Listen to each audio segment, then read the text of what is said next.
Welcome to the channel. You're in for an amazing audio journey today, packed with suspense and twists that will keep you guessing until the very end. Before we begin, don't forget to subscribe and hit that like button. It's the best way to back the channel. Ready for today's tale? Let's tune in. Friday, July 17th. The thunder starts as we're saying goodbye, leaving each other for the summer holidays ahead. A loud crack echoes off the ground, making Connie jump. John laughs, the hot air dense around us. "You need to hurry," he shouts. With a quick wave, I run to my car. As I reach it, my mobile starts ringing, its sound muffled by my bag. From the ringtone, I know that it's Matthew. "I'm on my way," I tell him, fumbling for the door handle in the dark. "I'm just getting in the car already." His voice comes down the line. "I thought you were going back to Connie A's." "I was, but the thought of you waiting for me was too tempting," I tease. The flat tone to his voice registers. "Is everything all right?" I ask. "Yes, it's just that I've got an awful migraine. It started about an hour ago, and it's getting steadily worse. That's why I'm phoning. Do you mind if I go up to bed?" I feel the air heavy on my skin and think of the storm looming. No rain has arrived yet, but instinct tells me it won't be far behind. "Of course not. Have you taken anything for it?" "Yes, but it doesn't seem to be shifting. I thought I'd go and lie down in the spare room. That way, if I do fall asleep, you won't disturb me when you come in." "Good idea. I don't really like going to bed without knowing you're back safely." I smile at this. "I'll be fine. It'll only take me 40 minutes, unless I come back through the woods by Blackwater Lane." "Don't you dare." I can almost sense a shaft of pain rocketing through his head at his raised tone. "Ouch. That hurt," he says, and I w's in sympathy. He lowers his voice to a more bearable level. "Cass, promise you won't come back that way.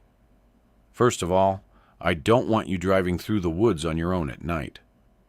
And second, there's a storm coming."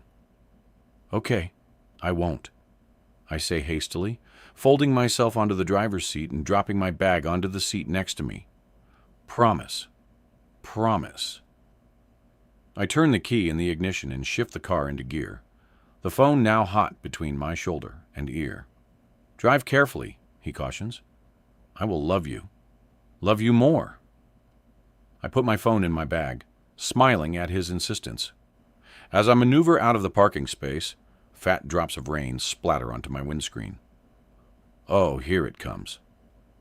I think by the time I get to the dual carriageway, the rain is coming down hard. Stuck behind a huge lorry, my wipers are no match for the spray thrown up by its wheels. As I move out to pass it, lightning streaks across the sky, and falling back into a childhood habit, I begin a slow count in my head. The answering rumble of thunder comes when I get to 4. Maybe I should have gone back to Connie's with the others after all. I could have waited out the storm there, while John amused us with his jokes and stories. I feel a sudden stab of guilt at the look in his eyes when I'd said I wouldn't be joining them. It had been clumsy of me to mention Matthew. What I should have said was that I was tired like Mary our head had. The rain becomes a torrent, and the cars in the fast lane drop their speed accordingly. They converge around my little Minnie, and the sudden depression makes me pull back into the slow lane. I lean forward in my seat, peering through the windscreen, wishing my wipers would work a little faster. A lorry thunders past, then another, and when it cuts back into my lane, without warning, causing me to brake sharply, it suddenly feels too dangerous to stay on this road. More lightning forks the sky, and in its wake, The sign for Nook's Corner, the little hamlet where I live, looms into view. The black letters on the white background, caught in the headlights and glowing like a beacon in the dark, seems so inviting that suddenly, at the very last minute, when it's almost too late, I veer off to the left, taking the shortcut that Matthew didn't want me to take. A horn blare angrily behind me, and as the sound chases me down the pitch-black lane into the woods, it feels like an omen. Even with my headlights full on, I can barely see where I'm going, and I instantly regret the brightly lit road I left behind. Although this road is beautiful by day, it cuts through Bluebell Woods. Its hidden dips and bends will make it treacherous on a night like this. A knot of anxiety balls in my stomach at the thought of the journey ahead. But the house is only 15 minutes away. If I keep my nerve and not do anything rash, I'll soon be home. Still, I put my foot down a little. A sudden rush of wind rips through the trees, buffeting my little car, and as I fight to keep it steady on the road, I hit a sudden dip. For a few scary seconds, the wheels leave the ground and my stomach lurches into my mouth, giving me that awful roller coaster feeling as it smacks back down onto the road. Water woos up the side of the car and cascades onto the windscreen, momentarily blinding me. "No!" I cry as the car judders to a halt in the pooling water.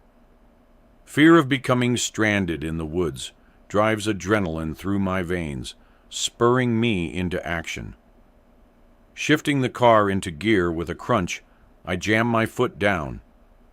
The engine groans in protest, but the car moves forward, plowing through the water and up the other side of the dip. My heart, which has been keeping time with the wipers as they thud crazily back and forth across the windscreen, is pounding so hard that I need a few seconds to catch my breath. But I don't dare pull over in case the car refuses to start again. So I drive on more carefully. Now, a couple of minutes later, a sudden crack of thunder makes me jump so violently that my hands fly off the wheel. The car slewed dangerously to the left, and as I yank it back into position, my hands shaking now, I feel a rush of fear that I might not make it home in one piece. I try to calm myself, but I feel under siege, not only from the elements, but also from the trees, as they writhe back and forth in a macabre dance, ready to pluck my little car from the road and toss it into the storm at any moment. With the rain drumming on the roof, the wind rattling the windows, and the wipers thumping away, it's difficult to concentrate. There are bends coming up ahead, so I shift forward in my seat and grip the wheel tightly. The road is deserted, and as I negotiate one bend and then the next, I pray I'll see some tail knights in front of me so that I can follow them the rest of the way through the woods. I want to phone Matthew just to hear his voice, just to know I'm not the only one left in the world, because that's how it feels. But I don't want to wake him. Not when he has a migraine. Besides, he would be furious if he knew where I was. Just when I think my journey is never going to end, I clear a bend and see the rear lights of a car 100 yards or so in front of me. Giving a shaky sigh of relief, I speed up a little, intent on catching it up. It's only when I'm almost on top of it that I realize it isn't moving at all, but parked awkwardly in a small lay-by. Caught unaware, I swerve out around it, missing the right-hand side of its bumper by inches. And as I draw level, I turn and glare angrily at the driver, ready to yell at him for not putting on his warning lights. A woman looks back at me, her features blurred by the teeming rain. Thinking that she's broken down, I pull in a little way in front of her and come to a stop, leaving the engine running. I feel sorry for her having to get out of her car in such awful conditions.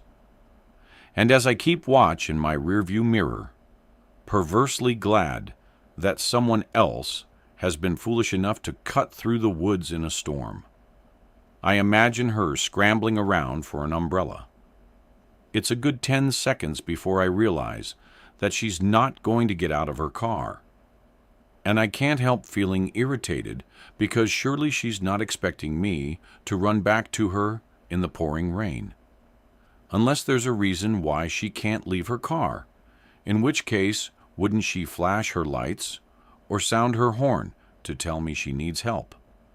But nothing happens. So I start unbuckling my seatbelt, my eyes still fixed on the rearview mirror. Although I can't see her clearly, there's something off about the way she's just sitting there with her headlights on. And the stories that Rachel used to tell me when we were young flood my mind about people who stop for someone who's broken down only to find there's an accomplice waiting to steal their car, of drivers who leave their cars to help an injured deer lying in the road only to be brutally attacked and find that the whole thing was staged. I do my seatbelt back up quickly. I hadn't seen anyone else in the car as I'd driven past, but that doesn't mean they're not there, hiding in the back seat, ready to leap out. Another bolt of lightning shoots through the sky and disappears into the woods. The wind whips up, and branches scrabble at the passenger window like someone trying to get in. A shiver runs down my spine. I feel so vulnerable that I release the handbrake and move the car forward a little to make it look as if I'm going to drive off, hoping it will provoke the woman into doing something, anything to tell me that she doesn't want me to leave. But still, there is nothing. Reluctantly, I pull to a stop again, because it doesn't seem right to drive off and leave her, but neither do I want to put myself at risk. When I think about it, she hadn't seemed distressed when I'd driven past. She hadn't waved frantically or given any indication that she needed help. So maybe somebody, her husband, or one of the breakdown services, is already on their way. If I broke down, Matthew would be my first port of call, not a stranger in a car. As I sit there dithering, the rain picks up speed, drumming urgently on the roof. Go, go, go. It makes my mind up for me. Releasing the brake, I drive off as slowly as I can, giving her one last chance to call me back. But she doesn't. A couple of minutes later, I'm out of the woods and heading towards home. A beautiful old cottage with climbing roses over the front door and a rambling garden at the back. My phone beeps, telling me that the phone signal has kicked in. A mile or so further down the road, I turn into our drive and park as close to the house as possible. Glad that I'm home safe and sound, the woman in the car is still on my mind, and I wonder about phoning the local police station or the breakdown services to tell them about her. Remembering the message that came through as I drove out of the woods, I take my phone from my bag and look at the screen. The text is from Rachel. Hi, hope you had fun tonight. Off to bed now.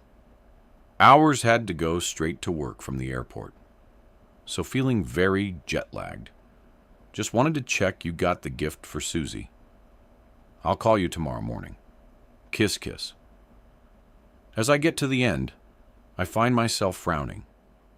Why was Rachel checking to see if I'd bought Susie a present? I hadn't. Not yet. Because with the run-up to the end of the school year, I'd been too busy. Anyway, the party isn't until tomorrow evening, and I'd been planning to go shopping in the morning to buy her something.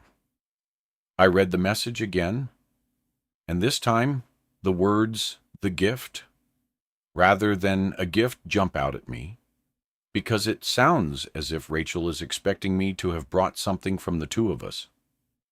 I think back to the last time I saw her.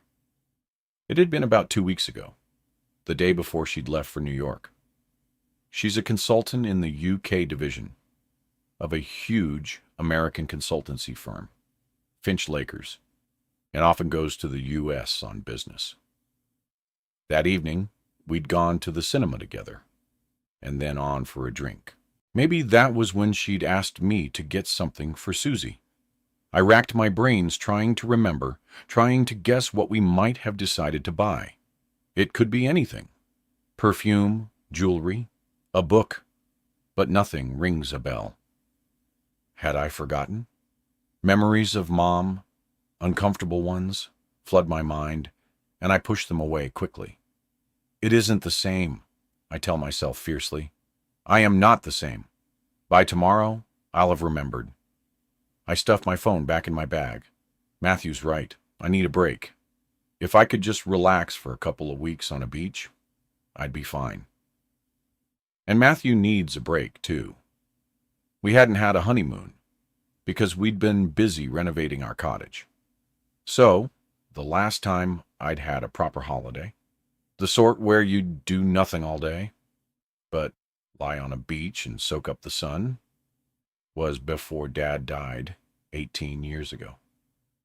After money had been too tight to do anything much, especially when I'd had to give up my job as a teacher to care for Mom. It was why, when I discovered, shortly after she died, that rather than being a penniless widow, she was in fact wealthy, I was devastated. I couldn't understand why she'd been content to live with so little when she could have lived in luxury. I was so shocked I'd barely heard what the solicitor was saying, so that by the time I managed to grasp how much money there was, I could only stare at him in disbelief. I'd thought my father had left us with nothing.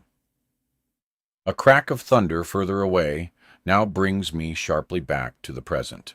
I peer through the window, wondering if I can make it out of the car and under the porch without getting wet.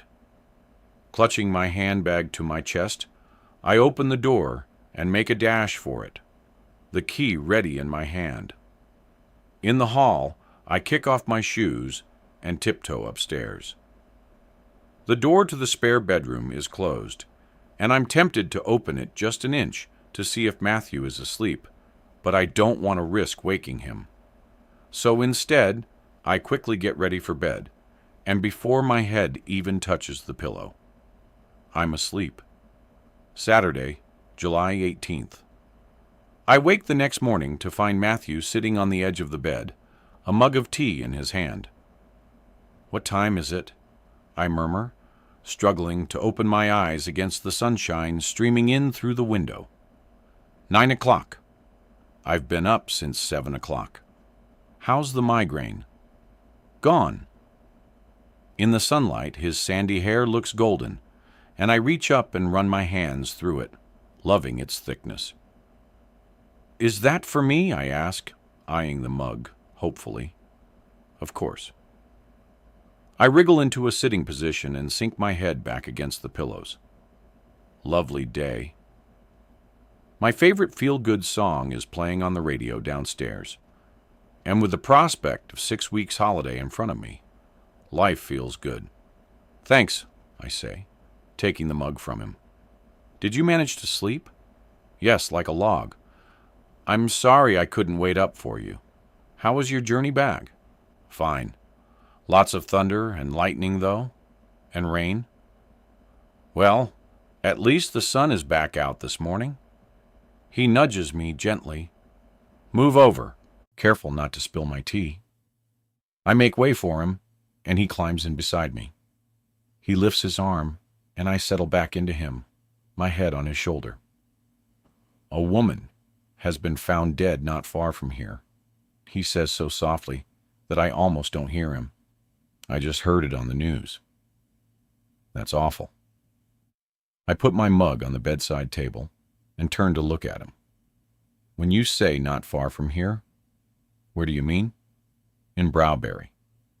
He brushes a strand of hair from my forehead, his fingers soft on my skin. No, nearer than that.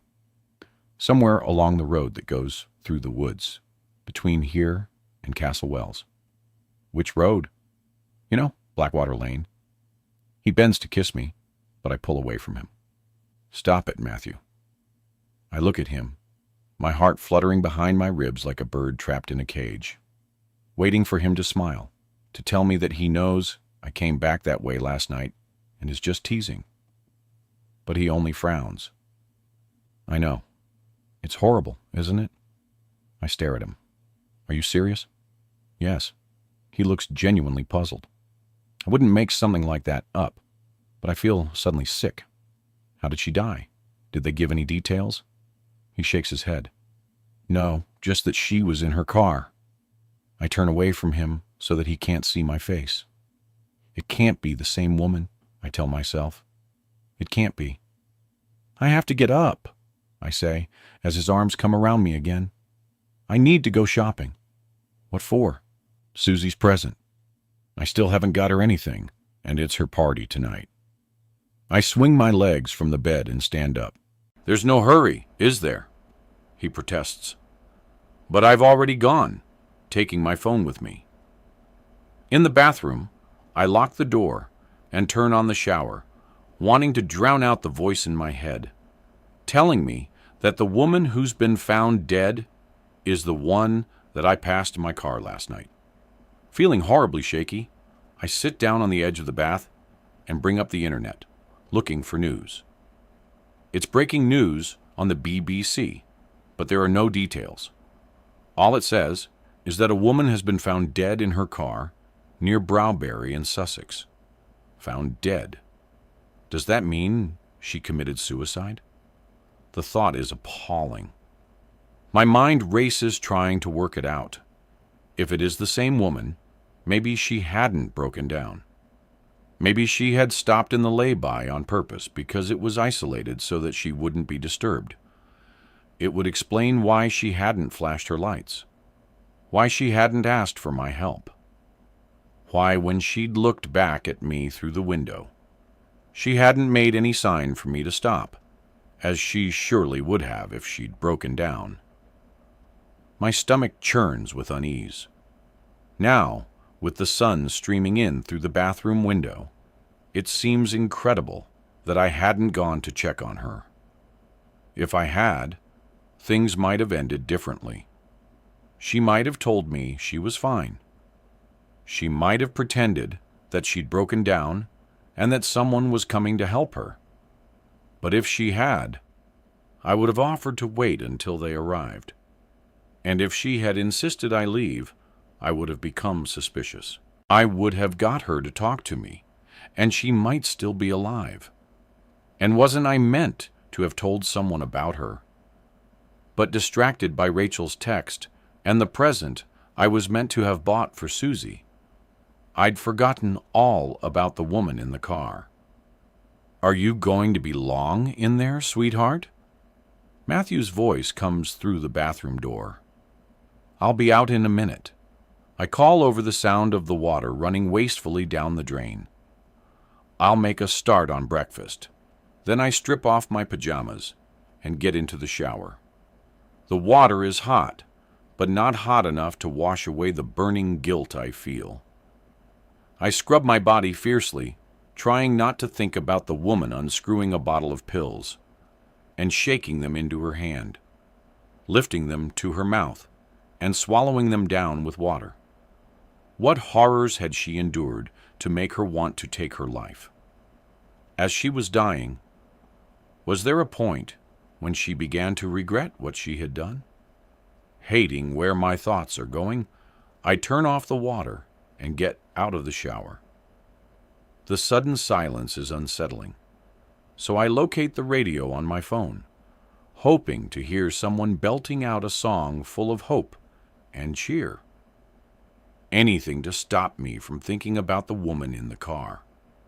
A woman has been found dead in her car, in Blackwater Lane, in the early hours of the morning. Her death is being treated as suspicious. No further details have been given for the moment, but the police are advising people living in the area to be vigilant. Shock takes my breath away.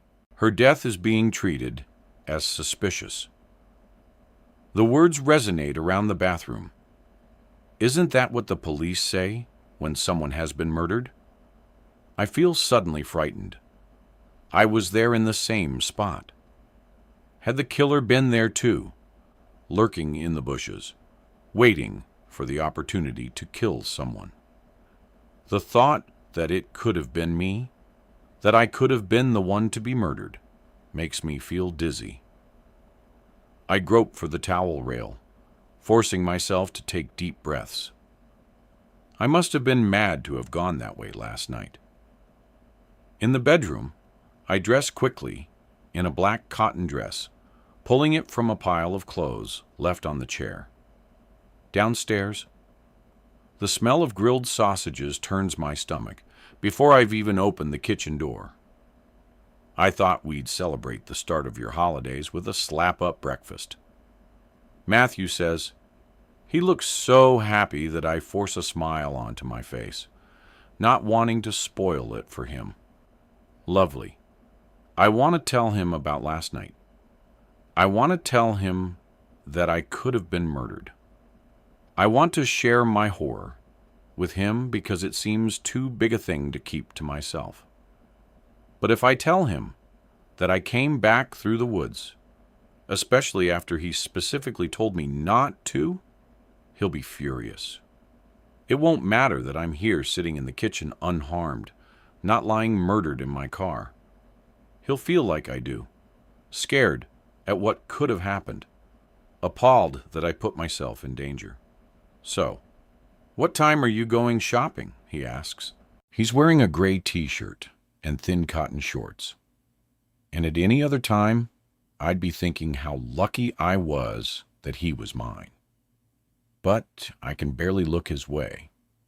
It feels as if my secret is burnt on my skin.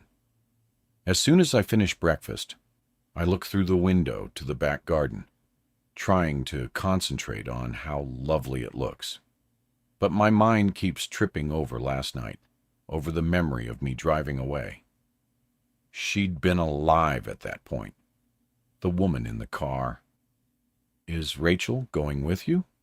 Matthew interrupts my thoughts. No. Suddenly it seems like the best idea in the world, because maybe I could tell her about last night. Share the devastation I feel. Actually, that's a good idea. I'll phone and ask her. Don't be long. He says it's almost ready. I'll only be a minute. I go into the hall, take the house phone. We can only get mobile reception upstairs in our house, and dial Rachel's number. It takes her a while to answer, and when she does, her voice is heavy with sleep. I've woken you, I say, feeling bad, remembering she only got back from her trip to New York yesterday. Oh, it feels like the middle of the night, she says grumpily. What time is it? 9:30. So it is the middle of the night. Did you get my text? The question throws me, and I pause, a headache building behind my eyes. Yes, but I haven't bought anything for Susie yet. Oh, I've been really busy, I say quickly, remembering that for some reason Rachel thinks we're buying something together. I thought I'd wait until today in case we changed our minds about what to get her, I add, hoping to prompt her into revealing what we'd decided. Why would we? Everybody agreed. Yours was the best idea. Plus, the party's tonight, Cass. The word everybody throws me. Well, you never know, I say evasively. I don't suppose you want to come with me, do you? Oh, I'd love to, but I'm so jet-lagged. Not even if I buy you lunch. There's a pause.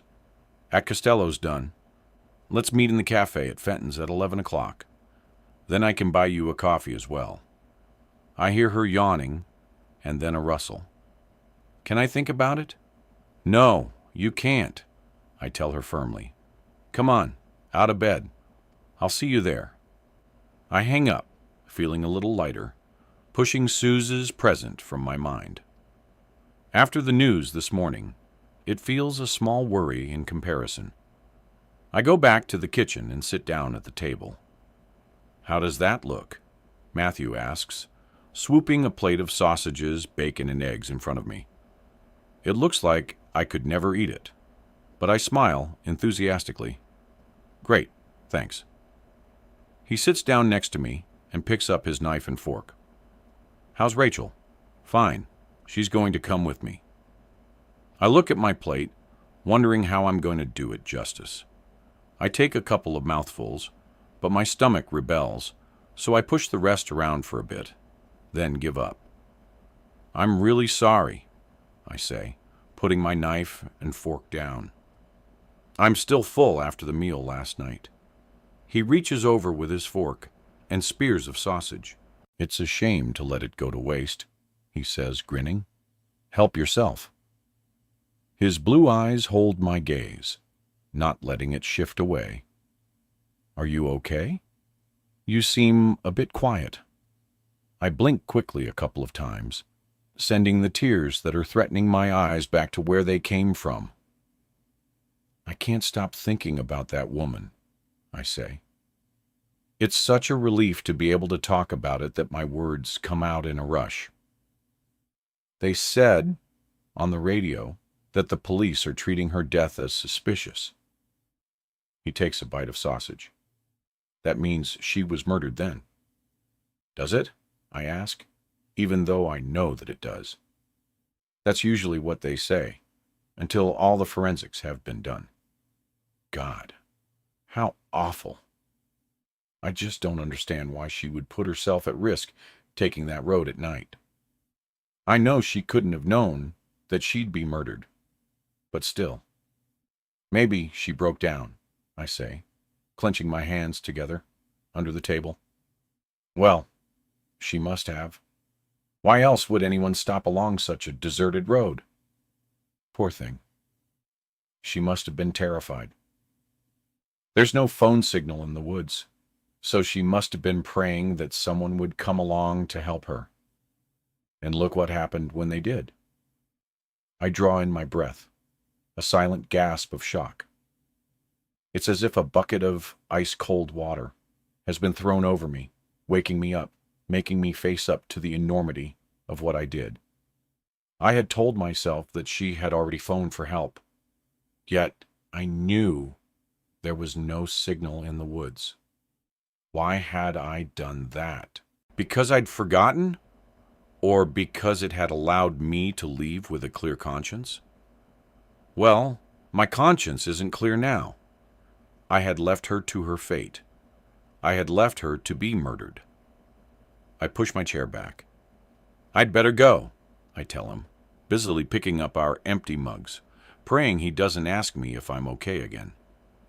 I don't want to keep Rachel waiting. Why? What time you meeting her? 11 o'clock. But you know how busy the town is on Saturdays.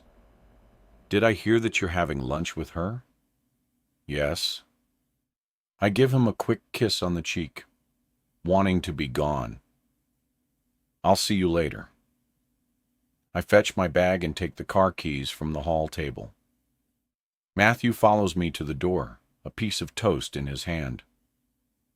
I don't suppose you could pick up my jacket from the cleaners, could you? That way I can wear it tonight. Sure. Have you got the ticket? Yes. Hang on. He fetches his wallet and hands me a pink ticket. It's paid for. I slip it into my bag and open the front door. Sunlight streams into the hall. Take care, he calls as I get into the car. I will love you. I love you more. The road into Browberry is already heavy with traffic. I tap the steering wheel nervously. In my haste to get away from the house, I hadn't thought about how it would feel to be in the car again, sitting in the same seat I'd been in when I saw the woman in the car. In an attempt to distract myself, I tried to remember the present I'd suggested for Susie. She works in the same company as Rachel in the admin section. When Rachel said that everybody had agreed to my suggestion, I'm guessing she was referring to their group of friends from work. The last time we'd met up with them had been around a month ago, and I remember Rachel talking about Seuss's 40th birthday party, taking advantage of the fact that she hadn't been able to join us that night. Was it then that I'd come up with an idea for a present? By some miracle, I find a parking space in the street, not far from Fenton's department store, and make my way to the tea room on the 5th floor. It's crowded, but Rachel is already there, easily visible in a bright yellow sundress. Her dark head of curls bent over her mobile. 2 cups of coffee sit on the table in front of her, and I feel a sudden rush of gratitude for the way she always looks out for me. 5 years older, she's the sister I never had. Our mothers had been friends, and because her mother worked long hours to support the 2 of them, having been abandoned by her husband not long after Rachel was born, Rachel had spent a large part of her childhood at our house, to such an extent that my parents affectionately referred to her as their second daughter. When she'd left school at 16 to begin working, so her mother would be able to work less, she'd made a point of coming over for dinner once a week. She was especially close to Dad and had mourned him almost as much as I had when he died, knocked down by a car outside our house. And when Mom had become ill and couldn't be left alone, she would sit with her once a week so that I could go shopping. Thursday, I tried to joke, nodding at the 2 cups on the table, but my words sound fake. I feel conspicuous, as if everyone somehow knows that I saw the murdered woman last night and did nothing to help her. She jumps up and gives me a hug. There was such a queue that I decided to go ahead and order, she says. I knew you wouldn't be long. Sorry the traffic was bad. Thanks for coming. I really appreciate it. Her eyes dance. You know I'll do anything for lunch at Costello's. I sit down opposite her and take a welcome sip of coffee. Did you have a wild time last night? I smile, and a tiny bit of pressure lifts. Not wild, but it was good fun. Was Gorgeous John there? Of course he was. All the teachers were. She grins. I should have dropped in. He's far too young for you, I say, laughing. Anyway, he has a girlfriend. And to think that you could have had him, she sigh, and I shake my head in mock despair, because she's never quite got over the fact that I chose Matthew over John. After Mom died, Rachel had been brilliant. Determined to get me out of the house, she began taking me out with her. Most of her friends were people she worked with or knew from her yoga class, and when I first met them, they would ask me where I worked. After a couple of months of telling them that I'd given up my job as a teacher to look after Mom, someone asked why I wasn't going back to work now that I could. And suddenly, I wanted to more than anything. I was no longer content to sit at home, day after day, enjoying a freedom I hadn't experienced in years. I wanted a life, the life of a 33-year-old woman. I was lucky. A shortage of teachers in our area meant I was sent on a refresher course before being offered a job at a school in Castle Wales teaching history to Year 9 students. I enjoyed being back in work, and when John, the resident heartthrob of both teachers and students, asked me out, it was ridiculously flattering.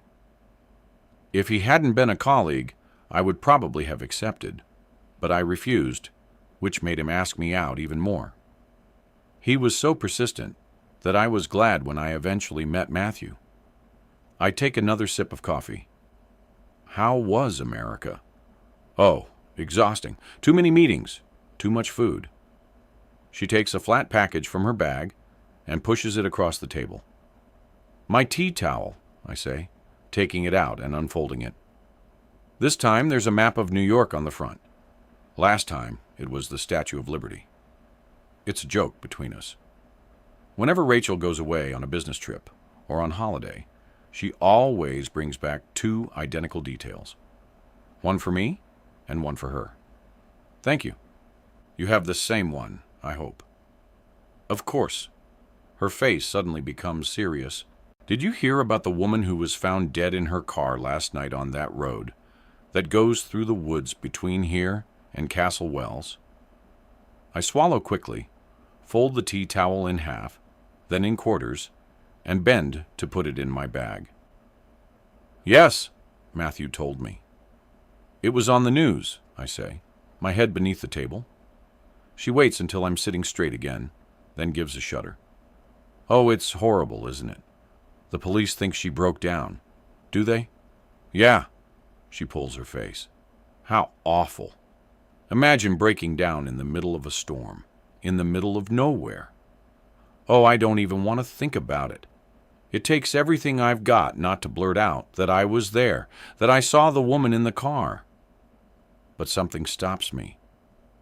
This place is too crowded, and Rachel is already emotionally invested in the story. I'm afraid she'll judge me, be horrified that I did nothing to help. Me neither, I say. You sometimes use that road, don't you?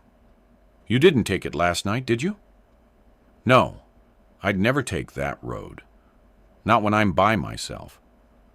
I feel my skin reening, and I'm sure she'll know that I've just lied. But she carries on unaware, just as well. Could have been you. Except, that I wouldn't have broken down, I say. She laughs, breaking the tension. You don't know that. She might not have broken down. It's only supposition. Maybe somebody flagged her down, pretending they were in trouble.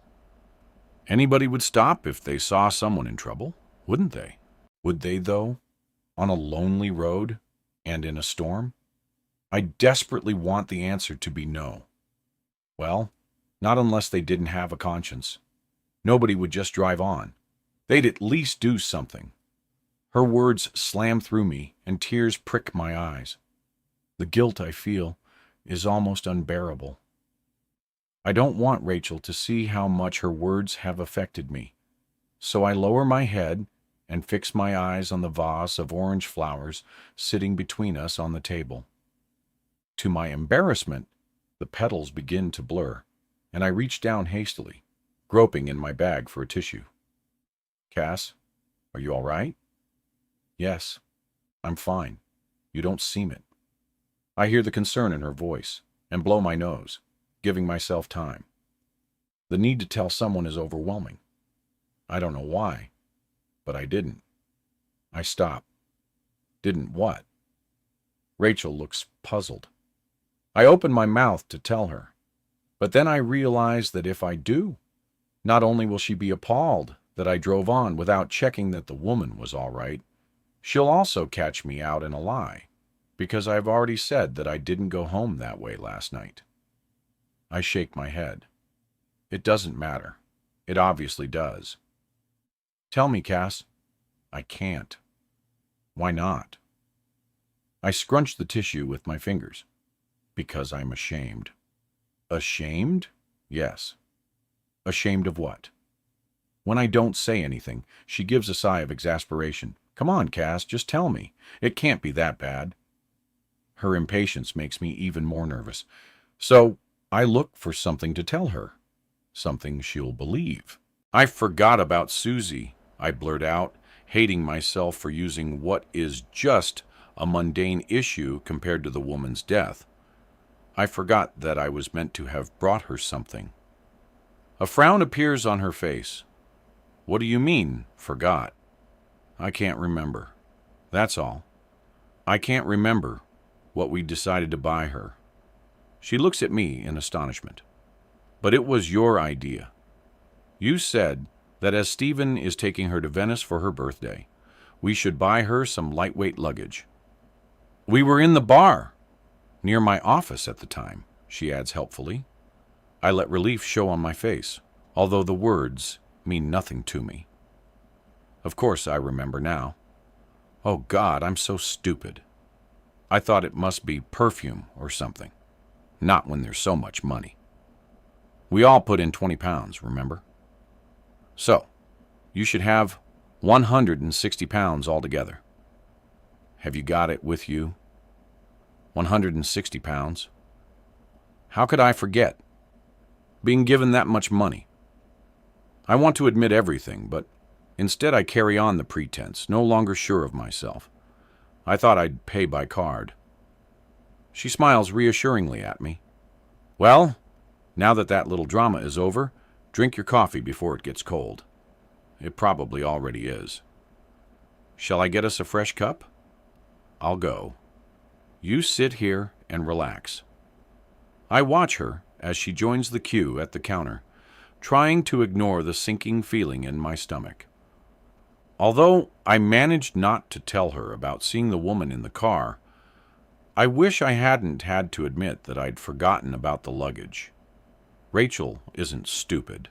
She'd witnessed Mom's deterioration on a weekly basis, and I don't want her to worry or start thinking that I'm heading down the same road. The worst thing is, I have no memory of suggesting that we buy luggage or of where I put the 160 pounds, unless it's in the little drawer in my old writing desk. I'm not worried about the money itself. If I can't find it, it doesn't really matter. But it's frightening to think I've forgotten everything to do with Suze's present. Rachel comes back with the coffees. Do you mind if I ask you something? She says, sitting down. Go on. It's just that it's not like you to get so upset over something as mundane as forgetting what present you're meant to have bought. Is there something else troubling you? Is everything all right with Matthew? For the 100th time, I find myself wishing that Rachel and Matthew liked each other more. They try not to show it, but there's always an undercurrent of mistrust between them. To be fair to Matthew, he doesn't like Rachel, simply because he knows she disapproves of him. With Rachel, it's more complicated. She has no reason to dislike Matthew. So, sometimes a little voice in my head wonders if she's jealous that I now have someone in my life. But then I hate myself for the thought because I know she's happy for me. Yes, everything's fine, I reassure her, trying to push last night from my mind. It really was just the present. Even those words seem like a betrayal of the woman in the car. Well, you were a little worse for wear that night, she says, smiling at the memory. You didn't have to worry about driving home, as Matthew was picking you up, so you had quite a few glasses of wine. Maybe that's why you forgot. You're probably right. Well, drink up and we'll go and choose something. We finish our coffees and go down to the 4th floor. It doesn't take us long to choose a couple of powder blue suitcases. And as we make our way out of the shop, I sense Rachel's eyes on me. Are you sure you want to go for lunch? If you don't, it doesn't matter. The thought of lunch, of having to talk about anything and everything to avoid speaking about the woman in the car, suddenly seems too much. Actually, I've got a splitting headache. A bit too much celebrating last night, I think. Can I take you to lunch next week instead? I can come into town any day now that I'm not working. Sure. You'll be all right to come to Suze's party tonight, won't you? Of course, but could you take the cases just in case? No problem. Where are you parked? At the bottom of the high street, she nods. I'm in the multi-story, so I'll say goodbye to you here. I point to the 2 suitcases. Can you manage? They're lightweight, remember? And if I can't, I'm sure I'll be able to find a nice young man to help me. I give her a quick hug and make my way to the car. As I turn on the ignition, the time comes up, and I see that it's a minute one. A part of me, quite a large part, doesn't want to listen to the local news. But I find myself turning on the radio anyway. Last night, the body of a woman was found in a car in Blackwater Lane between Browberry and Castle Wales. She had been brutally murdered. If you traveled that road between 11:20 last night and 1:15 this morning, or know anyone who did, please contact us as soon as possible. I reach out and turn the radio off, my hands shaking with stress. Brutally murdered. The words hang in the air, and I feel so sick, so hot, that I have to open the window just to be able to breathe. Why couldn't they just have said murdered? Wasn't murdered already bad enough? A car pulls up alongside me, and the driver makes signs wanting to know if I'm leaving. I shake my head, and he drives off. Then, a minute or so later, another car comes along wanting to know the same thing, and then another. But I don't want to leave. All I want is to stay where I am until the murder is no longer news, until everybody has moved on and forgotten about the woman who was brutally murdered. I know it's stupid, but I feel as if it's my fault she's dead. Tears prick my eyes. I can't imagine the guilt ever going away. And the thought of carrying it around with me for the rest of my life seems too high a price to pay for a moment's selfishness. But the truth is, if I'd bothered to get out of my car, she might still be alive. I drive home slowly, prolonging the moment when I have to leave the protective bubble of my car. Once I get home, the murder will be everywhere. On the television, in the newspapers, on everyone's lips, a constant reminder of my failure to help the woman in the woods. As I get out of the car, the smell of a bonfire burning in the garden transports me instantly back to my childhood. I close my eyes, and for a few blissful seconds, it's no longer a hot, sunny day in July. It's a crisp, cold November evening, and Mom and I are eating sausages speared onto forks, while Dad sets off fireworks at the bottom of the garden. I open my eyes to find that the sun has disappeared behind a cloud mirroring my mood. Normally, I would go and find Matthew, but instead, I head straight for the house, glad to have a little more time to myself. "I thought I heard the car," he says, coming into the kitchen a few minutes later. "I didn't expect you back so soon. Weren't you meant to be having lunch out?" "We were, but we decided to leave it for today." He comes over and drops a kiss on my head. "Good. Now you can have lunch with me." "You smell a bonfire," I say, breathing it in from his t-shirt. I thought I'd get rid of all those branches I cut down the other week.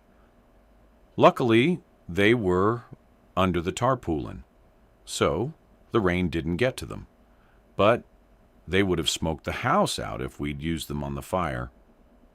He wraps his arms around me. "You do know that you're the one for me, don't you?" he says softly, echoing what he used to say when we first met. I've been working at the school for about 6 months when a group of us went to a wine bar to celebrate my birthday. Connie noticed Matthew the moment we arrived. He was sitting at a table by himself, clearly waiting for someone, and she joked that if his date didn't turn up, she would offer to replace her. When it became obvious that his date wasn't going to materialize, she went over, already a little drunk, and asked him if he wanted to join us. I was hoping nobody would notice I'd been stood up, he said wrathfully as Connie sat him down between her and John. It meant that I was opposite him, and I couldn't help noticing the way his hair fell over his forehead, or the blue of his eyes whenever he looked over at me, which he did quite a lot. I tried not to make too much of it which was just as well, as by the time we stood up to leave, several bottles of wine later, he had Connie's number firmly in his phone. A few days later, she came up to me in the staff room, a huge grin on her face, to tell me that Matthew had called her to ask for my number. So, I let her give it to him, and when he phoned, he nervously admitted, as he so sweetly put it, "As soon as I saw you, I knew you were the one for me."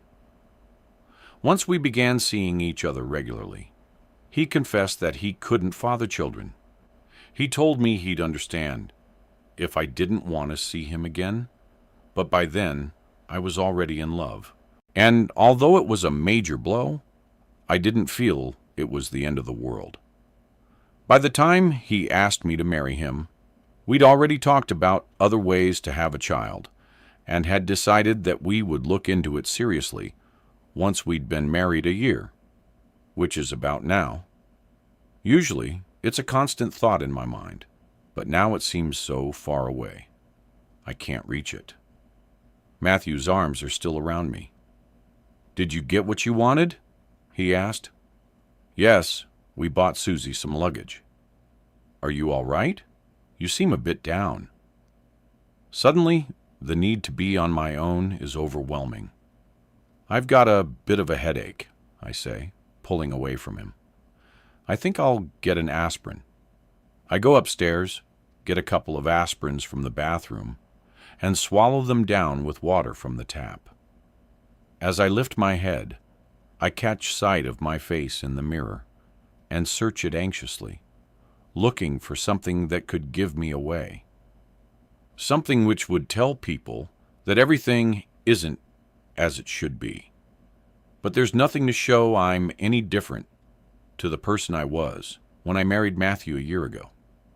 Just the same chestnut hair and the same blue eyes staring back at me. I turn my back on my reflection and go into the bedroom. My pile of clothes has been moved from the chair to the now made bed.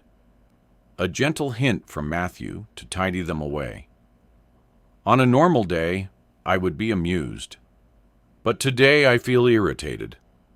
My eyes fall on my great-grandmother's writing desk, and I remember the money Rachel spoke about, the £160 that everybody gave me for Suze's gift. If I took the money, it would be in there. It's where I always put things I want to keep safe. Taking a deep breath, I unlock the little drawer on the left-hand side of the writing desk and pull it out. Lying inside is a scruffy pile of notes. I count them. There's £160 exactly. In the warm peace of my bedroom, the hard facts of what I forgot suddenly loom over me. To forget a name or a face is normal, but to forget suggesting a gift and taking money for it isn't. "Did you take some aspirin?" Matthew says from the doorway, making me jump. I quickly push the drawer shut. Yes, and I feel much better. Good. He smiles. "I'm going to have a sandwich. Do you want one?"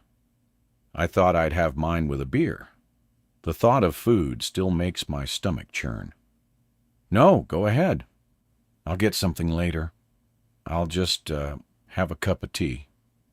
I follow him downstairs and sit down at the kitchen table. He puts a mug of tea in front of me, and I watch him as he takes bread from the cupboard, a slab of cheddar from the fridge, and makes himself a quick sandwich, pushing the two together and eating it without a plate. "That murder has been on the radio all morning," he says, crumbs dropping to the floor. "The road's been closed, and the police are all over it, looking for evidence. Oh, it's insane to think it's all happening 5 minutes from here." I try not to flinch and look absent-mindedly at the tiny white crumbs on our terracotta stone floor. They look as if they're stranded at sea with no help in sight. "Do they know anything about her yet?" I ask. "The police must do, because they've advised her next of kin, but they haven't released any details." Oh, it's awful to think what someone must be going through right now. Do you know what I can't get out of my mind? That it could have been you, if you'd been stupid enough to take that road last night. I stand, my mug in my hand. I think I'll go and lie down for a bit. He looks at me concerned.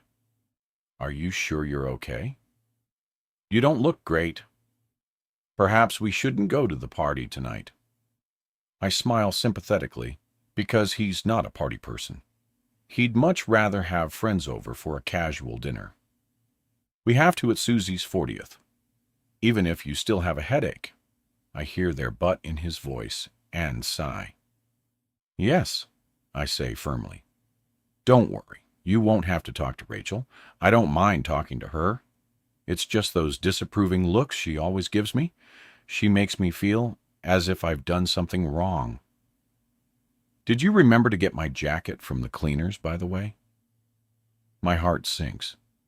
No, sorry, I forgot. Oh, well, never mind. I guess I can wear something else. Sorry, I say again, thinking of the present and all the other things I've forgotten lately. A few weeks ago, he had to come and rescue me and my trolley load of food at the supermarket when I left my purse on the kitchen table.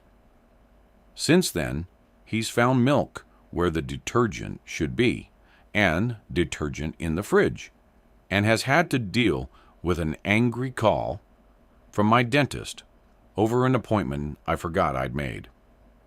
So far, he's laughed it off, telling me I'm in overload because of the end of the school year. But like with Suze's present, there have been other times when my memory has failed me, times he doesn't know about. I've driven to school without my books, forgotten both a hair appointment and a lunch with Rachel. And last month, I drove 25 miles to Castle Wells, unaware I'd left my bag at home.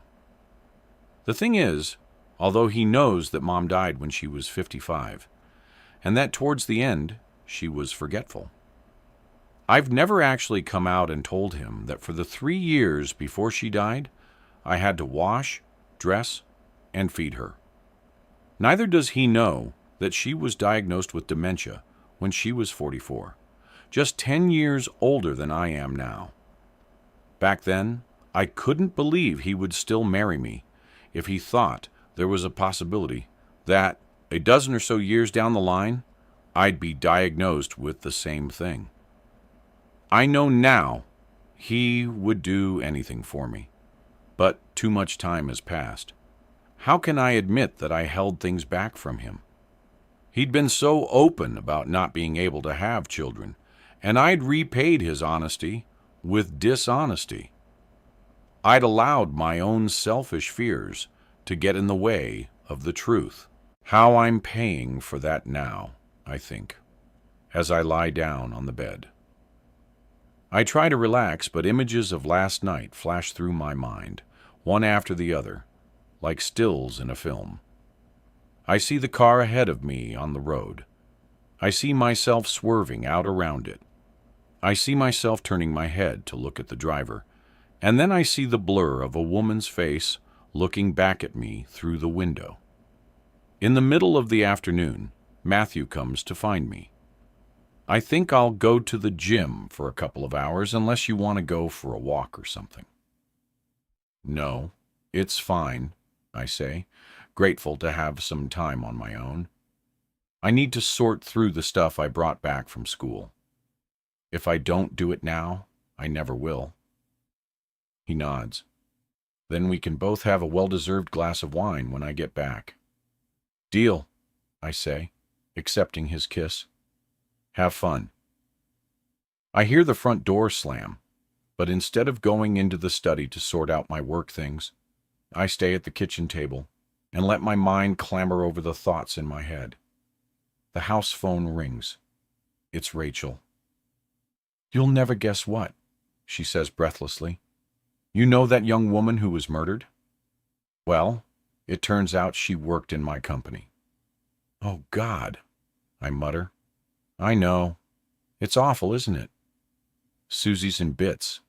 She feels terrible and is canceling the party. She just can't bring herself to celebrate when the murder was of someone we knew. I feel a slight relief at not having to go out, but also slightly sick that the murdered woman is becoming ever more real. Although I didn't really know her because she worked in a different division to me, Rachel continues before hesitating a moment. Actually, I feel really bad because when I went into the office from the airport yesterday, I had an argument with someone over a parking space, and I think it was her. I was quite verbal. It was the jet lag talking. And now I wish I'd let it go. You weren't to know, I say automatically. Susie said the people who worked with her are devastated. Some of them know her husband, and apparently he's absolutely distraught. Well, he would be, of course. And now he's been left to bring up 2-year-old twins by himself. Twins? The word echoes through my head. Yes, twin girls. It's such a tragedy. I go ice cold. What was her name? Jane Walters, Susie said. The name hits me with the force of a sledgehammer. What? Did you say Jane Walters? Yes. My mind spins. No, it can't be. It's not possible. That's what Susie said, Rachel insists. But I had lunch with her. I'm so stunned I can hardly speak. I had lunch with her, and she was fine. It must be a mistake. You had lunch with her? Rachel sounds puzzled. When? I mean, how did you know her? I met her at that leaving party you took me to for that man who worked in your company, Colin. You know, the one you said it was all right for me to tag along to because there'd be so many people. Nobody would notice that I didn't work for Finch Lakers. I got talking to her at the bar, and we swapped phone numbers. And then a few days later, she called me.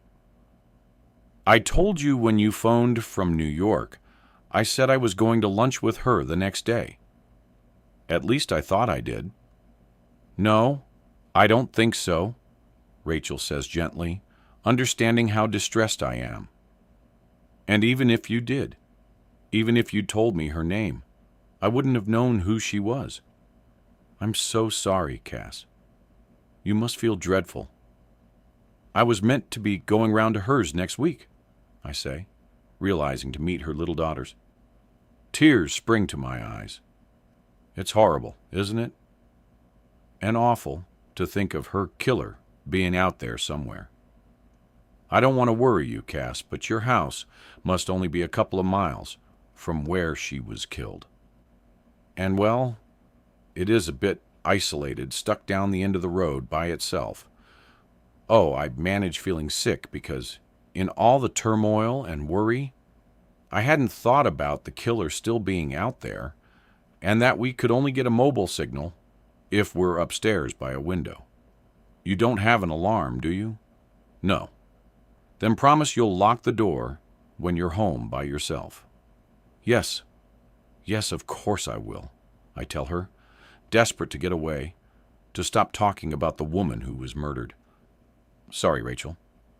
I have to go, I add hurriedly. Matthew's calling me. I slam the phone down and burst into tears. I don't want to believe what Rachel just told me. I don't want to believe that the young woman who was murdered in her car was Jane, my new friend, who would, I felt, have become a great friend. We had met by chance at the party I had gone to by chance, as if we'd been destined to meet. Still sobbing, as clear as if it's happening before my eyes, I see her edging towards the bar at Beale's. "Excuse me, are you waiting to be served?" she asked, smiling at me. "No, don't worry. I'm waiting for my husband to pick me up." I moved aside a little to make room for her. "You can squeeze in here if you like." "Oh, thanks. It's a good job I'm not desperate for a drink," she joked, referring to the number of people waiting to be served. I didn't realize Colin had invited so many people. She looked quizzically at me, and I noticed how blue her eyes were. I haven't seen you around before. Are you new to Finch Lakers? I don't actually work for Finch Lakers, I admitted guilty. I came with a friend. I know it's a private function, but she said there'd be so many people nobody would notice if there was an extra person. My husband's watching the match with friends tonight, and she felt sorry for me being on my own. She sounds like a good friend. Yes, Rachel's great. Rachel Berto. Do you know her? No, not really. She smiled brightly at me. My husband's watching the match tonight, too, and babysitting our 2-year-old twins. How lovely to have twins. What are their names? Charlotte and Louise, better known as Lottie and Lulu. She took her mobile from her pocket and thumbed through photos. Alex, my husband, keeps telling me not to do this. At least, not to total strangers. But I can't help it. She held the phone for me to see. Here they are. They're beautiful, I told her truthfully. They look like 2 little angels in those white dresses. Which is which? This one is Lottie, and that's Lulu. Are they identical? They seem it to me. Not exactly, but it's quite difficult for most people to tell them apart. I bet. I saw the barman waiting to take her order. Oh, I think it's your turn. Oh, good. A glass of South African red, please. She turned to me. Can I get you something? Matthew will be here soon. But, I hesitated a moment. I'm not driving, so why not? Thank you. I'll have a glass of dry white. My name's Jane, by the way. I'm Cass. But please don't feel you have to stay here now that you've been served. Your friends are probably waiting for you.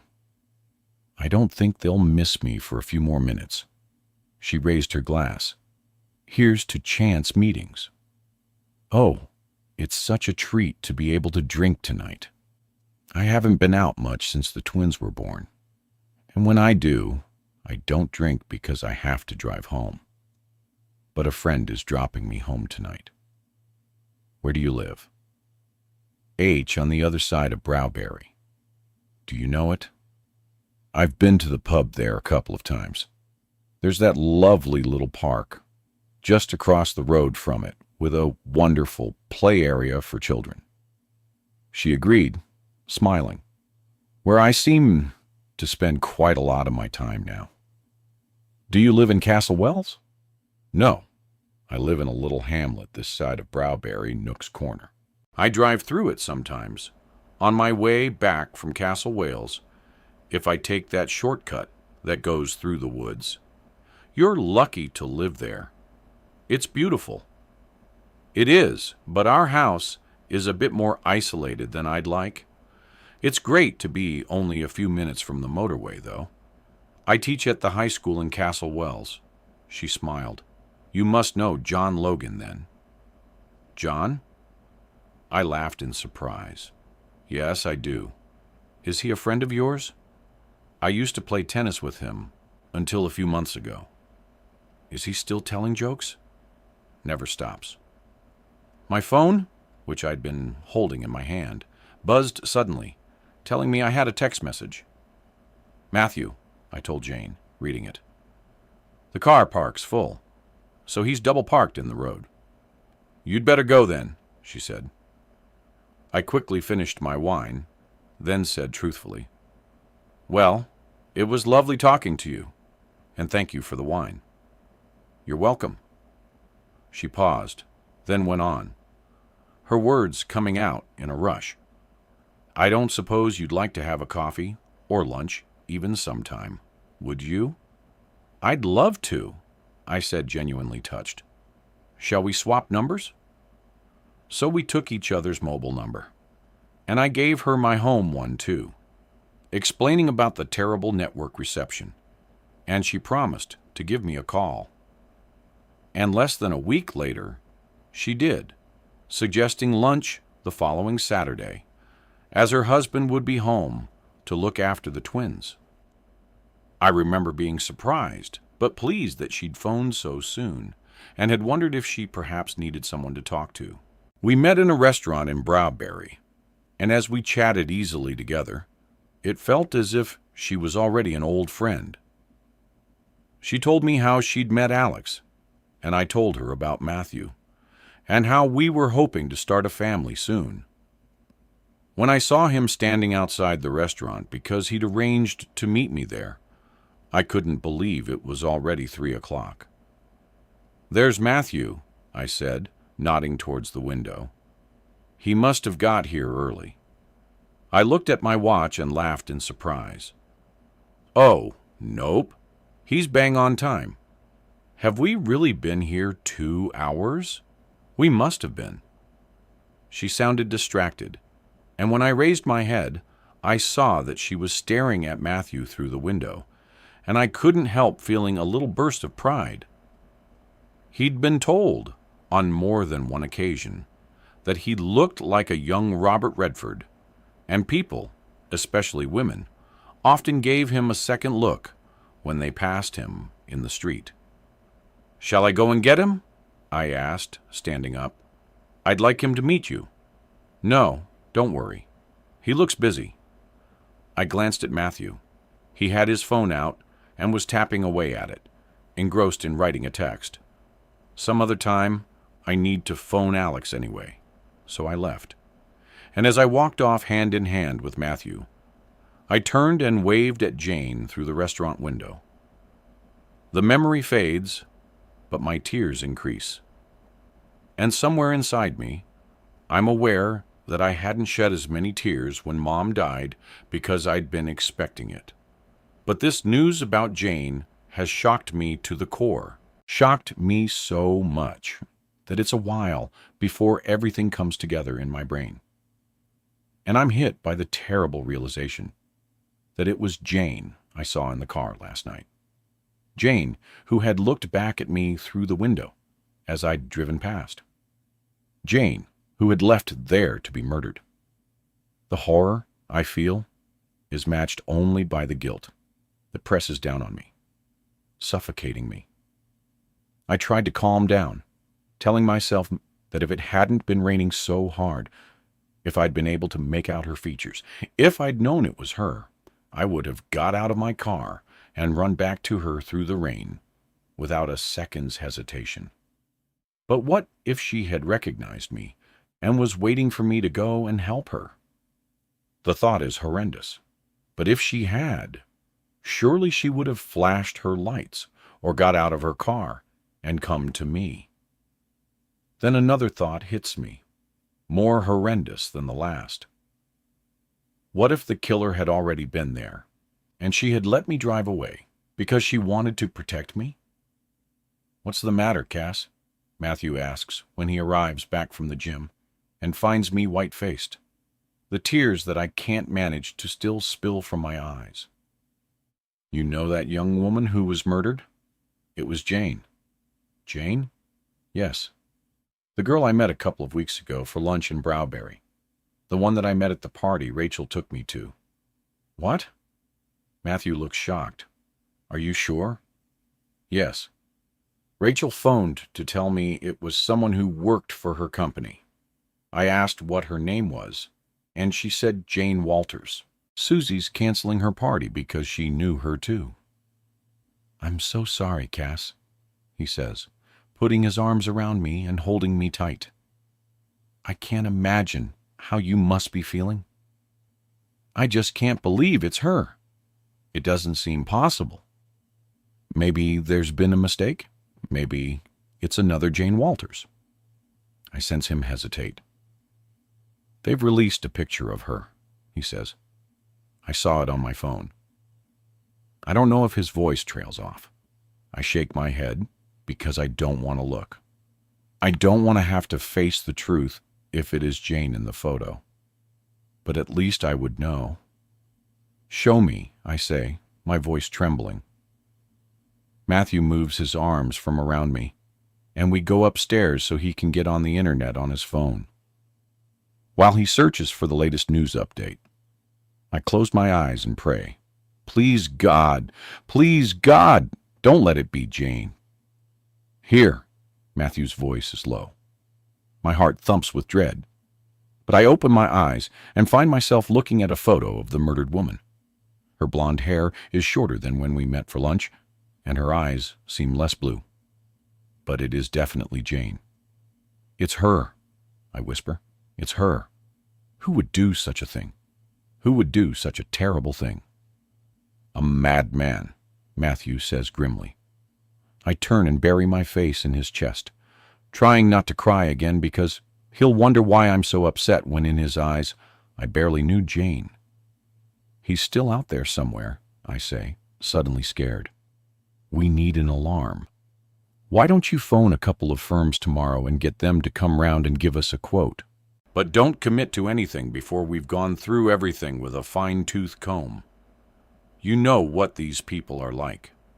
They'll get you to sign up for things you don't even need. All right, I say. But for the rest of the afternoon and evening, I'm desolate. All I can think of is Jane sitting in her car, waiting for me to rescue her. I'm sorry, Jane, I whisper. I'm so sorry. Friday, July 24th. Jane haunts me. It's a week since her murder, and I can't imagine there ever being a day when she isn't foremost in my mind. The guilt I feel hasn't lessened with time. If anything, it has increased. It doesn't help that her murder is still very much in the news, with non-stop speculation by the media as to why she chose to stop on such an isolated road in the middle of a storm. Tests show that nothing was wrong with her car, but because it was a fairly old model, with wipers that barely functioned. The theory put forward is that she was having trouble seeing through her windscreen and was waiting for the storm to pass before continuing her journey. Gradually, a picture begins to emerge. Just before 11, she left a voicemail message on her husband's mobile saying she was leaving one of the bars in Castle, Wales, where she'd been at a friend's hen night and would be home soon. According to the staff at the restaurant, Jane had left the restaurant with her friends, but had returned 5 minutes later to use the phone there because she'd realized she left her mobile at home. Her husband had fallen asleep on the sofa and hadn't heard the call come in. So he had no idea that she hadn't turned up until the police knocked on his door and told him the terrible news. 3 people have come forward to say that although they drove down Blackwater Lane on Friday night, none of them saw her car, parked or otherwise. This allows the police to narrow the time of the murder down to somewhere between 11:20, as it would have taken her around 15 minutes to reach the lay-by from Castle Wells, and 5 to 1 when the passing motorist found her. There's a voice in my head urging me to contact the police to tell them she was still alive when I passed her car at around 11:30. But the other voice, the one telling me that they'll be disgusted that I didn't do anything to help her, is louder. And surely narrowing the time down by such a small margin won't make any real difference to the murder inquiry. At least that's what I tell myself. In the afternoon, a man from Superior Security Systems arrives to give a quote for an alarm system. He immediately gets my backup by arriving 20 minutes early and asking if my husband is in. No, he's not, I tell him, trying not to get distracted by the flakes of dandruff on the shoulders of his dark suit. But if you run through the sort of system you think this house needs to make it secure, I'm sure I'll be able to understand as long as you speak slowly. The sarcasm is lost on him. Without waiting to be invited in, he comes into the hall. Are you often in the house on your own? He asks. No, not really. His question makes me uneasy. My husband will be home soon, actually, I add. Well, Looking at your house from the outside, I'd say it's a prime target for burglars being stuck as it is on the end of the road. You need sensor alarms on your windows, on your doors, in the garage, in the garden. He looks around the hall, on the stairs, too. You don't want anyone creeping up on you in the middle of the night, do you? I'll just take a look over the house, shall I? Turning on his heels, he heads for the stairs, taking them 2 at a time. I follow him up and see him making a quick check of the window at the end of the landing. He disappears into our bedroom, and I hover outside the door, uneasy about him being in there on his own. It suddenly occurs to me that I never asked him for proof of identity, and I'm appalled that in the light of Jane's murder, I wasn't more careful about letting him in. When I think about it, he hadn't said he was from the alarm company. I just assumed he was. Even though he was early, he could be anybody. The thought lodges itself so firmly in my brain that the unease I'm already feeling at him being in the house grows into something akin to panic. My heart misses a beat and then speeds up, furiously playing catch-up, leaving me shaky. Keeping one eye fixed firmly on the bedroom door, I creep into the spare room and call Matthew from my mobile. Glad that I can at least get a signal from here. He doesn't pick up, but a moment later, I get a text from him. Sorry. And meeting everything okay? I text back, my fingers clumsy on the keys. Don't like look of alarm, man. Then get rid of him. I leave the bedroom and collide with the alarm man. Jumping back with a cry of alarm, I open my mouth, about to tell him that I've changed my mind about having an alarm, but he gets there first. I just need to check this room in the bathroom, and then I'll take a look downstairs, he says, squashing past me. Instead of waiting for him, I hurry down to the hall and stand near the front door, telling myself that I'm being stupid, that I'm panicking for nothing. But when he comes down, I stay where I am, leaving him to walk around the rest of the house by himself. It's a long 10 minutes before he appears in the hall again. Right. Should we go and sit down? He asks. I don't think that's necessary, I say. I'm not sure we need an alarm, after all. I don't like to bring it up, but after the murder of that young woman not far from here, I'd say you're making a mistake. Don't forget that the murderer is still out there somewhere. This virtual stranger mentioning Jane's death unbalances me, and I desperately want him out of the house. Have you got contact details from your firm? Sure. He reaches inside his jacket, and I take a step back, half expecting him to draw out a knife. But all he brandishes is a card. I take it from him and study it for a moment. It says his name is Edward Garvey. Does he look like an Edward? My suspicion is addictive. Thank you, I say, but it might be an idea if you come back when my husband is here. I could, I suppose. Not sure when it'll be, though. I know I shouldn't say it, but murder is good for business, if you know what I mean. So, if you just give me 10 more minutes of your time, I'll run through everything quickly, and you can tell your husband all about it when he gets home. He walks towards the kitchen and stands in the doorway, his hand outstretched, inviting me in. I want to remind him that it's my house, but I find myself walking into the kitchen anyway. Is this how it works?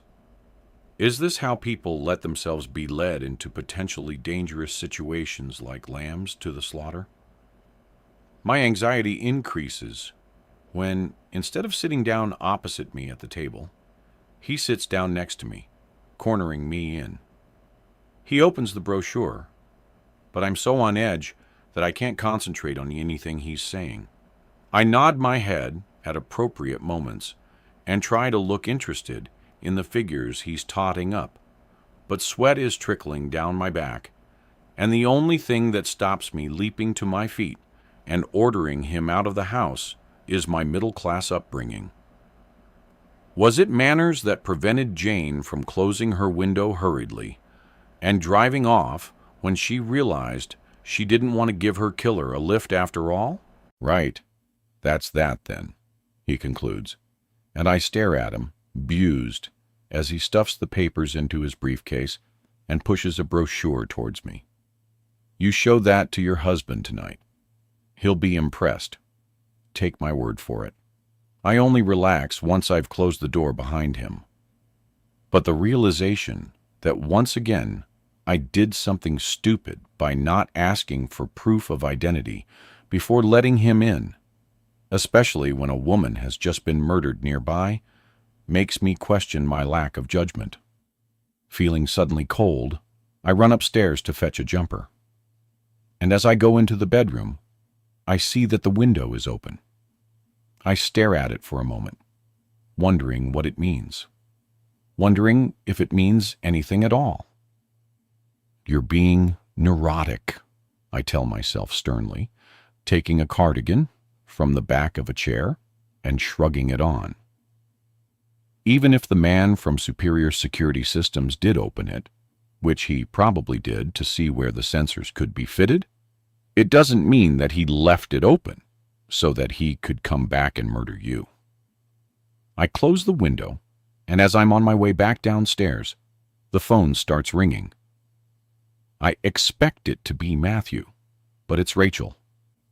I don't suppose you want to meet for a drink, do you? She asks. Yes, I say, glad of an excuse to get out of the house. Are you okay? I add, detecting that she isn't her usually bubbly self. Yes, I just feel like a glass of wine. Is 6 all right for you? I can come to Browberry. Great. In the sour grapes? Perfect. See you there. Back in the kitchen, the Superior Security Systems brochure is still lying on the table, so I put it on the side for Matthew to look at once we've had dinner. It's already 5:30. The whole thing with the alarm man must have lasted longer than I realized, so I grab my car keys and head off immediately. The town is busy, and as I hurry towards the wine bar, I hear someone call my name and look up to see my lovely friend Hannah making her way through the crowd. She's the wife of Matthew's tennis partner, Andy, and a relatively new friend. But such fun. I wish I'd met her earlier. I haven't seen you for ages, she says. I know. It's been too long. I'm actually on my way to meet Rachel. Otherwise, I'd suggest going for a drink, but you must come over for a barbecue this summer. Oh, that would be lovely. Hannah smiles. Andy was saying the other day that he hasn't seen Matthew at the club recently. She pauses. Isn't it awful about that young woman who was murdered last week? The dark cloud that is Jane descends on me. Yes, dreadful, I say. She gives a little shiver. The police still haven't found the person responsible. Do you think it was someone she knew? They say most murders are committed by someone known to the murderer. Do they? I say. I know I should tell Hannah that I knew Jane, that I'd had lunch with her a couple of weeks before, but I can't because I don't want her to start asking me about her, about what she was like. And the fact that I can't seems like another betrayal. It could be just an opportunist murder, she goes on. But Andy thinks it was someone local, someone who knows the geography of the area. He reckons they're holed up somewhere nearby. He thinks it won't be the last murder around here. It's worrying, isn't it? The thought of the murderer hiding nearby makes me go cold. Her words vibrate in my head, and I feel so sick that I can't concentrate on what she's saying. I let her talk for a few more minutes, not really listening, murmuring responses at what I hope are appropriate places. "I'm sorry, Hannah," I say, looking at my watch. "But I've just seen the time. I really have to go." "Oh, of course. Tell Matthew that Andy is looking forward to seeing him." "I will, I promise." The sour grapes is packed and Rachel is already there, a bottle of wine in front of her. "You're early," I say, giving her a hug. "No, you're late, but it doesn't matter." She pours wine into a glass and hands it to me. "Sorry, I bumped into my friend Hannah, and we ended up chatting. I better not drink the whole glass." "I'm driving." I nod towards the bottle. "You're obviously not." A couple of colleagues are meeting me for a bite to eat later, so we'll finish it between us. I take a sip of wine, savoring its crispness. "So, how are you?" "Not great, actually." The police have been in the office for the last few days, questioning everybody about Jane. It was my turn today. "No wonder you feel like a drink," I say sympathetically. "What do they want to know?" "Just if I knew her." So, I said that I didn't because it's true. She fiddles with the stem of her glass. "The thing is, I didn't tell them about the run-in I had with her over the parking space. And now I'm wondering if I should have. Why didn't you tell them?" "I don't know. Actually, I do. I suppose I thought it might make me look as if I had a motive." "A motive?" She shrugs. "What? To murder her?" "Rachel, people don't commit murder over a parking space." "I'm sure people have been murdered for less," she says dryly. "But what I'm worried about now is if somebody else, one of her friends in the office, because she's bound to have mentioned it, tells the police about the row." "I doubt they will," I say. "But if you're that worried, why don't you call the police and tell them yourself? Because they might start wondering why I didn't tell them in the first place. Makes me look guilty." I shake my head. "You're reading too much into it." I try to smile at her. I think that's the effect this murder is having on everybody. I had a man over this afternoon to give me a quote for an alarm, and I felt really vulnerable being in the house on my own with him. I can imagine. I wish they'd hurry up and find whoever did it. It must be awful for Jane's husband to know that his wife's murderer is out there somewhere. Apparently, he's taken a leave of absence to look after the children. She picks up the wine bottle and tops up her glass. "What about you? How are you doing?" "Oh, you know," I shrug, not wanting to think about Jane's motherless children. It's a bit difficult with Jane always on my mind. I give a nervous laugh. "I almost wish I hadn't had that lunch with her." "Well, that's understandable," she says sympathetically. "Did you book in to get an alarm fitted?" My shoulders tighten. "I want to, but I'm not sure Matthew's very keen on having one, though. He's always said it's like being a prisoner in your own home. Better than being murdered in your own home," she says darkly. "Don't? Well, it's true. Let's change the subject," I suggest. "Have you got any business trips coming up?" "No, not until after my holiday. Only 2 more weeks, and I'll be in Siena." "Oh, I can't wait." "I can't believe you've chosen Siena over the Ile d'Are," I tease, because she's always said she'd never go on holiday to anywhere other than I. "I'm only going to Siena because my friend Angela has invited me to her villa, remember? Even if it is because she wants to set me up with her brother-in-law, Alfie," she adds, rolling her eyes. She takes another sip of wine. "Speaking of the Ile d'Are, I'm thinking of going there for my 40th women only. You'll come, won't you?" "I'd love to." Thinking of getting away makes me feel so much better. And it'll be the perfect place to give her the present I've bought her. For a moment, I forget about Jane. And soon, Rachel is telling me about the places she plans to visit in Siena. For the next hour, we manage to keep the conversation away from anything to do with murder and alarms. But by the time I get home, I feel mentally exhausted. "Did you have a good time with Rachel?" Matthew asks, reaching up and giving me a kiss from his seat at the kitchen table. "Yes," I say, slipping off my shoes. The tiles are beautifully cool beneath my feet, and I bumped into Hannah on my way to meet her, so that was nice. "We haven't seen her and Andy for ages," he muses. "How are they?" "Fine. I said they must come round for a barbecue." "Good idea." "How did it go with the alarm man? Did you manage to get rid of him?" I take 2 mugs from the cupboard and switch the kettle on. "Eventually, yes. He left his brochure for you to look at." "How about you? Did you have a good day?" He pushes his chair back and stands, stretching his back, easing the muscles in his shoulders. "Busy. I could do without going away next week." He comes over and nuzzles my neck. "I'm gonna miss you." Shocked, I twist away from him.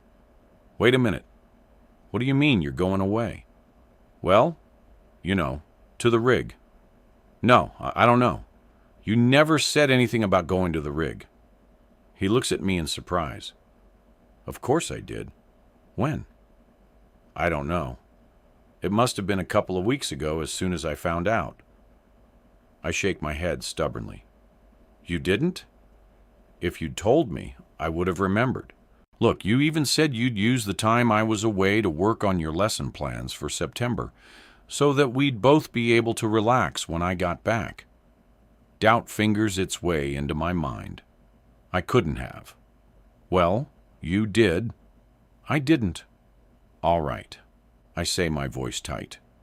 "Don't keep insisting that you told me you were going away when you didn't." I feel his eyes on me and busy myself making the tea so that he can't see how upset I am. And not just because he's going away. Saturday, July 25th. My body clock still hasn't adjusted to being on holiday. Though, despite it being the weekend, I'm in the garden early, pulling up weeds and tidying beds, only stopping when Matthew arrives back from the shops with fresh bread and cheese for lunch. We picnic on the lawn, and once we finished, I mow the grass, sweep the terrace, wipe down the table and chairs, and deadhead the plants in the hanging baskets. I'm not usually so obsessive about the garden, but I feel a pressing need to have everything looking perfect. Towards the end of the afternoon, Matthew comes to find me. "Would you mind if I go to the gym for an hour or so? If I go now, instead of in the morning, I'll be able to have a lie-in." I smile. "And breakfast in bed?" "Exactly," he says, kissing me. "I'll be back by 7. After he's gone, I begin to make a curry, leaving the door to the garden open for air. I slice onions and dice chicken, singing along to the radio as I cook. In the fridge, I discover the bottle of wine we started a couple of evenings ago and pounce on it. I pour what's left into a glass and carry on with a curry, sipping the wine as I go along. By the time I've finished in the kitchen, it's almost 6 o'clock, so I decide to have a long, bubble-filled bath. I feel so relaxed that it's hard to remember the relentless anxiety that had burdened me last week. This is the first day that I've managed to push all thought of Jane to the back of my mind. It's not that I don't want to think about her. It's just that I can't stand the constant guilt. No matter how much I want to, I can't turn the clock back. I can't not live my life because I didn't realize it was Jane in the car that night. A news bulletin comes on, but I turn the radio off quickly. Without the noise from the radio, the house is eerily quiet. And maybe because I've just been thinking about Jane, I'm suddenly conscious of being home alone. Going into the sitting room, I close the windows, which have been left open all day, then the one in the study, and lock the front and back doors. I stand for a moment, listening to the house. But the only sound I hear is the soft cack of a wood pigeon outside. Upstairs, I run the bath, but before getting in, I find myself hesitating over whether or not to bolt the bathroom door. I hate that the visit from the alarm man has played with my head, so in defiance to myself, I leave it ajar, as I normally do, but undress facing the gap. I climb in and sink down under the water. The bubbles rise up around my neck, and I lie back against their foamy cushion, my eyes closed, enjoying the stillness of the afternoon. We're rarely disturbed by neighbor noise. Last summer, the teenagers who live in the house nearest to us came to apologize in advance for a party they were throwing that night, and we didn't hear a thing. It's why Matthew and I chose this house over the much larger, more impressive, and consequently more expensive property that we also looked at. Although I think price was also a consideration for Matthew. We'd agreed to buy it jointly, and he was adamant that I wouldn't put in more than him, even though I could well afford to, despite having bought a house on the IL 6 months previously. A house nobody knows about, not even Matthew, and certainly not Rachel. Not yet. Under the bubbles, I let my arms bob to the surface and think about Rachel's birthday. The day I'll finally be able to give her the keys to the house of her dreams. It's been a hard secret to keep. It's perfect that she wants to go to the Elder for her birthday. She took me there a couple of months after Mom died, and we stumbled upon the little fisherman's cottage on our second to last day there. An Avantra sign hanging from an upstairs window. "It's beautiful," Rachel had breathed. "I need to see inside." And without waiting to consult the estate agent, she marched up the little path and knocked on the door. As the owner showed us round, I could tell that Rachel had fallen in love with it, even though she couldn't afford it. To her, it was just a pipe dream. But I knew I could make it happen, so I arranged it all in secret. I closed my eyes, imagining her face when she realizes that the cottage is hers. I knew it was exactly what Mom and Dad would have wanted me to do. If Dad had lived to make a will, he would definitely have bequeathed something to Rachel. And if Mom had been of sound enough mind, she would have done the same. A sound like a crack interrupts my thoughts. My eyes snap open, and my whole body tenses. Instinctively, I know that something is wrong. I lie as still as I can, straining my ears, listening through the open door for the sound that told me I wasn't alone in the house. Hannah's words about Jane's murderer being holed up nearby come back to me. I hold my breath, and my lungs, deprived of air, tighten painfully. I wait, but there's nothing. Keeping my movement steady so as not to disturb the water any more than necessary, I raise my arm carefully. It breaks through the suds, and I stretch my hand towards my mobile, perched precariously on the edge of the bath near the taps. But it remains out of reach, and as I slide further down the bath towards it, the water lapping against the side of the bath sounds as loud as waves crashing onto the shore. Terrified that I've drawn attention to myself and horribly conscious that I'm naked, I leap suddenly from the bath, taking half the water with me, and lunge for the door, slamming it shut. The sound reverberates around the house, and as I shoot the bolt, my fingers shaking. I hear another creak. I can't work out where from, and my fear increases. With my eyes fixed on the door, I take a couple of steps backwards and grope along the edge of the bath for my mobile. It slips from my grasp and clatters to the floor. I freeze, my arm outstretched, but still there is nothing. Bending my knees slowly, I retrieve my mobile. The time appears on the screen, 6:50, and the breath that I forgot I was holding comes whooshing out in relief, because Matthew will soon be home. I dial his number, praying that I'll be able to get a signal, because with the bathroom at the back of the house, it's never a sure thing. When his mobile starts ringing, I'm dizzy with gratitude. "On my way," he says cheerfully, thinking I want to know how long he's going to be. "Do you want me to stop off for anything?" "I think there's someone in the house," I whisper shakily. "What?"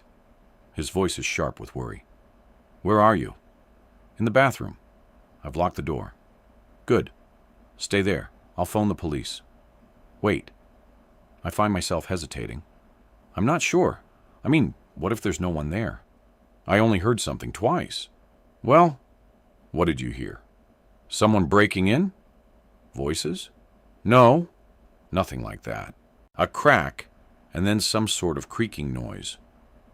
"Look, stay where you are. I'll be with you in 2 minutes." "All right," I say, "but hurry." Feeling less anxious now that Matthew is coming, I sit down on the edge of the bath. The feel of it against my bare skin reminds me that I'm still naked. So, I drag my dressing gown from the back of the door and shrug it on. I can't help wondering if I should have let Matthew phone the police after all. If there is someone in the house, he could be in danger when he arrives. My mobile rings. I'm here. Matthew says, "You okay?" "Yes, I'm fine. I've parked in the road." He goes on, "I'm going to take a look around." "Be careful," I say. "Stay on the phone." "All right." I listen nervously as I hear his footsteps crunch on the gravel and then round the side of the house. "Can you see anything?" I ask. "Everything seems fine. I'll just check the garden." A minute or so passes. "All good. I'm coming in. Be careful." I warn again before the signal goes. "Don't worry." I grabbed a spade from the shed. The call cuts off, and from the bathroom, I hear him checking out the rooms downstairs. When I hear him on the stairs, I start unlocking the door. "Let me check the bedrooms first," he calls. It isn't long before he's back. "You can come out now." I open the door, and when I see him standing there with a spade in his hand, I feel suddenly foolish. "Sorry," I say awkwardly. I really did think someone was there. He puts the spade down and wraps his arms around me. "Hey, better to be safe than sorry. I don't suppose you want to make me one of your gin and tonics, do you?" "I could do with a stiff drink. I'll just throw some clothes on." "It'll be waiting for you in the garden," he promises, taking his arms from around me and heading for the stairs. I pull on jeans and a t-shirt and follow him down. He's standing in the kitchen slicing some limes. "That was quick," he says, but I'm too busy staring at the window. "Did you open the window?" I ask. "What?" He turns to look. "No, it was like that when I came in." "But I shut it," I say, frowning. "Before I went up for my bath, I shut all the windows." "Are you sure?" "Yes." I search my memory. I can remember closing the windows in the sitting room and the one in the study, but I can't remember closing this one. At least I thought I had. "Maybe you didn't close it properly and it came open," he says. "Maybe that was the noise you heard." "Oh, you're probably right," I say, relieved. "Come on, let's have that drink." Later, after dinner, we carry the rest of the bottle of wine through to the sitting room to finish in front of a film.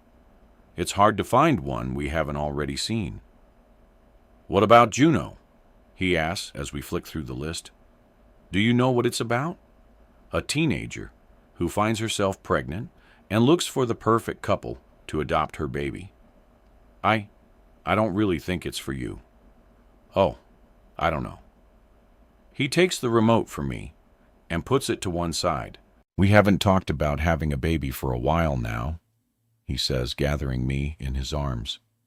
You do still want to, don't you? I lay my head on his shoulder, loving how safe he makes me feel. Yes, of course. Then perhaps we should start putting the wheels in motion. It can be quite a long process, apparently. We said when we'd been married a year, I say, and despite my joy, I realize that I'm stalling because how can I think about having a child when before it's even a teenager? I could be diagnosed with dementia like Mom. I know I'm probably worrying about nothing, but to ignore the problems I've been having with my memory would be stupid. It's lucky it's our anniversary soon, then, he says softly. Why don't we watch an action film instead? All right, let's have a look at what there is. We watch a film until it's time for the news. As always, Jane's murder features prominently, and I only carry on watching because I'm desperate to know if they're any nearer to catching her killer, but they've made little progress. Then a police officer comes on. If you or anyone you know were in the vicinity of Blackwater Lane last Friday night or in the early hours of Saturday morning and saw Jane Walters's car, a dark red Renault Clio, parked or otherwise, please call the following number. He seems to be looking directly at me as he speaks, and when he adds that people can call the number anonymously, I realize it's the answer to my dilemma. The news finishes, and Matthew, ready for bed, tries to pull me to my feet. You go ahead. There's something I want to watch on another channel, I say, reaching for the remote. Okay, he says cheerfully. I'll see you later. I wait until he's upstairs, then rewind the news until I find the number and jot it down on a piece of paper. I don't want the police to be able to trace the call back to me. So, I'll have to use a payphone, which means I won't be able to phone until Monday, when Matthew's back at work. And once I have, hopefully, some of my guilt will disappear. Sunday, July 26th. The house phone rings while Matthew is in the kitchen, making breakfast to bring back to bed. Can you get it? I call from the bedroom, shifting further down under the covers. If it's for me, tell whoever it is that I'll call them back. A moment later, I hear him asking Andy how he is. So, I guess bumping into Hannah has prompted his call. Remembering how I had suddenly run off to meet Rachel, I can't help feeling a little guilty. Let me guess. Andy wants you to play tennis this morning, I say when Matthew comes back upstairs. No, he wanted to know what time we're expecting them. He looks quizzically at me. I didn't realize you'd invited them today. What do you mean?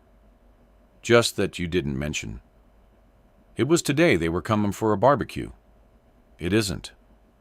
Sitting up, I take one of the pillows from his side of the bed and put it behind my back. I said they must come round, but I didn't say when. Well, Andy seems to think it's today. I smile. He's having a joke with you. No, he was deadly serious. He pauses. Are you sure you didn't invite them today? Of course I am. It's just that you did the garden yesterday. What's that got to do with it? Just that Andy asked me if you'd managed to get the place tidied up. Apparently, you told Hannah that if they came for a barbecue, it would be a good excuse to get the garden into shape. Then why didn't they know the time? If I'd arranged something with Hannah, I would have said the time. She's got it wrong, not me. Matthew gently shakes his head. The movement is so subtle, I nearly miss it. I managed to hide the fact that I didn't have a clue what he was talking about and said 12:30. I look at him appalled. What? So they're all coming? The children too? I'm afraid so, but I didn't invite them. Could you phone Andy back and tell him there's been a mistake? I could, I suppose. Another pause. As long as you're sure you didn't tell them to come today. I stare at him, trying not to let him see how unsure I suddenly feel. Even though I can't actually remember inviting Hannah and Andy today.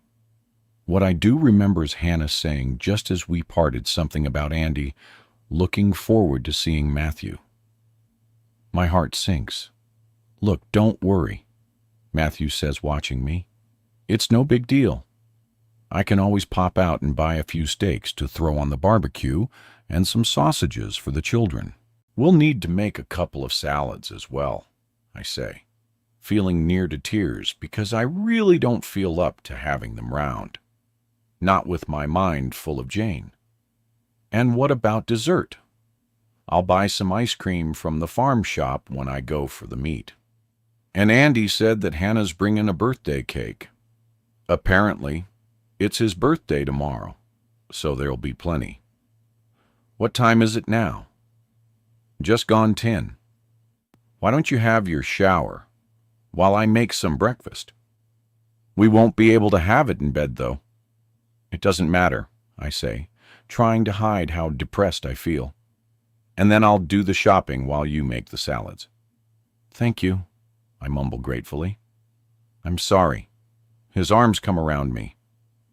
Hey, you've got nothing to apologize for. I know how tired you are at the moment. I'm glad to be able to hide behind the excuse. But how long is it going to be before he says something to me?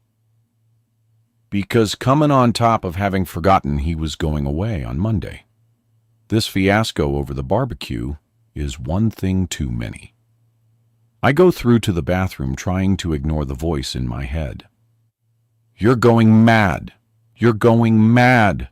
You're going mad. It would be so much easier to pretend that Hannah, wanting to come round for a barbecue, had decided to manipulate an invitation, but that's not something she'd ever do, and I'd be mad to even think it. Anyway, what about my obsession to get the garden looking perfect?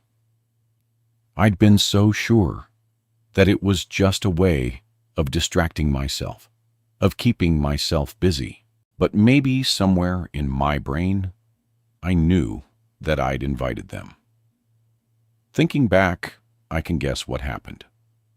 I'd been so distracted by the talk of Jane. I'd only been half listening to what Hannah was saying by the end of our chat. Maybe it was then, during those lost minutes, that I'd invited Hannah and Andy to come today. It used to happen to Mom all the time. She'd be there, nodding away at things I was saying, offering her opinion, even making suggestions.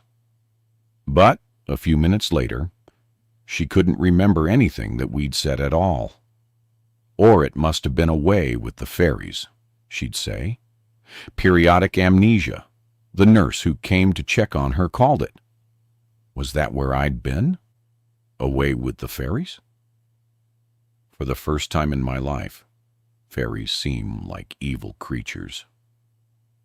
Hannah and Andy arrive a little after 12:30, and it's not long before the conversation inevitably turns to Jane's murder. Did you see that the police are appealing for people to come forward in relation to that young woman's death? Hannah says, as she passes a plate to Matthew.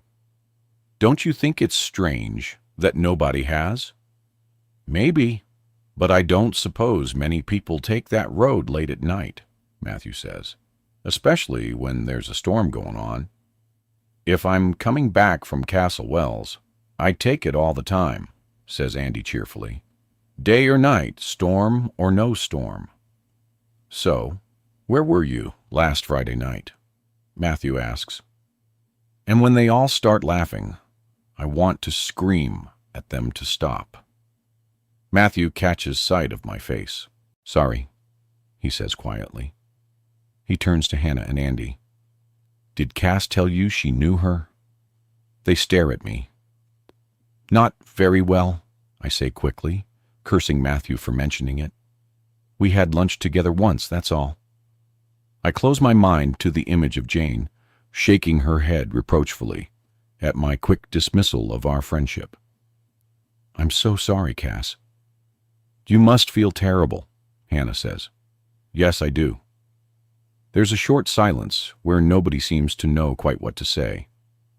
"Well, I'm sure they'll catch whoever's responsible soon." Andy says somebody, somewhere, must know something. I manage to get through the rest of the afternoon, but as soon as they've gone, I wish they'd come back. Their constant stream of chatter may have been exhausting, but it's preferable to the silence that leaves me too much time to think about the things tumbling around in my mind. I clear the table and carry the plates into the kitchen. And as I walk in through the door, I stop in my tracks, staring at the window I hadn't remembered closing yesterday before I'd gone up for my bath. Because now, when I think about it, when I'd been making the curry, the back door had been open, but not the window. Monday, July 27th. After Matthew leaves for the rig, I'm unnerved by the sense of abandonment I feel. But I can finally make the phone call I've been dreading. I find the piece of paper where I jotted the number down, and as I'm looking for my bag, the phone starts ringing. "Hello?" There's no reply, so I presume whoever it is has lost their signal. I hold on for another 10 seconds, then hang up. If it's Matthew, I know he'll phone again if he needs to. I run upstairs to fetch my purse, push my feet into some shoes, and leave the house. I had thought about driving into Browberry or Castle Wells and using one of the payonees there, but it seems a bit extreme when there's one 5 minutes up the road near the bus shelter. As I approach the payphone, I feel as if someone is watching me. I look to the right and left, then turn and look surreptitiously behind me. But there's no one around, just a cat sunning itself on a low stone wall. A car drives past. Lost in her own thoughts, the woman driver doesn't even look my way. In front of the phone, I read the instructions because it's years since I used one. Fish for a coin in my purse, and with shaking fingers, push a pound into the slot. I take out the piece of paper where I jotted down the number to call and punch it into the phone, my heart racing, wondering if I'm doing the right thing.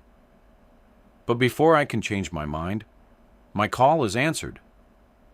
"It's about Jane Walters," I say breathlessly. I passed her car in Blackwater Lane at 11:30, and she was still alive. "Thank you for coming forward." The woman's voice is calm. Could I? But I've already put the phone down. I leave quickly, hurrying down the road towards the house. The same uneasy feeling that I'm being watched, following me as I go. Once inside, I make myself calm down. There wasn't anybody watching me. It was only my guilty conscience at doing something secretive that made me think that there was. And because I've done what I should have done at the beginning, I begin to feel better about everything. After all my hard work on Saturday, there's nothing left to do in the garden, but there's plenty of housework waiting. With the radio on for company, I drag the Hoover upstairs, and armed with polish and cleaning materials, I make a start on the bedrooms. I work methodically, focusing on the task in hand, steering my mind away from Jane, and it works until the news bulletin comes on at midday. Police are appealing to the person who contacted them earlier today with information relating to the murder of Jane Walters to get back in contact with them. Jane Walters was found murdered in her car. in the early hours of the 18th of July, and I don't hear any more over the hammering of my heart. It reverberates in my eardrums, making me deaf. I sit down on the bed and take deep, shaky breaths. Why did the police want to speak to me again? I had told them everything I know. I try to squash down the panic rising inside me, but it just keeps on coming. Even though nobody knows it was me who made that phone call, the fact the police have made it public means I no longer feel anonymous. Instead, I feel horribly exposed. The police had said something about the person who called them having information in relation to Jane's murder. It makes it sound as if I told them something important, something vital. If Jane's killer was listening to the news, he's bound to feel threatened by my existence. What if he thinks I saw him lurking around Jane's car that night? Horribly agitated, I get to my feet and pace the bedroom, wondering what I should do. As I pass in front of the window, I glance distractedly outside and find myself freezing. There's a man I haven't seen before walking away from our house. Nothing to worry about, except that he must have come from the woods. Nothing to worry about, except that it's rare to see anybody walking past our house. Driving? Yes. Walking? No. To go for a walk in the woods. No one would go down Blackwater Lane on foot, not unless they wanted to get run over. The path that leads to the woods starts in a field opposite our house that is well signposted. I watch him until he's out of sight. He doesn't hurry. He doesn't turn around. But it does nothing to calm my heart's furious racing. Is Rachel staying with you tonight? Matthew asks when he phones me later from the rig. Before leaving this morning, he had suggested I invite her over. I haven't told him about the man I saw earlier because there's nothing really to say. Besides, he might call the police. And what would I tell them? I saw a man walking away from our house. What did he look like? Average height, average build. I only saw him from behind. Where were you? In the bedroom. What did he do? Nothing. So, you didn't see him do anything suspicious? No, but I think he might have been looking up at the house. You think? Yes. So, you didn't actually see him looking at the house? No. I tell Matthew. I decided not to bother her. Well, that's a pity. Why? It's just that I don't like the thought of you being on your own. His worry increases mine. I wish you'd told me that before. You'll be fine. Just make sure that the doors are locked before you go to bed. They're already locked. I wish we had an alarm. I'll have a look at the brochure when I get back, he promises. I hang up and phone Rachel. Are you doing anything tonight? Sleeping, she replies. I'm already in bed at 9 o'clock in the evening. If you'd had the weekend I had, you'd have been in bed long ago. So, if you're phoning to ask me to go out, I'm afraid it's a no. I was going to ask you to come round and share a bottle of wine with me. I hear a yawn on the other end of the phone. Why are you on your own? Yes. Matthew's got an inspection at one of the rigs. He's away all week. How about if I come and keep you company on Wednesday? My heart sinks. What about tomorrow? I can't, sorry. I already have something on. Wednesday it is then. I can't keep the disappointment from my voice. Is everything okay? She asks, picking up on it. Yes, everything's fine. Go on. Go to sleep.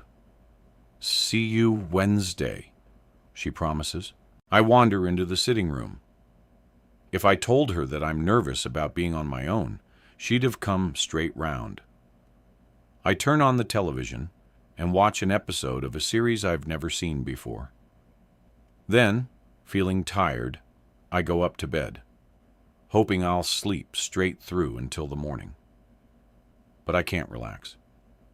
The house is too dark, the night too silent. I reach out and turn the light on, but sleep eludes me. I put my headphones on to listen to music, but take them off again when I realized they'd mask the sound of someone creeping up the stairs. The two windows I found open, the one in the bedroom after the alarm man left on Friday, and the one in the kitchen on Saturday, play on my mind, as does the man I saw outside the house this morning. When the sun begins to rise and I find myself falling asleep, I don't bother fighting it, telling myself that I'm less likely to be murdered in daylight than at night. Wednesday, July 29th. I'm woken by the phone ringing in the hall. I open my eyes and stare at the ceiling, hoping the caller will give up. Yesterday morning, the phone had rung insistently at 8, but when I'd answered it, there'd be no one there. I look at the clock. It's nearly 9, so it's probably Matthew phoning before he starts work for the day. Leaping out of bed, I run downstairs and snatch it up before the answering machine kicks in. "Hello?" I say breathlessly.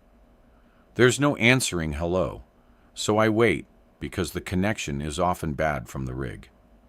"Matthew." I try. There's still no answer, so I hang up and dial his number. "Did you just call?" I ask when he picks up. "Good morning, darling," he says pointedly, but with laughter in his voice. "How are you today?" "Sorry," I say hastily. "I'll start again." "Hello, darling. How are you?" "That's better. I'm fine. It's cold up here, though." "Did you call me a moment ago?"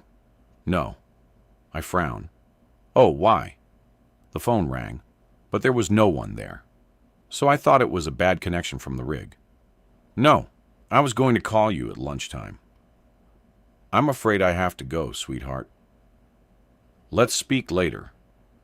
I hang up, annoyed at having been got out of bed. There should be a rule against cold callers calling so early. The day stretches in front of me, and I realized I don't want to spend another night on my own. During the night, when I got up to go to the L, I looked out of the window, and for a second I thought there was someone there. There wasn't, of course. But after that, I couldn't get back to sleep until the early hours. Then, "Go away for a couple of days," Matthew says when he phones, and I tell him I've hardly slept for the last 2 nights. "I could, I suppose," I say. "Maybe the hotel I went to a couple of years ago after Mom died. It has a pool and spa. I'm not sure they'll have any room, though. Why don't you phone them and find out? If they do, you could go today, and I'll join you on Friday." My spirits lift immediately. That's a great idea. "You really are the best husband in the world," I say gratefully. I phone the hotel, and while I wait for them to pick up, I take the calendar from the wall just to make sure of the dates I need to book. I'm just calculating that I'll need to book it for 4 nights if we're to stay until Sunday, when the words "Matthew to Rig" jump accusingly out at me from Monday's square. I close my eyes, hoping they won't be there when I open them again, but they are, as are the words "Matthew back," written on the square for the 31st Friday, followed by a smiley face. My heart drops, and worry begins its familiar gnawing in my stomach, so that when the hotel finally answers, and the receptionist tells me they're fully booked, apart from a suite, I don't even ask him how much it costs. I just go ahead and reserve it. I hang the calendar back on the wall, turning the page over to August, ready for when we come back from the hotel, and so that Matthew won't see he was right when he said he'd told me he was going to the rig. It's only once I'm at the hotel waiting to check in that I begin to feel better. The suite is fabulous with the biggest bed I've ever seen. And once I've unpacked, I text Matthew to let him know where I am, then change into a swimsuit and make my way down to the pool. I'm just pushing my belongings into a locker when a text arrives, but from Rachel. Hi, just to let you know, I've arranged to leave early tonight, so I'll be with you around 6. Are you cooking, or should we go out? My heart plummets so fast. I feel as if I've stepped off a cliff. How could I have forgotten that Rachel was coming to stay tonight when we'd only arranged it on Monday? I think of Mom, and a hot, sick fear claws my stomach. I can't believe I forgot. Jane's murder and the guilt I feel have distracted me. Yes, but to forget about Rachel coming to stay. I fumble with my phone and press the call button, desperate to confide my growing fears in someone. Despite Rachel only just sending the message, she doesn't pick up.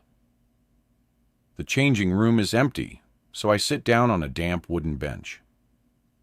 Now that I've made the decision to tell Rachel I'm worried about my short-term memory, I'm desperate to act on it in case I dissuade myself later.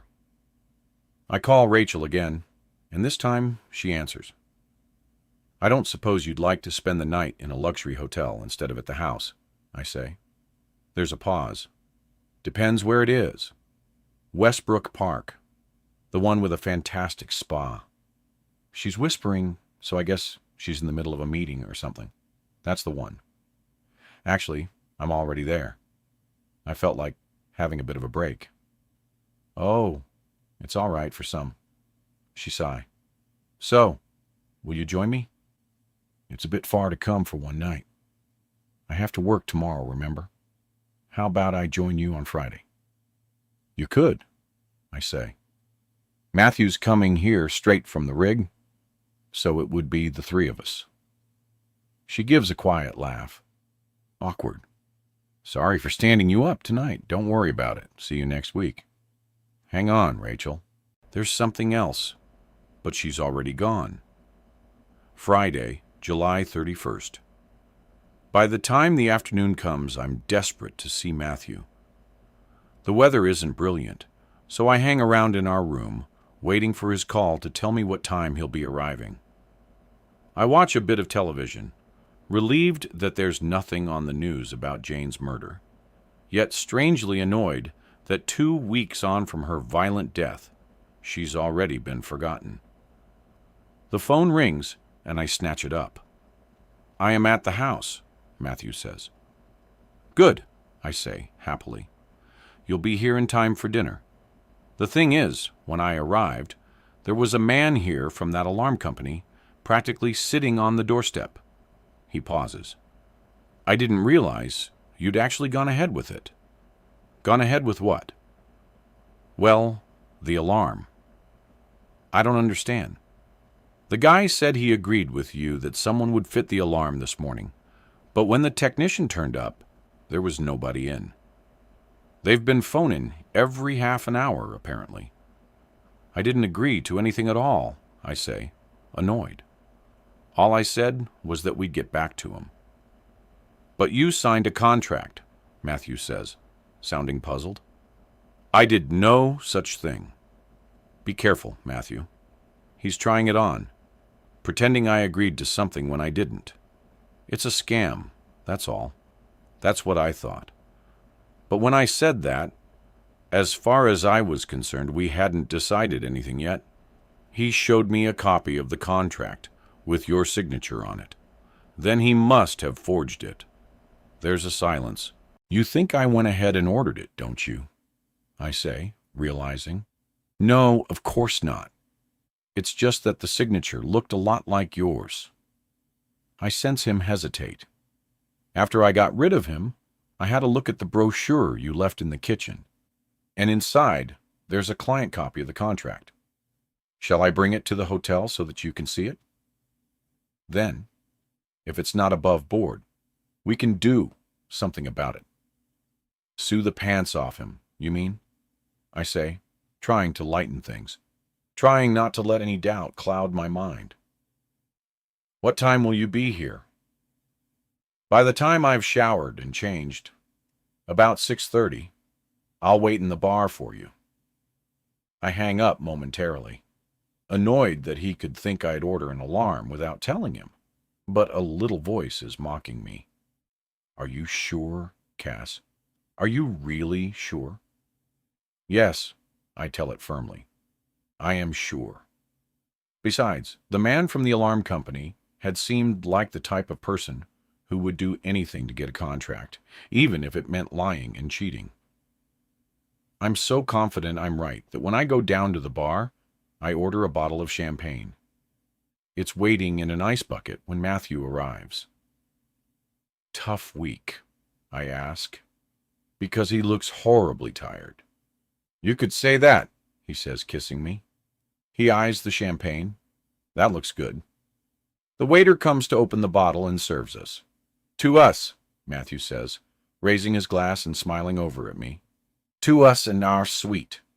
You booked a suite. It was all they had left. "What a shame," he says, grinning. "The bed is huge," I go on.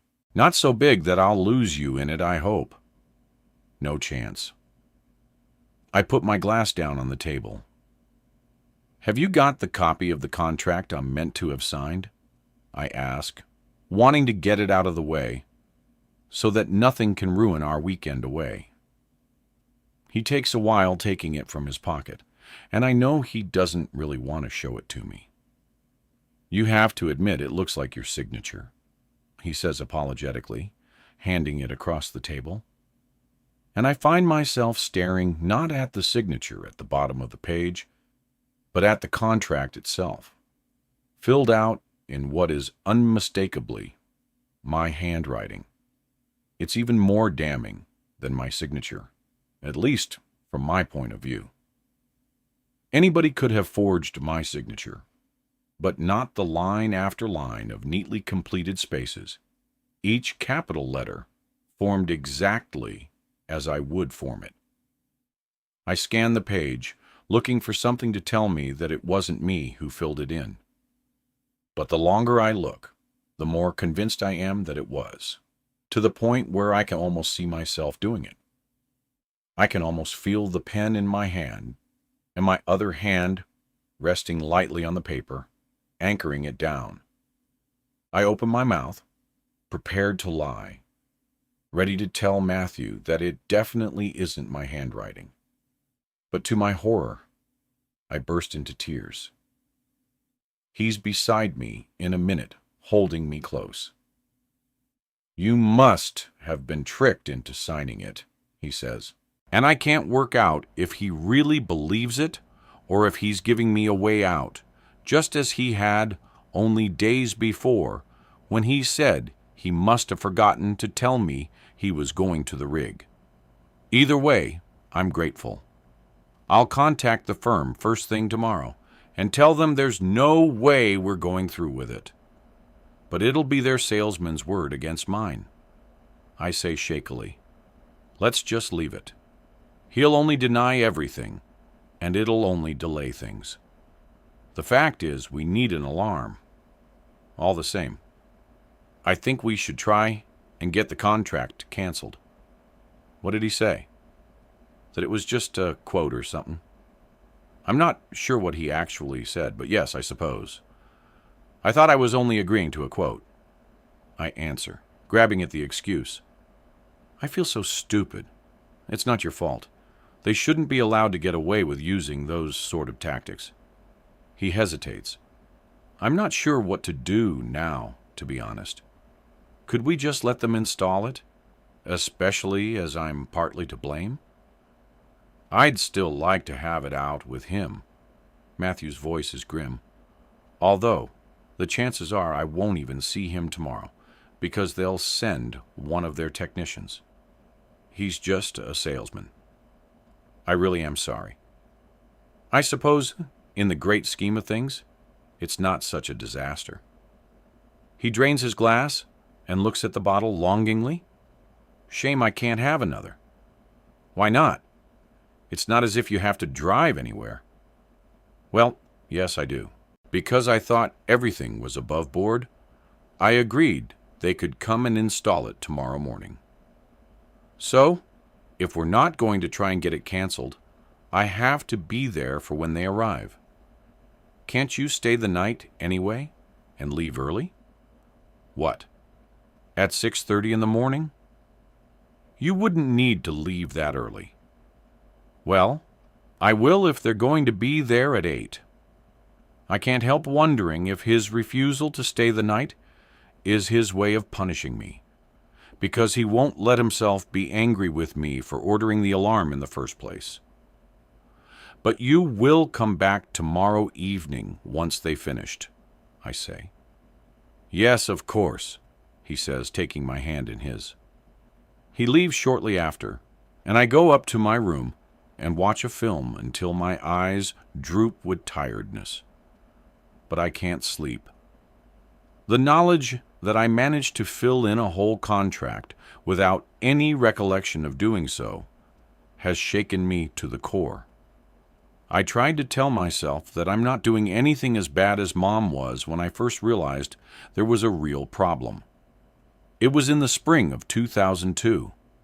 She'd gone to the local shops and had got lost on her way back home, only turning up 3 hours later. Before the alarm, it was only little things that slipped from my memory. Forgetting what I was meant to have bought for Susie. Forgetting Matthew was going away. Forgetting I'd invited Hannah and Andy for a barbecue. Forgetting Rachel was coming to stay. All those things are bad enough. But ordering an alarm without realizing what I was doing is huge. I want to believe more than anything that the salesman tricked me into it. But when I think back to when we were in the kitchen together, I realize that I don't remember very much at all, except at the end when he handed me the brochure and assured me that my husband would be impressed. Sunday, August 2nd.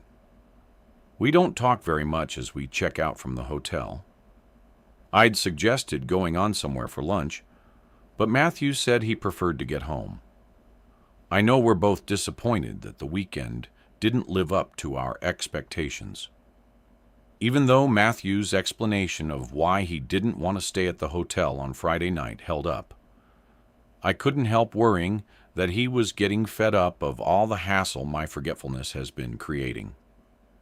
So yesterday, while he was at the house, waiting for the alarm system to be fitted, I plucked up my courage and Googled periodic amnesia, which directed me to transient, global amnesia. Although the term was familiar to me in relation to Mom, my heart still dropped a little further with each line I read, and I closed off the page quickly, trying to squash the panic mounting inside me. I don't know if it's what I've got, and more importantly, I don't want to know. For now, ignorance is bliss. When Matthew finally turned up at 7 last night in time for a drink in the bar before dinner, I was aware that he was watching me more closely than usual, and I kept expecting him to tell me that he was worried about me. But he didn't say anything, which made it somehow worse. I thought that maybe he was waiting until we were in the privacy of our room. But when we eventually went up, instead of saying that he wanted to talk to me, he turned on the television. And I wished that he hadn't, because there was a special report about Jane's murder, following her funeral earlier in the day. They showed footage of her flower-covered coffin being carried into the little church in H, with her distraught parents following behind, and tears had seeped from my eyes. Then a photo of Jane appeared on the screen, a different one to the one they'd been using before. She was so pretty, Matthew said. It's such a terrible shame. So, it would be less of a shame if she hadn't been pretty, I retorted, suddenly angry. He looked at me in surprise. That's not what I meant, and you know it. It's terrible when anyone gets murdered.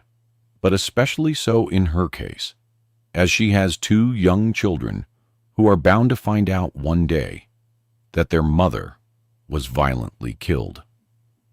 He turned back to the television, where the report showed police stopping and searching cars in Blackwater Lane, which was once again open to the public. "They're hardly going to find the murder weapon in someone's boot," he went on. "They'd be better off looking for the murderer. Someone must know who he is. He must have been covered in blood that night." "Can you just stop talking about it?" I muttered. "You're the one who started." I wasn't the one who turned on the television. I felt him looking at me. "Is it because the murderer is still at large? Is that what's bothering you? Because if it is, you'll be perfectly safe now that we have an alarm. Anyway, whoever's responsible is probably miles away by now." "I know," I said, "so stop worrying." I realized that it was the opening I'd been waiting for, the perfect time to confide in him, to tell him that I was worried about what was happening to me, to my mind, to explain about Mom and her dementia. But I let the moment slip away. I hoped a bath would calm me, but I couldn't stop thinking about Jane's husband. I wished there was something I could do to make his pain easier to bear.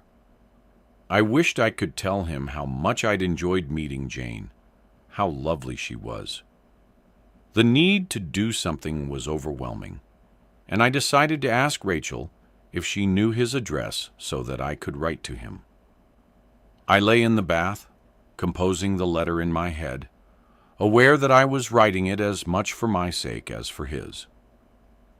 By the time I got out of the bath, the water was cold, and later, as Matthew and I lay side by side in bed without touching, the distance between us had never seemed greater.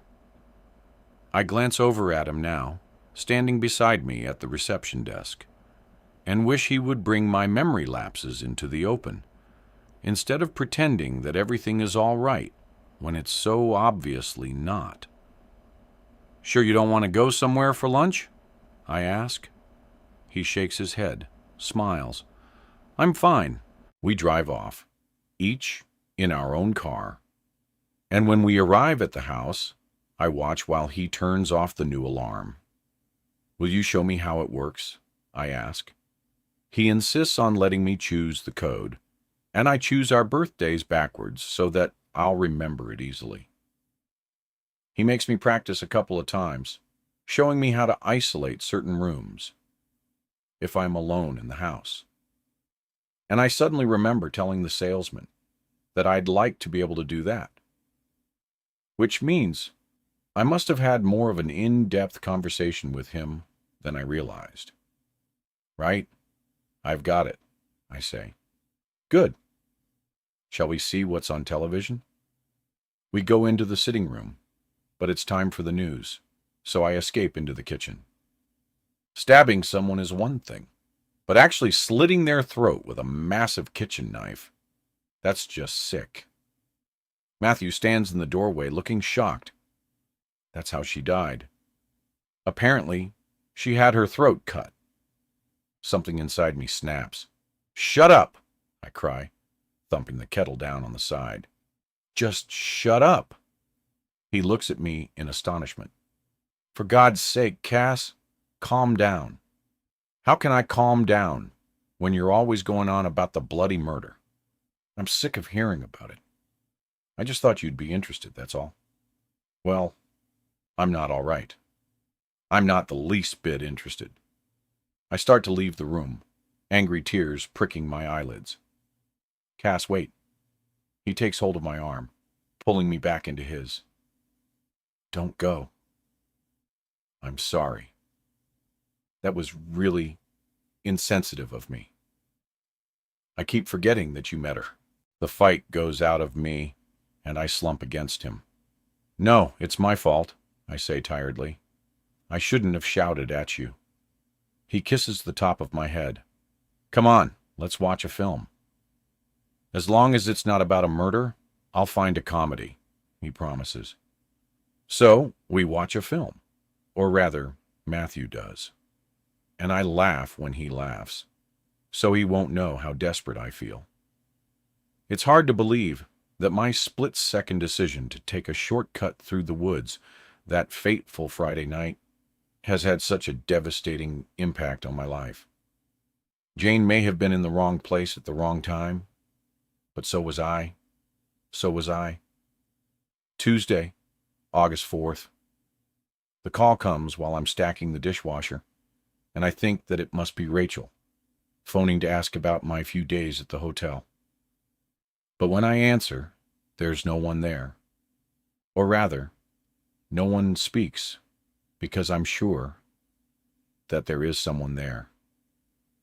I suddenly remember a call I received yesterday, and the ones I'd received the previous week, before I left for the hotel. The silence. I hold my breath, listening for the slightest sound that will tell me there's someone there. But there's nothing. No static.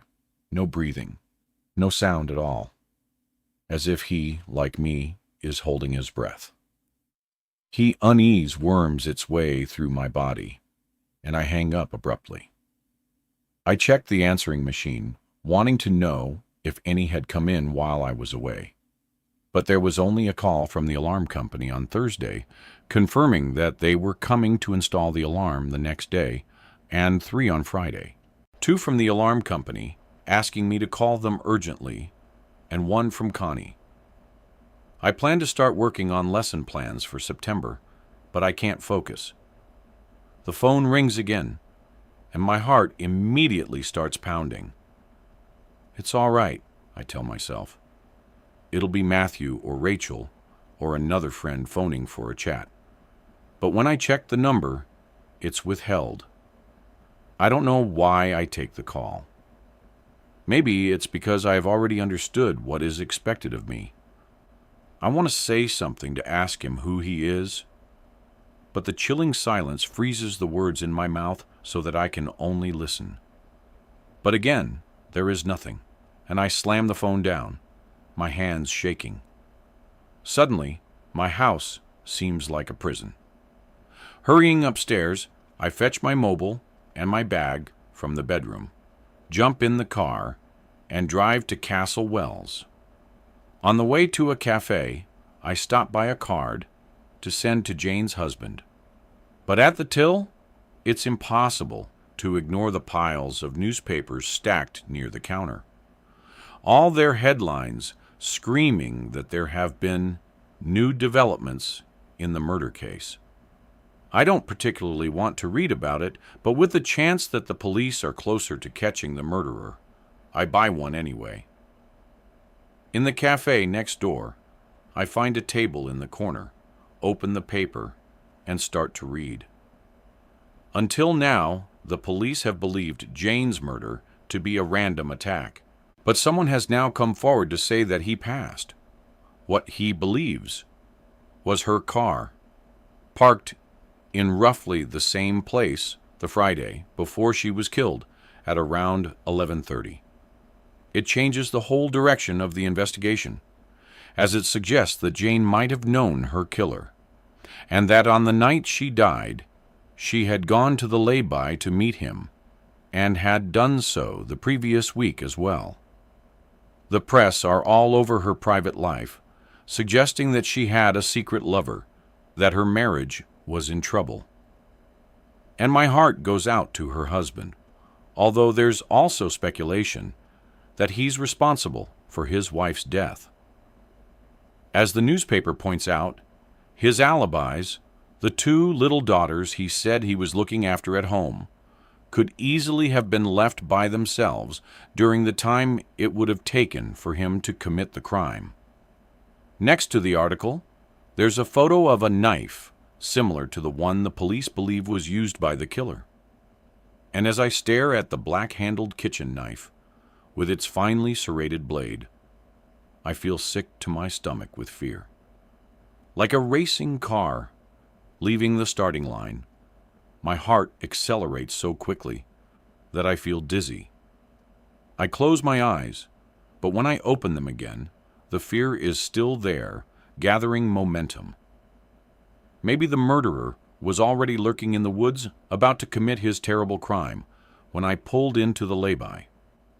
If he saw me, he might think that I saw him. Maybe he memorized my license plate in case I became a threat to him. And now, in his eyes, I may have. He knows that someone went to the police because they've made my call to them public. And maybe he's guessed it was me. He doesn't know that I didn't tell them anything, that I had nothing to tell them. What matters is that he knows I exist. Has he found out who I am and is making silent calls as a threat? I look around desperately for something to ground me. My eyes fall on the cafe menu, and I start counting the letters in the first item on there.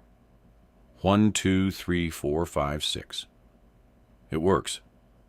The even pacing of the numbers slows my heartbeat, and soon I'm breathing normally again. But I still feel shaky and horribly alone. I take out my mobile and phone Rachel. Glad that her offices aren't too far away from the town center. I'm in Castle Wells. I don't suppose you can take a long lunch hour, can you? I ask. Let me check my diary. Her voice is brisk, which tells me she's heard the desperation in mine. Let's see. I have a meeting at 3, so I'd have to be back for that. And if I juggle things around a bit, I could be with you around 1. Will that do? That would be great. Shall we meet in the Spotted Cow? She says, perfect. Is the town busy? Where did you park? I found a place in the little car park in Granger Street, but you might have to go to the multi-story. All right, see you at 1. What's the matter, Cass? Rachel asks, concerned. I take a sip of wine, not quite sure what to tell her. I just don't feel safe in the house anymore. Why not? It's since the murder. It said in the paper that Jane was probably killed by someone she knew, which means he must live locally. She reaches out and gives my hand a squeeze. Her death has really affected you, hasn't it? I nod miserably.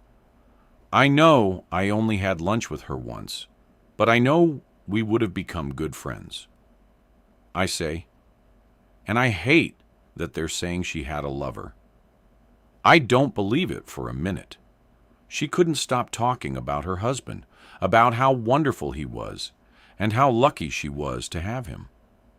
I bought a card to send to him. Would you be able to find his address for me? Yes, of course. I'll ask around at work. She nods at the newspaper I bought earlier. Did you see the picture of the knife? Oh, it's horrible.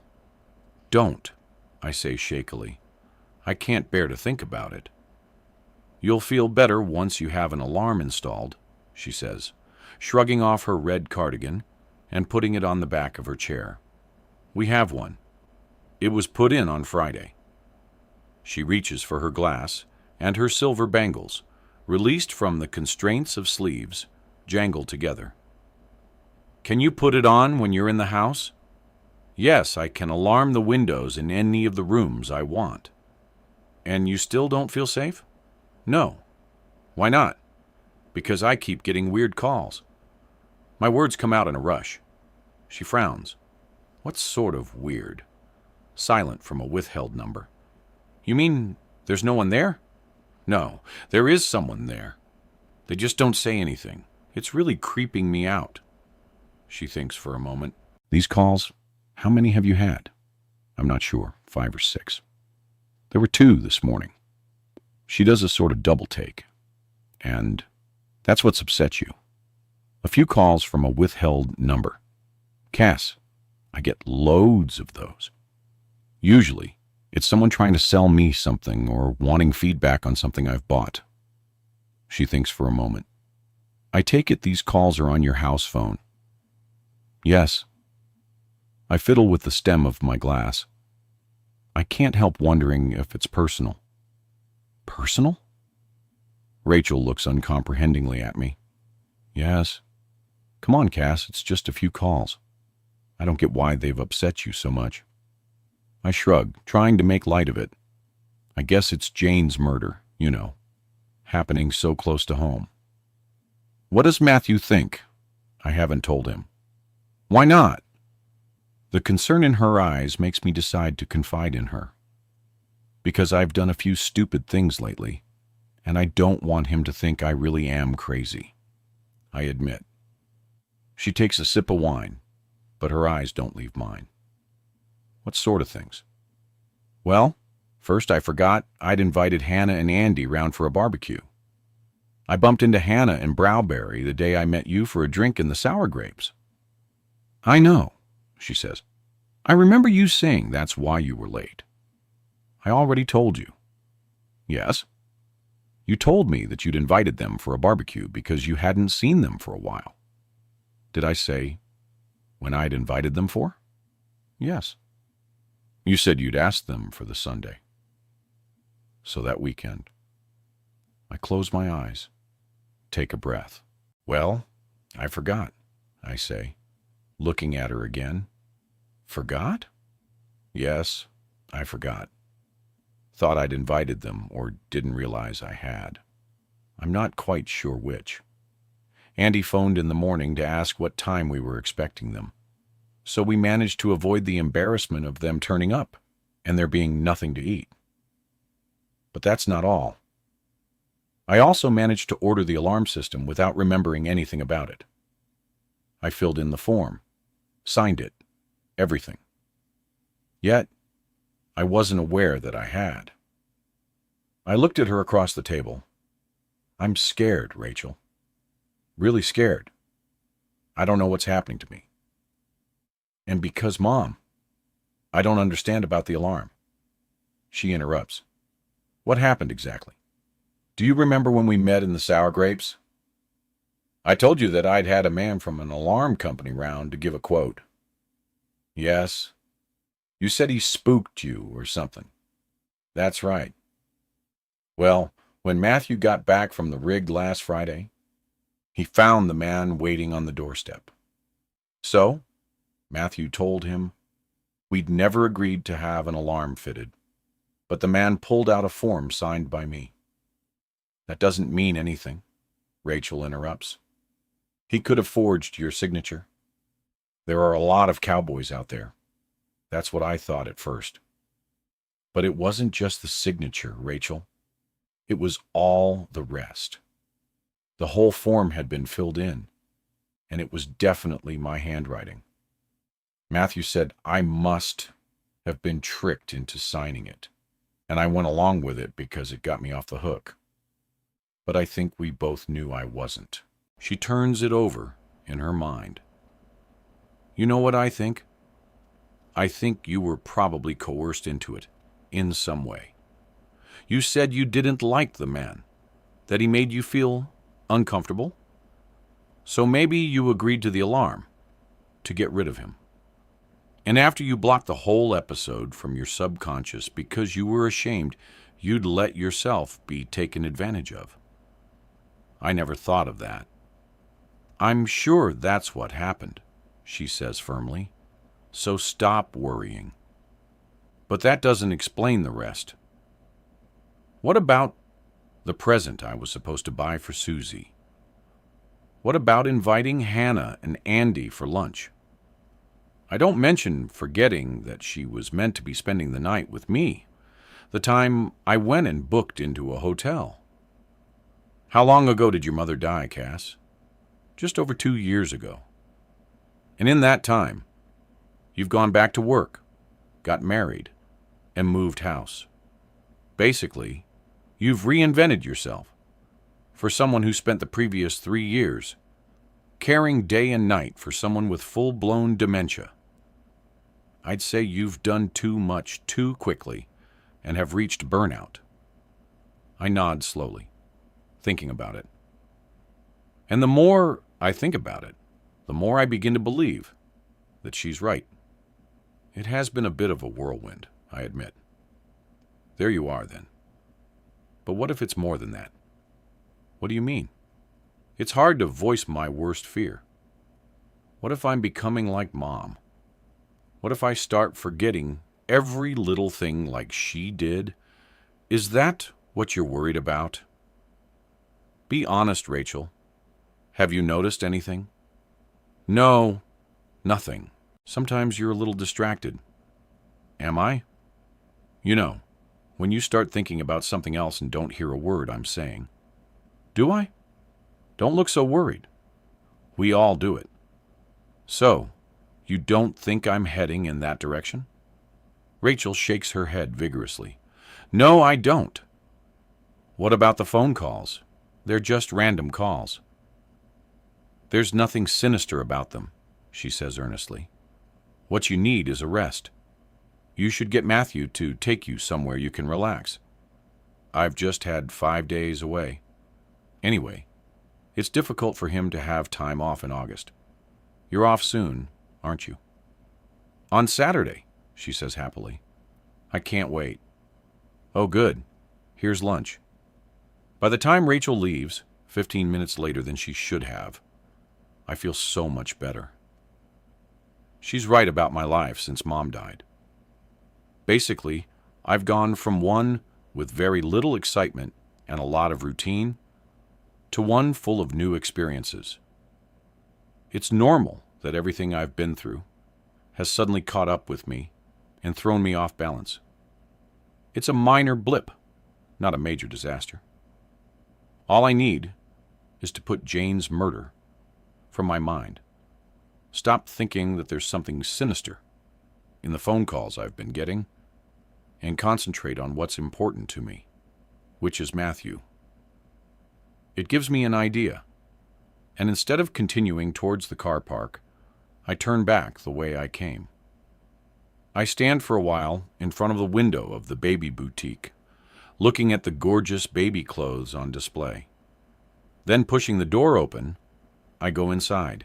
There's a young couple, the woman heavily pregnant, looking at pram for their soon-to-be-born baby, and the thought that one day it'll be Matthew and me standing there choosing a pram for our child fills me with a longing that takes my breath away. I begin to look through the rails of clothes and find a tiny sleep suit decorated with pastel-colored balloons. The shop assistant, a petite young woman with the longest hair I've ever seen, comes over to see if she can help. Yes, I'd like to buy this, I say, handing her the sleep suit. Oh, it's gorgeous, isn't it? Would you like a gift wrapped? No, it's fine. Thank you. It's for me. They're lovely. When's your baby due? Her question throws me, and I feel embarrassed that I'm buying a sleep suit for a baby that doesn't exist. Oh, I'm only just pregnant, I hear myself say. She laughs delightedly and pats her stomach. Me too. Congratulations. I turn and see the young couple coming towards us. Do you know yet if it's a boy or a girl? The young woman asks, looking at me. I shake my head quickly. Oh, early days. Mine's a boy, she says proudly. Due next month. Lovely. We can't make up our minds which buggy to buy, she goes on.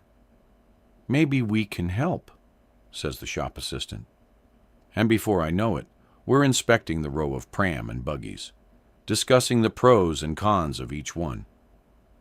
I'd choose that one, I say, pointing to a beautiful navy and white pram. Why don't you try it? The shop assistant suggests. So the young couple and I take turns wheeling it up and down the shop, agreeing that it really is the perfect option, as not only does it look classy, it's easy to handle. We move to the counter, and the shop assistant insists on putting the sleep suit in a pretty box, even though I've told her that it's for me. And as we chat about possible names for our babies, I feel more positive than ever about becoming a mother. Rachel's assertion that all I'm suffering from is burnout has given me back my confidence, and I can't wait to tell Matthew this evening that we can start IVF. Maybe I'll present him with the tiny sleep suit first as a hint. We have a loyalty scheme. you might find interesting. The smiling assistant holds out a form to me. You just need to fill in your name and address. Once you've built up a certain number of points, you get a discount on your future purchases. I take the form and start filling it in. Oh, that sounds great. You can use it to buy maternity wear, too, she goes on. We have some lovely jeans with a waistband that expands along with your pregnancy. I've got my eye on a pair already. Suddenly brought back to reality, because I am not pregnant. I hand the form back to her and say a hurried goodbye. I'm almost at the door when she calls me back. You haven't paid, she reminds me, laughing.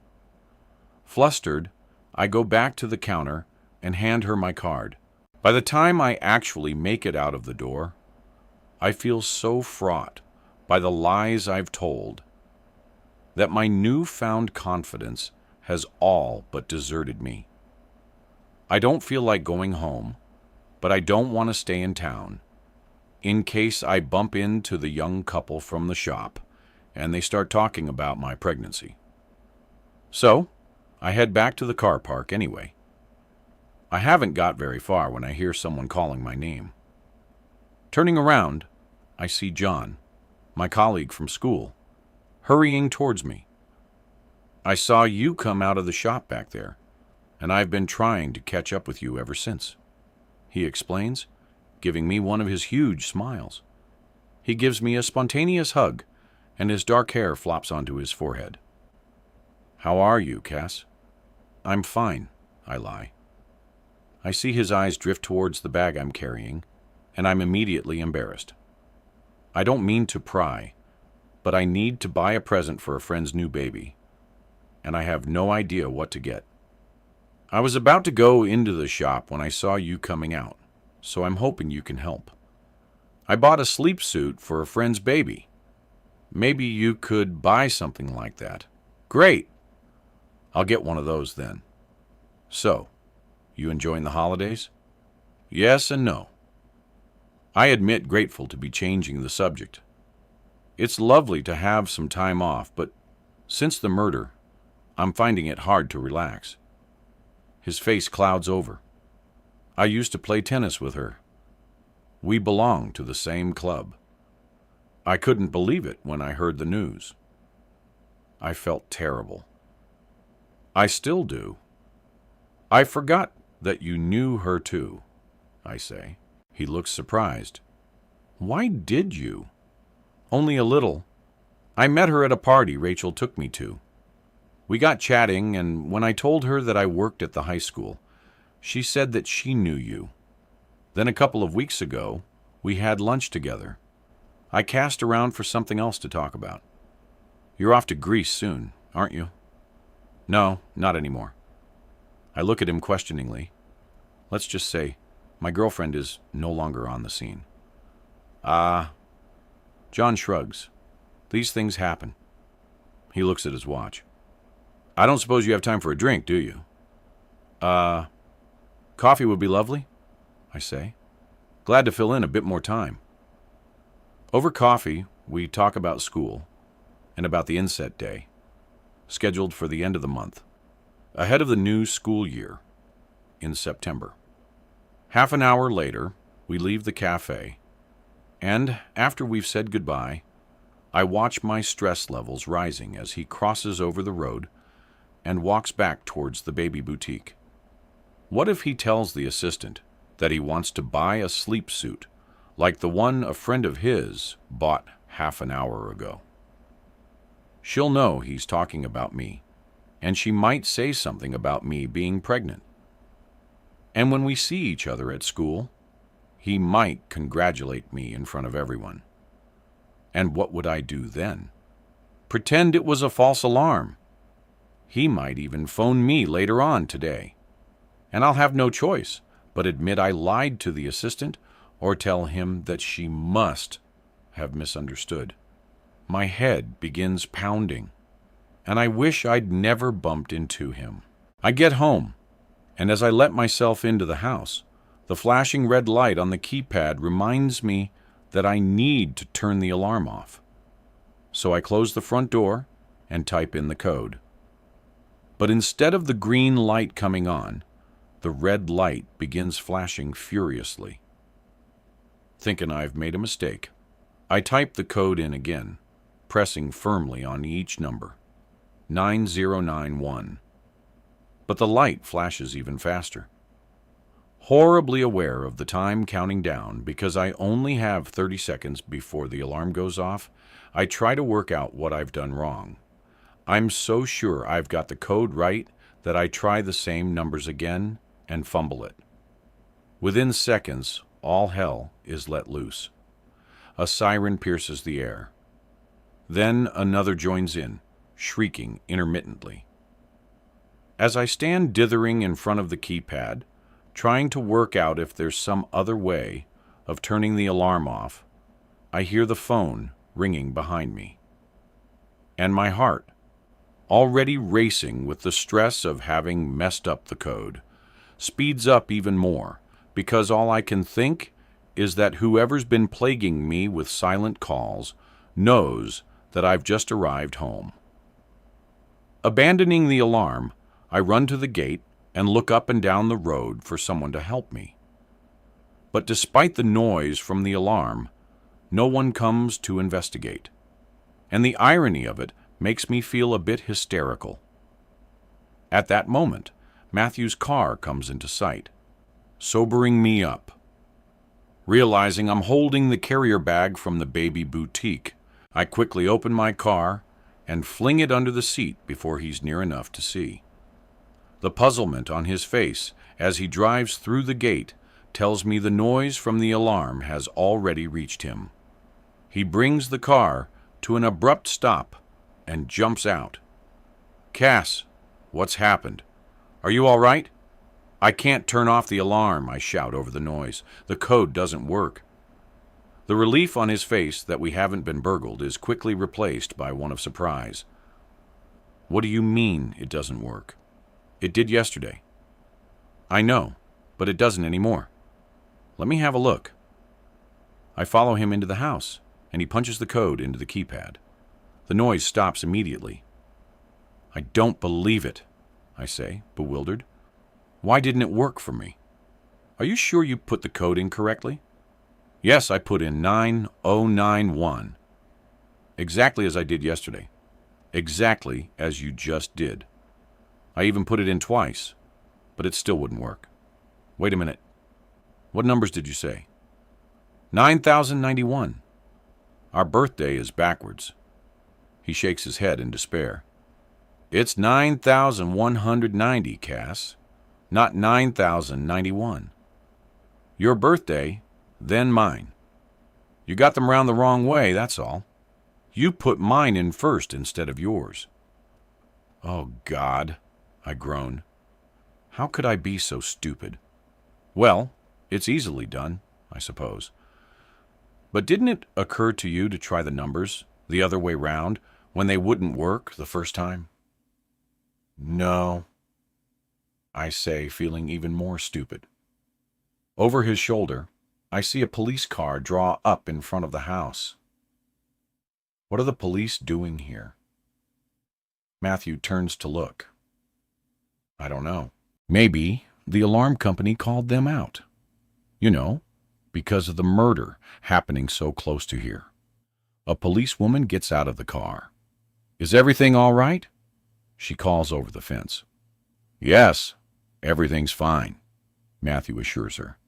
She comes down the drive. "Anyway, you haven't had a break-in?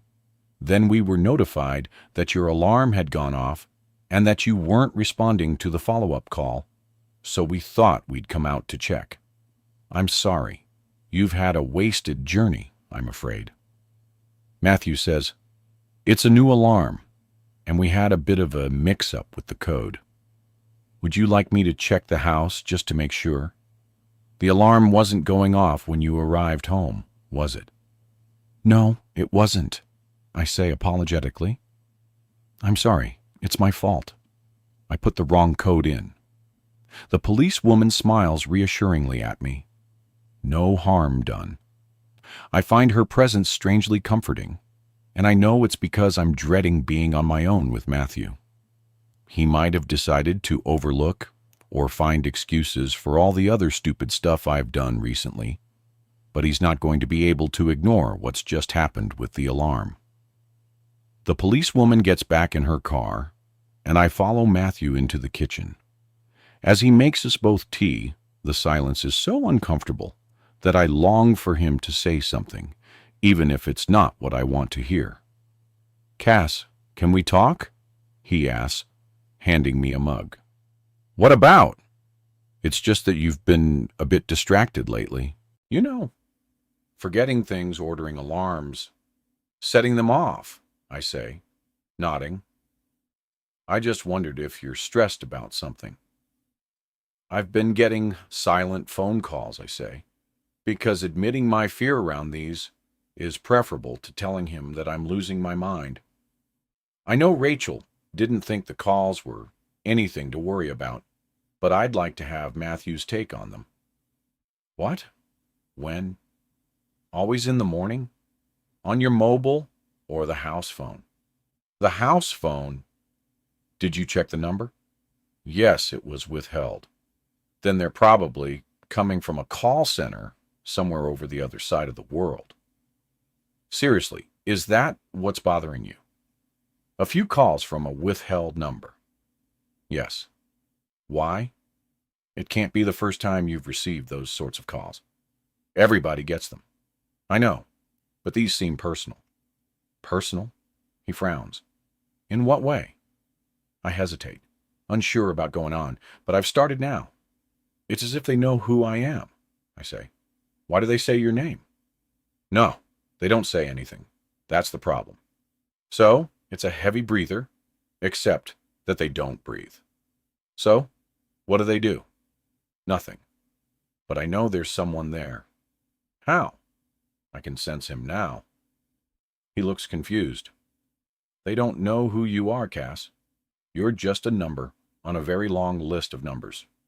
All he wants is to ask questions for a survey or sell you a kitchen.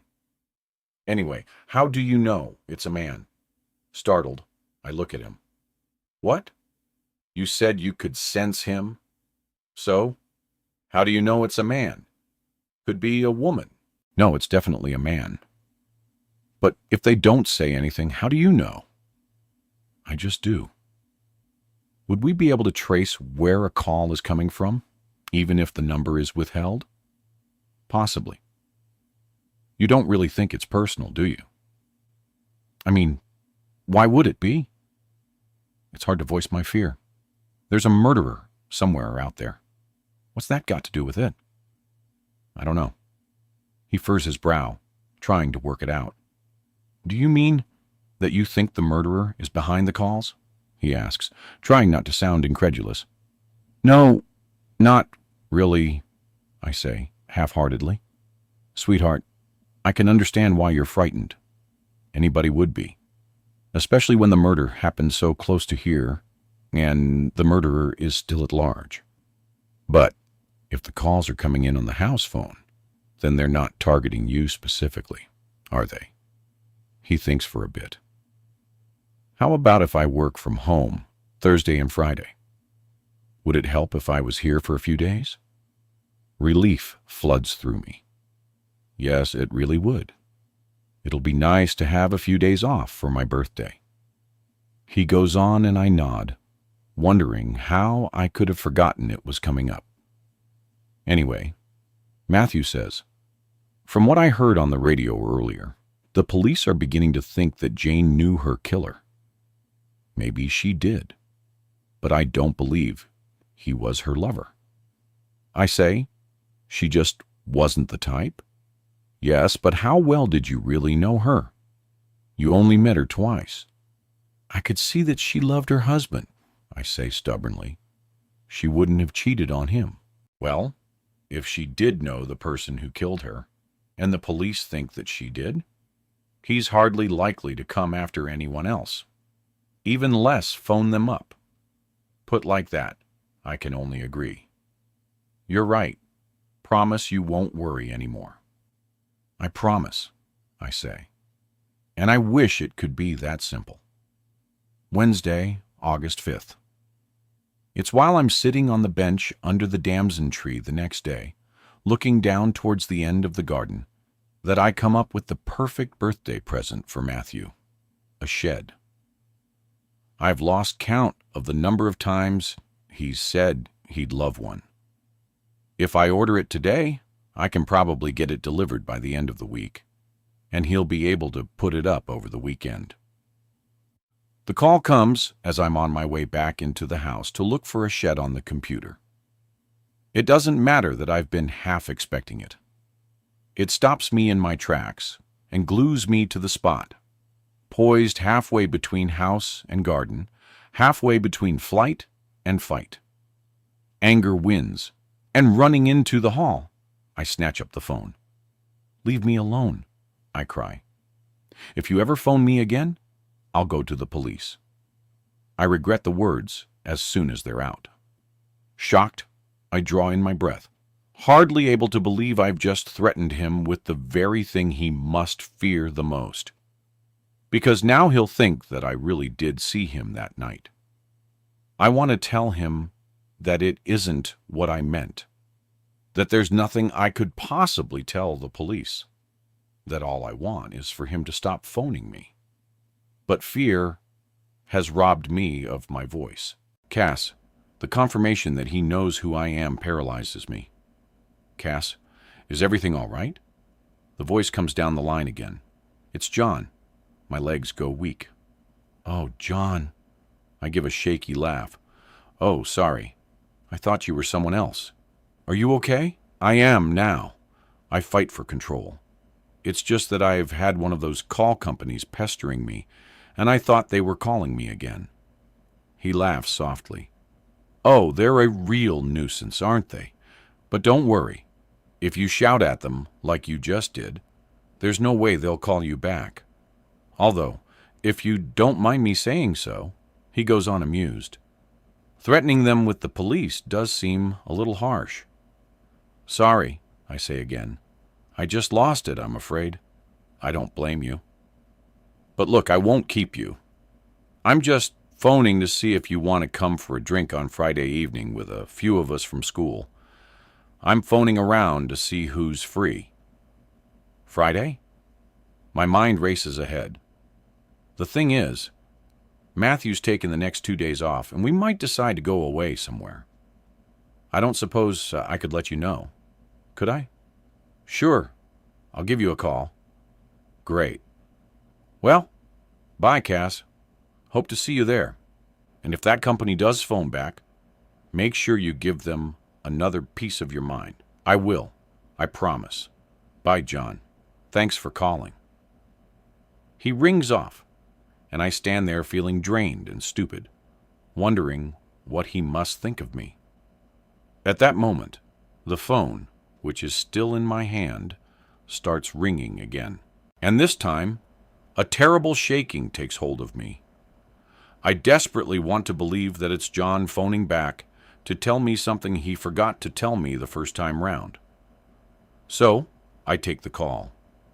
The silence screams down the line, and I hate that, once again, I'm doing exactly as he wants. Or perhaps not. Maybe my silence frustrates him. Maybe he wants me to yell down the phone, like I just did to John. Maybe he wants me to threaten to go to the police so that he'll have an excuse to kill me like he killed Jane. I hang on to the thought, glad that I was able to vent my frustration on John. And as I hang up, I feel the tiniest of victories and relief that now that the call has come, I'll be able to get on with my life. Except that I can't.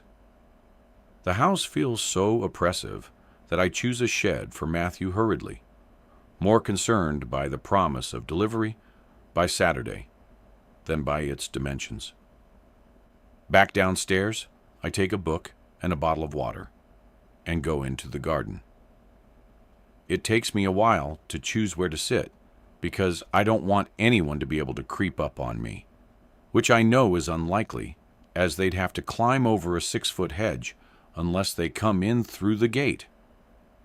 I pick a spot at the side of the house with a view of the drive, annoyed that my home is no longer the haven it used to be.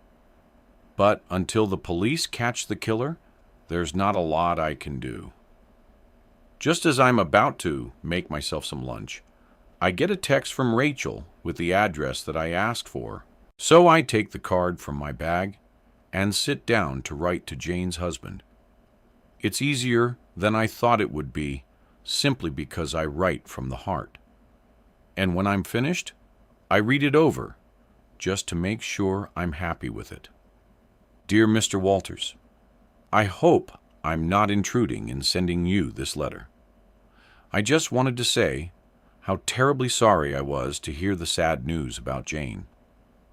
I only knew her briefly, but in that short time, she made such an impression on me. We first met a month ago at a party for someone who was leaving Finch Lakers, and then we had lunch together a couple of weeks ago in Browberry. I hope you will understand when I say that I have lost a friend, because that is how it feels. My thoughts are with you and your family, Cass Anderson. Glad to have an excuse to get out of the house for a few minutes. I find a stamp and walk the 500 yards to the post box at the top of the road. There's no one around, but as I slip my letter through the slot, I sense someone watching me, just as I had the day I'd used the payphone to call the police. The hairs on the back of my neck stand on end, and I whip round, my heart thudding. But there's no one there, only the branches of a tree some 20 feet away from me, stirring in the wind. Except that today there isn't any wind. It isn't fear that I feel, but terror. It drains the blood from my face and robs me of my breath, knots my insides, and turns my limbs to jelly. And then it makes me lose all sense of reason, and hurtles me down the road, away from the houses at the top, towards my house at the end, close to the woods. My feet pound on the tarmac, loud in the silence of the afternoon. And as I take a sharp turn into the drive, my chest heaving, my breath rasping, I skid on loose gravel. The ground rushes up to meet me and whacks the air from my lungs. And as I lie there fighting for breath, my hands and knees already stinging, the voice in my head mocks me. There's no one there. I get slowly to my feet and hobble to the front door, pulling the keys gingerly from my pocket with my finger and thumb, protecting the scraped skin on the palms of my hands. In the hall, I head for the stairs, glad I hadn't turned on the alarm when I left. As I'm in such a state, I'd have probably set it off again. I climb the stairs, my eyes smarting with unshed tears. I only let them fall when I'm cleaning myself up because I can pretend that I'm crying over the damage I've done to my hands and knees. But the truth is, I don't know how much more of myself I can take. I'm ashamed of how pathetically feeble I've become since Jane's murder. If I hadn't already been having problems with my memory, I know I would have coped better. But with the possibility of dementia hanging over me, I've lost all confidence in myself. Friday, August 7th. We're lazing in bed when I hear a lorry pulling up in front of the house. It's not the day for the bin lorry, is it? I say innocently, knowing Matthew's present should arrive today. Matthew gets out of bed and goes to the window. It's a delivery of some kind. Probably for that man who's just moved in up the road, he says, pulling on jeans and a t-shirt. He's had quite a lot of furniture delivered recently. What man who's just moved in up the road into that house that was for sale? My heart thuds. I thought it had been sold to a couple who were moving in at the end of September. No, don't think so. The sound of someone crunching up the drive, followed by the ring of the doorbell, sends him hurrying downstairs. I lie back against the pillows, thinking about what Matthew just said. Maybe the man I saw outside the house is no more than our new neighbor.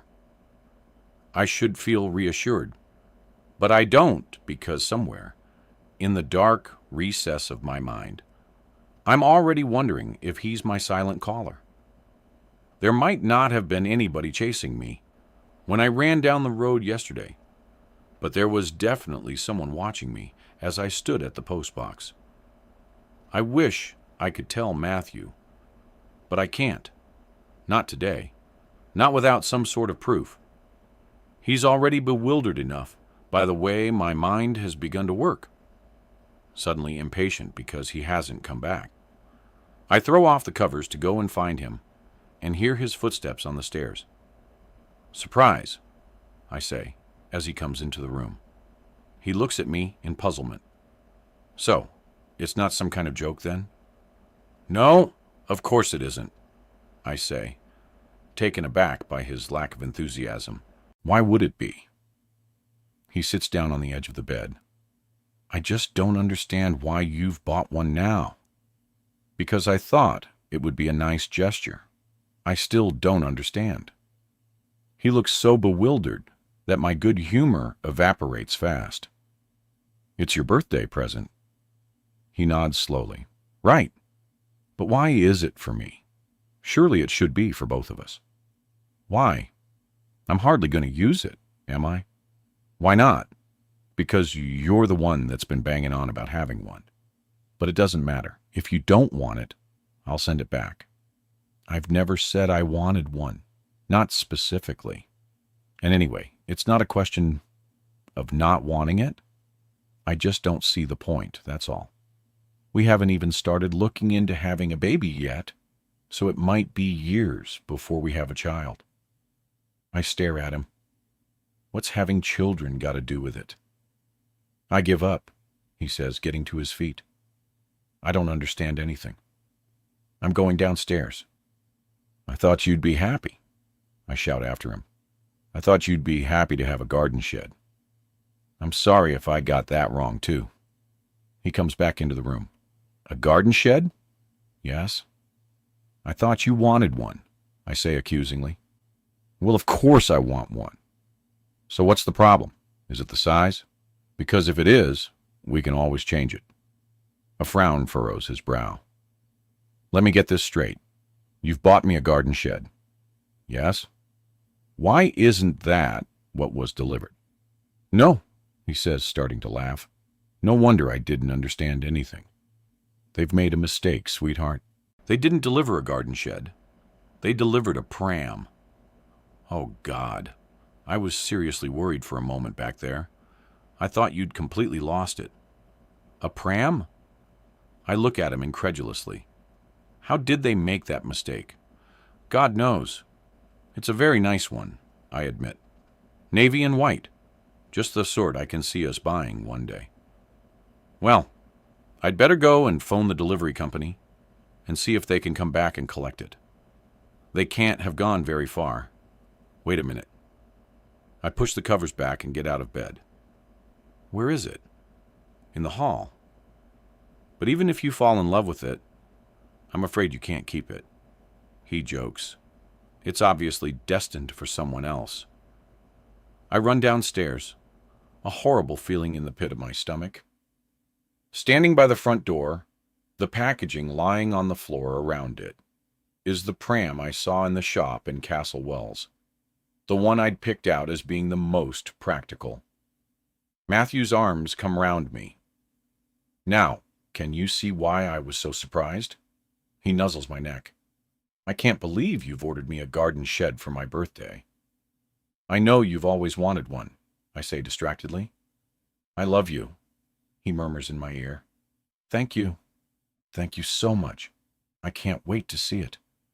Although, you have to feel sorry for the poor guy who realizes the shed he's just received isn't for him after all. I don't understand, I mutter, looking at the pram.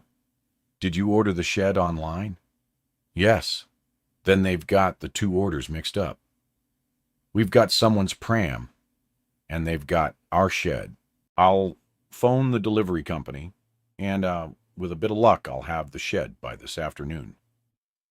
But I saw this pram in a shop in Castle, Wales on Tuesday.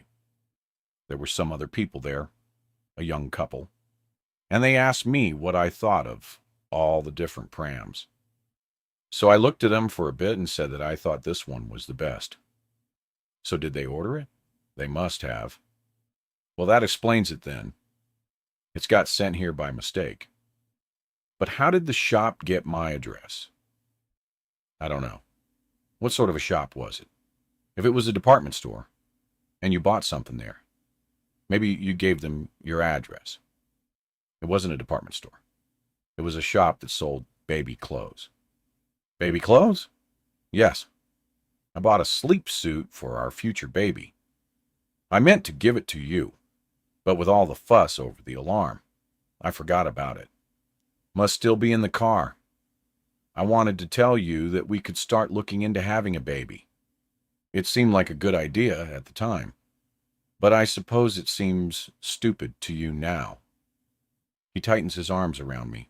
No, it doesn't. It's a lovely thought, and you can still give it to me. It's spoiled now, I say miserably. Everything's gone wrong. It hasn't, he insists. Look, when you bought the baby clothes, are you sure you didn't give the shop our address? I filled in a form for a loyalty card, I say, remembering now. I had to give my name and address. There we are then. Problem solved. Which shop was it? The baby boutique. There must be an invoice or something. I peer into the pram. Look here. He reaches for the phone. Give me their number, and I'll call them. And while I'm doing that, you can make a start on breakfast. I read the number out to him and go into the kitchen to make some coffee. As I switch on the machine, I hear him explaining that a pram has been delivered to us by mistake. And when he goes on to joke that if it's destined for the young couple who were in the shop at the same time as his wife on Tuesday, I should get a commission for encouraging them to buy it. I can't help feeling pleased that they took my advice. Let me guess, they said we can keep it anyway for our future baby. I smile when he comes into the kitchen. So, it's true then? He shakes his head in wonderment. I didn't believe it at first. I thought she must be mistaken. He comes over and puts his arms around me. Are you really pregnant, Cass? I mean, it's wonderful if you are, but I don't see how. He looks uncertainly at me. Unless the doctors got it wrong. They told me I couldn't father children, but maybe they were wrong. Maybe I can. Maybe the problem isn't with me after all. The look on his face makes me hate myself more than I have ever hated myself. I'm not pregnant, I say quietly. What? I'm not pregnant. But the woman I spoke to congratulated me. She remembered you. She remembered you ordering the pram for our baby. His disappointment is hard to take. She must have got me mixed up with someone else. I told you there was a young couple there. She said you told her you were pregnant. He moves away from me. What's going on, Cass? I sit down at the table. I told her the sleep suit was for me because it was, and she presumed I was pregnant, I say dully, and I went along with it because at the time it seemed easier. And the pram? I don't know. He can't hide his frustration. What do you mean you don't know? I don't remember. Well, did you let yourself be persuaded into buying it? I don't know, I say again. He sits down opposite me and takes my hands in his. Look, sweetheart, would it help if you talked to someone? What do you mean? You haven't been yourself recently. And it's just that this murder seems to have affected you more than it should have. And then there's the phone calls. What about them? You seem to be reading more into them than you should. It's difficult for me to judge when I haven't heard any of them. But it's not my fault they stop the minute you're around. I snap because I was strangely annoyed that a call hadn't come in the last 2 mornings. He looks at me in surprise. Sorry, I sigh. I'm just frustrated that as soon as you're with me, he doesn't call. The word he hangs in the air. Well, it won't do any harm for you to see Dr. the Deacon just for a checkup. Why? I say, back on the defensive. I'm tired, that's all. Rachel thinks I'm suffering from burnout because so much has happened since Mom died. He frowns. Well, since when did she become an expert? Well, I think she's right. Maybe she is. But it wouldn't do you any harm to see a doctor? I'm fine, Matthew. Honestly, I just need a rest. I see the doubt in his eyes. Please, will you let me make an appointment? If you can't do it for yourself, maybe you could do it for me. I can't go on like this. I really can't. I get a grip on myself. What if they find there's something wrong with me, I say, wanting to prepare him. Like what? I don't know. I can hardly get the word out. Dementia or something. Dementia? You're far too young to have dementia. It's more likely to be stress, just like you say. He gives my hands a little shake. I just want you to have the help you need. So can I make an appointment? If it'll make you happy. I'm hoping it will make you happy because I don't think you're very happy at the moment, are you? The tears that never seem to be far away fill my eyes. No, I say not really. Saturday, August 8th. Matthew somehow managed to get a cancellation appointment with Dr. Deacon for this morning, and I'm nervous. Matthew and I registered with him soon after moving into the house, and I haven't seen him yet because I haven't been ill. I thought it was the same for Matthew. So, when we're called in, it's a surprise to find our doctor seems to know him. And even more of a surprise to find that Dr. Deacon already knows all about my memory lapses. I didn't realize my husband had already spoken to you, I say, flustered. He was concerned about you, Dr. Deacon explains. Can you tell me when you first noticed that you were having trouble remembering things? Matthew gives my hand a reassuring squeeze, and I resist the urge to snatch it away. I try to ignore the sense of betrayal I feel. But the fact that they've been discussing me without my knowledge makes me feel at a disadvantage. I'm not sure, I say, because I don't want to admit to things that Matthew hadn't noticed at the time, because I'd managed to cover them up. A few weeks ago, I suppose Matthew had to come and rescue me in the supermarket because I'd left my purse at home. But before that, you went all the way to Castle Wells without your bag.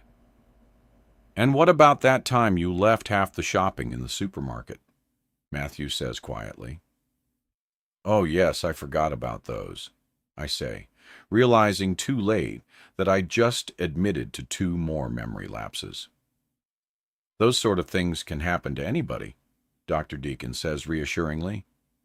And I'm glad he's a grandfatherly kind of doctor who's been around a bit and knows how life works, and not someone straight out of medical school who does everything by the textbook. I don't think it's anything to worry about. However, I would like to ask you about your family history, he goes on, dashing my hopes that our session is over.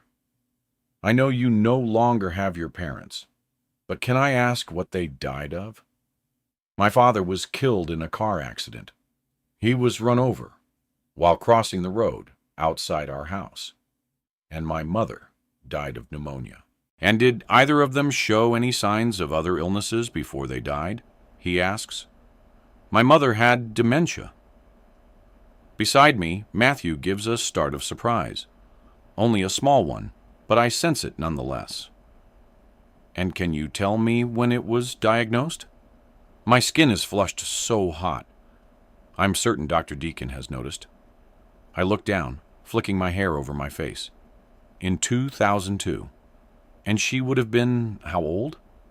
44, I say quietly. I can't look at Matthew. From then on, things go from bad to worse. My face burns even more when I realize that Matthew hasn't been fooled by any of my efforts at subterfuge, and that he's always been far more aware of what's been going on than I gave him credit for. As the number of incidents Dr. Deacon adds to his list increases, all I want is to leave before any more damage is done. But he and Matthew haven't finished yet. There's still the murder to talk about. And although both of them agree that it's normal, it has upset me, seeing as I'd met Jane, and that I'm right to be worried, given that it happened close to where we live. When Matthew explains that I think the murderer might have been phoning me, I fully expect Dr. Deason to call for the men in white coats. Can you tell me about the calls? Dr. Deacon looks at me encouragingly, so I have no choice but to tell him, even though I know he'll diagnose me with paranoia, especially as I can't tell him why I thought they were coming from the murderer. By the time we leave the surgery an hour later, I feel so wretched that I refuse to take Matthew's hand as we walk to the car park. In the car, I turn my head away from him and stare out of the window, trying not to give in to tears of hurt and humiliation. Maybe he senses that I'm at breaking point because he doesn't say anything. And when he stops outside the chemist to get the medication Dr. Deacon prescribed for me, I stay in the car, leaving him to deal with it. We travel the rest of the way home in silence. And when we arrive, I get out of the car before he's even had a chance to turn the engine off. "Sweetheart, don't be like this," he pleads, following me into the kitchen. "What do you expect?" I turn angrily to him. "I can't believe you talked to Dr. Deacon about me behind my back. Where's your sense of loyalty?" He flinches. "It's where it's always been, where it always will be, right by your side." "Then why did you have to mention every little thing I've ever forgotten?" Dr. Deacon asked for examples of what's been happening, and I wasn't going to lie to him. "I've been worried about you, Cass." "So? Why didn't you tell me instead of making excuses for me and pretending everything was all right? And why did you have to mention that I told the woman in the baby shop that I was pregnant? What has that got to do with the problems I've been having with my memory?" "Nothing. Nothing at all. Now, you've made me seem like a fantasist on top of everything else. I explained it to you. I explained that the assistant misunderstood when I told her the sleep suit was for me, and that by the time I realized she thought I was pregnant, it was easier to go along with it. Why you chose to tell Dr. Deacon about it is beyond me." He sits down at the kitchen table and puts his head in his hands. "You ordered a pram, Cass." "I didn't order a pram. You didn't order an alarm either." I grab the kettle angrily, banging it against the tap as I fill it. "Weren't you the one who said I must have been tricked into ordering it? Look, all I want is for you to get the help you need." There is a pause. "I didn't realize your mom was diagnosed with dementia when she was 44. "Dementia isn't usually hereditary," I say sharply. "Dr. Deacon said so." "I know, but it would be stupid to carry on pretending that you don't have a problem of some sort." "What? That I'm not amnesic, deluded, and paranoid?" Well, I'm not going to take whatever it is that he prescribed for me. He raises his head and looks at me. It's only something for stress. But don't take it if you think you can cope without it. He gives a hollow laugh. Maybe I'll take it instead. Something in his voice brings me up short, and when I see how strained he looks, I feel terrible for never having put myself in his place, for never having thought what it must be like for him to see me going to pieces. I go over and crouch next to his chair, putting my arms around him. I'm sorry. He kisses the top of my head. It's not your fault. I can't believe I've been so selfish. I can't believe that I've never thought what it must be like for you to have to put up with me. Whatever it is, we'll get through it together. Maybe you just need to take things easy for a while. Taking my arms from around him, he looks at his watch. Let's start now. While I'm here, I'm not going to let you do a thing. So, why don't you sit down while I rustle up some lunch? All right, I say gratefully. I sit down at the table and watch him take the makings of a salad from the fridge. I feel so tired. I could sleep here right now. Although it had been humiliating to have my catalog of errors spread out before me, I'm retrospectively glad that I've seen Dr. Deacon, especially as all he thinks I'm suffering from is stress. I look over at the boxes of pills Dr. Deacon prescribed, lying near the kettle. It's a road I don't really want to go down, but it's comforting to know that they're there if I ever feel I can't cope. Especially now that Matthew is going back to work and Rachel is flying out to Siena today. But with all the lessons preparation I have to do in the next couple of weeks, I'll be too busy to worry. As I sit there, I remember the day I found Mom standing in the kitchen staring at the kettle, and when I asked her what she was doing, she said that she couldn't remember how to switch it on. Suddenly, I miss her more than I ever have. The pain is acute, almost physical, and leaves me breathless. I want more than anything to be able to take her hand in mine and tell her that I love her, for her to put her arms around me and tell me that everything will be all right, because sometimes I'm not sure that it will be. Sunday, August 9th. I never thought I was a DIY kind of girl, but I enjoy helping Matthew with his garden shed. It's nice to be able to focus on something different and to feel at the end of the day that I've achieved something. It's also a nice way to spend his birthday. Gin and tonic time, he says as we stand admiring our handiwork, in the shed. I'll get the drinks, you get the chairs. So I drag 2 chairs into the shed, and we christen it with another of Matthew's special G and S, which he makes with fresh lime juice and a splash of ginger ale. We take our time over dinner outside, and when dusk begins to fall, we go back inside to watch a travel documentary, leaving our dishes to deal with later. It's not long before Matthew starts yawning, so I tell him to go on up to bed while I clear up. I go into the kitchen and head for the dishes stacked by the dishwasher. I'm almost there when out of the corner of my eye, I see it lying on the side at the far end of the kitchen near the door that leads to the garden, and I freeze in mid-step, one arm half outstretched in front of me, not daring to move.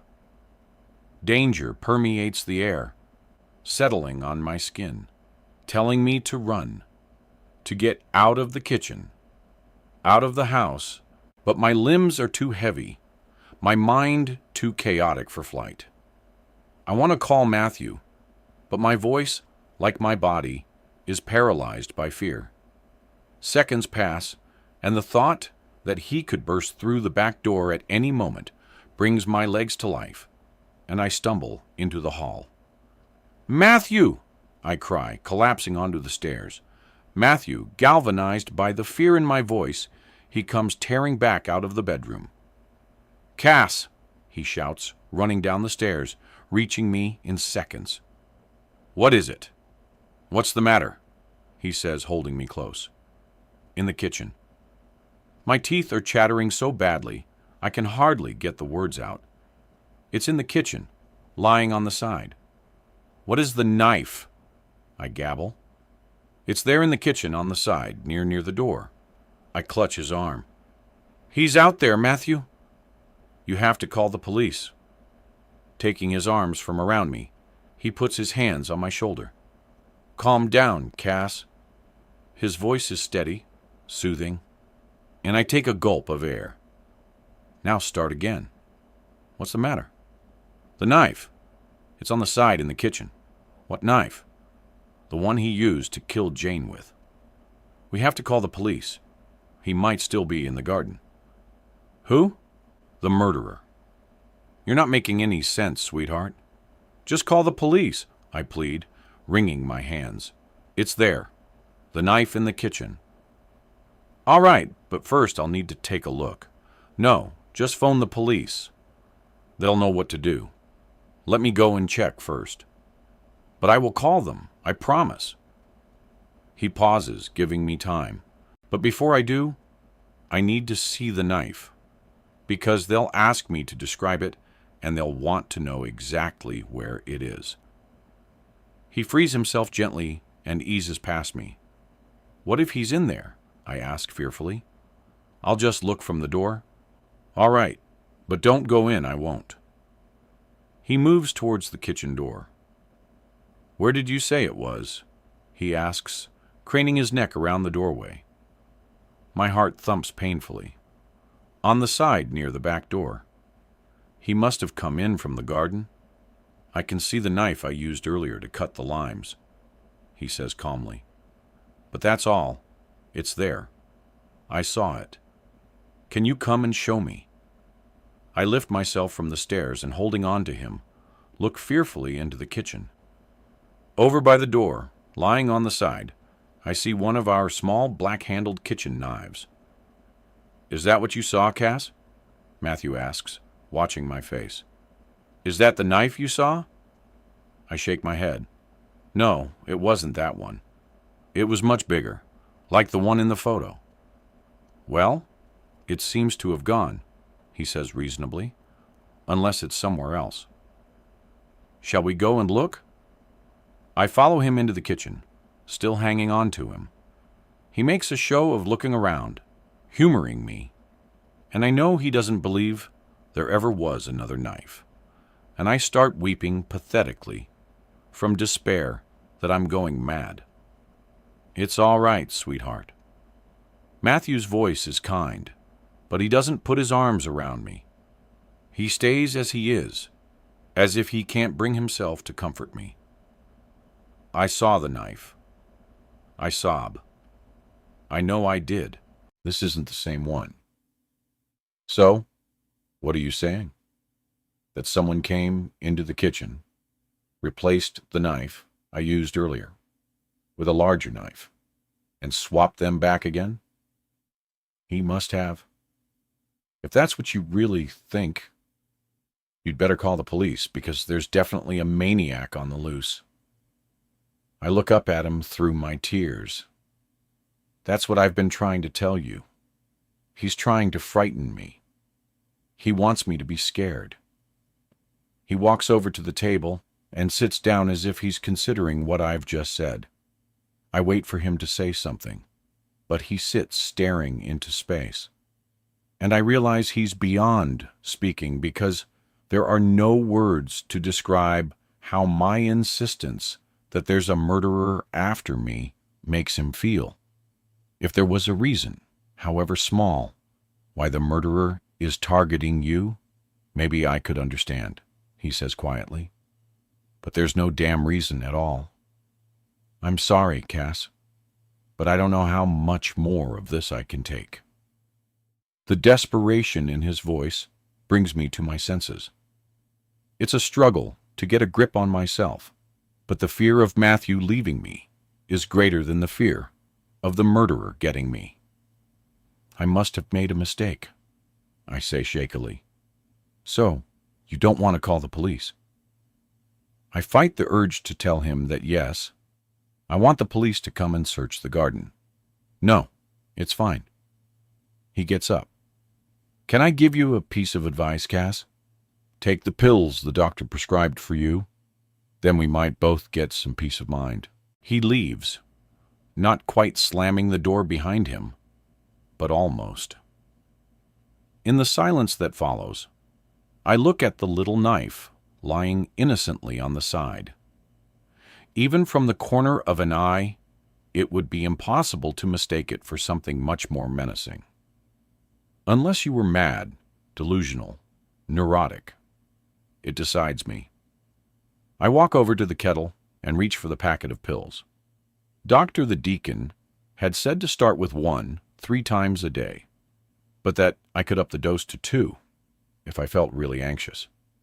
Really anxious doesn't come anywhere near to describing how I feel, but 2 is better than nothing. So, I pop them out and swallow them down with a glass of water. Monday, August 10th. A figure looms over me, dragging me from sleep. I open my mouth to scream, but nothing comes out. You didn't have to sleep down here, you know. Matthew's voice comes from a long way off. It takes me a while to work out that I'm lying on the sofa in the sitting room. At first, I'm not sure why. Then I remember. I took 2 of the pills, I mumble, struggling to sit up. And then I came to sit in here. They must have knocked me out. Maybe you should only take 1 next time, as you're not used to them. I just came to tell you that I'm off to work. All right. I sink back onto the cushions. I sense he's still angry, but sleep is dragging me back. I'll see you later. When I next open my eyes, I think at first that he's come back, or that he didn't leave at all because I can hear him speaking. But he's leaving me a message on the answering machine. I get to my feet feeling strangely disorientated. I must have been in a really deep sleep not to have heard the phone ringing. I look at the clock. It's 9:15. Going into the hall, I activate the answer phone. Cass, it's me. You're obviously still asleep or in the shower. I'll phone back later. As messages go, it's pretty unsatisfactory.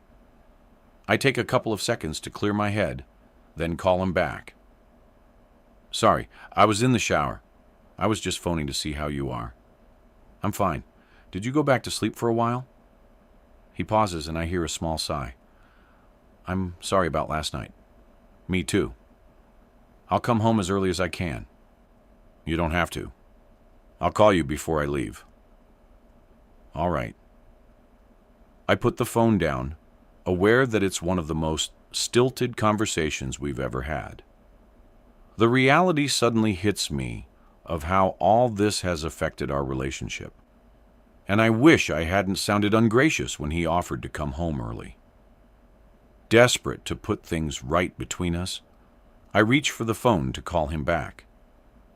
And when it starts ringing before I've even dialed his number, I know he feels as wretched as I do. I was about to call you, I say. I'm sorry if I sounded ungrateful. I was still feeling drowsy from the pills. He doesn't say anything, and thinking he's not impressed with my apology, I decide to try a bit harder until I realize it isn't Matthew at the end of the line. My mouth goes dry. Who's there? I ask sharply. Hello? The menacing silence confirms my greatest fear. Not that he's back, but that he never went away. The only reason he didn't phone on Thursday or Friday was because Matthew was home. If he's phoned today, it's because he knows I'm home alone again, which means he's watching the house, which means he's close by. Fear crawls over my body, prickling my skin.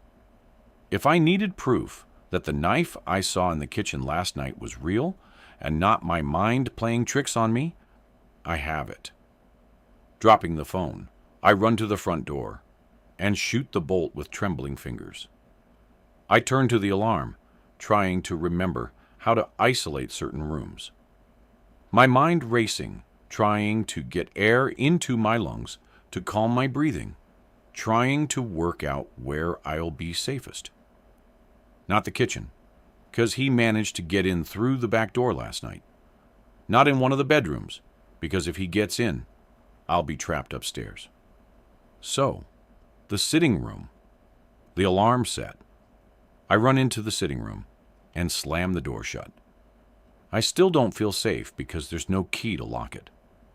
So, I look for something to push against the door. The nearest thing is an armchair. And as I maneuver it into place, the phone starts ringing again. Fear squeezes the rest of the air from my lungs. All I can think about is the knife I saw last night. Was there blood on it? I can't remember. I scan the room, looking for a weapon to protect myself with, and my eyes fall on a pair of iron tongs lying in the fireplace. I run over and snatch them up, then cross to the windows and pull the curtains shut.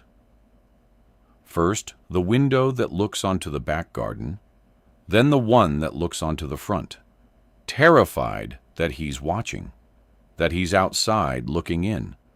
The sudden darkness increases my terror, so I flick the light switches quickly. I can barely think straight. I want to call Matthew, but the police will get here faster. I look around for the phone, and when I realize that I don't have one because I left it in the hall, and my mobile, even if I had it on me, wouldn't work down here, all the fight goes out of me. There's nothing I can do. I can't fetch the phone from the hall in case he's already out there. All I can do is wait until he comes and finds me. Stumbling over to the sofa, I crouch down behind it, clutching the tongs, my whole body shaking. And the phone, which had stopped ringing, starts up again, mocking me. Tears of fright fall from my eyes until I realize it stopped. I hold my breath, and it starts ringing again. The tears come back, and then the ringing stops, and I hold my breath again, in case this time he really has gone away. But then it starts up again, dashing my hopes. Caught up in his vicious circle of fear, hope, fear, hope, I lose all sense of time. And then, tired of playing with my emotions, he eventually stops calling. At first, the silence is welcome, but then it becomes as threatening as the incessant ringing. It could mean anything. Maybe he hasn't tired of tormenting me. Maybe he stopped phoning because he's here in the house. There's a noise in the hall, the click of the front door opening, then closing. Soft footsteps approaching. I stare at the sitting room door in terror, and as the handle begins to turn, dread descends on me, shrouding me like a blanket, wrapping me in its menace, suffocating me so that I can't breathe. Sobbing openly now, I leap to my feet and run to the window, desperately pushing aside the curtains and the pots of orchids that are on the sill. As I fling the window open, I become aware of the door pushing against the armchair, and I'm just about to climb into the garden when a siren pierces the air, and above its frantic shrieking, I hear Matthew calling my name from the other side of the door.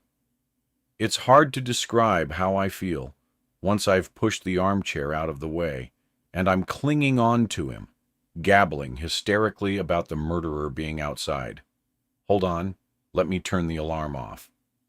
He tries to take my arms from around him, but before he can, the phone starts ringing again. It's him, I cry. It's him.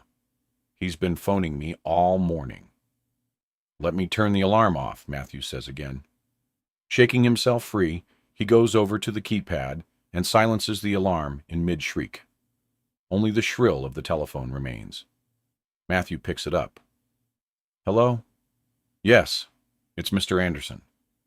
I stare at him wild-eyed, wondering why he's telling the murderer his name. I'm sorry, officer. I'm afraid it's another false alarm. I came home to check on my wife because she wasn't answering the phone, and I didn't realize she'd set the alarm, so I triggered it when I came in. I'm sorry you've been troubled. No, really, everything's fine. The pennies drop with agonizing slowness, one after the other. Waves of shame flood my body, turning my skin hot. I sink onto the stairs, painfully aware that somehow, once again, I've got it wrong. I try to pull myself together for Matthew's sake, as well as mine. But I can't stop shaking. My hands seem to have taken on a life of their own, and in an effort to hide them from him, I cross my arms over my body and tuck them out of sight. Matthew finishes reassuring the police that they don't need to come out and makes another call again, reassuring the person at the other end that everything is fine and that there's nothing to worry about. Who is that? I ask dully the office. He stays with his back turned as if he can't bring himself to look at me. I don't blame him. If I were in his shoes, I'd walk straight out the front door and never come back. Valerie asked me to let them know that you were all right. Now he turns, and I wish he hadn't because of the bewildered look on his face. What's going on, Cass? Why wouldn't you answer any of my calls? I've been worried sick about you. I've been phoning you on and off for the best part of an hour. I even tried your mobile in case you were upstairs. I thought something had happened to you. I gave a harsh laugh. What? That I'd been murdered? Shock registers on his face. Is that what you wanted me to think? I regret my words instantly. No, of course not. Then why didn't you answer my calls? I didn't know they were from you. You must have known my number comes up. He runs his hand through his hair, trying to understand. Were you trying to teach me some kind of lesson? Is that what this is about? Because if you were, I'm not sure I'll be able to forgive you. Have you any idea what I've just been through? What about me? I cry. What about what I've gone through? Why did you have to keep phoning? You know about the calls I've been receiving? I kept phoning because when you hung up without saying goodbye, I knew you were upset, and I wanted to make sure you were all right. And why did you presume it was one of those calls without even checking the number? Nothing you say adds up. Nothing at all. I didn't check who was calling because I got another silent call immediately after yours. After that, I was too scared to answer, in case it was him again. So scared that you barricaded yourself inside the sitting room. Well, at least you know how much those calls frighten me. He shakes his head wearily. This has got to stop, Cass. Don't you think I want it to? He walks towards the door. Where are you going? Back to work. I look at him in dismay. Can't you stay? No. When I couldn't get through to you, I had them reschedule a meeting. Then, can you come back as soon as it's finished? No, I'm afraid not. There are too many people away. But you told me earlier that you try and come home early, he sighed. I've just taken an hour out of my working day to come and check up on you, so I'll be home at the usual time, he says patiently. He takes the car key from his pocket. I need to go. He leaves, closing the front door firmly behind him. And I wonder how much more he's going to be able to take before he snaps completely. I hate myself. I hate what I've become. Desperate for a cup of tea, I go into the kitchen and switch on the kettle. If it hadn't been for the knife I'd seen lying on the side last night, I would have coped better this morning. The call would still have upset me, But I wouldn't have been so traumatized that I couldn't check who the next call was coming from. If I had, I would have seen it was from Matthew. I would have answered it, and everything would have been all right. Now, it seems ridiculous. I was so terrified that I barricaded myself into the sitting room. "You're going mad," says a sing-gong voice in my head. "You are going mad." I carry my tea through to the sitting room. The window I tried to climb in out of is still open, and as I go to close it, I realize that it could have been me that set off the alarm, not Matthew. The thought that it might have been joint effort, me with the window, Matthew with the front door, makes me start laughing. And it feels so good, I don't try to control it. As I walk towards the other window, the one that looks onto the front of the house, I'm still laughing. A laugh that I recognize borders on hysteria. I pull the curtains back, and the laughter dies in my throat, because standing in the road outside is the man. The man I saw before walking past the house. The man that could be our new neighbor. The man that could be my silent caller. The man that could have murdered Jane. We stare at each other for a moment, and then he walks away. Not towards the houses at the top of the road, but in the other direction towards the woods. The little strength I had left drains from my body, and I walk into the kitchen, not to fetch my computer, but to swallow down some of my pills. They make the rest of the day just about bearable. I spend it huddled on the sofa, only stirring an hour before Matthew gets home, and when he does, we have the most silent dinner ever. Wednesday, August 12th. The sound of relentless rain drags me from my sleep. My limbs feel heavy, as if I'm winging through water. I force my eyes open, wondering why everything is so difficult, and remember the pills I took in the middle of the night, like a child sneaking a midnight feast. It's amazing how quickly they've become my crutch. I'd already taken 2 yesterday, swallowed down hastily with my cup of tea as soon as Matthew left for work, because I knew I couldn't afford a repeat of the previous day when I'd barricaded myself in the sitting room. They did the trick because when my silent call had come in, I hadn't gone into a blind panic. I had answered, listened, and hung up. In short, I had done what he required of me. It hadn't stopped him from phoning back, but by then I'd been too drowsy to make it to the phone. And after, I'd been in such a deep sleep that I wouldn't have heard it ring again anyway.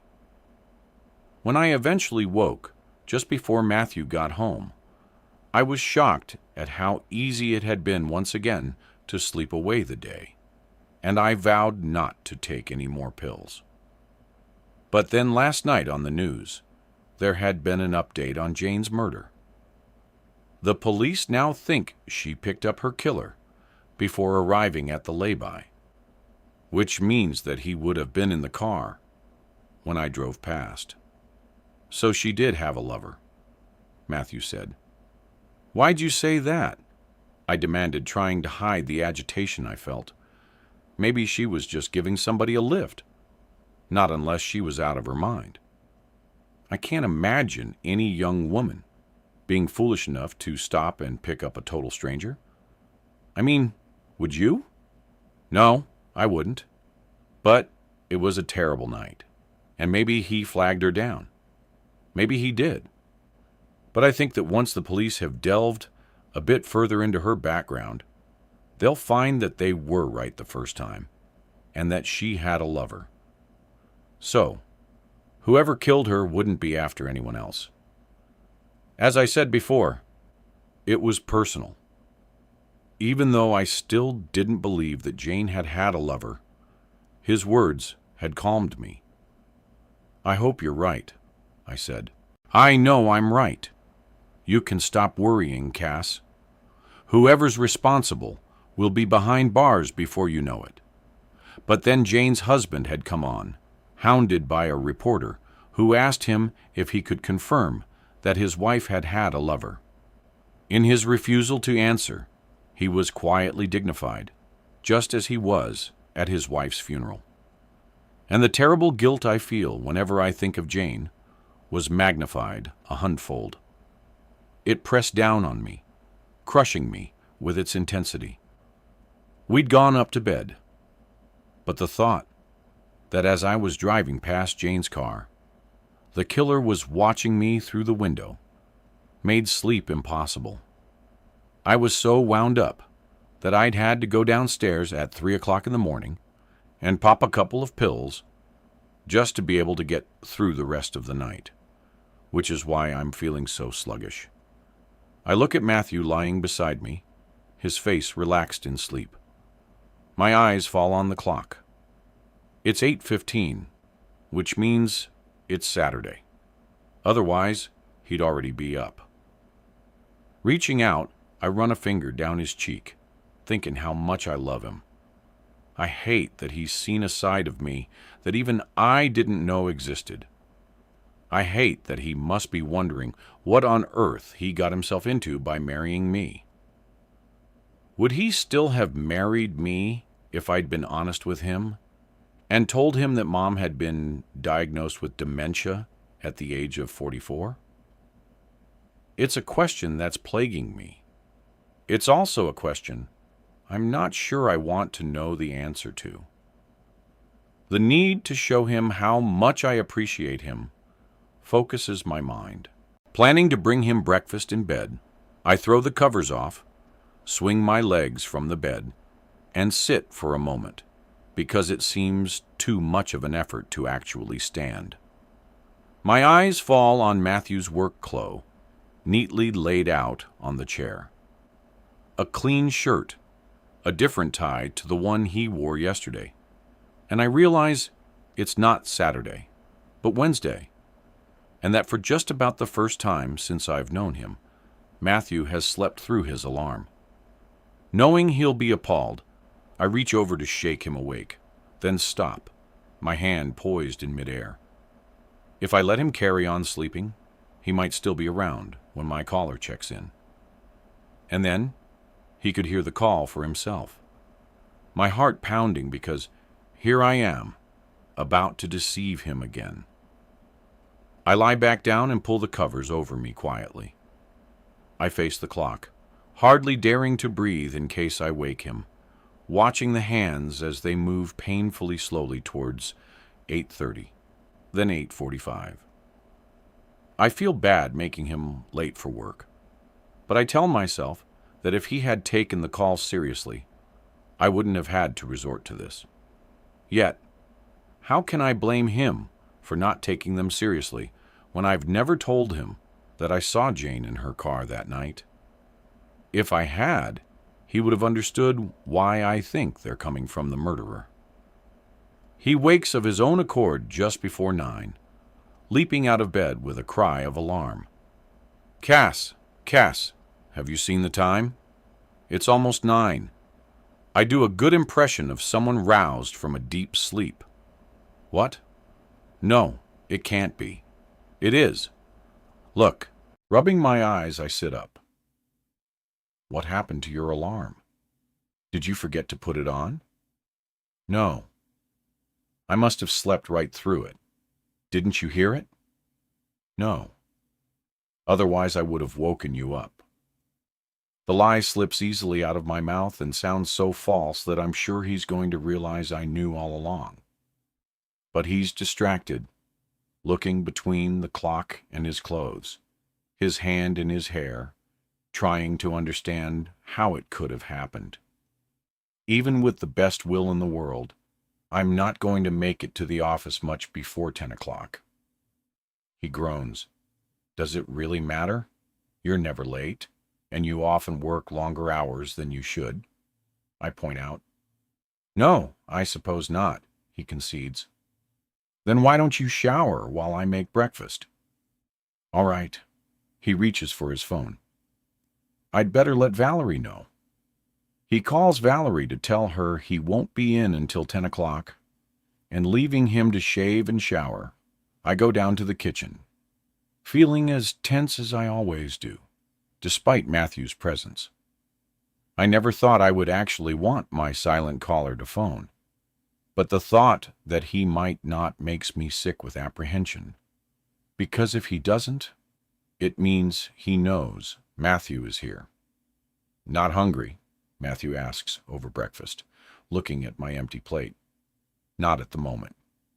If the phone rings, I go on hesitantly. Will you answer it? If it is one of those calls, I'd like you to hear it for yourself. As long as they phone within the next 10 minutes. And if they don't? He frowns, then tries to look sympathetic, but the cracks are starting to show. I can't hang around all day, sweetheart. Less than 10 minutes later, my prayers are answered. The phone starts ringing, and we go through to the hall together. He lifts the receiver and checks the number. It's withheld. Don't say anything, I mouth. Just listen. Okay. He takes the call, and after listening for a few seconds, reaches out and puts on the loudspeaker so that I can hear the silence for myself. I can see that he's dying to say something, to ask who is there. So I put my finger on my lips and motion to him to hang up. Is that it? He asks, unimpressed. Yes. It wasn't the same, though. The words spill out of my mouth before I can stop them. What do you mean it wasn't the same? I don't know. There was just something different about it. In what way? I shrug, my face flushing. Usually I can sense someone there. Today I couldn't. The silence. It was different. Silence is silence, Cass. He checks his watch. I'm going to have to get going. I stand there mutely, and he gives my shoulder a squeeze. Maybe it sounded different because it was on loudspeaker. Maybe you're not convinced. It's just that the calls are usually more menacing. Menacing? Yes. Well, maybe that's because you're usually on your own when they come through. There's nothing sinister in the calls, sweetheart. So, stop thinking there is. It's just some call center trying to get through, that's all. You're probably right, I say. I am, he says firmly. And he sounds so certain that suddenly I decide to believe him. I decide to believe that all along the calls have been coming from a call center on the other side of the world. A huge weight lifts from my shoulders. Why don't you relax in the garden today? He suggests. I need to do some shopping first. There's hardly a thing to eat in the house. I don't suppose you want to make one of your curries for tonight, do you? Good idea, I say, happy at the thought of spending the afternoon pottering in the kitchen. He leaves me with a kiss, and I run upstairs to fetch my bag, wanting to get to the farmer's market in Browberry before it gets too busy. As I pull the front door closed behind me, the phone starts ringing. I hover on the doorstep, undecided what to do. What if he knew it wasn't me who answered the phone and is phoning back? Immediately, I'm annoyed with myself. Hadn't I just decided that it was a call center phoning? Go on, a voice taunt. Go back and answer it. Then you'll know. But I don't want to put my newfound confidence to the test. I drive to Browberry and mooch around the market for a while, buying vegetables and coriander for the curry and figs for dessert. At the flower stall, I buy a huge bunch of lies and head to the wine shop to choose a bottle for the evening. Then I spend a happy afternoon cooking. At one point, above the sound of the radio, I think I hear the phone ringing. But instead of panicking, I turn the radio up a little louder, determined to stick to what I've decided to believe. Are we celebrating? Matthew asks when he sees me taking a bottle of champagne from the fridge, Yes, he smiles. Can I ask what? Me feeling a whole lot better, I say, thrilled that I've managed to get through the day without taking any pills. Relieving me of the champagne, he takes me in his arms. That's the best news I've had in a long while. He nuzzles my neck. How much better did you say you felt? Enough to start thinking about us having a baby? He looks at me delightedly. Really? Yes, I say, kissing him. How about we take the champagne up to bed? He murmurs. I've made your favorite curry. I know. I can smell it. We can have it later. I love you, I sigh. I love you more, he says, scooping me into his arms. And I feel happier than I've felt for a long time. Thursday, August 13th. I sleep late the next day, so Matthew has already left by the time I wake. Remembering the night we spent together, I give a shiver of pleasure. I get out of bed, pad to the bathroom, and shower, taking my time. The sun has come back with a vengeance, so I pull on shorts and a t-shirt, push my feet into a pair of espadrilles, and go downstairs, taking my laptop with me. Today, I'm going to do some work. I have breakfast, fetch the papers that I need for my school bag, and turn on my computer, but it's hard to focus because annoyingly, I've got one ear out for the phone. The tick of the clock is also distracting me. It seems to be getting louder with each second that passes, drawing my eyes towards the hands as they inch slowly forward towards 9 o'clock, then 9:30. They come and go without incident, and I'm just beginning to believe that it really is all over. When the phone starts ringing, I stare into the hallway from the kitchen, my heart thudding. This is a new day, I remind myself firmly. A new me, one who is no longer afraid of a ringing phone. I push my chair back and go resolutely into the hall. But before I can answer it, the answering machine cuts in, and Rachel's voice floods the room. Hi, Cass. It's me phoning from sunny Siena. I already tried your mobile, so I'll phone back. Oh, I have to tell you about Alfie. Oh my God, he's so boring. Laughing with relief, I go upstairs to call her from my mobile. I'm halfway up when the house phone starts ringing again. So, guessing it's her, I run back down and snatch it up. But as soon as I put it to my ear, I know that it's not her. Just as I knew that the call I heard coming in as I was leaving the house yesterday was him, even though I chose to believe that it wasn't. And I feel such rage at having hope snatched away from me that I cut the call, effectively slamming the phone down. He calls straight back, as I knew he would. So I answer and cut the call, like before. After a minute or so, as if he can't quite believe what I've done, he calls again. So I answer and hang up, and he calls back. So I answer and hang up, and he calls back, and we go back and forth for a while because for some reason our little game amuses me. But then I realize it's one I'm not going to win because he's not going to leave me alone until I've given him what he wants. So I stay on the phone and listen to his silent menace coming down the line. And then I phone Matthew. The call goes straight through to his voicemail. So I phone the main number and ask to be put through to his assistant. Hello, Valerie. It's Cass, Matthew's wife. Hi, Cass. How are you? I'm fine, thanks. I tried to call Matthew, but it went straight through to his voicemail. Oh, that's because he's in a meeting. Has he been in there long? Since 9 o'clock? I suppose once he's in there, he won't come out until it's finished. Well, only to get coffee or something. But if it's urgent, I can get him for you.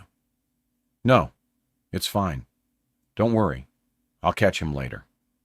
Well, at least I had one day's respite, I tell myself dully as I pop a couple of pills and swallow them down with water.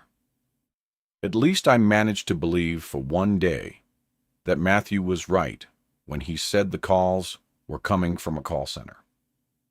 And now that I can no longer fool myself, at least I have the pills to help me get through the day. While I wait for them to take effect, I slump on the sofa in the sitting room, the remote in my hand. I've never watched daytime television before, and as I flick through the channels, I come across a shopping channel. I watch it for a while, marveling at all the different gadgets that I never knew I needed. And when I see a pair of long silver earrings, which I know Rachel would love, I quickly find a pen and jot down the details so that I can order them later. An hour or so goes by. Then the phone rings, and because the pills have begun to work, I feel only apprehension, not dread. It's Matthew. "Good morning, sweetheart. Did you sleep well?" His voice is tender, a legacy of our love making the previous night. Yes, I did. I pause, not wanting to spoil the intimacy of the moment by mentioning the call I received. "Valerie said you called," he prompts. "Yes, I got another call this morning." And he can't hide his disappointment, and I kick myself for not having found something more loving to say before dragging him back into my nightmare. "I just thought I'd tell you. That's all." "So, what do you want me to do?" "I don't know. Maybe we should tell the police." "We could, but I'm not sure they'd take a few silent calls seriously. Not when they're busy looking for a murderer. They might, if I tell them. I think they're coming from the murderer." The words are out before I can stop them. And although I don't hear it, I can imagine Matthew stifling a sigh of impatience. "Look, you're tired. Run down." It's easy to jump to conclusions when you're feeling a bit fragile, but it's not logical to suppose that the calls are coming from the murderer. Try and remember that. "I will," I say, dutifully. "I'll see you later." "All right." I put the phone down, hating that I've destroyed the sense of relief he must have felt yesterday when I told him I was feeling a whole lot better. Ignoring my laptop, I go back to watching the shopping channel until I sink into oblivion. The phone wakes me outside. The sun has shifted towards the afternoon, and as my mind clears, I instinctively hold my breath. The answering machine picks up the call, and my lungs collapse in relief. I expect it to be Rachel calling me back, but it sounds suspiciously like Mary, our head teacher, saying something about the forthcoming inset day. I don't want to feel under any more pressure than I already do, so I block out the sound of her voice.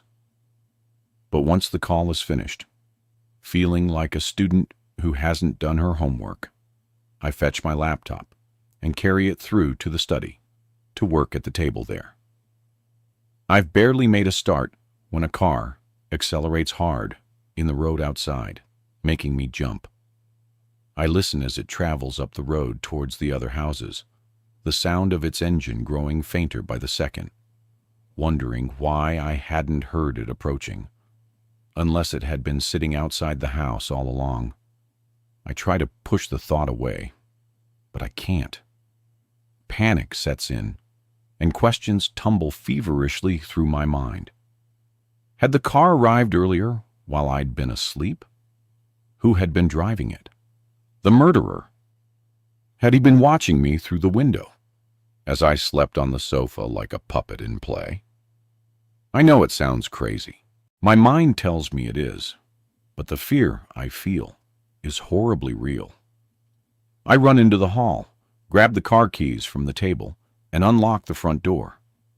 The glare of the sun catches me unawares, and as I hurry to the car, I duck my head, shielding my eyes with my hand. I drive out of the gate, not really thinking about where I'm going. only intent on getting away, and find myself on the road to Castle Wells. When I arrive, I try two of the smaller car parks, but they're both full. So I park in the multi-story. I walk aimlessly around the shops, buy a few things, nurse a cup of tea in a cafe for a while, then walk around the shops a little more, trying to put off the moment when I'll have to go back to the house.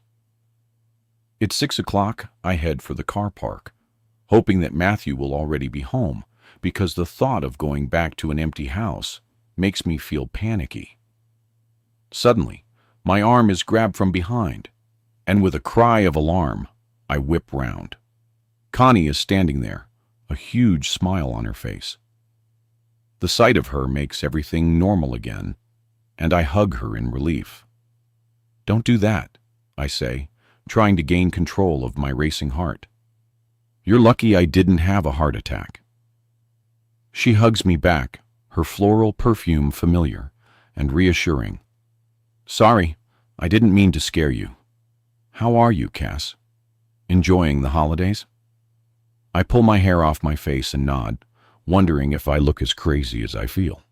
She's still looking at me, waiting for an answer. "Yes, especially when the weather's as good as it is today," I say, smiling at her. "It's glorious, isn't it? How about you? You must be leaving soon." "Yes, on Saturday. I can't wait. I hope you didn't mind me not coming back to yours after the end of your dinner," I go on, because I still feel guilty about pulling out at the last minute. "No, of course not. Except that as you didn't come, John didn't either. So we had to make our own entertainment." "Sorry," I say, grimacing. "It was fine." We put a karaoke thing on the television and tried to drown out the sound of the thunder with our singing. I have an incriminating video somewhere. You'll have to show it to me. "Don't worry, I will." She takes out her phone and checks the time. "I'm meeting Dan for a drink. Why don't you join us?" "I won't, thanks." I was just on my way back to the car park. "Are you all packed?" "Almost. I just need to get everything ready for the inset day." "I presume you got the call from Mary confirming Friday 28th, as I only get back on the Wednesday. I'm almost there. How about you?" "Almost there too." I lie. "I'll see you on the 28th then." "Definitely." I give her a last hug. "Have a great time." "You too." I carry on to the car park, feeling much better for having seen Connie, despite having lied to her about the work I'd supposedly done. And now I'm going to have to listen to the call. Mary left on the answering machine in case there's something she's expecting me to bring to the table at the meeting. Worry gnaws away at me because how can I get down to work when there's so much else going on? If only the murderer was behind bars. He might soon be, I tell myself. Now that the police think that he was somebody Jane knew, surely they'll be able to find him. I arrive at the car park, take the lift to the 4th floor, and head towards row E where I left my car, or where I thought I'd left it, because it isn't there. Feeling stupid, I walk up and down the row, and when I still can't find it, turn and scan row F, but my car isn't there either. Baffled, I begin to walk up and down the other rows, even though I know I parked in row E. And I know I parked on the 4th floor, because knowing I wouldn't find a space on the first 2 floors, I'd driven straight to the 3rd. It had been full, so I'd carried on up here. So why can't I find my car? Within a few minutes, I've covered the whole floor. So I take the stairs to the 5th, because maybe I did make a mistake. Again, I walk up and down the rows, sidestepping the cars, moving in and out of parking places, trying not to look as if I've lost mine. But there's no sign of my Mini there either. I go back down to the 4th floor and stand for a moment trying to get my bearings. There's only one lift. So I walk over to it and retrace the steps I would have taken that morning, except in the other direction, until I come to where my car would be. But it isn't there. Tears of frustration prick my eyelids.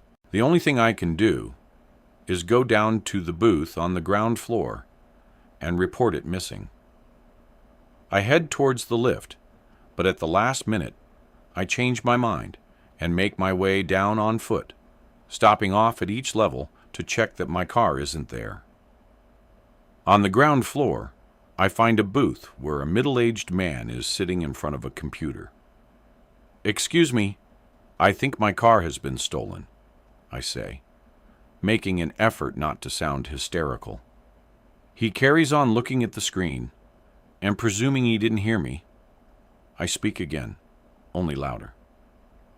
"I heard you the first time," he says, raising his head and looking back at me through the glass. "Oh, well, in that case, can you tell me what I should do?" "Yeah, you should take another look." "I have looked," I say indignantly. "Where?" "On the 4th floor, where I left it. I also checked on the 2nd, 3rd, and 5th floors." "So, you're not sure where you left it?" "Yes, I'm perfectly sure. If I had a pound for every person who told me their car's been stolen, I'd be a rich man." "Do you have your ticket?" "Yes," I say, taking my purse out of my bag and opening it. "Here." I push the ticket under the hatch, expecting him to take it. So how did whoever has taken your car manage to get it through the barrier without the ticket? I presume they pretended they'd lost it and paid here at the exit. What's the registration number? RV07BWW. It's a Mini Black. He looks at his computer screen and shakes his head. That car registration hasn't been logged as going through on a reissued ticket. What are you saying? I'm saying that your car hasn't been stolen. So, where is it then? Probably where you left it. He goes back to his screen, and I stare at him, shocked at how much I suddenly hate him. I know it's because of what this might mean, more proof of my disintegrating memory, but I hate the way he's so dismissive. And anyway, I know where I parked my car. I slam my hand against the glass, and he eyes me wearily. "If you come with me, I can prove that it's not," I say firmly. He looks at me for a moment, then turns his head and calls over his shoulder. "Sai, can you cover for me?" A woman comes out from the office behind. "This lady has had her car stolen," he explains. She looks at me and grins. "I'll call she, as I can assure you I have." I snap. The man comes round from the booth. "Come on then." We go towards the lift together, and while we're waiting for it to arrive, my mobile rings. I don't really want to answer it in case it's Mary, but I know it'll look strange if I don't. So, I take it from my bag. When I see that it's Matthew, relief washes over me. "Hello. You seem pleased to hear from me," he remarks. "Where are you?" "I've just got home. I'm in Castle Wales. I decided to come in and do some shopping, but there's a bit of a problem. I think my car's been stolen." "Stolen?" His voice rises sharply. "Are you sure?" "Well, it looks that way." "Are you sure it hasn't just been towed away? Did you forget to put a ticket on it? Or stay longer than you should have?" "No," I say, moving away from the parking attendant and a smirk on his face. I parked in the multi-story. So, it definitely hasn't been towed away. "No, it's been stolen." "You haven't just forgotten where you parked it, have you?" "No. And before you asked, yes, I've checked the whole car park. Have you called the police?" "Not yet. I'm with someone from the car park, and we're on our way up to check." "So, you're not sure it's been stolen?" "Can I call you back in a minute?" I ask, my face now burning. "The lift is here." "All right." The lift doors open and people come flooding out. We get into the lift, and the man watches as I press the button for the 4th floor. On the way up, we stop at the 2nd, then at the 3rd. At the 4th, I get out, the man following close behind. "I parked it over there," I say, pointing to the other side of the car park, row E. "Lead the way," he says. I thread my way through the rows of cars. "It should be somewhere around here. RV07BWW. "Yes," I nod. "It's right there." "Where?" "There," he says, pointing. I follow his eyes and find myself staring at my car. "It's not possible," I mutter. "It wasn't there before." I promise. I walk over to it, wanting it perversely to be the wrong car. I don't understand. I check the whole row twice. "It's easily done," he says, generous in victory. I don't know what to say. "Well, you're not the first, and you certainly won't be the last. Don't worry about it." But it wasn't here. It really wasn't. Maybe you weren't on the right floor. I was, I insist. I came straight up here, and when I couldn't find it, I went up to the 5th, and then checked the 3rd. I even checked the 2nd floor. Did you go up to the 6th? No, because I knew I hadn't gone up to the very top of the car park. The 7th is the top. It doesn't matter. I parked it on the 4th. "Yes, you did." He agrees. "Because it's here." I look around. Is there another lift? No. The fight goes out of me. "Well, I'm very sorry to have wasted your time," I say, desperate to be gone. "Thank you." "You're welcome," he says, walking away with a wave of his hand. In the safety of my car, I lean my head back against the seat and close my eyes, turning everything around in my mind, trying to work out how I managed to miss my car when I first came up to the 4th. The only conclusion I can come to is that I wasn't on the 4th floor, but on the 5th. How could I have made such a stupid mistake?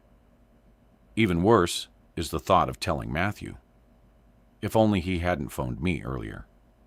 If only I hadn't told him that my car had been stolen. I know I should phone him to tell him that I found it, but I can't bring myself to admit that I made a mistake. I start the engine and head slowly for the exit, my mind heavy with exhaustion.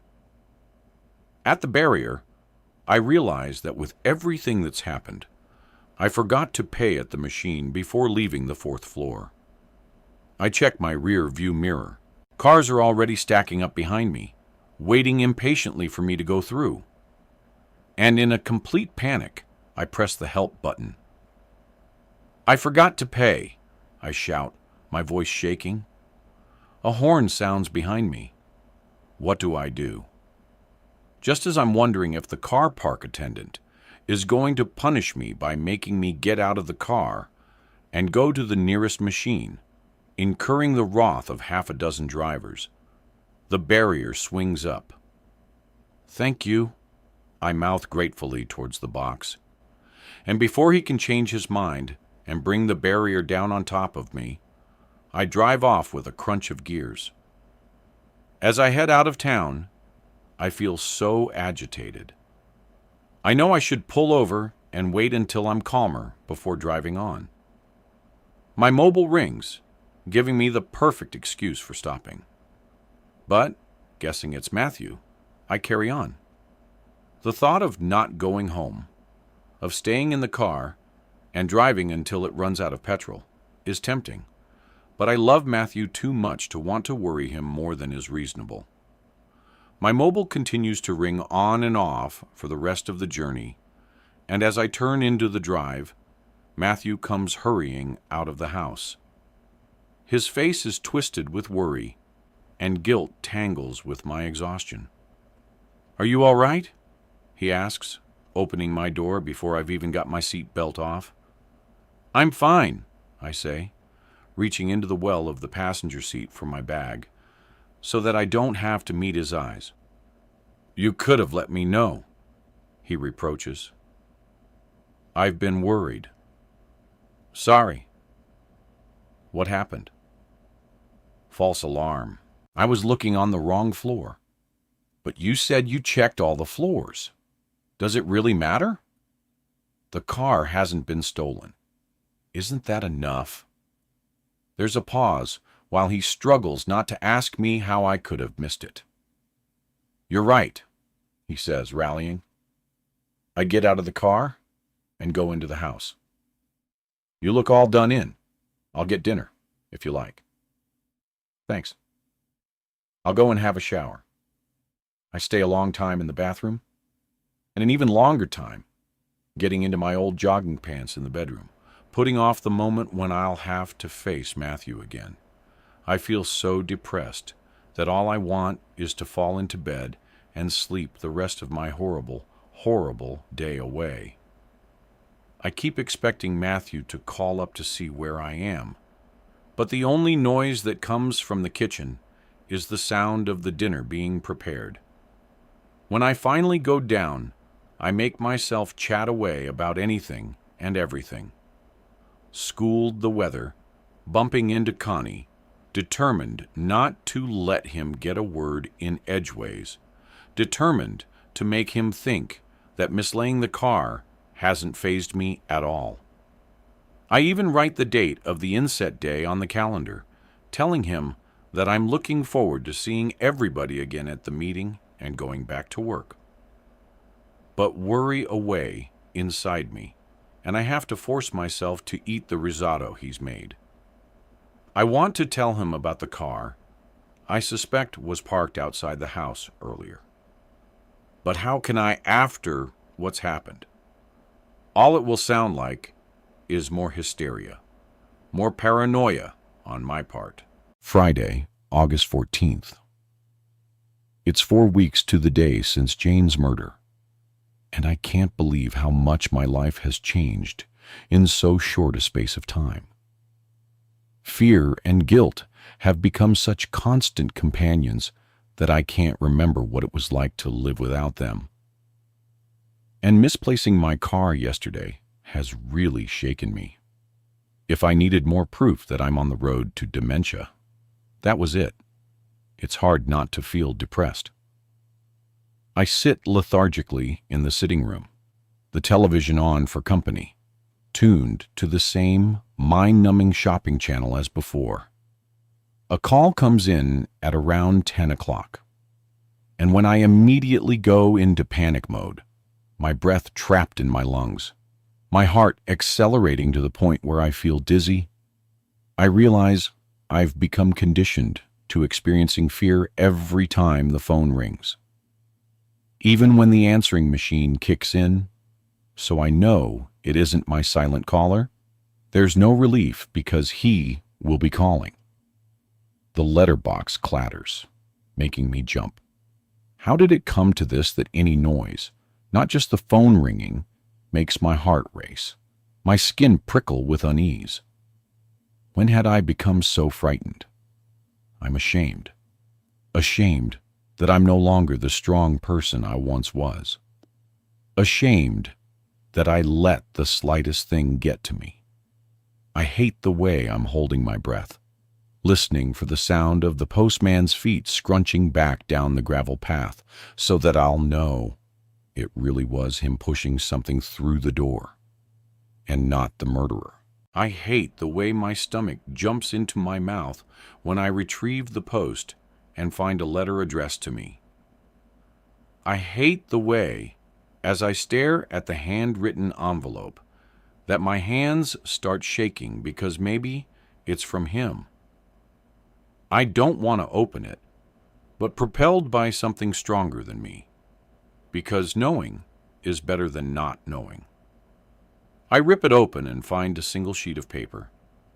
I unfold it slowly, hardly daring to read the words written there. Dear Cass, thank you for your letter. I can't tell you how much it means to me to know that you have such good memories of your lunch with Jane. I remember her coming home and telling me how well the two of you got on. So, I'm glad that you felt the same way. I really appreciate you taking the time to write.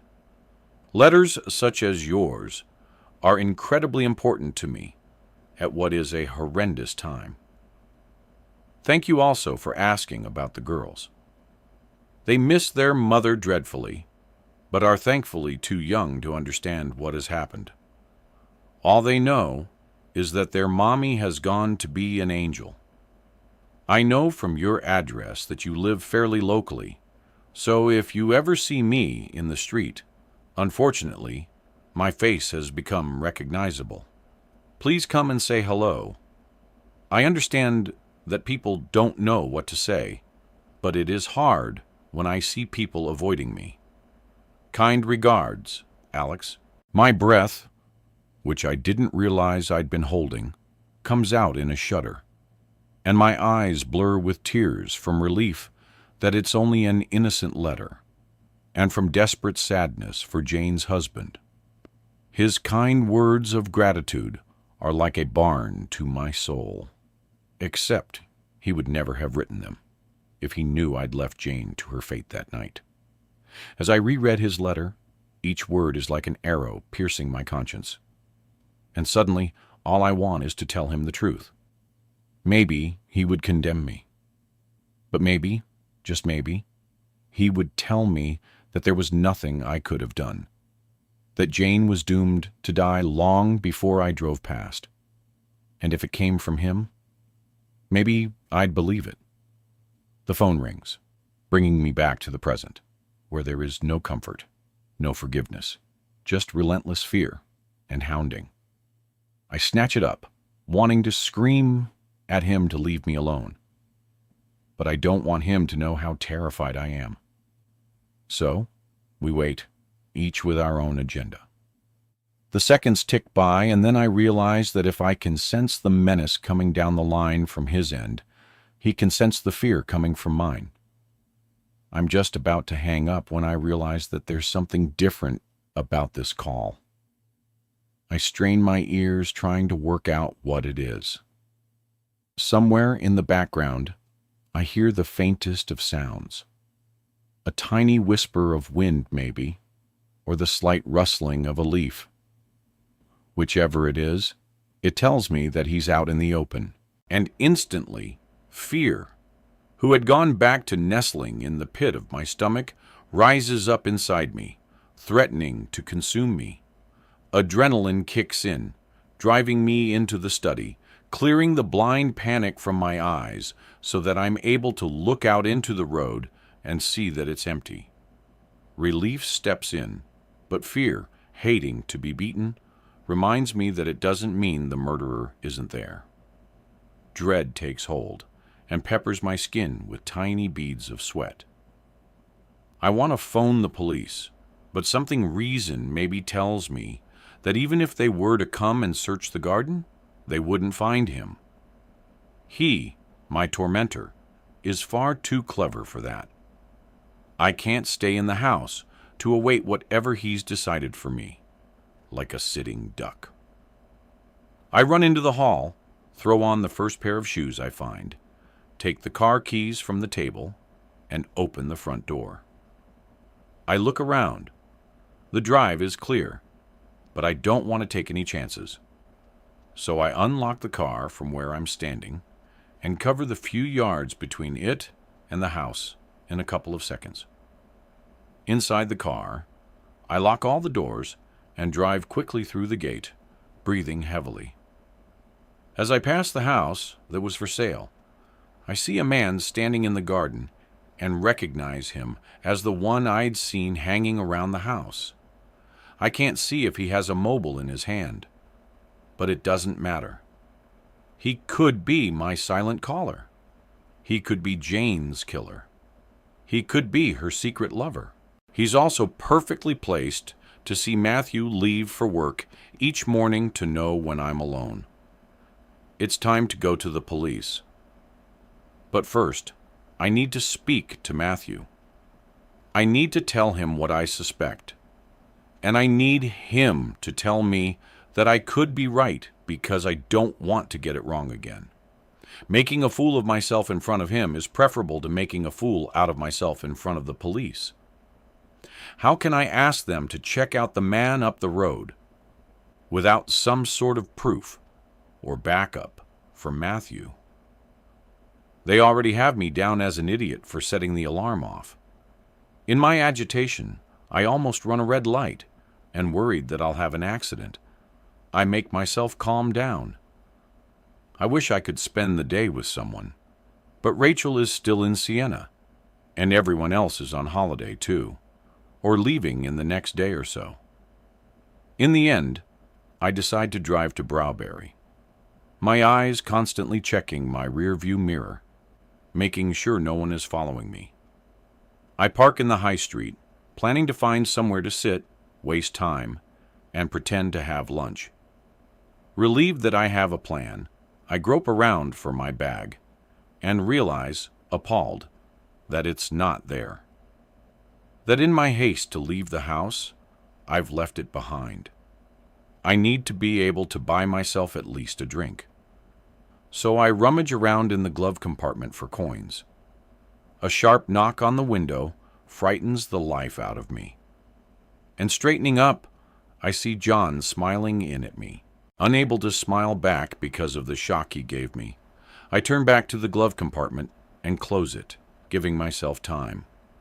Back in control, I turn the key back in the ignition and slide the window down. "Oh, you gave me a fright," I say, trying to smile. "I'm sorry," he says contrite. "I didn't mean to scare you. Are you arriving or leaving?" "Both?" He looks at me quizzically. "I've just arrived, but I seem to have left my bag at home, so now I'm going to have to drive back and fetch it," I explain.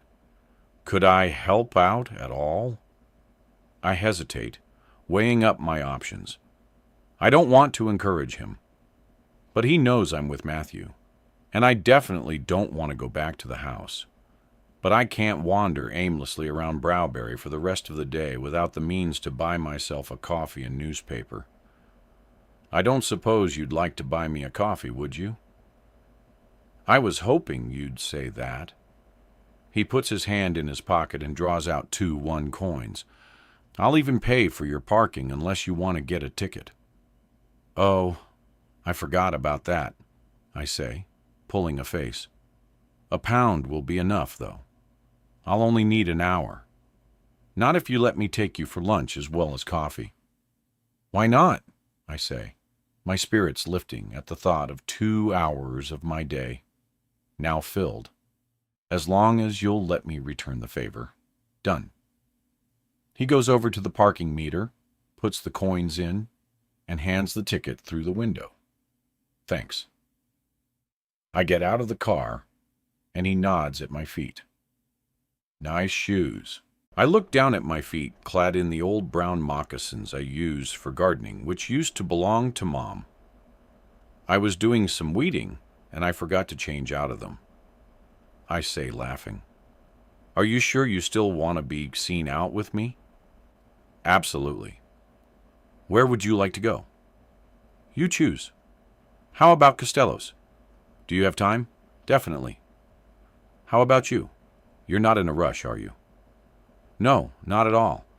I have such a lovely time over the next couple of hours that I don't want it to end. The thought of going home and only having my head for company makes me feel depressed again, and I quickly take a sip of water. "Thank you," I say gratefully as John signals for the bill. I really needed that. "Me too." "Why is that?" I ask.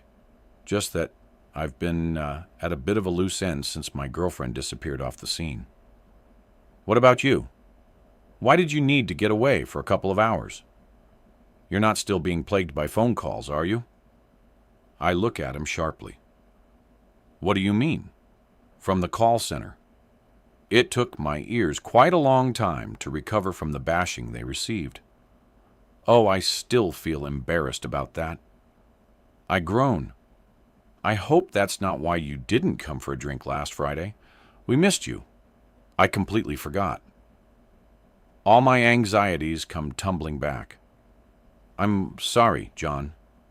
I feel dreadful. Don't worry about it. You did say that Matthew had a couple of days off and that you might go away somewhere? He reminds me. I know I should say something. Ask if they had a good evening, but I'm too devastated to speak. Are you okay? He asks. You seem a bit upset. I nod and look away out over the high street at all the people living their lives. It's just that it's been rather a strange summer. Do you want to talk about it? I shake my head slowly. You'll think I'm mad. Never. I look at him and try to smile. Actually, there's a real possibility I am going mad. My mother had dementia for several years before she died, and I'm worried that I might have the same condition. He stretches his arm out, and for a moment, I think he's going to take my hand, but he reaches for his water glass. Dementia and madness aren't the same thing, he says, taking a sip of water. No, they aren't. I agree. Have you been diagnosed with dementia? No, not yet. I meant to be seeing a specialist, but I'll probably forget to go. We both start laughing, and I find I can't stop. Oh God, it's so good to laugh again, I say, still giggling. Well, for what it's worth, you don't seem the least bit mad to me. That's because you're not living with me on a day-to-day basis. It's not much fun for Matthew, and I keep doing stupid things. You know, forgetting to change my shoes when I go out, leaving my bag at home. That's the sign of someone who left her house in a hurry, not someone who's mad. He looks questioningly at me, his intense dark eyes refusing to leave mine. Did you leave in a hurry? I just don't like being in the house on my own anymore, I say, shrugging. Since Jane's murder. It's just that everything spooks me. Our house is a little too isolated for my liking. But there are other houses nearby, aren't there? Yes. I hesitate, wondering if I should confide in him the true nature of the phone calls I've been getting and tell him about the man up the road. But the waitress arrives with a bill, and the moment is lost. It's just as well that school starts again soon, John says, taking out his wallet. We'll have so much to do. We won't have time to dwell on things. He pulls a face. Inset day on the 28th. Please don't tell me you've already done all your lesson plans for the coming term. I haven't even looked at the syllabus, I confess. He stretches, his t-shirt rising to show his tanned skin.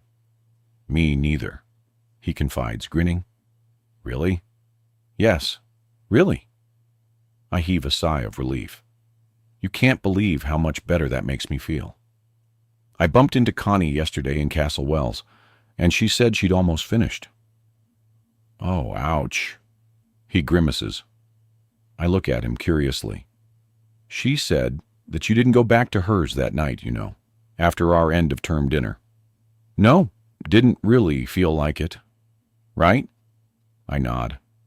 Anyway, what would be the point of going without you there? He goes on lightly. No point at all.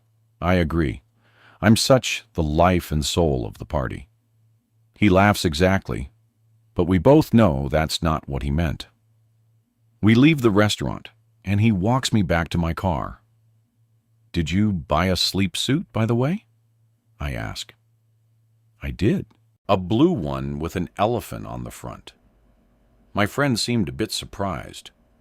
I chose it because I liked it, but I forgot the baby was a girl. I'm glad I'm not the only one with a bad memory. I joke. There you are, proof that it happens to everyone. Are you doing anything nice this weekend? Just chilling in the garden, I hope. Well, have a good rest. He nods at my car. This is you, isn't it? Yes. I give him a hug. Thank you, John, for everything. My pleasure, he says gravely. See you back at school, Cass. Drive safely. He waits on the pavement until I've pulled out of the parking space, and I set off down the high street, wondering what I can do to fill in the rest of the time until Matthew gets home. As I arrive at the junction, where I would normally turn right, I see a signpost for H. And the next thing I know, I'm driving towards the village where Jane lived, the village she was driving back to the night she was murdered. I feel a moment of panic, wondering what I'm doing, what I hope to achieve by going there. But for some reason, I feel compelled to go. It only takes 5 minutes to get there. I park on a road between the park and the pub and get out of the car. The park is small but beautifully kept. I go through the gate and walk slowly down the pathways, admiring the wonderful variety of flowers. The few benches in the shade are taken, mostly by elderly couples having a rest from their afternoon stroll. So I find one in the sun and sit for a while, glad I found somewhere to spend the next couple of hours. I think about Jane, wondering how many times she sat on this bench, how many times she walked this path. There's a play area at the other end of the park where young children are rocking back and forth on wooden animals. And I imagine her helping her children on and off them, or hovering anxiously as they go up and down the slide, as some of the adults are doing now. And as always, the guilt I feel whenever I think about Jane presses down on me. As I watch, wondering wistfully if Matthew and I will ever be blessed with children. A little girl tries to get off her rocking animal, and I can see that for all her determination, she's not going to make it because one of her feet is stuck. Instinctively, I open my mouth to shout out to warn one of the adults that she's about to fall. But before I can, she tumbles to the ground. Her cries of pain bring a man running over, but another little girl stretches out her arms to him, wanting to get off her rocking animal. So he scoops her up quickly before stooping to tend to the other child. And as I watch him brush her down and kiss her blonde head, I realize I'm looking at Jane's husband. Shock runs through me. I stare at him, wondering if I'm mistaken. But with his photo plastered over newspapers and television for the last few weeks, his is a familiar face. Besides, the little girls look like twins. My instinct is to flee, to leave the gardens as quickly as I can before he sees me. But then I calm down. He doesn't know I'm the person who could have saved his wife.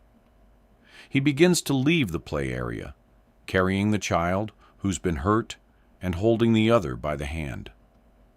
Both of them are crying as they walk along the path towards the bench where I'm sitting. And I can hear him trying to soothe them with promises of plasters and ice cream.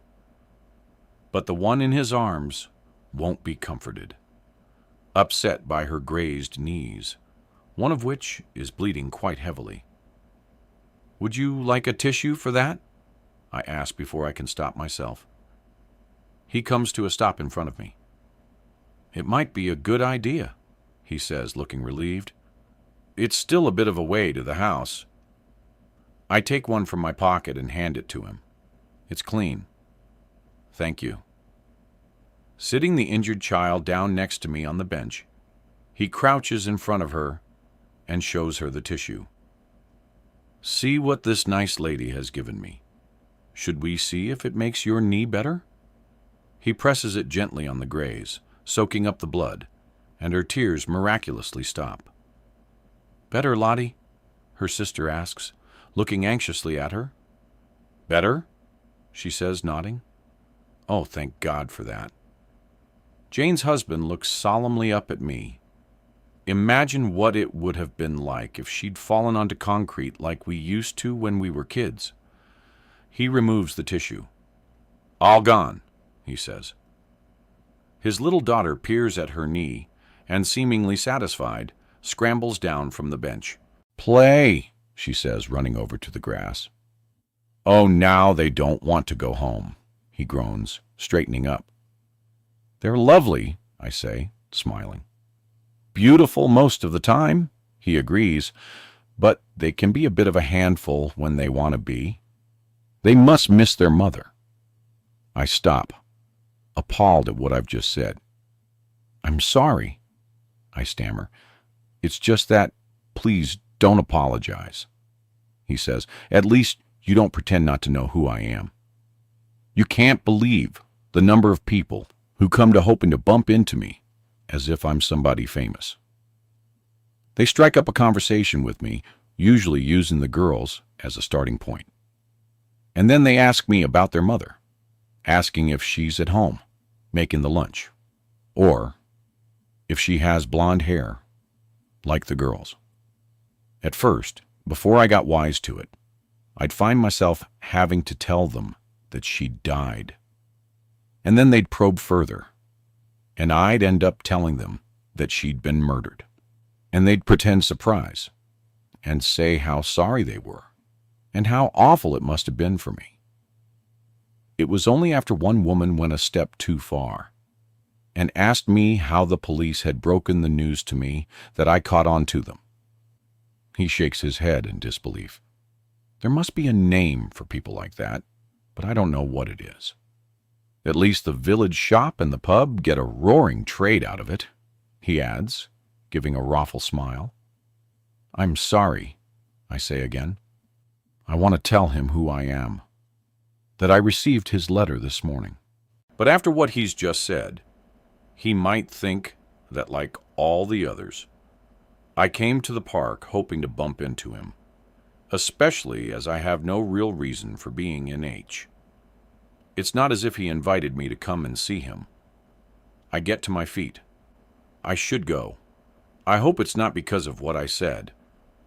In the bright sunlight, I can see streaks of gray in his brown hair, and I wonder if they were there before Jane died. "No, not at all," I reassure him. "I have to get back." "Well, thank you for coming to the rescue." He looks over to where the girls are playing. It's all forgotten now. Thank goodness. "You're welcome." I try to smile, but the irony of his words make it difficult. "Enjoy the rest of the afternoon." "You too." I walk away, my heart hammering in my chest, his words about me coming to his rescue ringing in my ears. They mock me all the way to the gate and out to the car.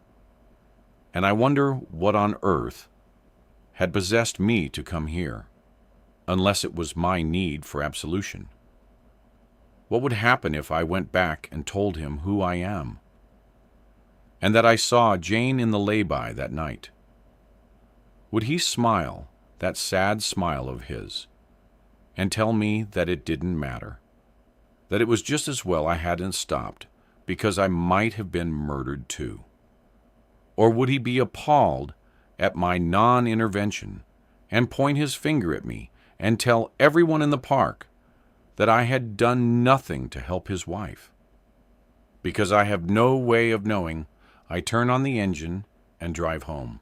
But all I can think about is Jane's husband and the 2 little daughters she left behind. Although I drive as slowly as I can, I'm home by 5. As I go in through the gate, my anxiety comes rushing back, and I know I'm not going to be able to go into the house. Not until Matthew comes back. So I stay in the car. Even in the shade, it's hot. So I open the windows to try to get a bit of a draft going. My phone beeps, telling me I've got a message. And when I see it's from Mary, I switch my mobile off. I'm so busy worrying about the work I still haven't done that I don't notice the time passing. So when I see Matthew's car turning into the drive, I think at first that he's come home early. A quick check of my watch tells me it's already 6:30. He pulls up alongside me, and I take the keys from the ignition and get out of the car, making it look as if I've just arrived. beat you, I say, smiling at him. You look hot, he remarks, giving me a kiss. Didn't you have the air conditioning on? I was only in Browberry, so I didn't bother putting it on for the short journey home. Did you go shopping? Yes. Buy anything nice? No. We go towards the front door, and he unlocks it with his keys. Where's your bag? He says, nodding at my empty hands. In the car. I walk quickly into the house. I'll get it in a minute. I need a drink first. Hold on. Let me turn the alarm off first. Oh, it's not on behind me. I sense him frowning. Didn't you turn it on when you left? No, I didn't think it was necessary, as I didn't intend staying out for long. Well, I'd rather you turned it on in future. Now that we have an alarm, we may as well use it. Leaving him to go and change, I make some tea and carry it out to the garden. Don't tell me you went out with those on, he says when he joins me a few minutes later. I look down at my feet, not wanting to give him more to worry about. I fake a laugh. No, I just put them on. He smiles and sits down next to me, stretching his long legs out. So, what did you do today? Apart from shopping in Browberry. I prepared a few more lessons, I say, wondering why I'm not mentioning that I bumped into John. That's good. He looks at his watch. 10:07. When you've finished your tea, change your shoes and I'll take you out to dinner. We may as well get the weekend off to a flying start. My heart sinks because I'm still full after my lunch with John. Are you sure? I asked doubtfully. Wouldn't you rather stay in? Not unless there's some of your curry left from the other day. Sorry. So, let's go out for one then. All right, I say, relieved he hasn't suggested going to Costello's for pasta. I go upstairs to change and take a small bag from the wardrobe, hide it under my cardigan. And while he's putting on the alarm, I go out to my car and make a show of taking it from behind the seat. We drive into Browberry and go to our favorite Indian restaurant. You know our new neighbor, I say while we're looking at the menu. Have you spoken to him at all? Yes. Yesterday, when I was scouring the road for you coming back from Castle Wales, he walked past the house, and we got chatting. Apparently his wife left him just before they were due to move in. Where was he going?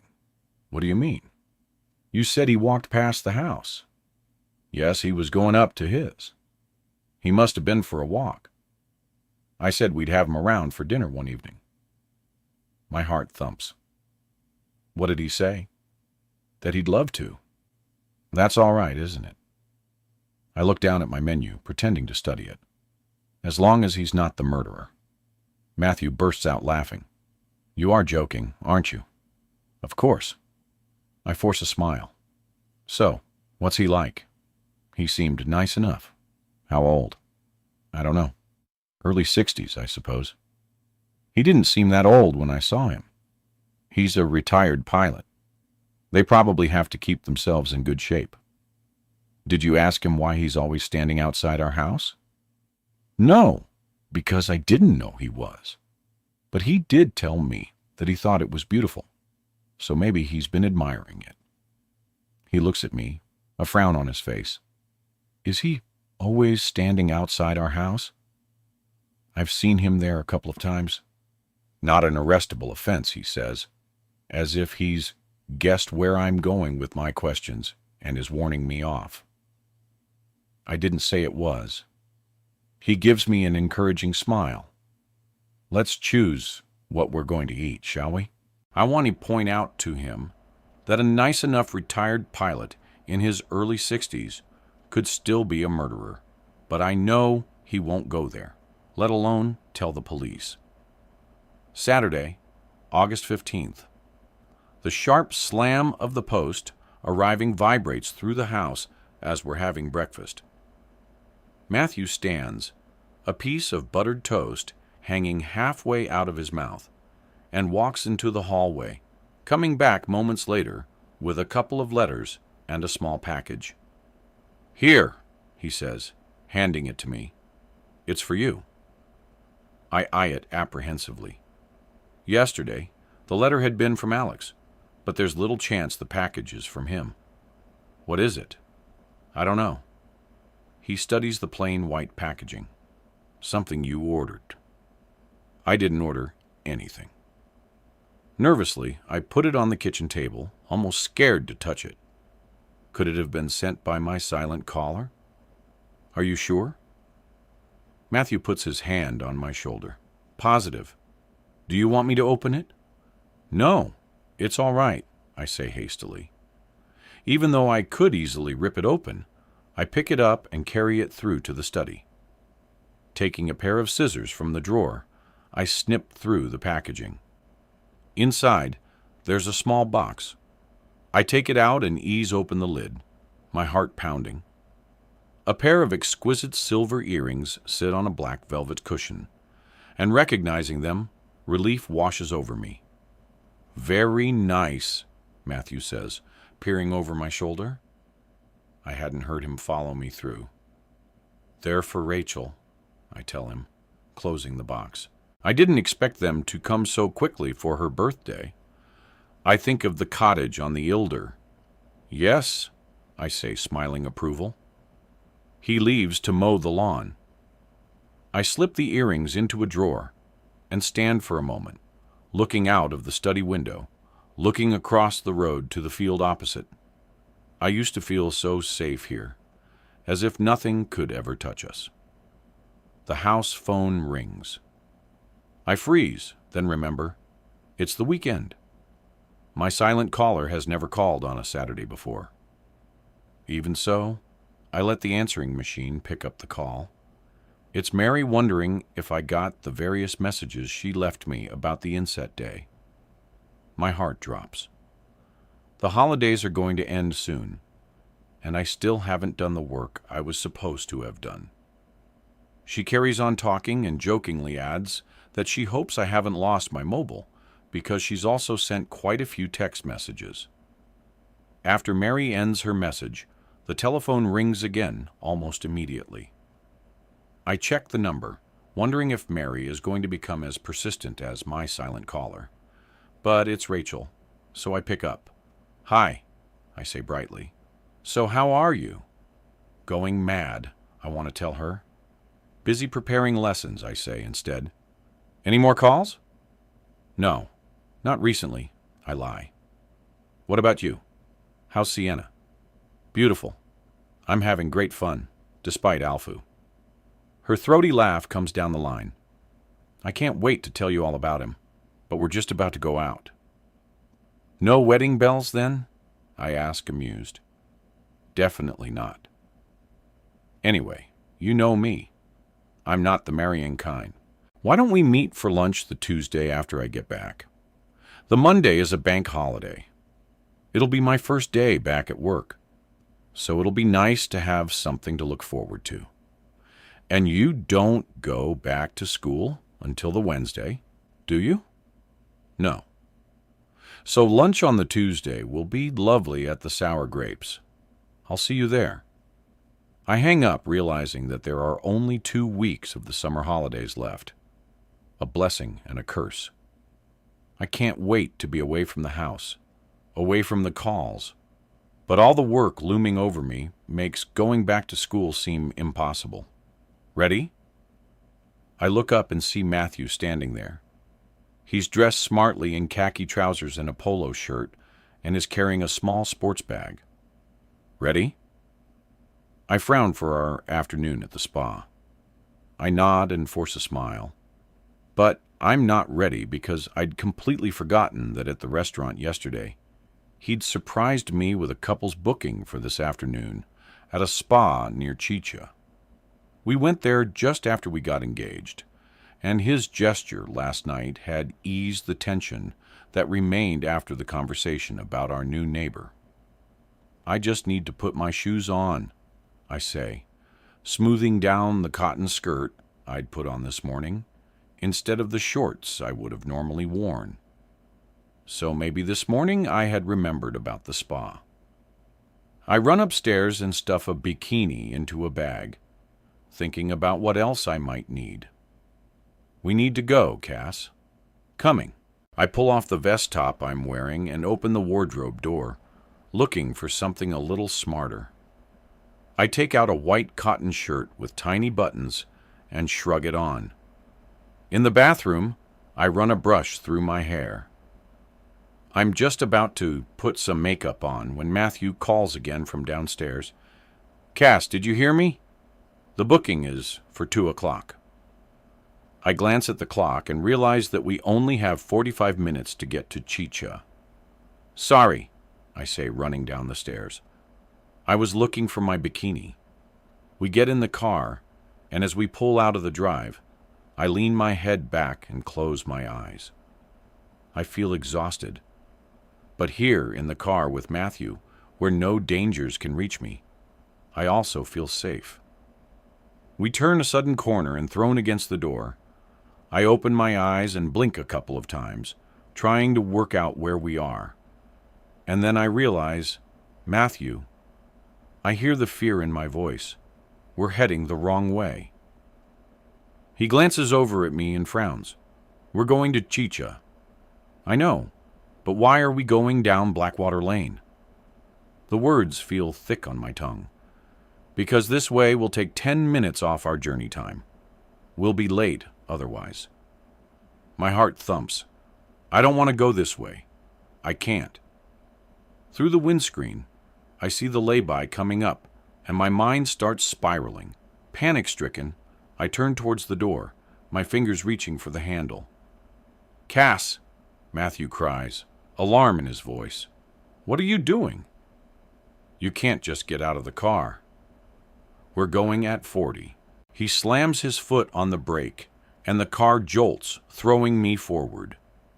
He brings it hurriedly to a stop, just opposite the lay-by where Jane was killed. Someone has laid flowers, and the plastic wrapping flutters in the breeze. Horrified to be back where my nightmare began, I burst into tears.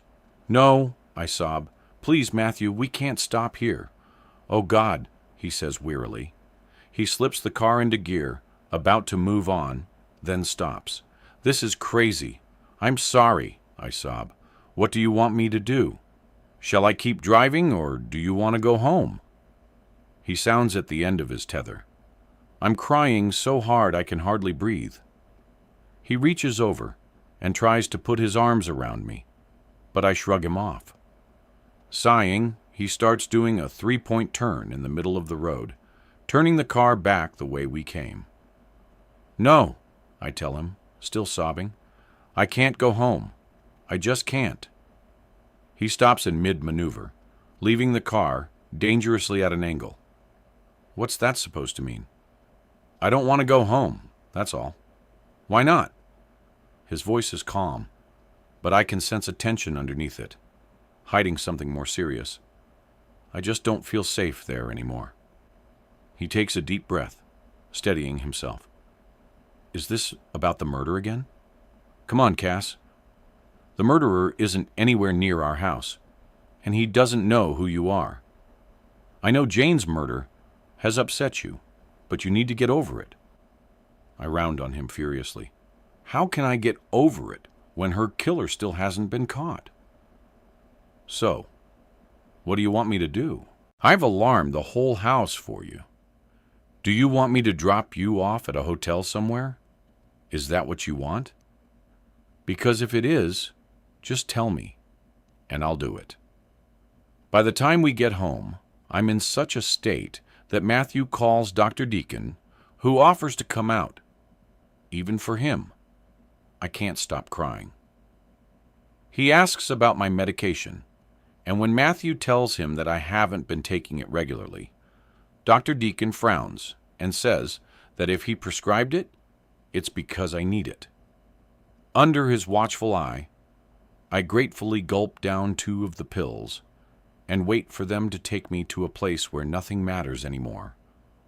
And while I wait, he asks me gentle questions, wanting to know what triggered my meltdown. I listen as Matthew explains about me barricading myself into the sitting room while he was at work. And when Dr. Deacon asks if there's been any other worrying behavior on my part, Matthew mentions that the week before, I'd become hysterical because I thought I saw a huge knife lying on the side in the kitchen, when in reality, it was only a small kitchen knife. I sense them exchanging glances, and they begin speaking about me as if I'm not there. I hear the word breakdown, but I don't care because the pills have already begun to work their magic. Dr. Deacon leaves, urging Matthew to make sure I rest and to call him if I deteriorate further.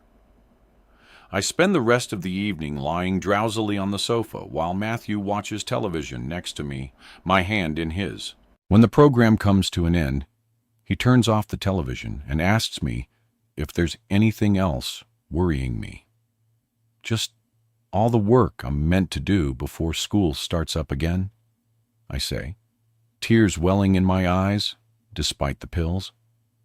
But you've already done quite a lot of it, haven't you? My lies have caught up with me. Some, but there's still a lot to do, and I'm not sure I'm going to get it done in time. Well, maybe you could ask someone to help you.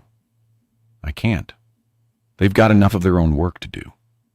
Then, can I help? No, not really. I look at him hopelessly. What am I going to do, Matthew? If you can't get anyone to help, and you can't do it on your own, I don't really know. I just feel so tired all the time. He smooths my hair off my face. If you feel you can't cope, why don't you ask to work part-time? I can't. Why not? Because it'll be too late for them to find someone to replace me. Nonsense. If something happened to you, they'd have to.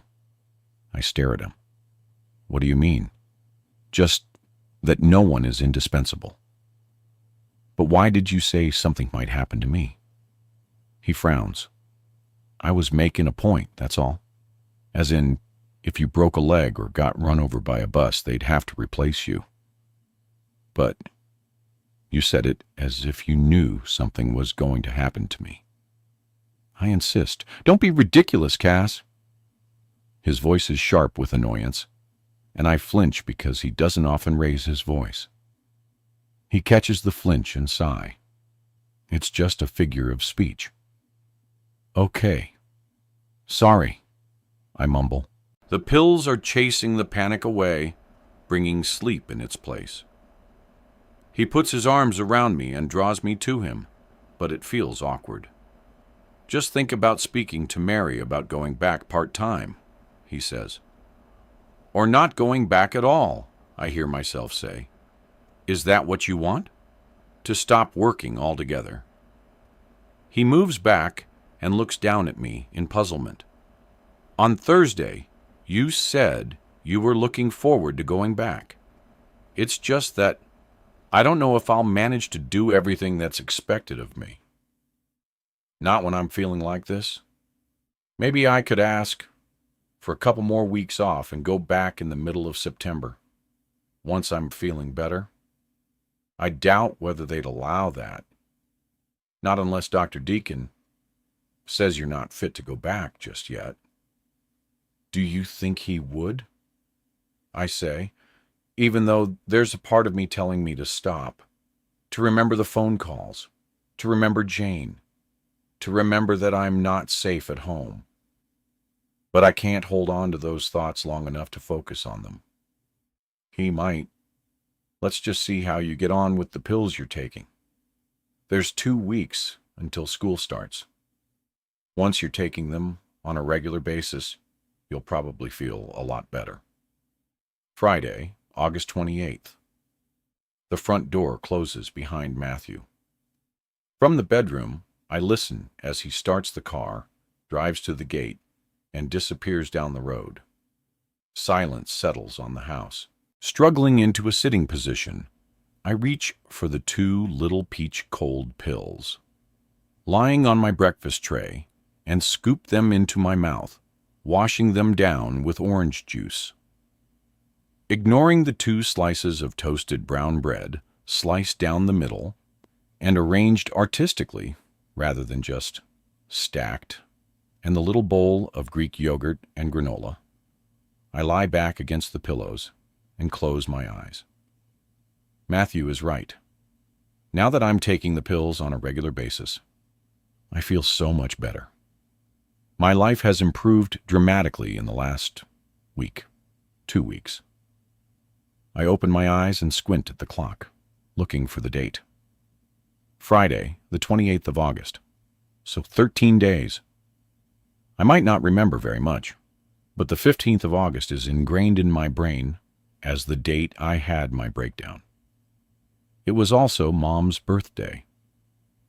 I only remembered once Dr. the Deacon had left that night, and when I realized I hadn't gone to lay flowers on her grave, I became distraught all over again and blamed Matthew for not reminding me, which was hardly fair, as I'd never told him her birth date, something he refrained from pointing out, telling me instead that I could go the next morning. I still haven't been, because physically I can't. I take 2 pills before I go to bed so that I sleep all through the night. And each morning before he goes to work, Matthew, taking to heart Dr. Deacon's admonishment that I should rest, brings me another 2 along with my breakfast tray. It means that the anxiety I always feel once he's left for work has dulled by the time I've showered and dressed. The downside is that by mid-morning, I feel so sluggish that it's hard to put one foot in front of the other. I spend most of my days drifting between wake and sleep, sprawled on the sofa, the television switched to the shopping channel because I can't summon the energy to change it.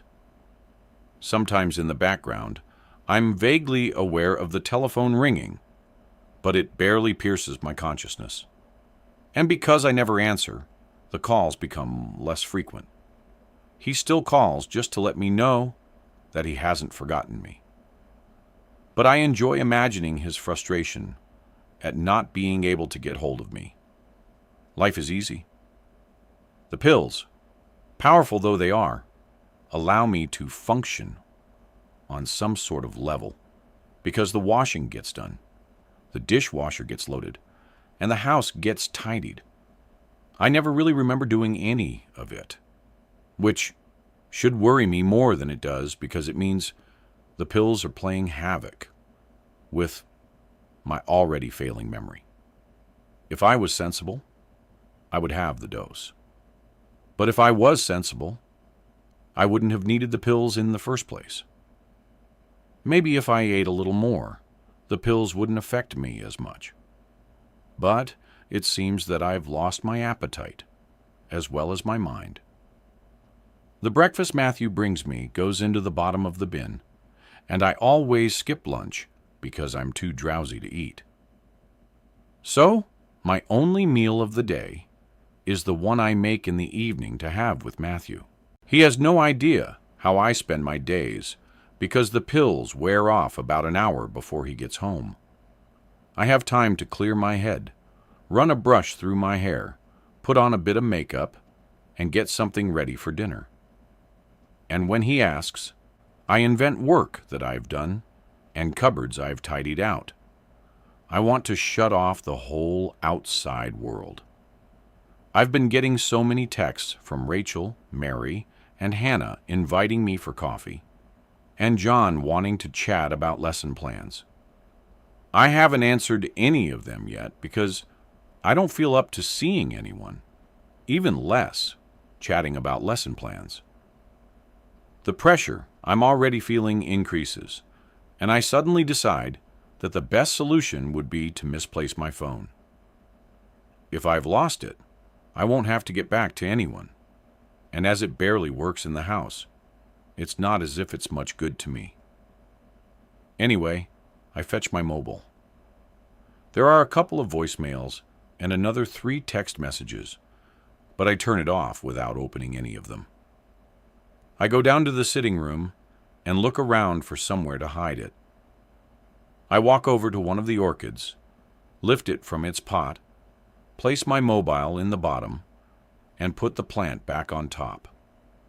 In case the pills should make me forget that I have dementia, there are always little reminders to tell me that my brain is slowly disintegrating.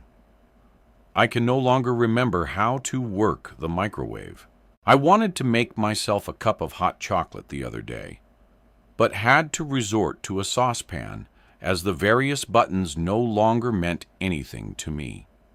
And things I remember seeing on the shopping channel, but have no memory of ordering keep arriving in the post. Yesterday, another parcel was delivered. Matthew found it on the doorstep when he arrived back from work. "This was on the doorstep," he said calmly, even though it was the second one in 3 days. "Have you ordered something else?" I turned away so that he couldn't see the confusion in my eyes, wishing I'd ordered something that would have fitted through the letterbox so that I could have hidden it before he came home. Coming so close on the heels of the spiralizer that arrived on Tuesday was humiliating. "Open it and see," I said, playing for time. "Why is it for me?" He gave the box a shake. "It sounds like some kind of tool." I watched while he took off the packaging, my brain trying to remember desperately what I had ordered. A potato slicer. He looked at me questioningly. I thought it looked fun. I shrugged, remembering how a potato had been turned into chips in seconds. "Don't tell me. It's to go with the vegetable spiral thing that came on Monday. Where on earth are you getting these things from?" I told him that I saw them advertised in one of the magazines that come with the Sunday papers, because it sounded better than admitting I got them from a shopping channel. In future, to avoid temptation, I'm going to have to leave my bag in the bedroom. I've got into the habit of taking it downstairs with me in the mornings, in case I need to make a quick getaway, which means my credit card is easily accessible. But even if my silent caller did turn up, I'd be incapable of going very far. Because of the pills, driving is out of the question. So I'd only get as far as the garden, which wouldn't be much help. Sometimes I think that he has turned up. I'll start awake, my heart beating furiously, convinced that he's been watching me through the window. Because my instinct is to flee, I half get up from the chair, then sink back down again, not really caring, telling myself that if he is there, well, at least it would be over. I'm lucid enough to know that as well as the pills being my lifeline, there'll also be the death of me one way or another, or at the very least, the death of my marriage. Because how much longer can I expect Matthew to put up with my increasingly bizarre behavior? Aware that the pills I took are already making my head a little woolly, I have a quick shower and put on what has become my uniform, loose jeans and a t-shirt. As I've worked out, they still look presentable after a day on the sofa. One day, I wore a dress, and it was so creased by the time I finished sleeping the day away. Matthew joked, I must have spent it crawling through the bushes in the garden. Leaving my bag where it is, I carry the tray downstairs, tear the toast into tiny pieces, and take it into the garden for the birds. I wish I could sit for a moment and enjoy the sun, but I only feel safe in the house with the doors locked. I haven't been out since I started taking the pills regularly. I've been relying on food from the freezer for our evening meals, and I've resorted to using the cartons of long-life milk that we keep for emergencies. Matthew noticed last night that the fridge was almost empty, so I'm hoping he'll suggest going shopping tomorrow. My limbs feel heavy as I go back into the house. I rummage in the freezer and find some sausages, and then rummage in my brain. searching for something I can do with them to turn them into an evening meal. I know there are a couple of onions hanging around somewhere, and there's bound to be a jar of tomatoes in the cupboard.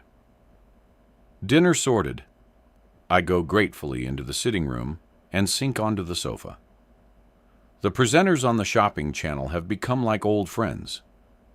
Today, the goods on offer are watches studded with little crystals. And I'm glad I'm too tired to go and fetch my bag from the bedroom. The house phone starts ringing. I close my eyes and let sleep take me. I love the feeling of being slowly lowered into oblivion. And when the pills begin to wear off some hours later, the gentle tugging back to reality. Today, as I drowse in the no man's land between sleep and wake, I become aware of a presence of someone nearby. It feels as if he's in the room, looking down at me, not on the other side of the window. I lie very still, my senses sharpening as the seconds tick by, my breathing becoming shallower, my body tensing. And when I can bear the waiting no longer, I snap my eyes open, expecting to see him looming over me with a knife in his hand, my heart beating so hard I can hear it thudding in my chest. But there is no one there. And when I turn my head towards the window, there is no one there either.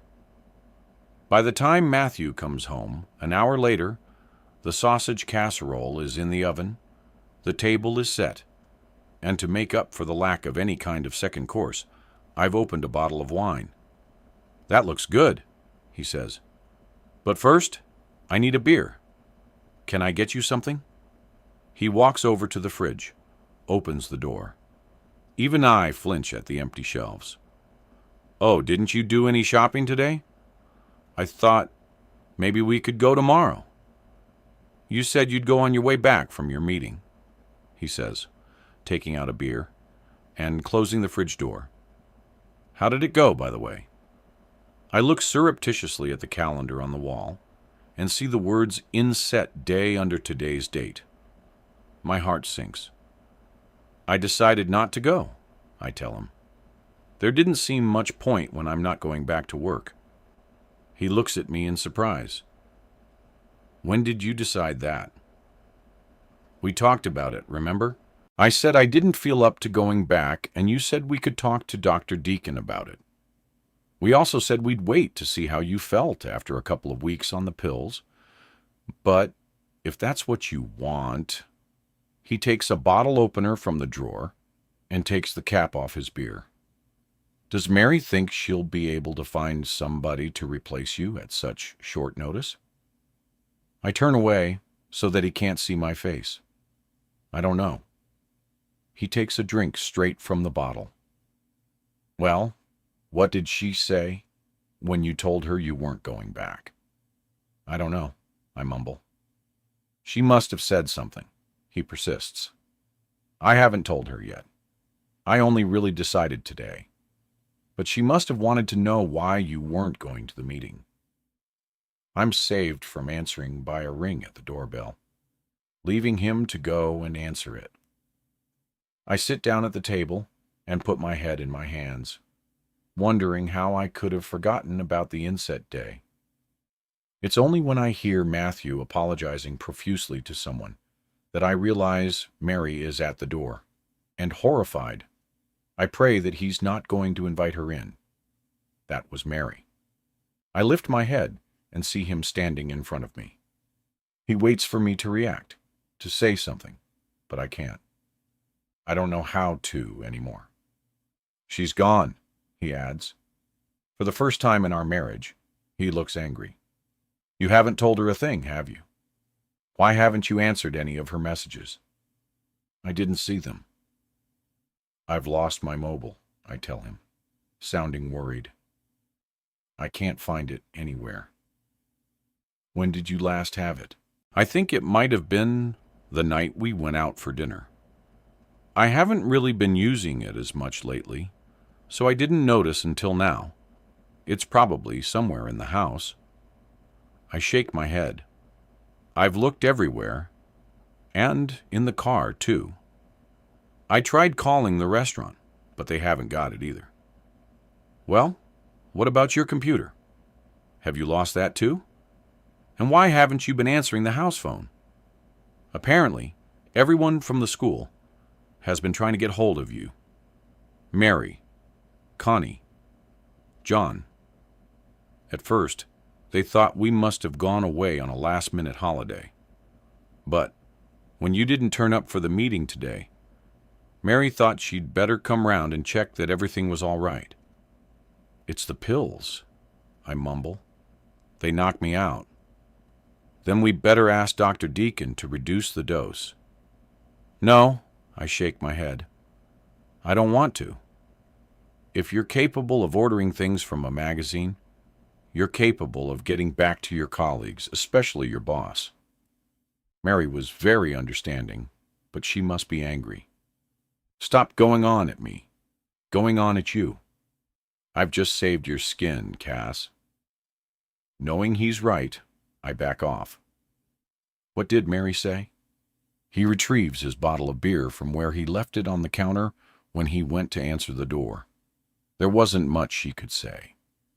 I told her that you'd had a few health problems over the summer and that you were taking medication, and she wasn't altogether surprised. Apparently, she was worried about you last term. Oh, I say, deflated. She didn't say anything at the time because she thought it was just fatigue making you forgetful and that you'd be all right after the summer break. I give a hollow laugh. She's probably relieved I'm not going back then, I say, mortified that Mary had noticed my memory lapses. On the contrary, she said they would miss you, and to let her know as soon as you feel up to going back. That was nice of her, I say, feeling guilty. Everybody's rooting for you, Cass. We all want you to get better. Tears blur my eyes. I know. You'll have to get a medical certificate from Dr. Deacon. Could you ask him? I feel his eyes on me. All right. And could you take me to the supermarket? I don't want to drive while I'm on the pills, and we need food. Do the pills really affect you that much? I hesitate, because if I tell him that they do, he might ask Dr. Deacon to reduce the dose. I'd rather not risk driving. That's all. Fair enough. We'll go tomorrow. You don't mind? Of course I don't mind. Anything I can do to make your life easier? Tell me, and I'll do it. I know, I say gratefully. I know. Tuesday, September 1st. I can hardly wait for Matthew to bring up my breakfast tray so that I can start taking my pills again. I'd forgotten it was bank holiday yesterday, so I haven't taken any pills for 3 days now. I never take any at weekends, in case Matthew realizes how much they affect me. I just hide them in my drawer.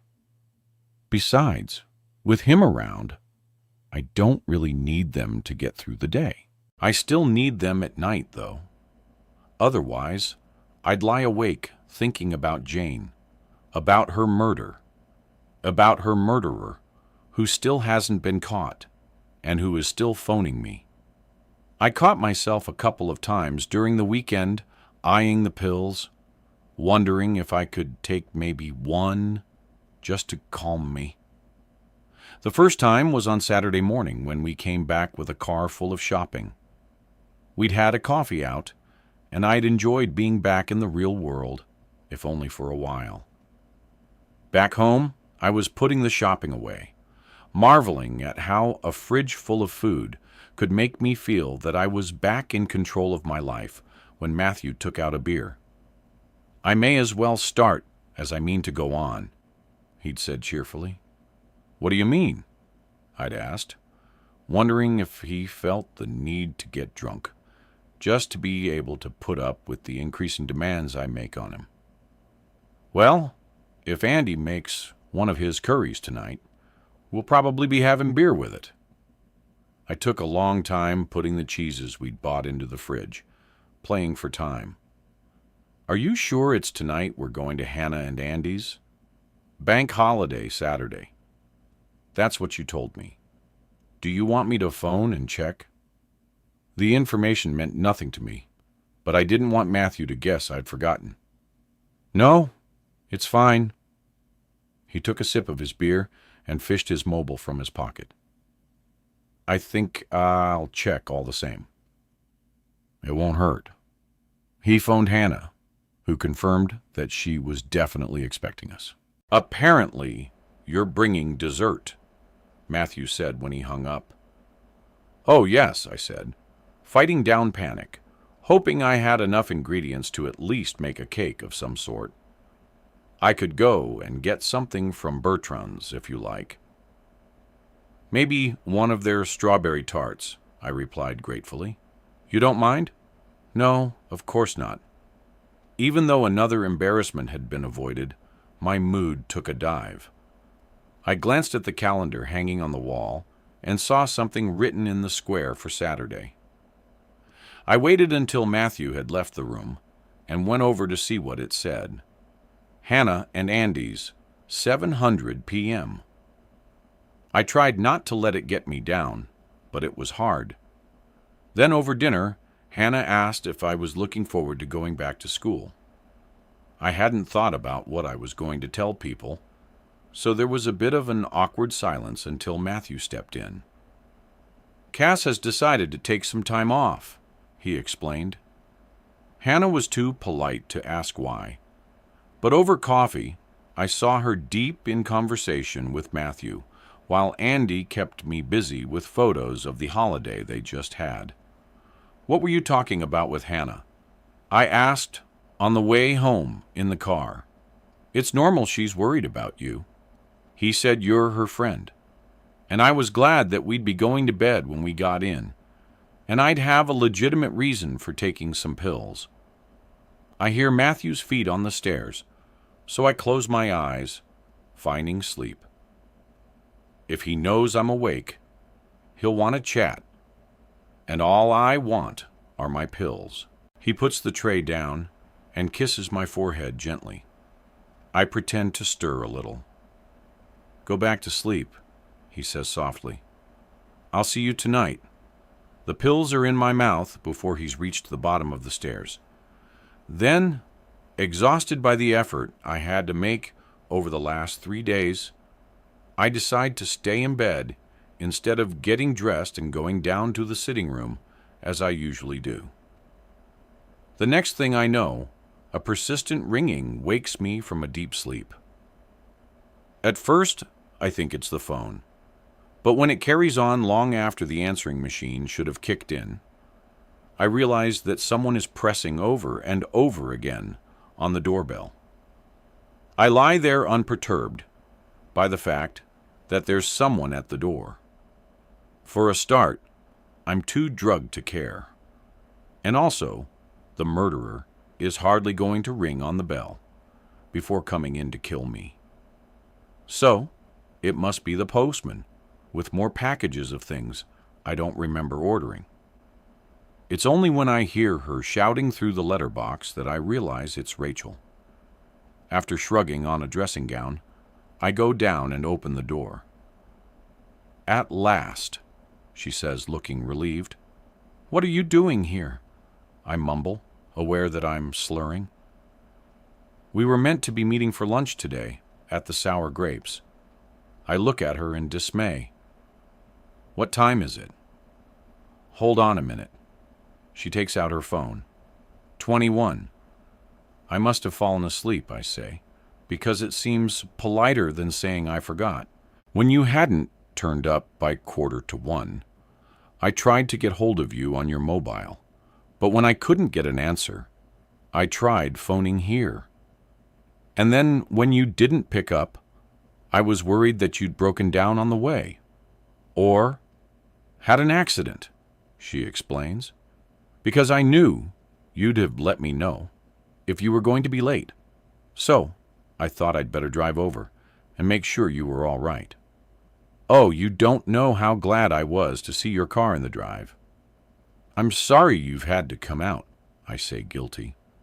Can I come in? Without waiting for an answer, she walks into the hall. Would you mind if I make a sandwich? I follow her into the kitchen and sit down at the table. Help yourself. It's for you, not me. You look as if you haven't eaten in days. She takes some bread from the cupboard and opens the fridge. What's going on, Cass?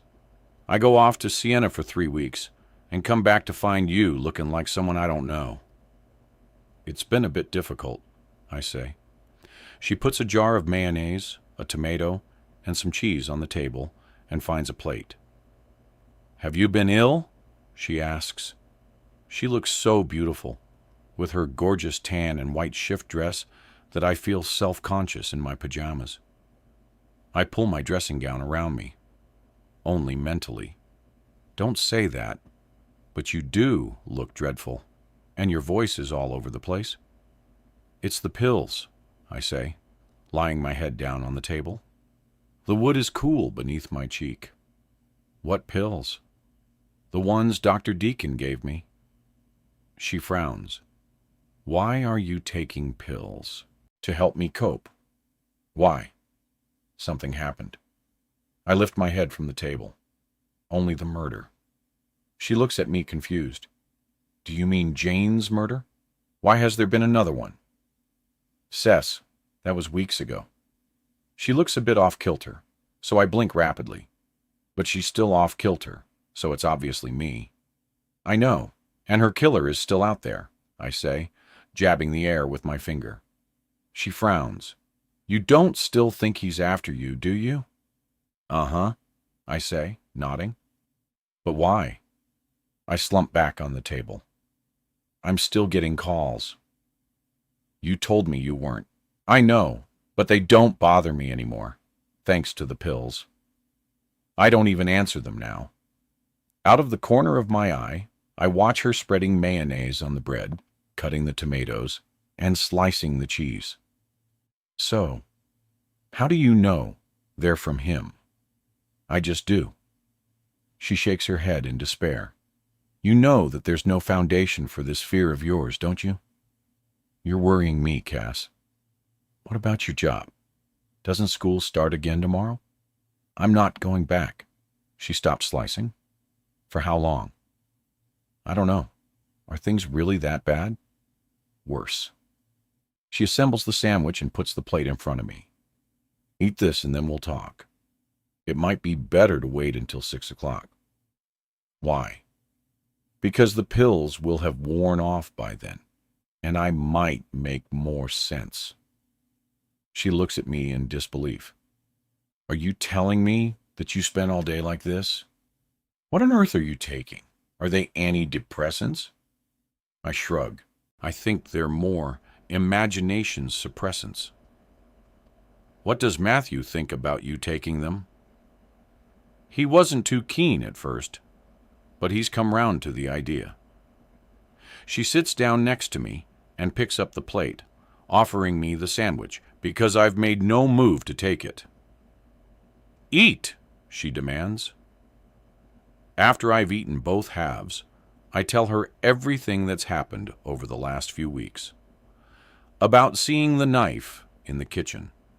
About thinking there was someone in the garden. About barricading myself in the sitting room. About losing my car. About ordering a pram. About the things I keep ordering off the shopping channel. And when I get to the end, I can see that she has no idea what to say because she can no longer pretend that I'm suffering from burnout. I'm so sorry, she says, looking upset. How does Matthew feel about it all? I hope he's being supportive. Yes, very. But maybe he wouldn't be if he knew how hard it's going to be for him in the future if I do have dementia. Like Mom, you don't have dementia. Her voice is firm, stern even. I hope you're right, I say, wishing I had her confidence. She leaves soon after, promising to come back and see me when she gets back from yet another business trip to New York. You're so lucky, I say wistfully on the doorstep. I wish I could go away. Why don't you come with me? She says impulsively. I don't think I'd be very good company, but it would do you a world of good.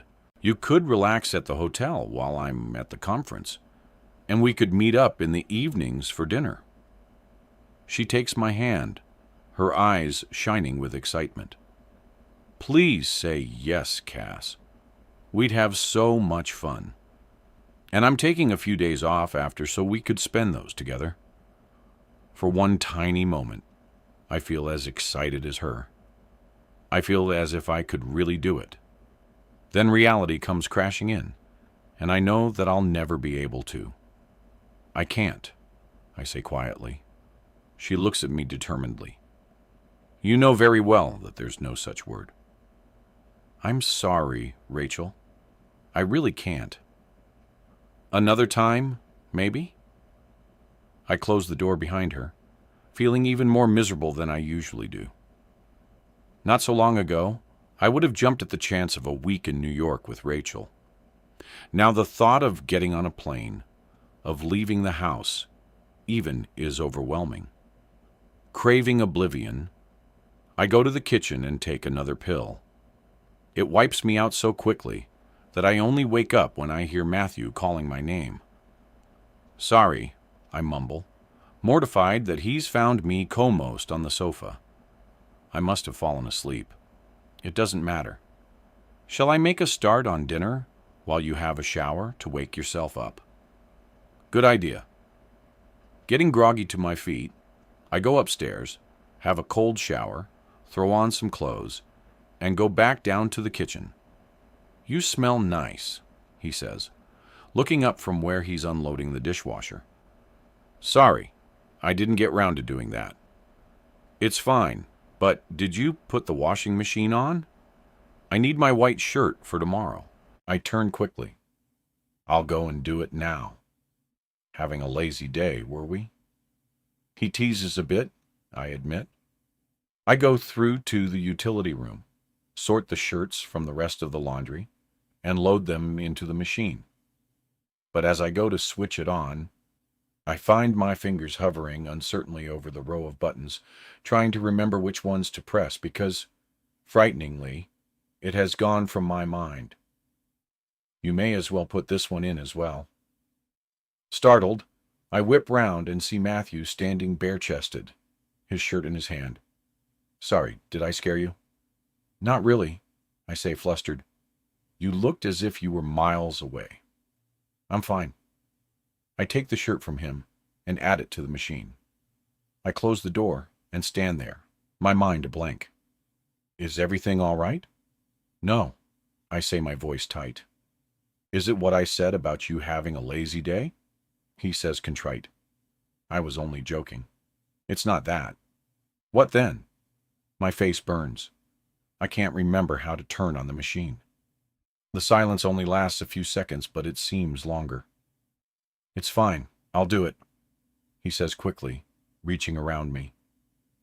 There, no harm done. Of course there's harm done, I cry incensed. If I can no longer remember how to turn on the washing machine, it means my brain's not working properly. Hey, he says gently. It's all right. He tries to put his arms around me, but I shake him off. No, I cry. I'm fed up of pretending that everything's all right when it's not. I push past him, march through the kitchen, and out to the garden. The cool air calms me, but the increasingly rapid disintegration of my memory is terrifying. Matthew gives me a while, then follows me out. You need to read the letter from Dr. Deacon, he says quietly. I go cold. What letter from Dr. Deacon? The one that came last week. I didn't see it. Even as I speak, I have a vague recollection of seeing a letter with the stamp of the surgery on the envelope. You must have. It was lying on the side with all the others you haven't opened yet. I think of the pile of letters addressed to me that have accumulated over the past couple of weeks because I can't be bothered to deal with them. I'll sort through them tomorrow, I say, suddenly scared. That's what you said a couple of days ago when I asked you about them. The thing is, he stops looking awkward. What? I open the one from the surgery. My mouth drops open. You opened my mail. Only the one from the surgery, he says quickly. And only because you didn't seem to be dealing with it. I thought it might be important that maybe Dr. Deacon wanted to see you or change your medication or something. You had no right, I say, glaring at him. Where is it? Where you left it. Hiding the fear I feel with anger, I march into the kitchen and go through the pile of letters until I find it.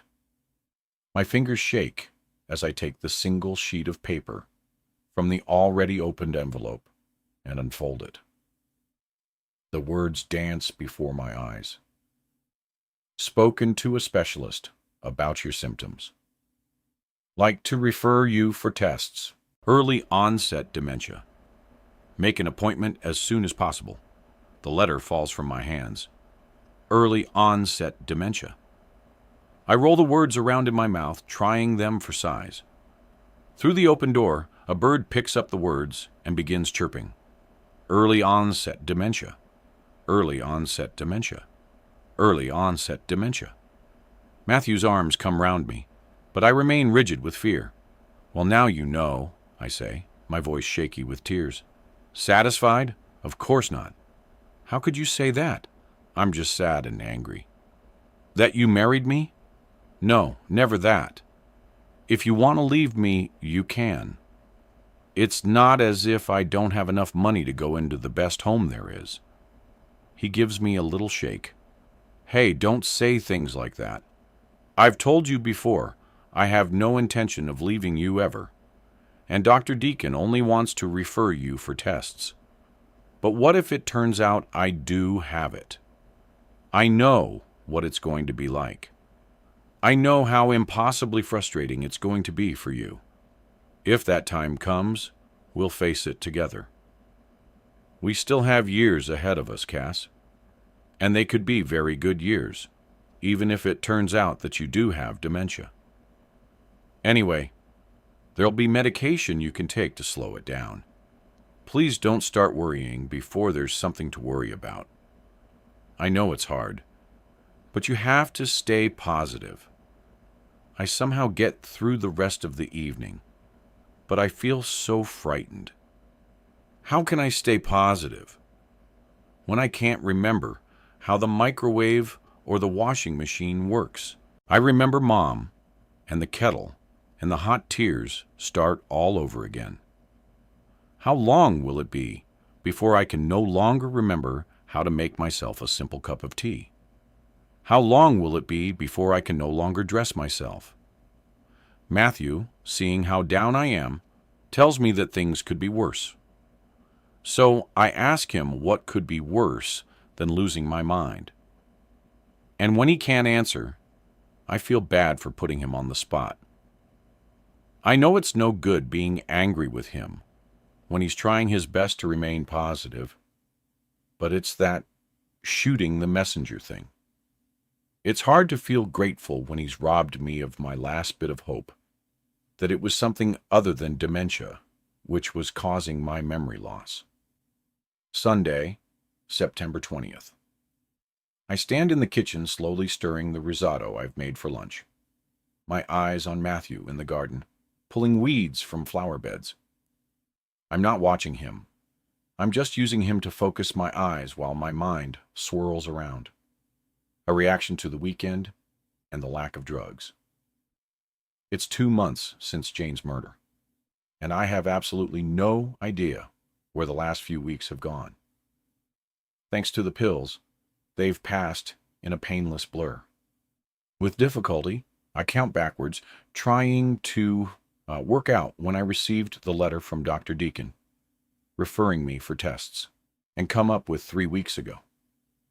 3 weeks, and I still haven't come to terms with the fact that I might have early onset dementia. Maybe one day I'll be able to face up to it. My tests are scheduled for the end of next month, but for the moment, I don't want to have to. Jane floats into my mind. Her face lingers there, her expression as blurred as it was on the day I saw her in the woods. And I'm sad that I can barely remember what she looks like. It all seems to have happened so long ago. My silent caller is still around, though. During the week, when I'm home alone, I'm aware of the phone ringing at regular intervals throughout the day. Sometimes through the fog in my brain, I hear Hannah or Connie or John leaving a message on the answering machine. But when a call cuts off before it can be picked up, I know that it's him. I'm still ordering things from the shopping channel, except that I've upped my game, and I'm now ordering jewelry instead of kitchen gadgets. On Friday, Matthew came home from work holding another parcel left by the postman on the doorstep, and my heart sank at the thought of playing yet another round of Guess the Contents. "That smells like my favorite dish," he'd said, smiling before coming over to kiss me while I tried to work out what I'd ordered. I thought it would be a nice start to the weekend. "Lovely." He held up the box. "Another gadget for the kitchen?" "No," I said, hoping it wasn't. "What is it then? A present for me?" "No." "Can I look if you want?" He took a pair of scissors and cut open the outer packaging. "Knives?" he asked, drawing out 2 black flat leather boxes. "Why don't you open them and see?" I suggested. Suddenly, I knew what they were.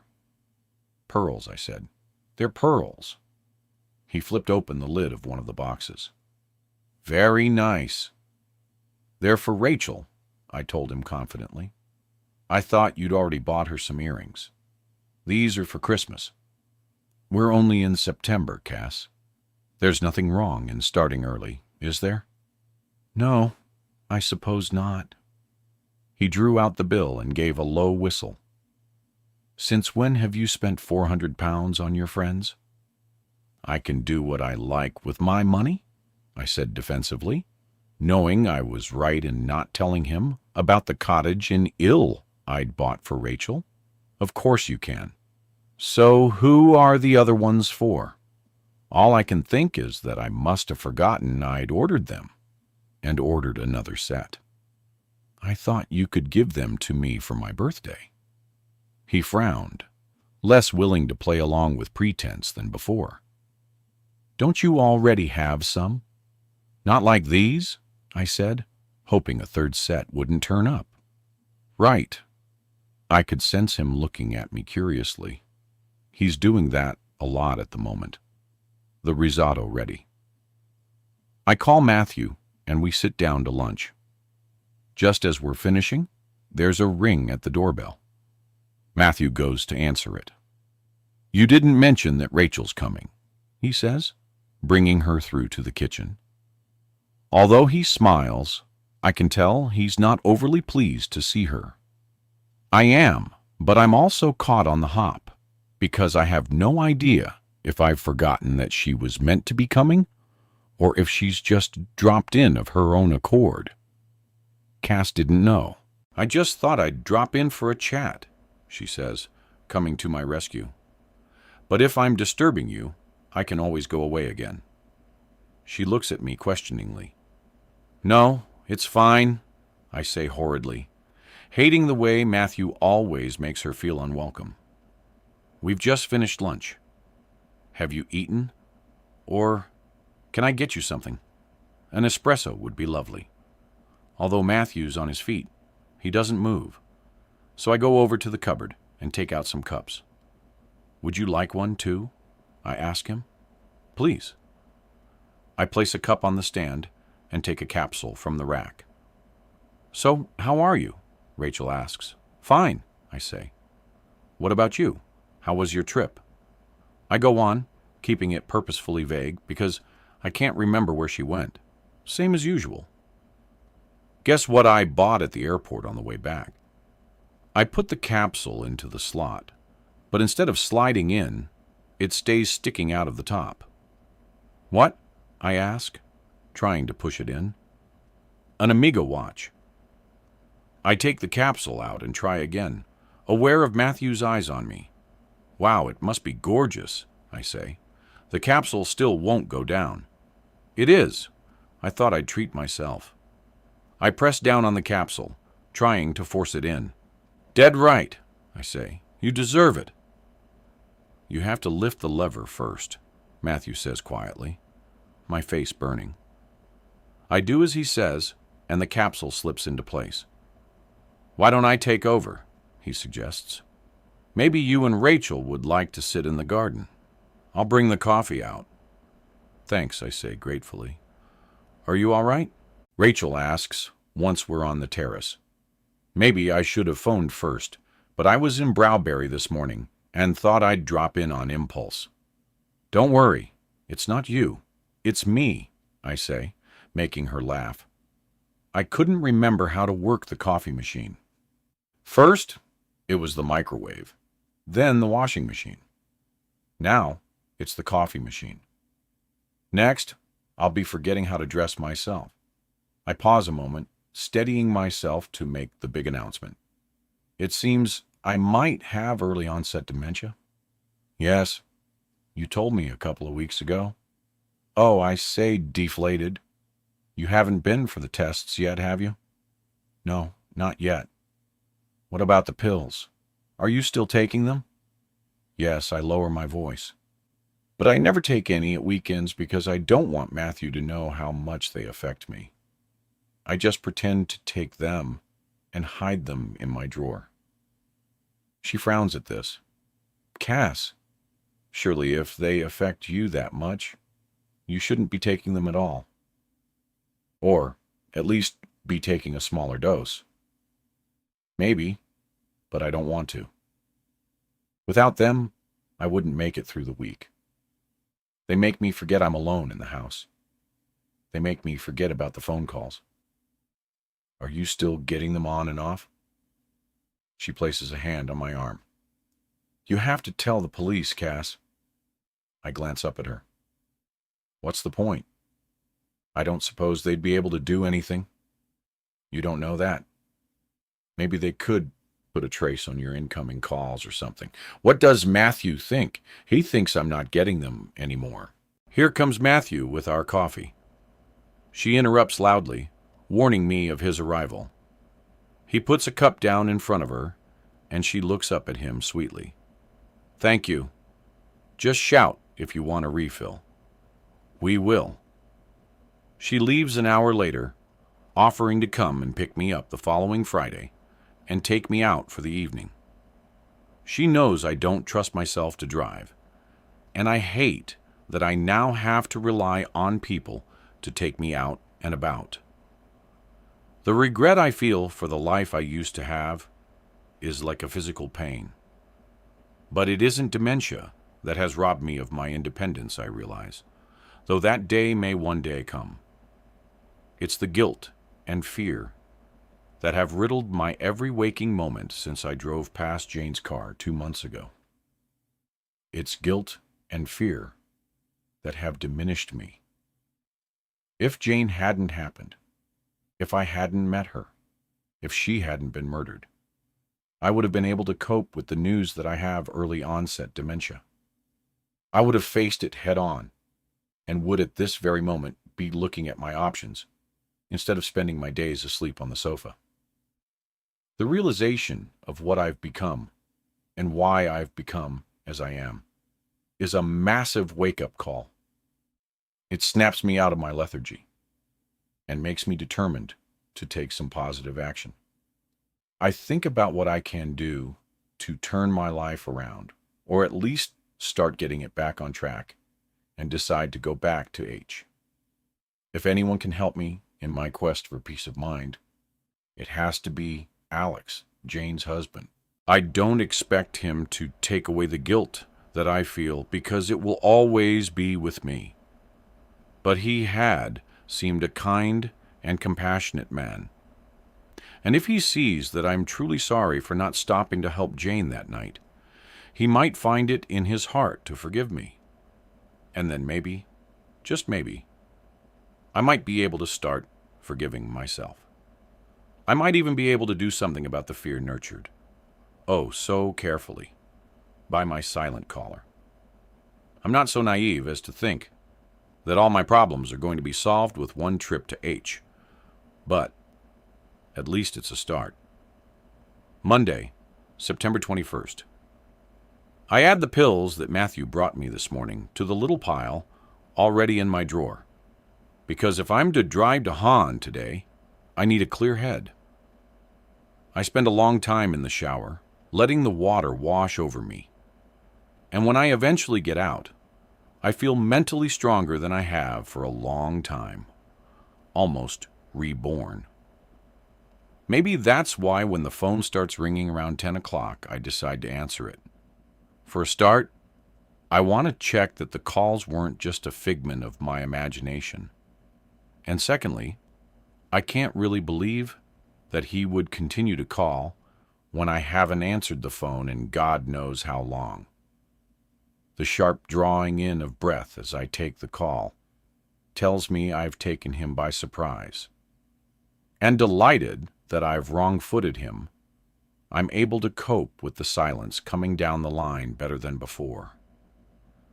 My breathing, normally shaky with fear, remains even. I've missed you. The whispered words slide silky down the line, hitting me like an invisible force. Fear resurfaces, raising bumps on my skin, choking me with its venom. I throw the phone down. It doesn't mean he's nearby, I tell myself, trying to regain some of the calm I'd felt earlier. Just because he spoke to you, it doesn't mean he's watching you. I take a few breaths, reminding myself that the fact he wasn't expecting me to answer the phone proves that he doesn't know my every move. But it's hard not to feel afraid all over again. What if he decides to pay me a visit now that he knows I'm back in the land of the living? I go into the kitchen, my eyes instinctively checking first the window, then the back door. I try the handle. It remains reassuringly unmovable. No one can get in unless I let them. I go to make coffee, but remembering the struggles I had with a machine yesterday, I pour myself a glass of milk instead, wondering why my caller chose to speak to me this time when he never has before. Maybe he wanted to destabilize me, because for the first time, he hadn't been able to sense my fear. I feel a surge of triumph at having changed something fundamental between us. I haven't exactly brought him out into the open, but I've made him divulge a little of himself, even if it was only a whisper. I don't want to get to H too early, so I do a little tidying to take my mind off the fact that I'm alone in the house, but my mind won't settle.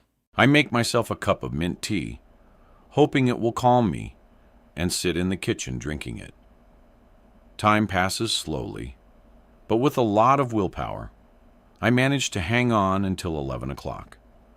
And then I leave, putting on the alarm as I go. As I drive through Browberry, I remember the last time I was here, the day I bumped into John, and work out that it must have been about 5 weeks ago. When I remember how scared I'd been that day, because I thought that the murderer was in the garden, I feel real anger that someone could instill such fear in me. And where had those 5 weeks gone? Where had the summer gone? I arrive in H, leave my car, in the same road, and cross over to the park. There's no sign of Jane's husband, or the children, but I didn't expect it to be that easy. I don't want to think about the possibility that he might not come to the park at all, or what I'll do if he refuses to listen to me. So, I sit for a while on an empty bench, enjoying the feel of the late September sun on my face. At around 12:30, I make my way to the pub, stopping off at the village shop to buy a newspaper. I order a coffee at the bar and carry it through to the garden. There are a surprising number of people already having lunch there, and I feel suddenly conspicuous. Not only because I'm alone, but also because everyone seems to know each other, or at least be regular customers. I find a small table under a tree, a little away from everyone, and open the paper. The headlines aren't very interesting, so I turn to the next page. An article with the title, "Why Has Nobody Been Arrested?" jumps out at me. I don't have to read it to know it's about Jane's murder. Alongside the article is a photograph of a young woman, a friend of James, who seems as frustrated as I am by the slowness of the police investigation. Somebody must know who the murderer is. She is quoted as saying, a sentiment picked up and chewed over by the reporter. 2 months ago, a young woman was brutally murdered. The article finishes.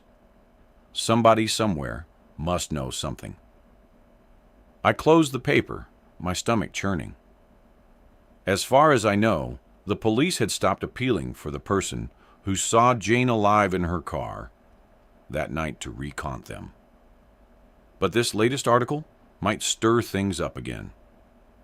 I'm too wound up to sit. So I leave the pub and start walking down the street in search of Jane's husband, because now, more than ever, I don't want to go away empty-handed.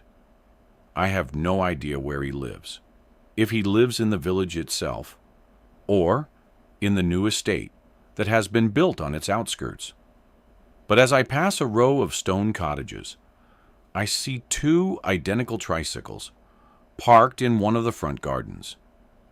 Without giving myself the chance to hesitate, I walk up the path and knock on the front door. I see him checking me out through the window, but he takes so long coming to the door that I think he's not going to open it. He looks down at me from the doorstep. "The tissue, lady," he says, his voice neither friendly nor unfriendly. "Yes," I say, gratified that he's remembered. "I'm sorry to disturb you, but could I talk to you for a couple of minutes? Not if you're a journalist." "No." I shake my head quickly. "I'm not a journalist. If you're a medium of some kind, I'm not interested either." I smile a little, almost wishing it was the reason I was there. "No, nothing like that." "Let me guess. You and Jane go way back, and you want to tell me how bad you feel that you lost contact with her." I shake my head. "Not exactly. So why do you want to talk to me?" "I'm Cass." "Cass?" "Yes. I wrote to you a few weeks ago. Jane and I had lunch together just before." I tail off, not knowing what else to say. "Of course." A frown crosses his face. "Why didn't you tell me who you were when we bumped into each other in the park?" "I don't know. Probably because I didn't want you to think I was intruding. I was driving through H that day and remembered Jane mentioning the park, so I decided to stop. It didn't occur to me that I might bump into you. I seem to spend most of my life there," he says, grimacing. "The girls never tire of it. They ask to go every day, even when it's raining." "How are they?" "Let him really well." He opens the door wider. "Come in. The girls are asleep, so I have a few minutes." I follow him through to the sitting room, where toys litter the floor, and Jane gazes at me from myriad family photos. "Would you like a cup of tea?" "No, thank you," I say, suddenly nervous. "You said you wanted to talk to me." "Yes." Sudden tears fill my eyes, and I grope in my bag for a tissue, angry at myself. "Please sit down. You've obviously got something on your mind." "Yes," I say again, taking a seat on the sofa. He pulls up a chair and sits down opposite me. "Take your time." "I saw Jane that night," I say. twisting the tissue around my finger. Just a quick reminder. Well, then this is a free audiobook. No ads, no paid we wall. Now take a short break and enjoy the music. See you on the other side. Hey, hey, hey. Guess. Yes, I know. At a party, I remember Jane telling me, no, not that night. The night she was, the word murdered sticks in my throat. The night she was killed. I was in Blackwater Lane, and I drove past her car in the lay-by. He doesn't say anything for so long that I think he's gone into some kind of shock. Have you told the police? He asks eventually. Yes.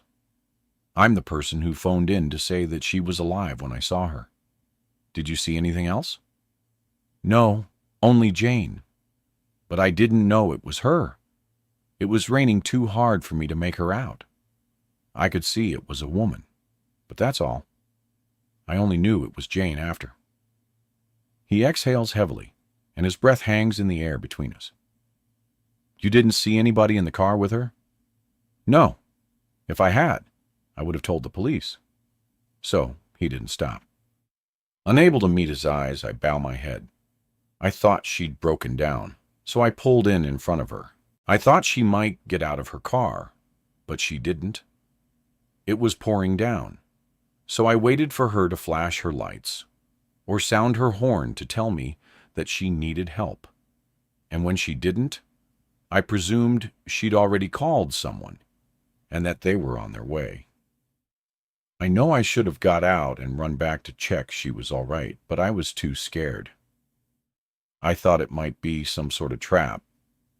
So, I decided that the best thing would be to phone the police or one of the breakdown services as soon as I got home, because I was only a few minutes away, and ask them to go and check on her. But when I got home, something happened that made me forget to phone them.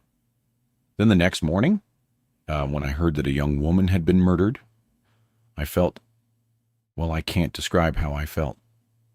I couldn't believe that I'd forgotten to make that phone call. I kept thinking that if I had, she'd still be alive. I felt so guilty that I couldn't tell anyone, not even my husband, because I thought that if it got out, people would point their finger at me and say that I was to blame for her death because I hadn't done anything to help her. And they would have been right. And then, when I heard that it was Jane, I felt terrible. I swallowed down tears. I may not be the murderer, but I feel as much to blame for her death as he is. I brace myself for his anger, but he only shakes his head. You can't think like that, he says. You know what the worst thing is? I continue. Afterwards, I kept thinking that if I had got out of the car, I might have been murdered too. So I was glad that I hadn't. What kind of person does that make me?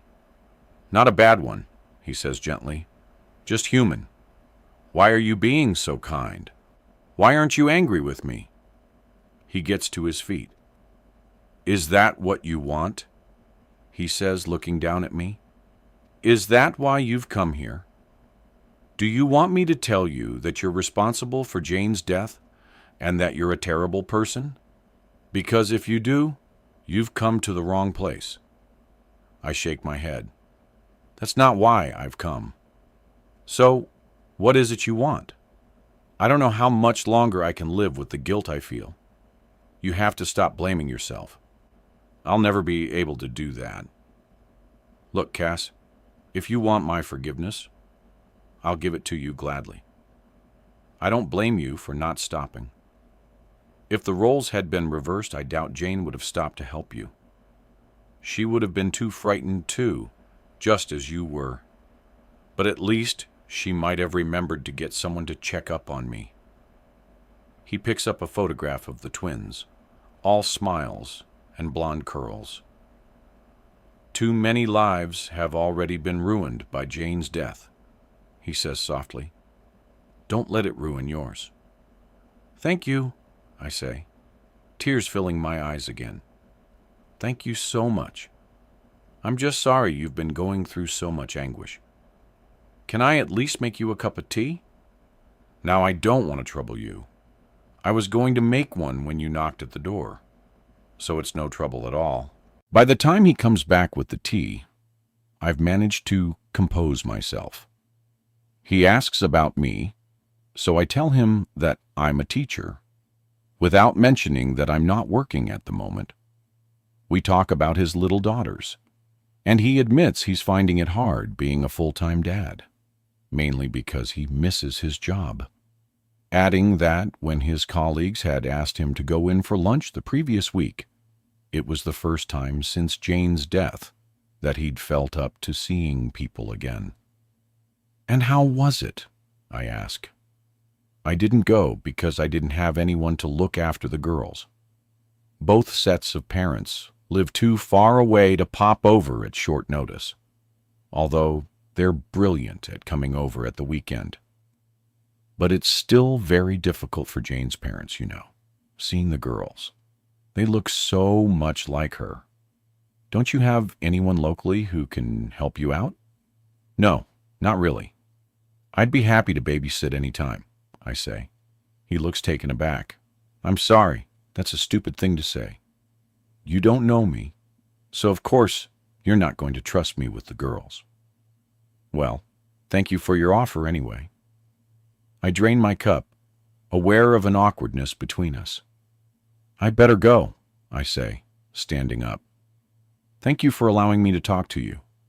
As long as you're feeling better about everything. Yes, I say. I am. He walks me to the door, and I have a sudden urge to confide in him about the calls I've been getting. Was there something else? He asked. No, it's fine, I say, because I can't intrude on him any longer. Goodbye, then. Goodbye. I walk slowly towards the gate, wondering if I've missed my chance, because there's no way I can turn up on his doorstep uninvited again. Maybe I'll see you in the park someday, he calls. Maybe, I say, realizing that he's been watching me. Goodbye. It's around 4. By the time I arrive back at the house, too late in the day to take a pill.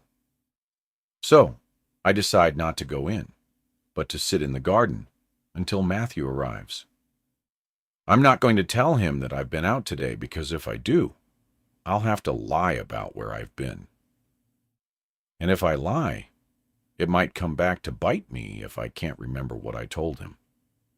The heat makes me thirsty, so I go reluctantly into the house, remembering to turn off the alarm on the way in and head for the kitchen.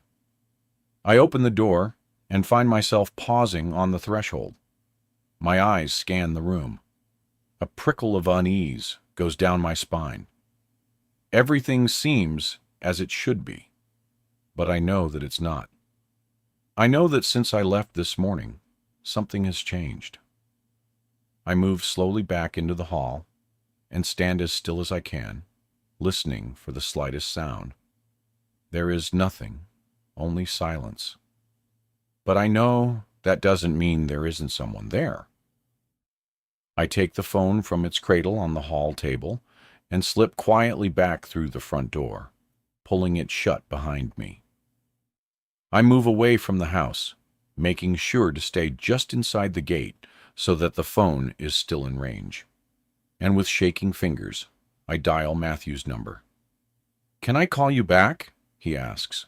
I'm in a meeting. I think someone's been in the house, I say cautiously.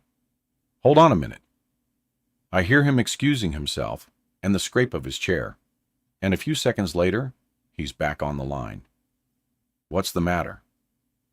Someone's been in the house, I say, trying to hide my agitation. I went for a walk, and when I came back, I could tell someone had been in the kitchen. How? I don't know, I say, frustrated at sounding crazy again. Is something missing? Have we been burgled? Is that what you're trying to tell me? I don't know if we've been burgled. All I know is that someone has been in the house. Can you come home, Matthew? I don't know what to do. Did you put the alarm on when you left? Yes. So, how would they have got in without triggering it? I don't know.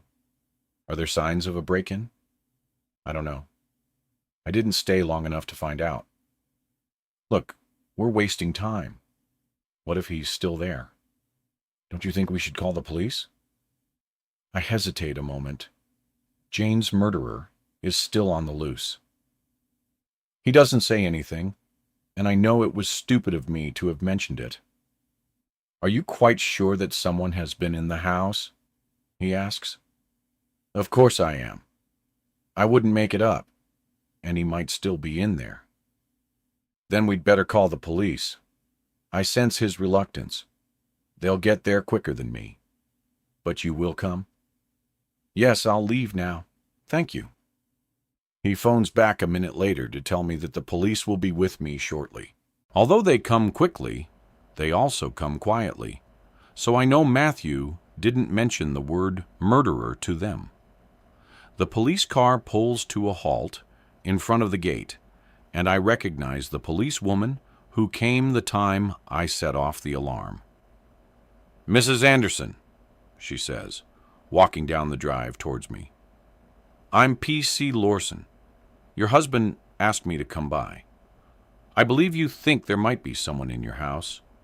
Yes, I say quickly. I went for a walk, and when I came back, I could tell that someone had been in the kitchen. Did you see any signs of a break-in glass on the floor? That sort of thing. I only went as far as the kitchen, so I don't know. And you think they're still there? I don't know. I didn't stay around to find out. I came straight out here and phoned my husband. Can I get in through the front door? Do you have a key? Yes, I say, giving it to her. Stay here, please, Mrs. Anderson. I'll let you know when it's safe to come in. She lets herself into the house, and I hear her calling out, asking if anyone is there. And then, for the next 5 minutes or so, everything goes quiet. Eventually, she comes back out. I've made a thorough search of the house, and I can't find anything to suggest there was an intruder, she says. There's no sign of a forced entry. All the windows are secure, and everything seems to be in order. Are you sure? I ask anxiously. Perhaps you'd like to come in and have a look around, she offers. Check that nothing's missing. That kind of thing. I follow her back into the house and go through every single room. But although I can't see anything out of place, I know that someone was there. I can just sense it, I say helplessly, when she asks me to explain how I know. We go back down to the kitchen. Maybe we can have a cup of tea, P.C. Lawson suggests, sitting down at the table. I go to put the kettle on and find myself stopping in my tracks. My mug, I say, turning to her. I left my mug on the side when I went out, and now it's gone. That's how I know someone's been in here. My mug isn't where I left it. Maybe it's in the dishwasher, she says. I open the dishwasher and see my mug sitting on the rack. I knew I wasn't going mad, I say triumphantly. She looks at me doubtfully. I didn't put it in here, I explain. I left it on the side. The door opens and Matthew comes in. Everything all right? He asks, looking at me nervously. I leave P.C. Lawson to speak to him, while my mind works furiously, wondering if it's possible that I made a mistake about leaving my mug on the side. But I know that I didn't. I turned my attention back to P.C. Lawson, who has just finished telling Matthew that she couldn't find any trace of a break-in or of anyone being in the house. But there was someone, I insist. My mug didn't get into the dishwasher on its own. What do you mean? Matthew asks. Before I went out, I left my mug on the side, and when I came back, it was in the dishwasher, I explain again. He looks resignedly at me. You probably don't remember putting it in there, that's all. He turns to P.C. Lawson. My wife sometimes has problems with her memory, so she forgets things. Right, she says, looking sympathetically at me. It has nothing to do with my memory, I say, annoyed. I'm not stupid. I know what I did and didn't do. But sometimes you don't, Matthew says gently. I open my mouth to defend myself, but close it again, quickly. If he wanted, he could reel off any number of examples when I haven't been able to remember what I've done. In the silence that follows, I know that even if I insist until I'm blue in the face, they'll never believe that I left my mug on the side. I'm sorry you've come out unnecessarily, I say stiffly. It's no problem. Better to be safe than sorry, P.C. Lawson says kindly. I think I'll go and lie down for a while. Good idea. Matthew smiles encouragingly at me. I'll come up in a moment. After P.C. Lawson leaves, I wait for Matthew to come and find me. When he doesn't, I go downstairs to find him. He's in the garden sipping a glass of wine, as if he doesn't have a care in the world. A flash of anger hits me. I'm glad it doesn't bother you that there was someone in the house, I say, looking at him in disbelief. Come on, Cass. If all they did was put a mug in the dishwasher. It's not a threat, is it? I can't work out if he's being sarcastic, as he's never shown this side of himself before. A voice inside me warns, be careful, don't push him too far, but I can't stop the anger I feel. I suppose you'll only believe me the day you come home and find me with my throat cut. He puts his wine glass down on the table. Is that what you really think is going to happen? That someone is going to come into the house and murder you? Something snaps inside me. It doesn't matter what I think, because nobody takes any notice of what I say anyway. Do you blame us? There's absolutely no foundation for any of your fears. None at all. He spoke to me. Who? The murderer. Cass, he groans.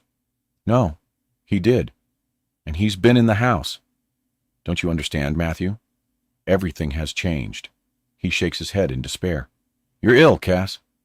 You have early onset dementia, and you're paranoid. Can't you just accept it? The cruelty of his words stuns me. I can't find anything to say, so I turn my back on him and go into the house. In the kitchen, I stop to swallow down 2 of my pills, giving him time to come after me. But he doesn't, so I go upstairs, peel off my clothes, and climb into bed. Tuesday, September 22nd. When I next open my eyes, it's the morning, and all at once, the events of the previous evening come rushing back. I turn my head towards Matthew, wondering if he tried to wake me when he came to bed to apologize for his hurtful words. But his side of the bed is empty. I look at the clock. It's 8:30. My breakfast tray is on the table, which means he's already left for work. I sit up, hoping to see a note propped against my glass of juice, but there's only a bowl of cereal, a small jug of milk, and my 2 little pills. I feel sick with apprehension. No matter how much he tells me that he'll never leave me, that he'll stay with me, this new, harder edge to his character has thrown me. I understand that it must be frightening for him to have a wife who keeps banging on about being stalked by a murderer. But shouldn't he try to get to the bottom of my fears before dismissing them so abruptly? When I think about it, he's never once sat me down properly and asked why I think the murderer is after me. If he had, I might have admitted to seeing Jane's car that night. Tears of loneliness spill from my eyes, and I reach for the pills and the juice to wash them down with. desperate to numb the pain.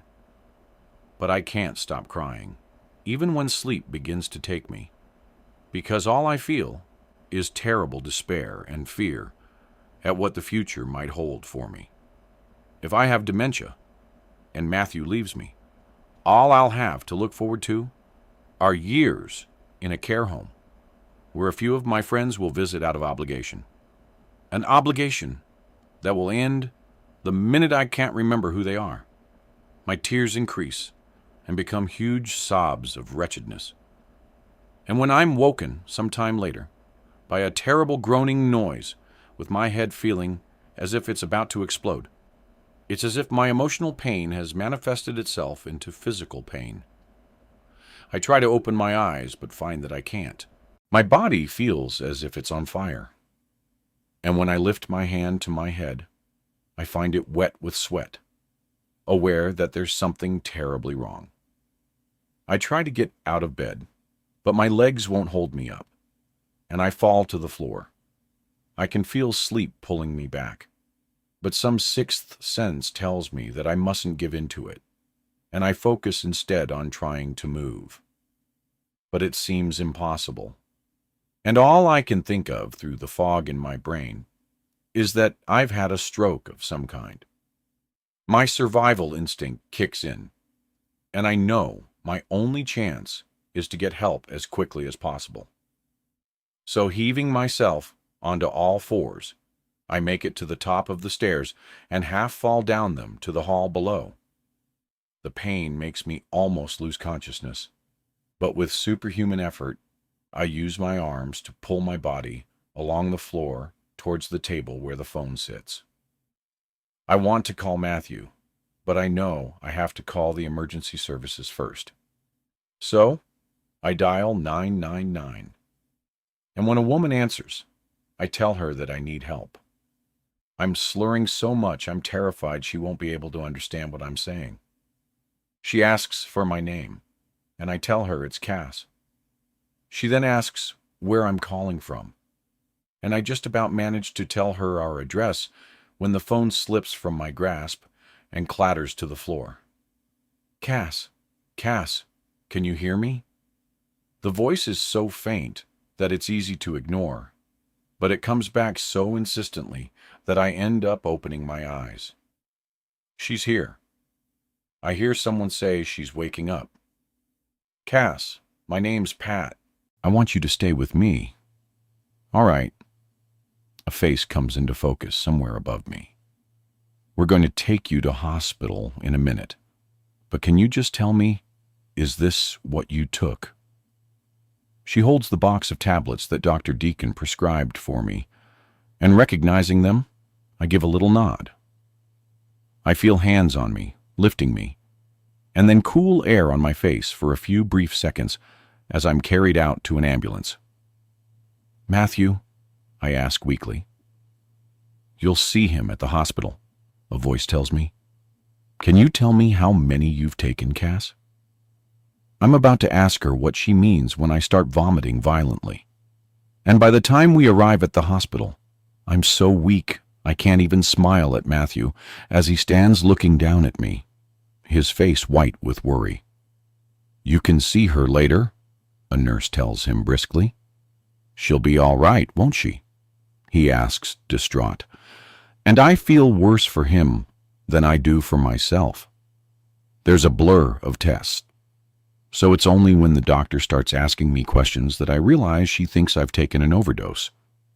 I stare at her, appalled. An overdose? Yes. I shake my head. No, I would never do that.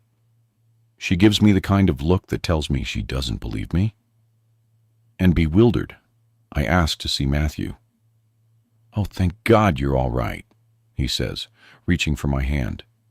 He looks at me in anguish. Was it me, Cass? Was it what I said? If it is, I'm so sorry. If I thought for a minute that you'd do something like this, I'd never have been so harsh. I didn't take an overdose, I say tearfully. Why does everybody keep saying that I did? But you told the paramedic you did. No, I didn't.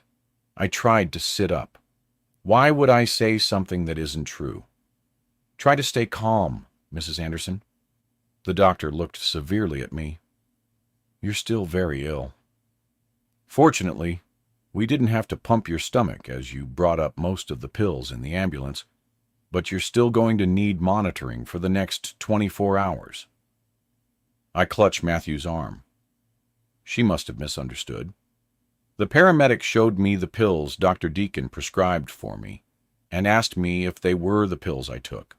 So I said yes, because they're the pills I take. I didn't mean I'd taken an overdose. I'm afraid our tests show that you did, the doctor says. I look beseechingly at Matthew.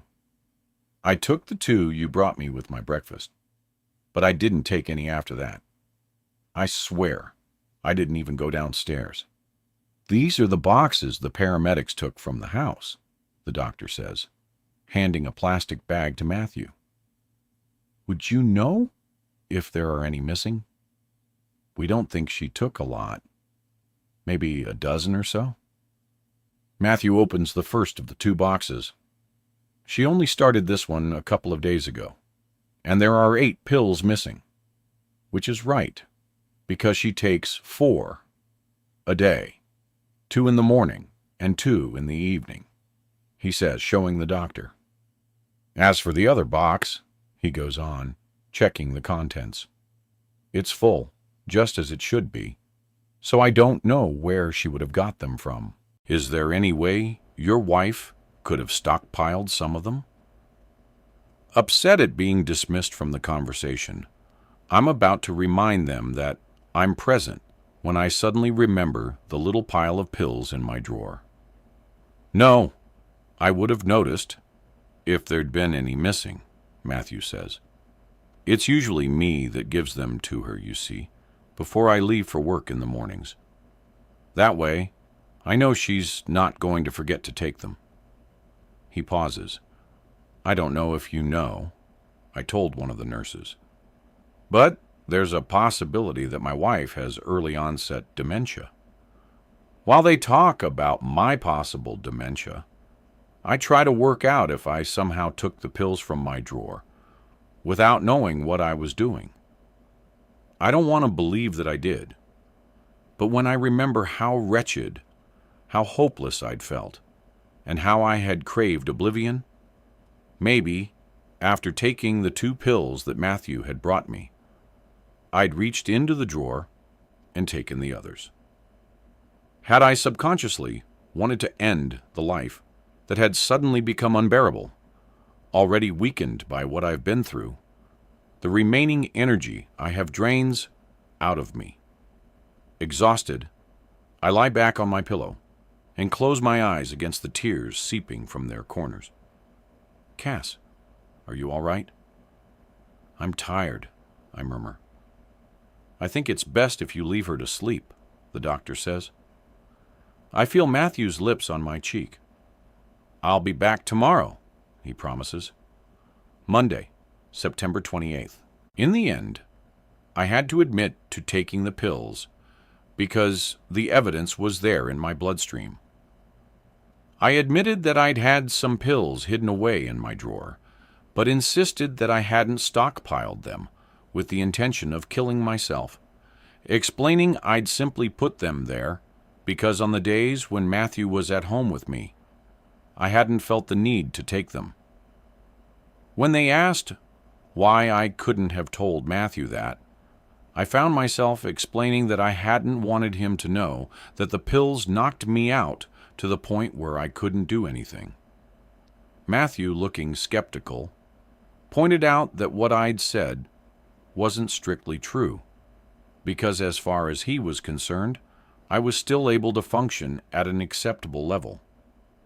So I amended it to barely knew what I was doing. The only good thing is that because I took so few, they put it down to a cry for help and not an intention to kill myself. When Matthew brought me home the following evening, the first thing I did was go upstairs to the bedroom and look in the drawer. The pills had gone.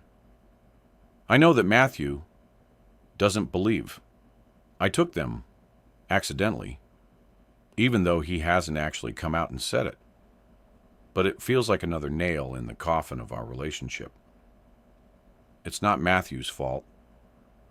I can't imagine what it must be like for him to go from a wife who, at the beginning of the summer, was a little absent-minded to a wife who, by the end of the summer, is demented, paranoid, and suicidal.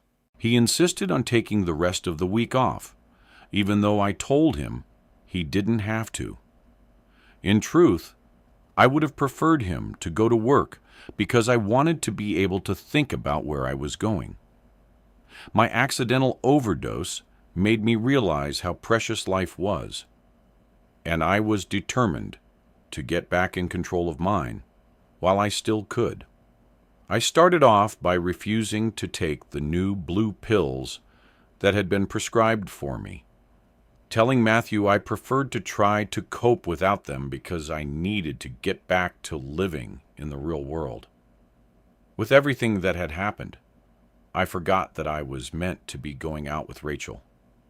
Or maybe I would have forgotten anyway.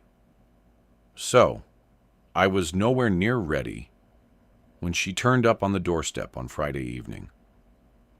"If you just give me 10 minutes, I said, happy to see her. "I'm sure Matthew will make you a cup of tea while you're waiting."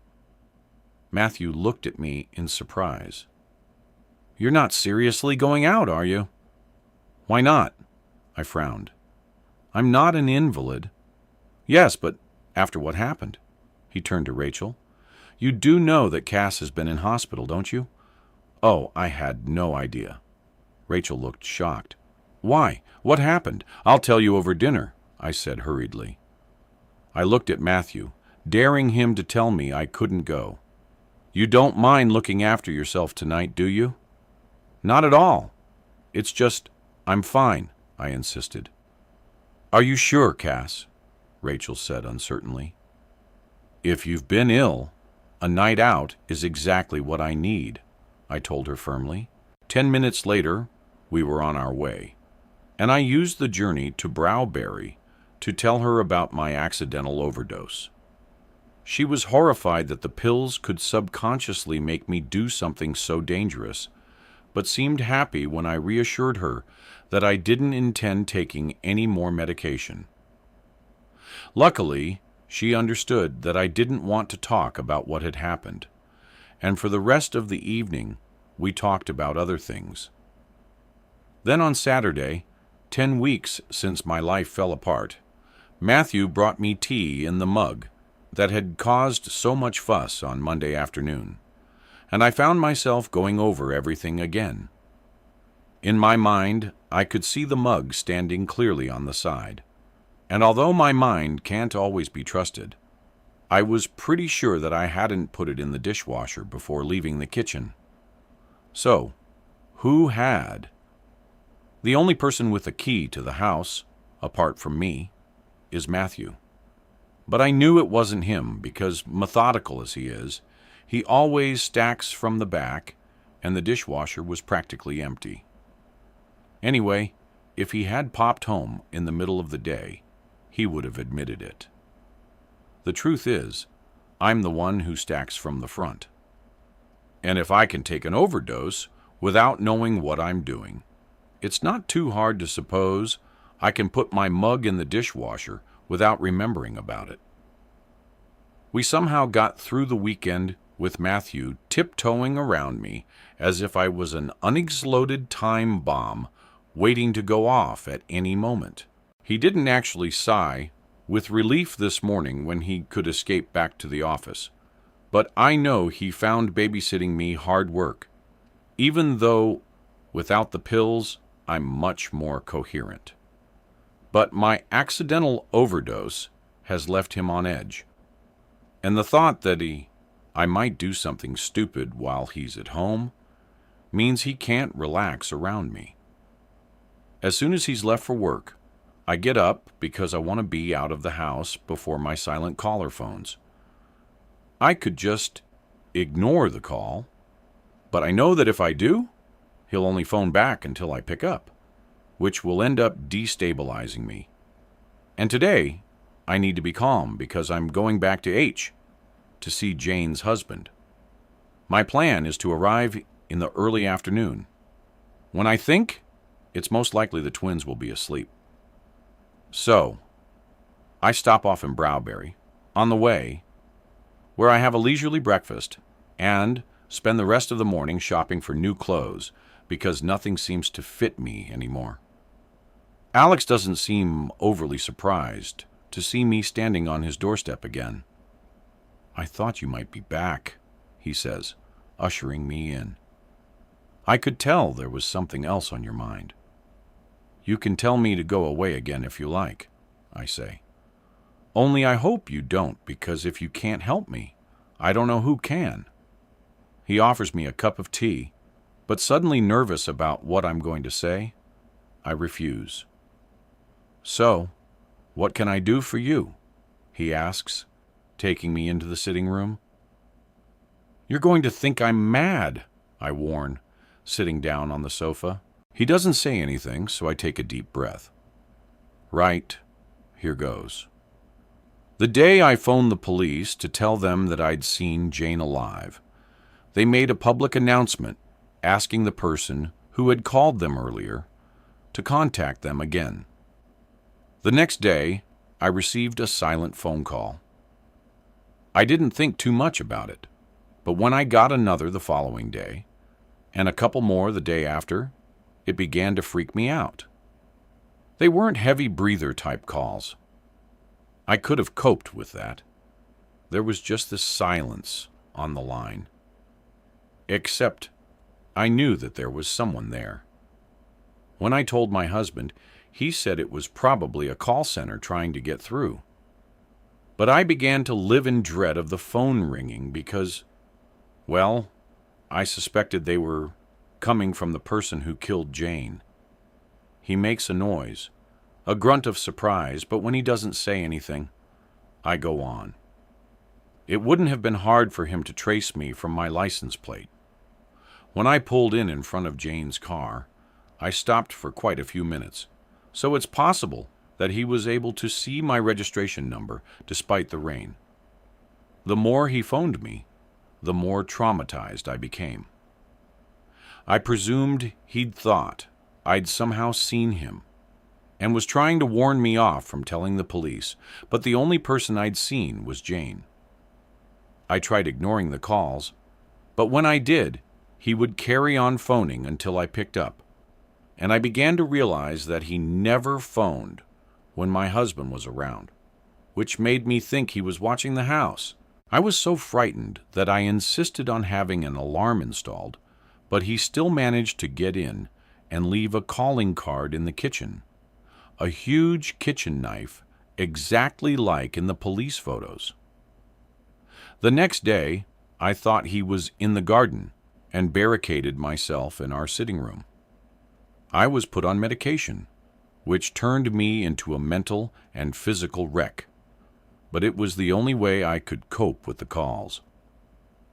Then last Monday, after I got back from visiting you, I knew he'd been in the house while I was out. It wasn't that anything was missing or damaged, but I could sense he'd been there. I was so sure I called the police, but they couldn't find any trace of a break-in. And when I realized that the mug I'd left on the side before going out had somehow found its way into the dishwasher, I was triumphant. It was proof that someone had been in the house. Except that when I said as much, everyone looked at me as if I was mad. I paused to catch my breath. The thing is, I have early onset dementia, and I forget so many things that people don't believe me anymore. But I know he was in the house last Monday, and now I'm terrified that I'm going to be his next victim. So, what I want to know is, what should I do?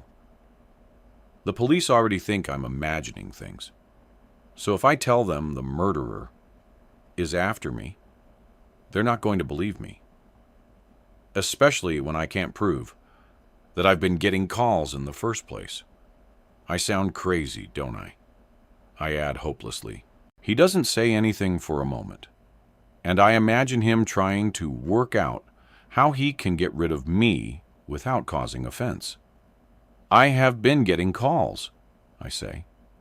I glance up at him, standing by the bookshelf, leaning against it, contemplating what I've just told him.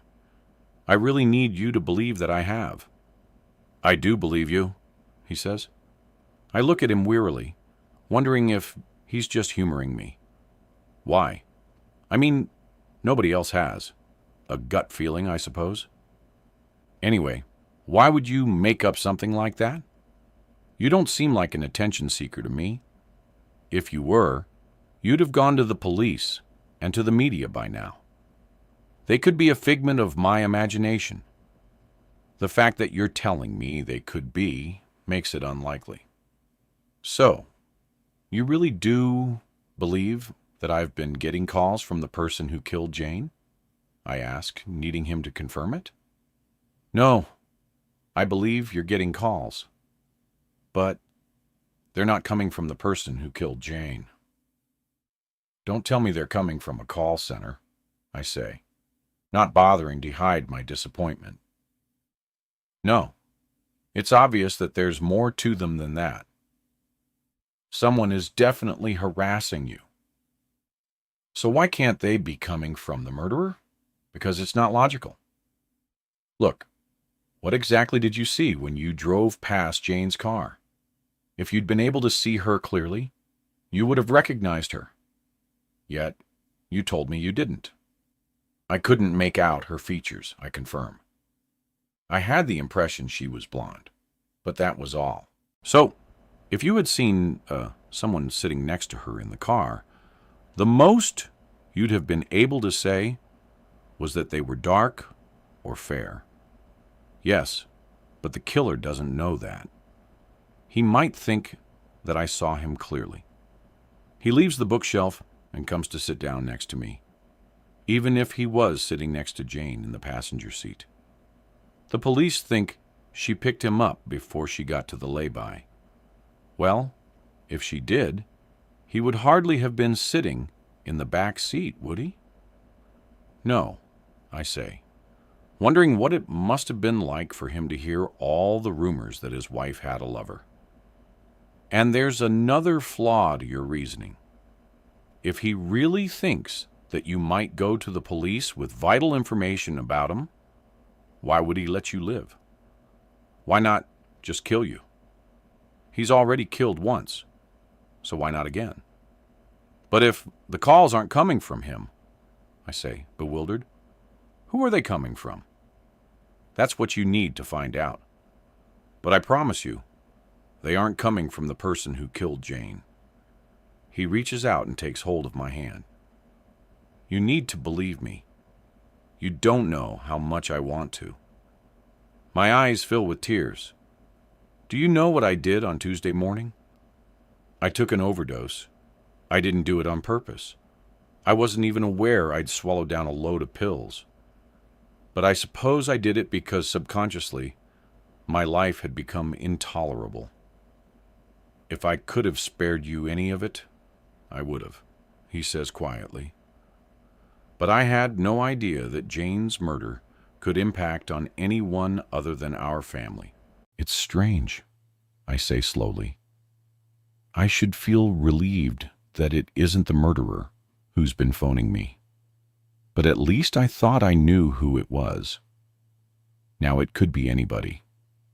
I know this is probably not what you want to hear, but it's more likely to be someone you know. I stare at him in horror. Someone I know. Daddy. One of his little daughters appears in the doorway, dressed in a t-shirt and nappy, and clutching a toy rabbit. Getting to his feet, Alex sweeps her into his arms, while I dry my tears hurriedly. Is Louise still asleep? He asks, giving her a kiss. Lulu, sleeping, she says, nodding. Do you remember the tissue lady from the park? Is your knee better? I ask.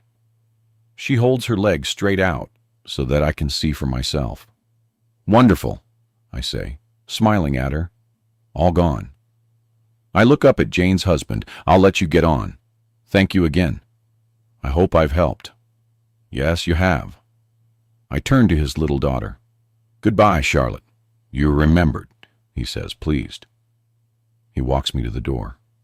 Please think about what I told you. I will take care. There are so many emotions running through me that it's impossible to drive. So, I find a bench in the park and sit for a while. Some of the fear that I've been carrying around with me for the past 10 weeks since that first phone call has disappeared. Even though Matthew and Rachel both told me it wasn't logical to suppose that it was the murderer phoning me. They didn't know that I had seen Jane that night, so they couldn't understand my fears. But Jane's husband had all the facts. And when I look at his reasoning about why the calls can't be coming from the murderer, it's hard to fault it. But what about his other reasoning that the calls are coming from someone close to me? Fear comes back, doubling in size, settling inside me, squeezing the breath from me to make more room for itself. It dries my mouth, sends names ricocheting around my brain. It could be anybody. One of my friend's husbands, the lovely man who comes every few months to clean the windows, the man from the alarm company, the new neighbor down the road, a father from school. I go through every man I know and end up suspecting them all. I don't ask myself why any of them would want to do such a thing. I ask myself, why not? Any one of them could be a psychopath. Not wanting Alex to come along with his little daughters and find me sitting here like a stalker, I leave the park. I should go home. But what if I find that someone's been in the house again? They've already got past the alarm once. But how? Somebody with the technical knowledge to do so. The man from Superior Security Systems. I remember the window I found open after he left that day. Maybe he fixed it in some way so that he could come and go as he pleased. Is he my silent caller? Reluctant to go back to the house, I drive back to Browberry and find a hairdresser who can take me without an appointment. It's only when I'm sitting in front of the mirror with nothing to do except look at my face that I realize how much the last couple of months have taken out of me. I look gaunt, and the hairdresser asks me if I've had a recent illness, because my hair shows signs of stress. I choose not to tell her that I have early onset dementia, or that I overdosed just a few days before. I'm so long at the hairdresser's that Matthew's car is already in the drive when I get back. As I pull up outside the front door, it flies open. Thank God. Where have you been? He asks, looking frantic. I've been worried about you. I went to Browberry to do some shopping and have my hair cut, I say mildly. Well, next time leave a note or phone and tell me you're going out. You can't just wander off, Cass. I smile at this. I didn't just wander off. You know what I mean? Not really. I'm not going to start telling you my every move, Matthew. I didn't before, and I'm not going to start now. Before you didn't have early onset dementia. I love you, Cass, so of course I worry about you. At least get yourself another mobile so that I can contact you. All right, I say, putting myself in his shoes. I'll get one tomorrow. I promise. Tuesday, September 29th. When the phone rings the next morning, I think about what Alex said about the calls coming from someone I know and take the call. Who are you? I ask, interested rather than scared. You're not who I thought you were, so who are you? I put the phone down, feeling strangely victorious. But to my dismay, he phoned straight back. I stand there wondering if I should answer, knowing that if I don't, He'll call until I do. But I don't want to give him what he wants. I don't want to stand there submissively silent. Not anymore. I've lost too many weeks of my life already.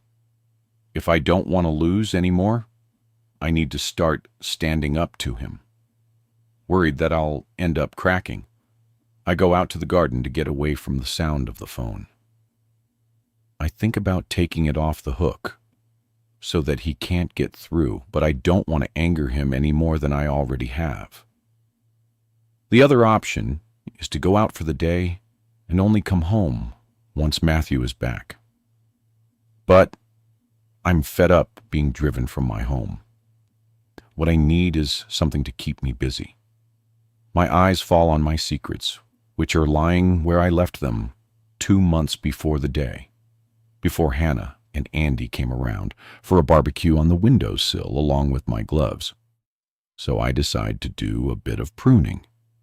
It takes me about an hour to get the roses in shape, and then I weed steadily until lunchtime, marveling that whoever is calling me has so much time to spare on a futile exercise, because he must have guessed by now that I'm not going to pick up. I try to work out the sort of man he is, but I know that to stereotype him as a loner who has trouble forming relationships would be a mistake. He could be a pillar of the community, a family man, a man with plenty of friends and interests.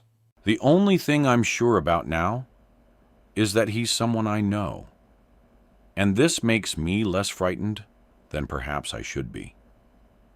It's sobering to realize that if it hadn't been for the murder, I would never have put up with his calls in the first place. I would have laughed at him down the phone, called him pathetic, told him that if he didn't stop annoying me, I would call the police. The only reason I didn't was because I thought he was the murderer, and I was so paralyzed by fear that I couldn't do anything. The thought that he has got away with so much for so long makes me determined to bring him out into the open. Around 1 o'clock, the calls, which have been getting less frequent, suddenly stop altogether, as if he's decided to take a break for lunch. Or maybe he has repetitive strain injury from dialing my number so often. I take a leaf from his book and make myself some lunch, pleased that I've managed to stay so long in the house by myself. But when 2:30 comes and goes without him calling back, I begin to feel uneasy. Although I'm determined to bring him out of hiding, I'm not ready for him yet. Wanting to be able to protect myself in case he decides to pay me a visit, I go to the garden shed and take out a hoe, a rake, and more importantly, some hedge cutters, and move to the front of the house where I feel safer. As I'm clearing dead flowers from a bed, the man from up the road, the ex-pilot, walks by, and this time he calls hello. I look over at him, weighing him up. I feel so much better after my chat with Alex yesterday, and the man looks sad, not sinister. So, I say hello back. I do about another hour's gardening, keeping an ear out for the phone. And when I finished, I bring one of the sunbeds around the side of the house to rest until Matthew gets back. But I can't relax. I want to get my life back, but I know I'm not going to be able to until I find out who my tormentor is. And to do that, I'm going to need help. I go into the hall and phone Rachel. I don't suppose you could meet me after work, could you? Is everything all right? She asks. Yes, everything's fine. I just want your help with something. Sounds intriguing. I can meet you in Castle Wales if you like, but I can't get there until 6:30. Will that do? I hesitate because I haven't been back to Castle Wells since I lost my car in the car park. But I can't expect Rachel to always come to Browberry when she only works 10 minutes away from Castle Wells. The Spotted Cow. See you there. I leave Matthew a note telling him I've gone to buy myself a new mobile and drive to Castle Wells. I don't want to risk parking in the multi-story again, so I find a space in one of the smaller car parks and head for the main shopping precinct. As I walk past the Spotted Cow, I look through the window to see if it's already crowded and see Rachel sitting at a table halfway down the room. Just as I'm wondering why she's already there, an hour earlier than she told me she would be, somebody walks over to her table and sits down, and I find myself staring at John. Shocked, I duck down quickly and hurriedly retrace my steps, going back the way I came, away from the Spotted Cow, glad that neither of them had seen me, Rachel and John. My mind reels, but only because I never expected them to get together. And is that what they are? Together? I try to remember the body language I'd seen, and it had definitely looked cozy, but a couple. Yet, the more I think about it, the more it makes sense. They are both clever, gorgeous, and fun. I imagine them having nights out filled with laughter and drinking, and a wave of sadness hits me. Why haven't they said anything? Especially Rachel. I slow my pace, realizing that the thought of the two of them together isn't a nice thought. Although I love Rachel dearly, John seems too much of a gentle soul to be truly happy with her, and too young. I hate that I feel disapproving, and I'm glad I've been forewarned in case Rachel decides to tell me later when we meet that she and John are together. They might not be, of course. Maybe they're just meeting as ex-lovers, in which case Rachel will probably never tell me. When I think about it, she's never told me much about the men she goes out with, probably because she never stays with them very long. I suddenly realize that I'm not likely to find a phone shop in the direction I'm heading, so I cross over the road and go back towards the center without passing in front of the Spotted Cow. A little further along, I see the baby boutique, and I go red with embarrassment when I remember how I had pretended to be pregnant that day. As I draw level, I find myself pushing the door open, and I can't believe that I'm actually going to confess that I'd lied about expecting a baby. But if I'm to get my life back, I need to get it in order. So, I walk over to the counter, relieved that the shop is empty, relieved that the same young woman is there. "I don't know if you remember me," I begin. She looks at me inquiringly. "I came in a couple of months ago and bought a sleep suit." "Yes, of course I remember you," she says, smiling. "We're expecting babies around the same time, aren't we?" She looks down at my stomach, and when she sees my lack of a bump, she looks up at me in dismay. "Oh, I'm sorry," she falters. "It's all right," I say hurriedly. I wasn't actually pregnant. I thought I was, but I wasn't. She gives me a sympathetic look. "Was it one of those phantom pregnancies?" she asks, and because I feel I've earned the right to keep a little of my integrity intact, I tell that it was probably down to a lot of wishful thinking on my part. "I'm sure it will happen for you soon," she says. "I hope so. If you don't mind me saying so, I did think buying the pram was perhaps a little premature. I'm not sure what exactly we can do, but if I ask our manager, I'm sure she'd agree to take it back at a slightly discounted price. I haven't come here to try and give the pram back," I reassure her, realizing that's what she thinks. "I'm very happy to keep it. I just wanted to say hello. I'm very glad you did." I say goodbye and walk towards the door, amazed at how good I feel. By the way, it was the right pram, wasn't it? The navy blue one. Yes, I say, smiling. Thank goodness for that. Your friend would have shot me if I got it wrong. I go into the street, her words echoing in my ears. Your friend. Had I misunderstood?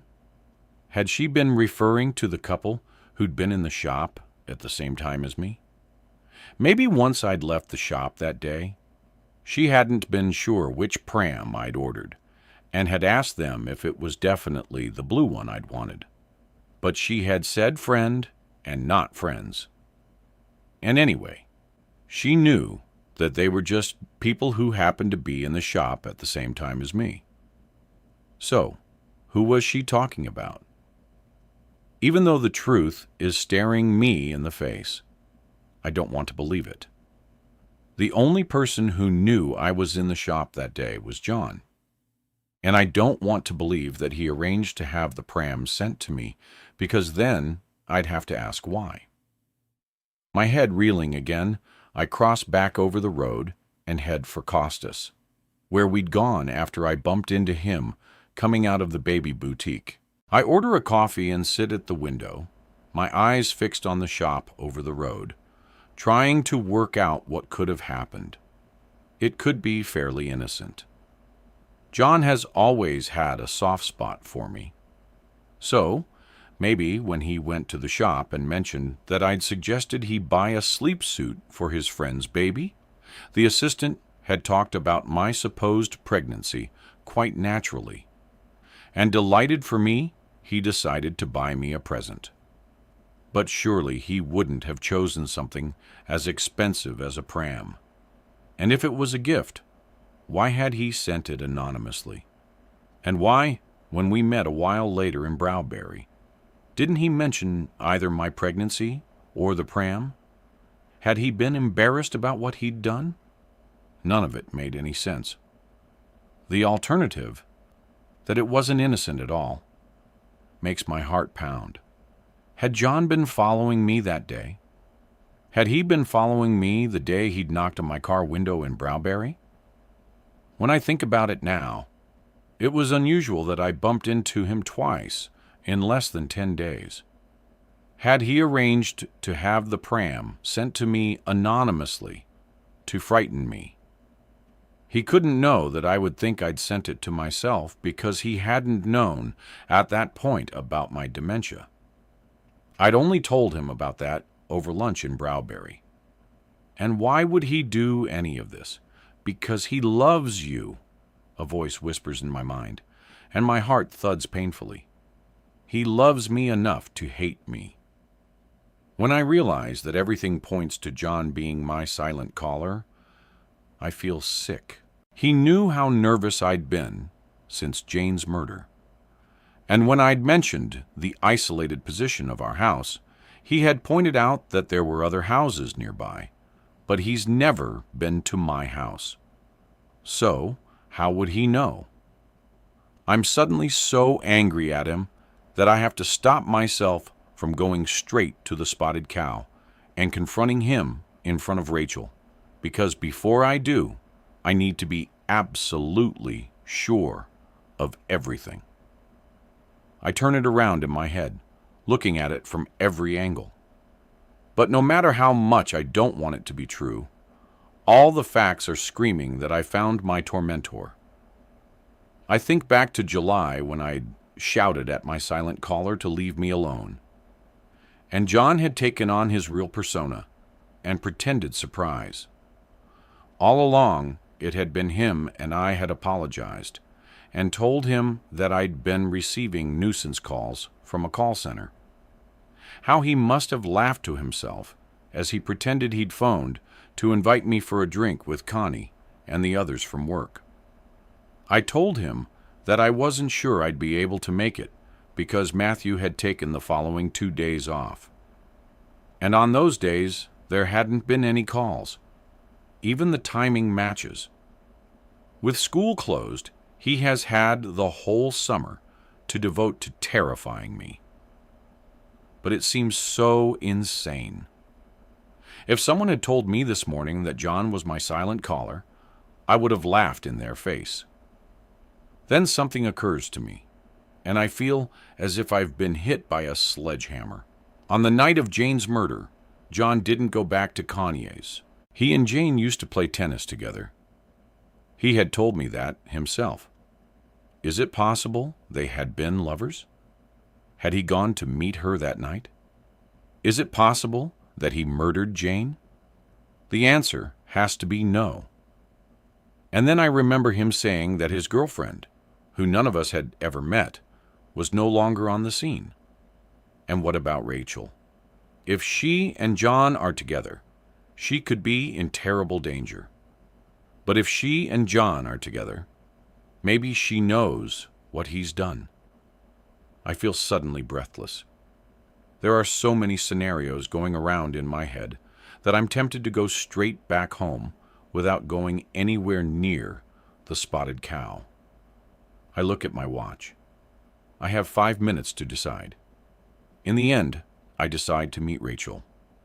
I use the walk there to prepare for every eventuality. That John will be with her, that he won't be. That Rachel will tell me about her and John.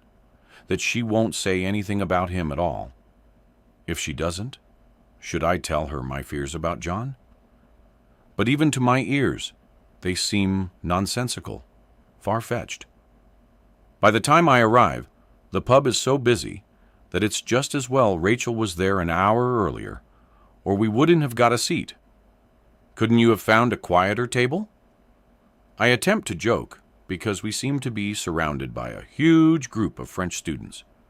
I've only just arrived, she says, giving me a hug. So, we're lucky to have a table at all. I hear the lie, and something inside me stirs. I'll get some drinks, I offer. What would you like? Just a small glass of wine, please. As I'm driving, the wait at the bar gives me the chance to work out what I'm going to say when she asks me why I wanted to meet. Because I no longer need her help in tracking down my silent caller. Unless it isn't John. Unless I've taken what the shop assistant told me and have woven a whole intricate story around it. So, what do you want to chat about? She asks once I've sat down. Matthew, I say. Why? What's the problem? No problem. Just Christmas coming up. I'd like to do something really special for him. He's had a lot to put up with recently one way or another, and I'd like to make it up to him. I just wondered if you had any ideas about what I could do. You're so good at things like that. It's not for another couple of months. She frowns. I know, but I'm not exactly good at keeping on top of things at the moment. I thought, if you could help me plan something, at least you'd be able to remind me what it is. She laughs. All right. What sort of thing were you thinking of? A weekend away? Flight in a hot air balloon? A skydiving experience? Cookery course? Any of those sound great, except perhaps the cookery course, I say. And for the next half hour, she comes up with idea after idea. All of which I say yes to because my mind is elsewhere. You're not going to be able to give him all of them, she says, exasperated. Although, as money is no object, I suppose you could. Well, you've certainly given me plenty to think about, I tell her gratefully. What about you? Any news since Sunday? No, same old, she says, pulling her face. You never got round to telling me about the chap from Siena. You know, the brother Alfie. She stands up. Sorry, I need the L. It won't be long. While she's away, I decide that I'm going to have to somehow introduce John into the conversation and take it from there. But when she comes back, instead of sitting down, she stays standing. You don't mind if I abandon you, do you? She says. It's just that I've got a busy day tomorrow, and I need to get home. No, go ahead, I say, surprised that she's going so soon. I would leave with you, but I need a coffee before driving home. She stoops and hugs me goodbye. I'll catch up with you later in the week, she promises. I watch her curiously as she goes, pushing her way through the throng of French students, because I've never known her to leave in such a hurry before. Has she gone to meet John? Maybe he's waiting for her somewhere in a different pub. As she reaches the door, a shout goes up from one of the French students, and I realize that she's trying to call Rachel back. "Madame, Madame," she cries. But Rachel has gone. The student begins to grapple with one of the boys next to her, and losing interest, I turn to a passing waitress and ask her to bring me a coffee. "Excuse me." I look up to see the French girl standing in front of me, a small black phone in her hand. "I am sorry, but my friend took this from your friend's bag." "No, that's not hers," I say, looking at the phone. "She has an iPhone. See," she insists. "My friend's there." She turns and points to the boy she'd been grappling with. "He took it from her bag. Why would he do that?" I frown. It was a D for dare. It was a very bad thing to do. I tried to give it back to her, but he would not give it to me. But now I have it, so I give it to you. I look over to the boy, she pointed out. He grins back at me and, pressing the palms of his hands together, gives me a little bow. He is very bad. No. Yes, I agree. But I don't think it belongs to my friend. Maybe he took it from someone else. She calls over to him, and after a quick conversation in French where everybody around them seems to be nodding in agreement, she turns back to me. "See?" she says again. "Yes." She pushed past him, and he took it from her bag. She looks anxiously at me. "If you want, I give you to the man Zabar." "No, it's fine," I say, taking it. "Thanks. I'll make sure she gets it." "I hope your friend hasn't taken anything of mine," I say, frowning at her. "No, no," she says hurriedly. "Well, thank you." She goes back to her friends, and I turn the phone over in my hand, still not convinced it belongs to Rachel. It has to be one of the most basic pay-as-you-go models on the market. Did John give it to her? It feels as if everything's crumbling around me, and I don't know who to trust. Not even myself. I flip the phone open and go into the list of contacts. There's only one number registered. I hesitate for a moment, wondering if I'm really going to dial it. I feel like a stalker, but I'm not even sure it's Rachel's phone. And anyway, I don't need to say anything. All I need is to listen to the voice at the other end. Feeling sick with apprehension, I call the number. It's answered immediately. "What the hell are you phoning me for?" I thought we agreed, only for texting. Even if I had wanted to speak, I wouldn't have been able to, because suddenly I find it impossible to breathe. It's the noise of the French students getting up to leave that brings me back to reality. I look down at the phone in my hand and realize that in my shock, I've forgotten to hang up. The call has been timed out anyway, and my mind racing, I tried to work out if during those couple of minutes, when the line was still open, anything incriminating could have been heard. But the person on the other end would only have been able to hear the sounds of the voices around me, not the frantic beating of my heart. Anyway, maybe he'd hung up long before then, because he must have realized something was wrong. My coffee arrives, and I gulp it down quickly, aware that Matthew will be wondering where I am, because in my note, I hadn't mentioned meeting Rachel. I'd only said that I was going out to buy a phone. I walk quickly to the car and hide Rachel's phone at the back of the glove compartment. I want to get home as fast as possible, but nothing in the world will make me go back via Blackwater Lane. So, I put my foot down, thinking about what I'm going to say to Rachel when she calls, as she surely will. I know you left me a note, but I didn't expect you to get back this late. Matthew grumbles as I walk into the kitchen. He gives me a kiss. Sorry, I met Rachel for a quick drink. The room is cool compared to outside and smells faintly of toast. H, that explains it. Did you get yourself a new mobile? No, I wasn't sure which one to buy, but I promise I'll get one tomorrow. We can look at the different models on the internet if you like. He offers. By the way, Rachel phoned. She asked if you could call her back. My heart skips. I'll do it in a minute. I need a shower first. It's so hot out there. It sounded pretty urgent.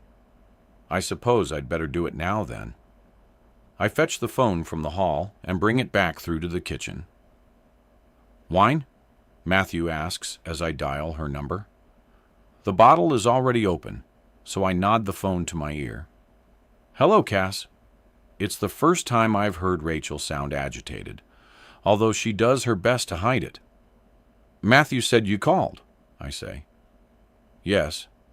Look, do you know if anyone found a mobile after I'd left the pub? I think I might have dropped it somewhere. You can't have because I'm phoning you on it, I say reasonably.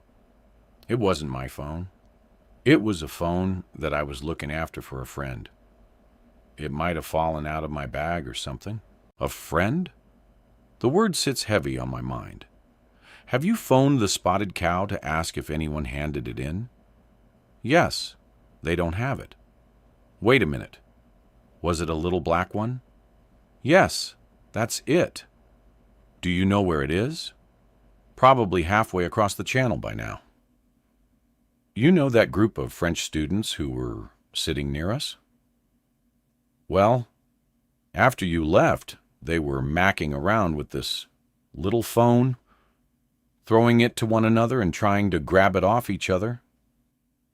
I didn't really take much notice because I thought it belonged to one of them. There's an appalled silence. Are you sure? Yes. They were making fun of it because it was one of those really basic models. That's why I'm not sure it's the one you were looking after for your friend, I add doubtfully. Nobody really uses them anymore. Do you know if they're still in the pub, the French students? The thought of her racing all the way back to Castle Wells is savagely pleasing. They were when I left. They looked pretty settled in for the night, I say. Safe in the knowledge that they'll be long gone by the time she gets there, as they were already making moves when I left. Then I'd better go and see if I can get it back. Good luck. Hope you find it. I put the phone down, relieved that I managed to pull it off. What was all that about? Matthew frowns. Rachel lost a phone in the pub, and some French students took it, I explain. She's on her way there now to try to get it back. Right, he says, nodding. What do you fancy eating tonight? How about some steak? Actually, Andy phoned and asked if I'd like to go to the pub for a pint. You don't mind, do you? No, go ahead. Will you get something to eat there? Yes, don't worry. I stretched my arms over my head, yawning. Oh, I'll probably go to bed early in that case. I'll try not to disturb you when I come in, he promises, fishing his car keys from his pocket. I watch him as he walks towards the front door. I love you, I call after him. I love you more, he says, turning to smile at me. I wait until the car has pulled out of the drive, and then I wait a little longer just to be sure. And then I run out to my car and get the mobile, the one Rachel told me she was looking after for a friend. Back in the house, I go into the sitting room and sit down, shaking so much I can hardly open the phone. I go into the text messages and look at the last one she received just before she left the Spotted Cow. Choose 1951. Hang on in there. End in sight, I promise. I scroll up to the one before, the last one that Rachel sent. probably from the ladies. Choose 1950. False alarm. She had nothing of interest to say. I'm leaving now. I'm really fed up. Beginning to wonder if it will ever end. Sad face, and the ones before that earlier in the evening. Choose 1825. Let me know what happens. Choose 1824. Job done. Seeds of disrepute planted. I asked him to tell the head. So hopefully they'll take root. Waiting for her to arrive. And then the rest of the messages for today. Starting with the first one that morning. Choose 1009. We have a problem. When I phoned this morning, she said she knew I wasn't murderer. Choose 1009. WTF? Choose 1010. Didn't sound frightened either. Choose 1010. What you gonna do? Choose 1010. Phone back. Wear her down like before. Choose 1052. How goes it? Choose 1053. She's refusing to pick up? Choose 1053. Sure she hasn't gone out? Choose 1053. Pretty sure. Choose 1053. Keep on trying. Choose 1054. Will do. Choose 1617. Guess what? She just phoned. Wants to chat. Any ideas? 1619. Maybe to do with calls I made this morning. Find out everything you can. Jews, 1621. Have arranged to see her in CW. I'll already be there for Jay. So we'll kill two birds with one stone. Then I realize I'll get there much faster if I scroll to the very beginning of the messages. And I see that they start on the 17th of July, the night I drove down Blackwater Lane and saw Jane in her car. July 17th, 21:31. Receiving clear. July 17th, 21:31. Yes, smiley face. July 17th, 21:31. Good. Remember, no phoning. Only text me at work or when you know she's not around. Important that you keep this phone on you at all times. I'll check in with you every evening when she's asleep. July 17th, 2118. It's going to be hard not seeing you for the next few months. July 17th, 2118. Think of the money.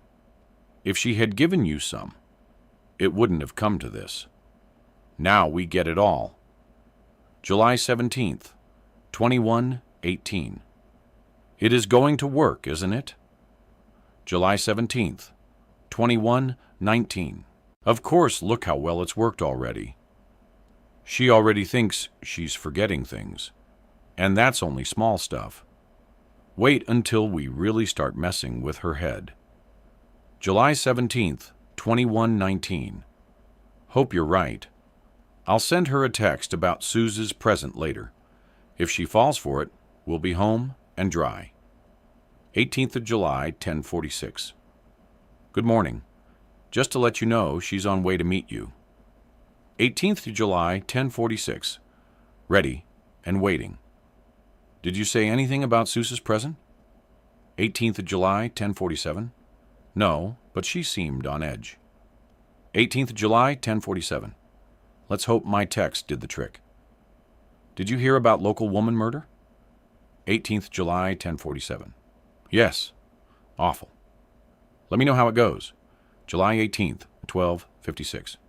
OMG, it went like a dream. Thought I should warn you she's on her way home. July 18th, 12:56. Already?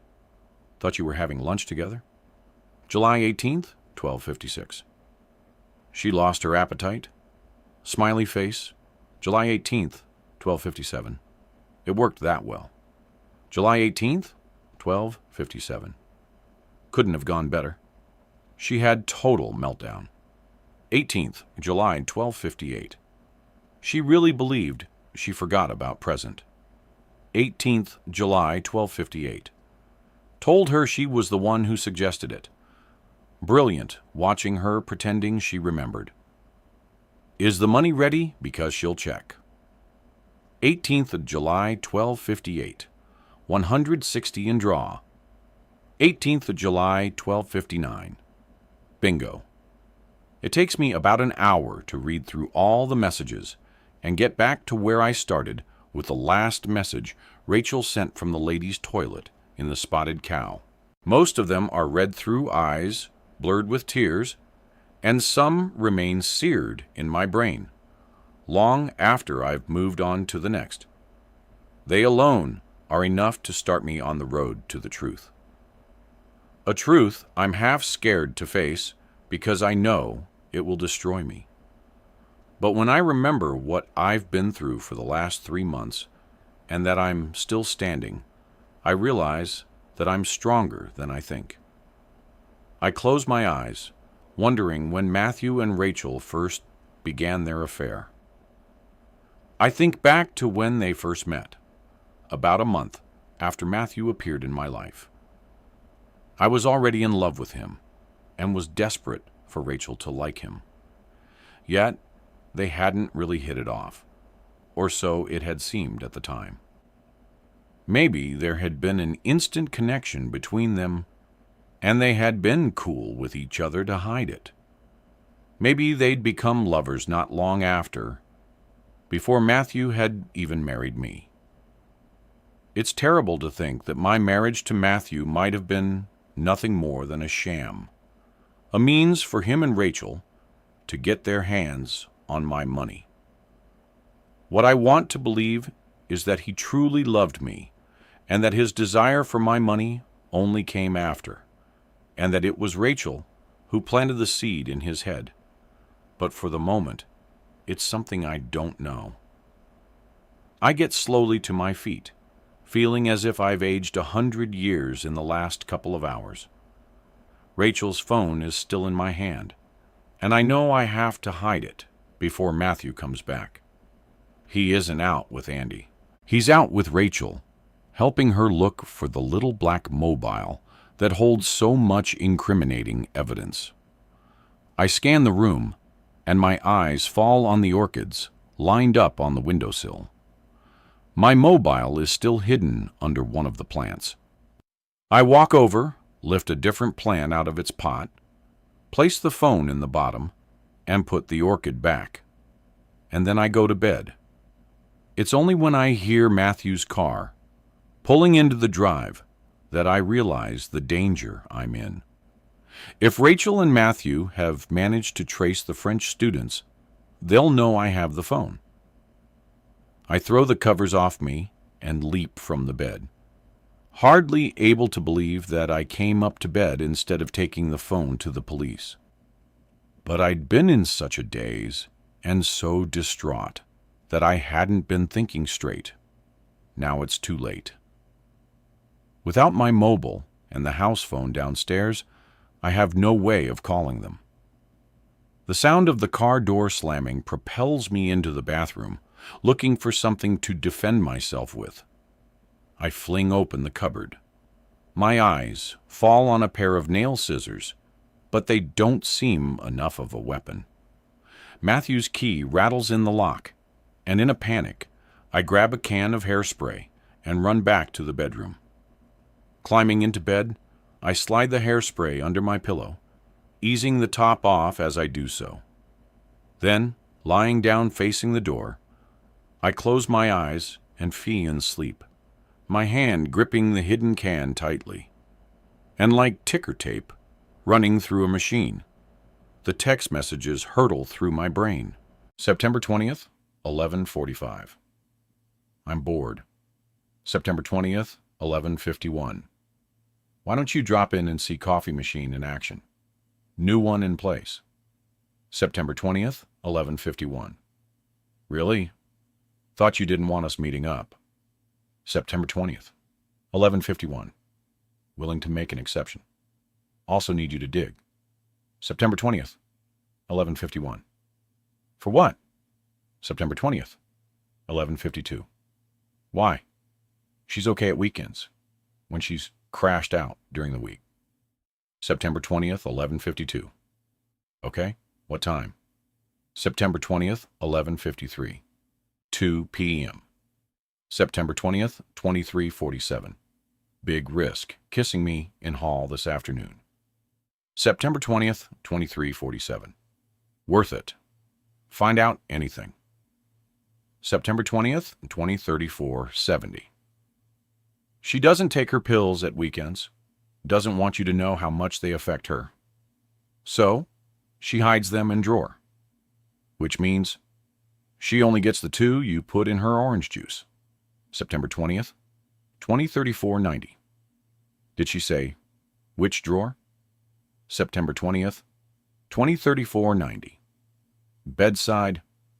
September 20th, 2034:90. Hold on. Going to check. September 20th, 2035. You're right. Found 11. Have a brilliant idea.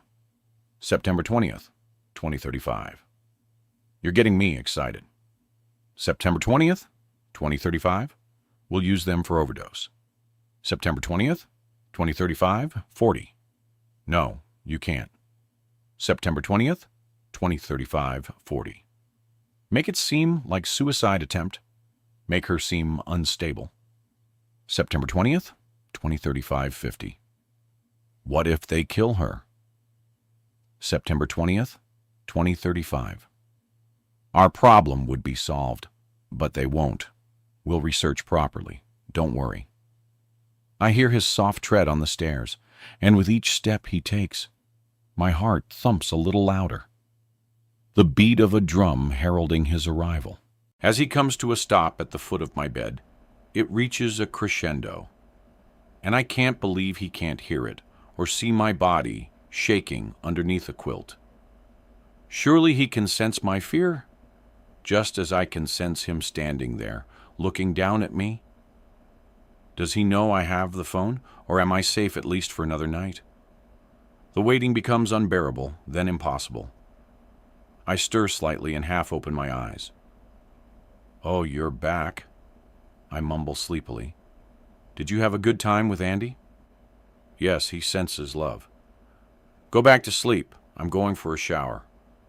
I close my eyes obediently, and he leaves the room.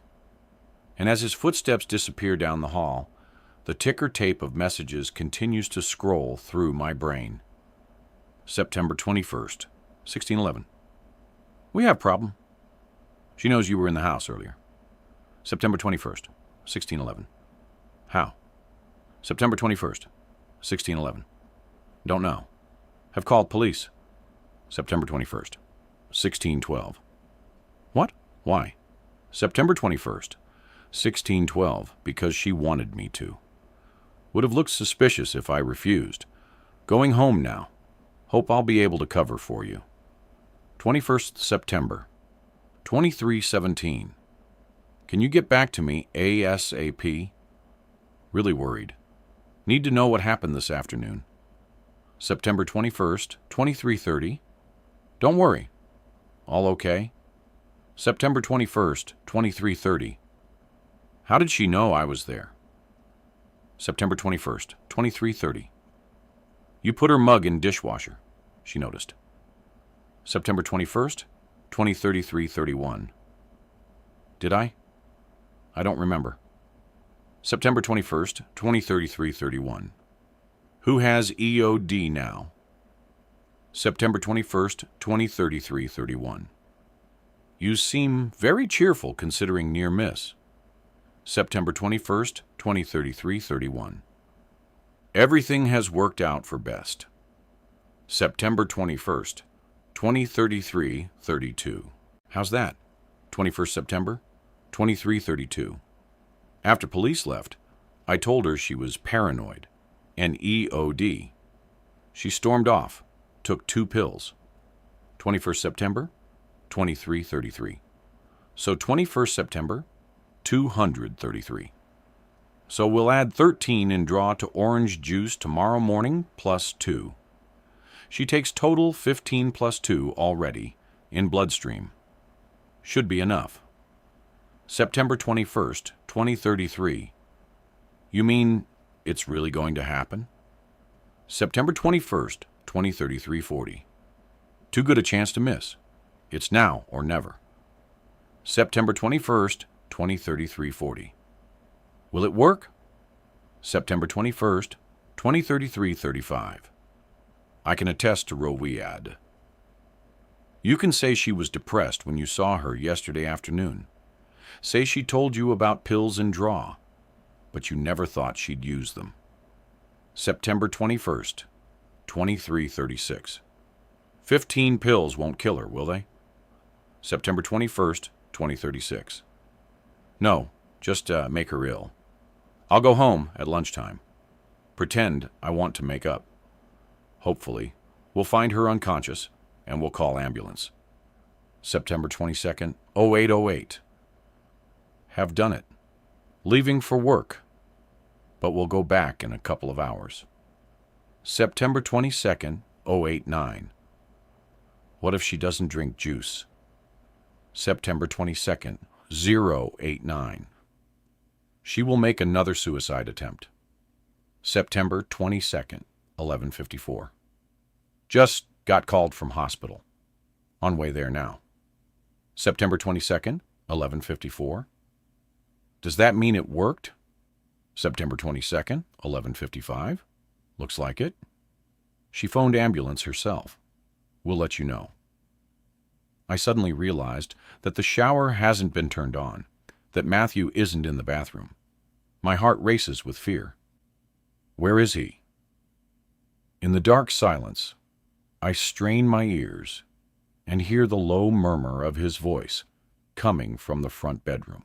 He and Rachel must be terrified that the phone will somehow find its way into the hands of the police and that their game will be up. Are they in enough of a panic to kill me? Or at the very least, force-feed me enough pills to make it look as if I've made another suicide attempt, except that this time it succeeds. As I lie in bed waiting for him to come back, my hand still clutching the can, I feel more frightened than I ever have, especially now that I know about the knife. August 8th, 2344, went like a dream at doctor's today. August 8th, 2034, 44. Medication. August 8th, 2034, 44. Yes, but says she won't take it. Need to get her to change her mind. August 8th, 2034, 45. I think I may have just the thing. August 8th, 2345. What? August 8th, 2345. A great big kitchen knife, just like the one used in the murder. August 8th, 2346. Where did you get it? August 8th, 2346. London. Thought I could plant it somewhere for her to find. Give her a scare. August 8th, 2034, 60. Not a good idea. She'll phone the police. And what about fingerprints? Don't think it will work. August 8th, 2034, 70. It will if we plan properly. August 8th, 2034, 70. We'll think about it. August 9th, 0015. Have thought about it. August 9th, 0017. You there? 9th. August 2020. I am now. You have a plan? 9th. August 20. Yes, but too difficult to explain by text. We'll phone you. 9th August 2020. Thought we agreed phoning too risky. 9th August 2021. Desperate times, desperate measures, and all that. 9th August 2032. Have left back door open. Stick to what we agreed and make sure you get the hell out of it quick. Hope we're not making a mistake. August 9th, 2033. Trust me, it will be fine. Smiley face. August 9th, 2034.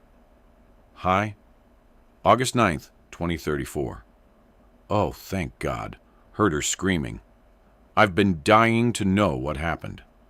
August 9th, 2035. Can't actually believe it worked. She was hysterical. August 9th, 2350. Glad police didn't come. August 9th, 2351. Managed to persuade her she was seeing things. August 9th, 2351. Told you. Had to leave knife in shed. Hope that's okay. August 9th, 2035. 20. No problem. You never know. We might need it again one day. What if, at this very moment, Rachel is persuading Matthew to go down to the shed, take the knife, and use it to kill me? If he were to slit my throat, people would think that Jane's murderer had struck again. Matthew would attest to the silent calls I'd been getting and wring his hands that he hadn't believed me when I told him the murderer was after me. Rachel would give him an alibi for tonight, saying she'd asked him to go around because after seeing me earlier in the pub, she'd been worried about me. The knife used to kill me would never be found, just as the knife used to kill Jane has never been found. And I would become known as Cass Anderson, the second victim of the Woods murderer. The door to the spare bedroom clicks open. I hold my breath, waiting to hear which way he'll go. Down the stairs and out to the garden, or along the landing towards me. If he goes downstairs, will I have enough time to run to the sitting room, take Rachel's mobile from under the orchid, and leave the house before he comes back? Should I leave on foot or take the car? If I take the car, the noise of the engine starting will bring him running. If I leave on foot, how far would I get before he notices I'm no longer in bed? When I hear his footsteps padding down the landing towards the bedroom, I'm weak with relief that I don't have to make any decisions. Unless he already has the knife. Unless he took it from the shed before coming in. He comes into the bedroom, and it takes all of my willpower not to leap from the bed and spray hairspray into his eyes to attack before I'm attacked. My finger, poised on the nozzle, is shaking so much I doubt I'd be able to aim properly. And it's only the thought of not being able to disable him before he overpowers me that keeps me where I am. I hear the rustle of his clothes as he undresses and force myself to breathe evenly like someone in a deep sleep. If he gets into bed and finds me trembling like a leaf, he'll be suspicious. And tonight, my life depends on staying calm. Wednesday, September 30th. When morning comes, I can hardly believe that I'm still alive. It seems to take Matthew an agonizingly long time to leave for work, and once he has, I dress hurriedly and go down to the kitchen, waiting for his call to come in. Acutely aware that today, of all days, I need to play it just right. Today, more than ever, I need to be who he wants me to be. I thought I might not feel scared now that I know who he is, my silent caller. But knowing what he is capable of makes me more frightened, which served me well when the phone starts ringing around 9. Because I actually spoke to him yesterday when I asked him who he was. I know I'm going to have to say something again today, or he'll wonder why my newfound confidence has disappeared overnight. So, again, I ask him who he is, and then just before hanging up, I ask him to leave me alone, with what I hope is the right amount of fear in my voice. I have a lot to do today if I'm to unravel their web of lies and deceit. So, I drive straight to Hannah's house, hoping she won't have gone out. Fortunately, her car's in the drive. She seems surprised to see me. So, it's only when, looking slightly embarrassed, she asks me if I'm feeling better that I suspect Matthew has told her I tried to commit suicide. I don't have time to ask her what exactly she's heard. So I tell her that I'm almost back to my old self, hoping that will cover it. She invites me in for a coffee, and when I refuse, telling her that I'm in a hurry, I know she's wondering why I've called round. Hannah, do you remember the barbecue you came to at ours at the end of July? I ask. Yes, of course, she says. We had those delicious marinated steaks Matthew bought from the farm shop. Her eyes light up at the memory. This might sound a bit of a silly question, but was it when we bumped into each other in Browberry that I invited you? Yes. You said you wanted to have us round for a barbecue. But did I actually tell you when? I mean, did I say to come on a Sunday? She thinks for a moment, wrapping her slender arms around her waist. Wasn't it the next day that you invited us? Yes, that's right. I remember Matthew saying that you'd asked him to phone as you were busy in the garden. I remember now, I say, making myself sound relieved. The thing is, I've been having problems with my short-term memory. And there are several things I'm not sure about. Whether I actually forgot, or if they didn't happen the way I think they did in the first place. That probably doesn't make much sense, does it? In a roundabout sort of way, she says, smiling. For example, I've been beating myself up over your invitation to dinner a couple of weeks ago because I didn't remember you inviting us. That would be because it was Matthew I spoke to, she interrupts. I'd left a couple of messages, one on the house phone and one on your mobile. And when you didn't phone back, I phoned Matthew. And then he forgot to tell me you'd asked me to bring dessert. I didn't ask, she protests. He offered to give more substance to the questions I've just asked. I tell her that I may have early onset dementia and ask her not to tell anyone for the moment, as I'm still trying to get used to the idea myself. And then I leave. 24th of July, 1553. She wants to meet in BB. Sounded upset. Any idea why? 24th of July, 1555. Man from alarm company made her nervous. Maybe it's that. Can you go? 24th of July, 1555. Yes. Told her I'd meet her at 6 o'clock. July 24th, 1555. Let me know if anything we can use. July 24th, 2033-70. Hi. How did your meeting with her go? July 24th, 2033-70. Fine. Nothing to report, said the alarm man spooked her. July 24th, 2337. Did she tell you she bumped into Hannah? July 24th, 2338. Yes. July 24th, 2338 said she told them to come for a barbecue. Didn't say when. So, thinking of using it. 24th, July 2338. How? 24th, July 2338. Not sure. By the way, told her I'm going to rig. 24th of July, 2339. How did you take it? 24th, July 2339. Not happy. Said I'd already told her. So she thinks she forgot. Wrote it on the calendar in case she checks. I'm a good forger. 24th, July 2033-90. Good to know. 25th, July 2035-40. Hi, how was your day? July 25th, 2035, 40. Fine. Missing you, though. It's so hard. Sad face. July 25th, 2035, 40. It's only for a couple of months. Have come up with great idea for barbecue with H&A. Need you to phone house at 10 tomorrow. Pretend to be Andy. 25th July 2354. Question mark. 25th July 2355. Just play along. 26th July 1035. Thanks, Andy. 26th July 1035.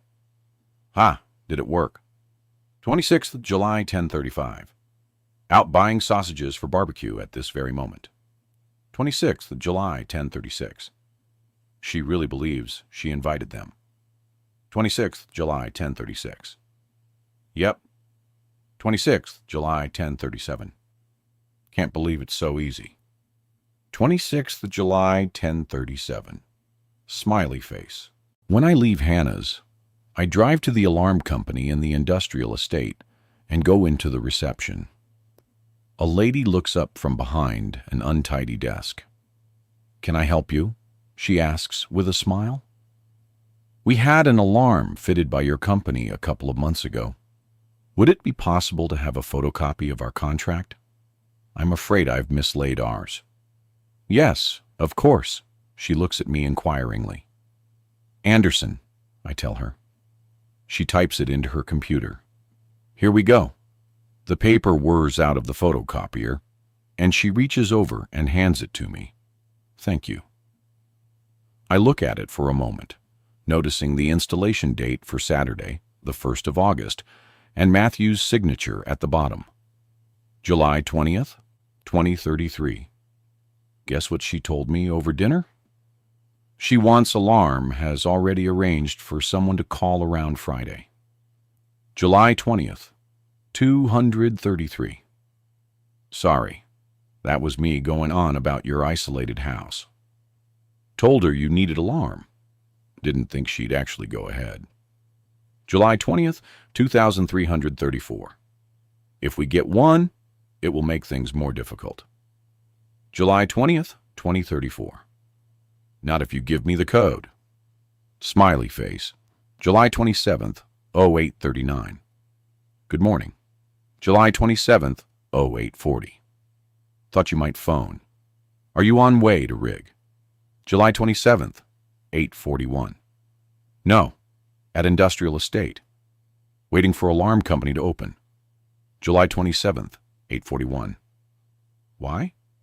July 27th, 841. Going to order the alarm and make her think she did. July 27th, 842. How are you going to do that?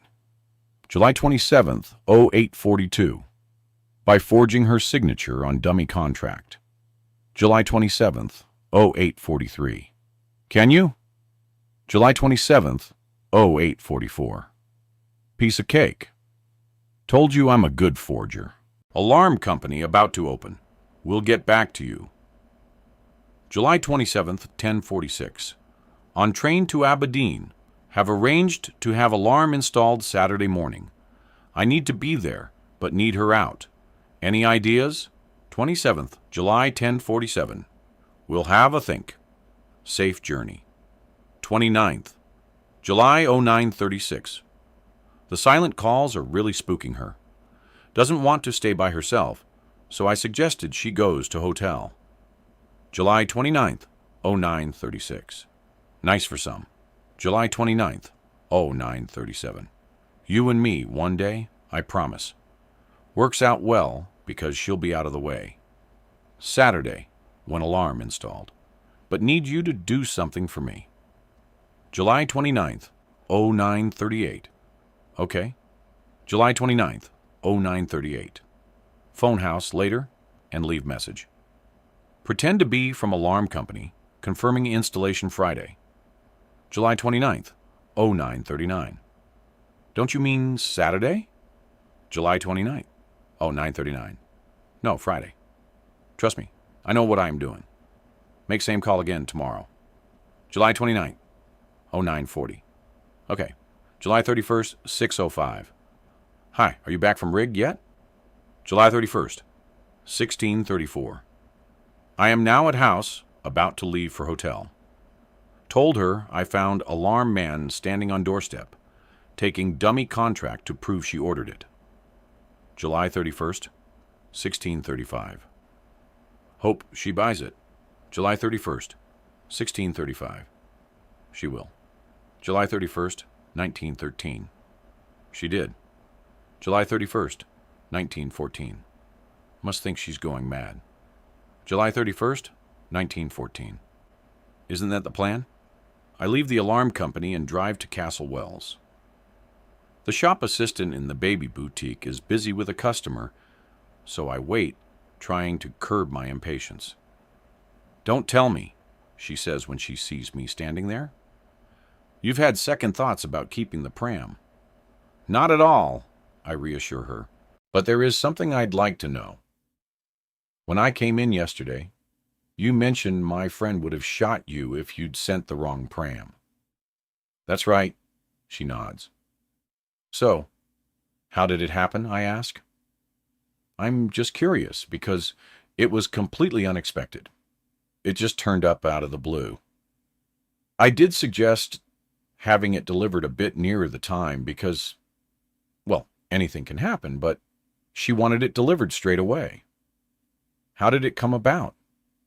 Did she say she wanted to buy me a present and ask for suggestions? More or less. She came in a couple of minutes after you left and said she was a friend of yours. She asked if there was anything in particular you'd been looking at, so I told her you'd already bought a sleep suit. And the young couple who were here said jokingly that you'd also like the pram, and she said it was perfect and ordered it there and then. She looks at me anxiously. I wondered if I'd spoken out of turn, because she seemed shocked when I said we were expecting our babies at around the same time, but she reassured me that you'd already told her you were pregnant. She was just surprised that you told me. The thing is, I was so excited about possibly being pregnant that I told two of my friends, and I have no idea which one sent the pram, because there wasn't a note with it. Would you be able to tell me what her name was? I'd like to be able to thank her. Of course, if you hang on a sec, I'll check on the computer. If you can just remind me of your name. Cassandra Anderson. Oh, yes, here it is. Oh, there's no name. She didn't fill that part in. Then do you remember what she looked like? She thinks for a moment. Let me see. Tallish with dark, curly hair. Oh, I'm sorry. I suppose that's not much help. No, on the contrary. I know exactly who it is. Great. Now I'll be able to thank her. I pause a moment. By the way, do you remember speaking to my husband? Your husband? No. I don't think so. He called here the day the pram was delivered. It must have been the Thursday, because he thought the pram had been sent by mistake. I'm afraid I don't remember that at all. Are you sure he spoke to me? Mind you, I'm the only one here during the week. I must have misunderstood. I smile. Thank you. You've been a great help. August 4th, 11:43. She's just asked to meet in CW. Sounded upset. August 4th, 11:50. I silent called again. You going? August 4th, 11:51. Yes, but really busy at work, so I hope it's quick. We'll let you know what happens. August 4th, 14:28. Best news ever. She thinks your calls are coming from murderer. August 4th, 14:29. What? Maybe she is mad. August 4th, 14:29. Makes our job easier if she gets there all by herself. Also managed to back up barbecue story. Told her. She told me she invited HANA on Sunday. August 4th, 14:30. Good work. August 4th, 14:31. Need to get back to work. Speak later. August 4th, 14:38. Guess what? August 4th, 14:39. Thought you had to get back to work. August 4th, 14:39. On my way back to car park, saw her coming out of Baby Boutique. August 4th, 14:39. Baby Boutique. What's she doing in there? August 4th, 14:40. Don't ask me. August 4th, 14:40. Can you find out? August 4th, 14:40. Don't really have time. August 4th, 14:40. Make time. Why would she go into baby shop? Might be something we can use. We need to use every little thing we can against her. August 4th, 14:41. Okay? August 4th, 15:01. You're never going to believe this. August 4th, 15:01. At last, what took you so long? August 4th, 15:02. Don't be grumpy. I bring you good tidings. August 4th, 15:02. Go on. August 4th, 1502. You're going to be a daddy. August 4th, 1503. WTF. August 4th, 1503. Are you sure about vasectomy? August 4th, 1503. Of course I'm sure. What's going on? August 4th, 1503. Search me. She told woman in shop she was pregnant. So, I've ordered you a pram. August 4th, 1503. Question mark. August 4th, 1504. She fell in love with it, apparently. Can make her think she ordered it like alarm. August 4th, 1504. Not sure it will work twice.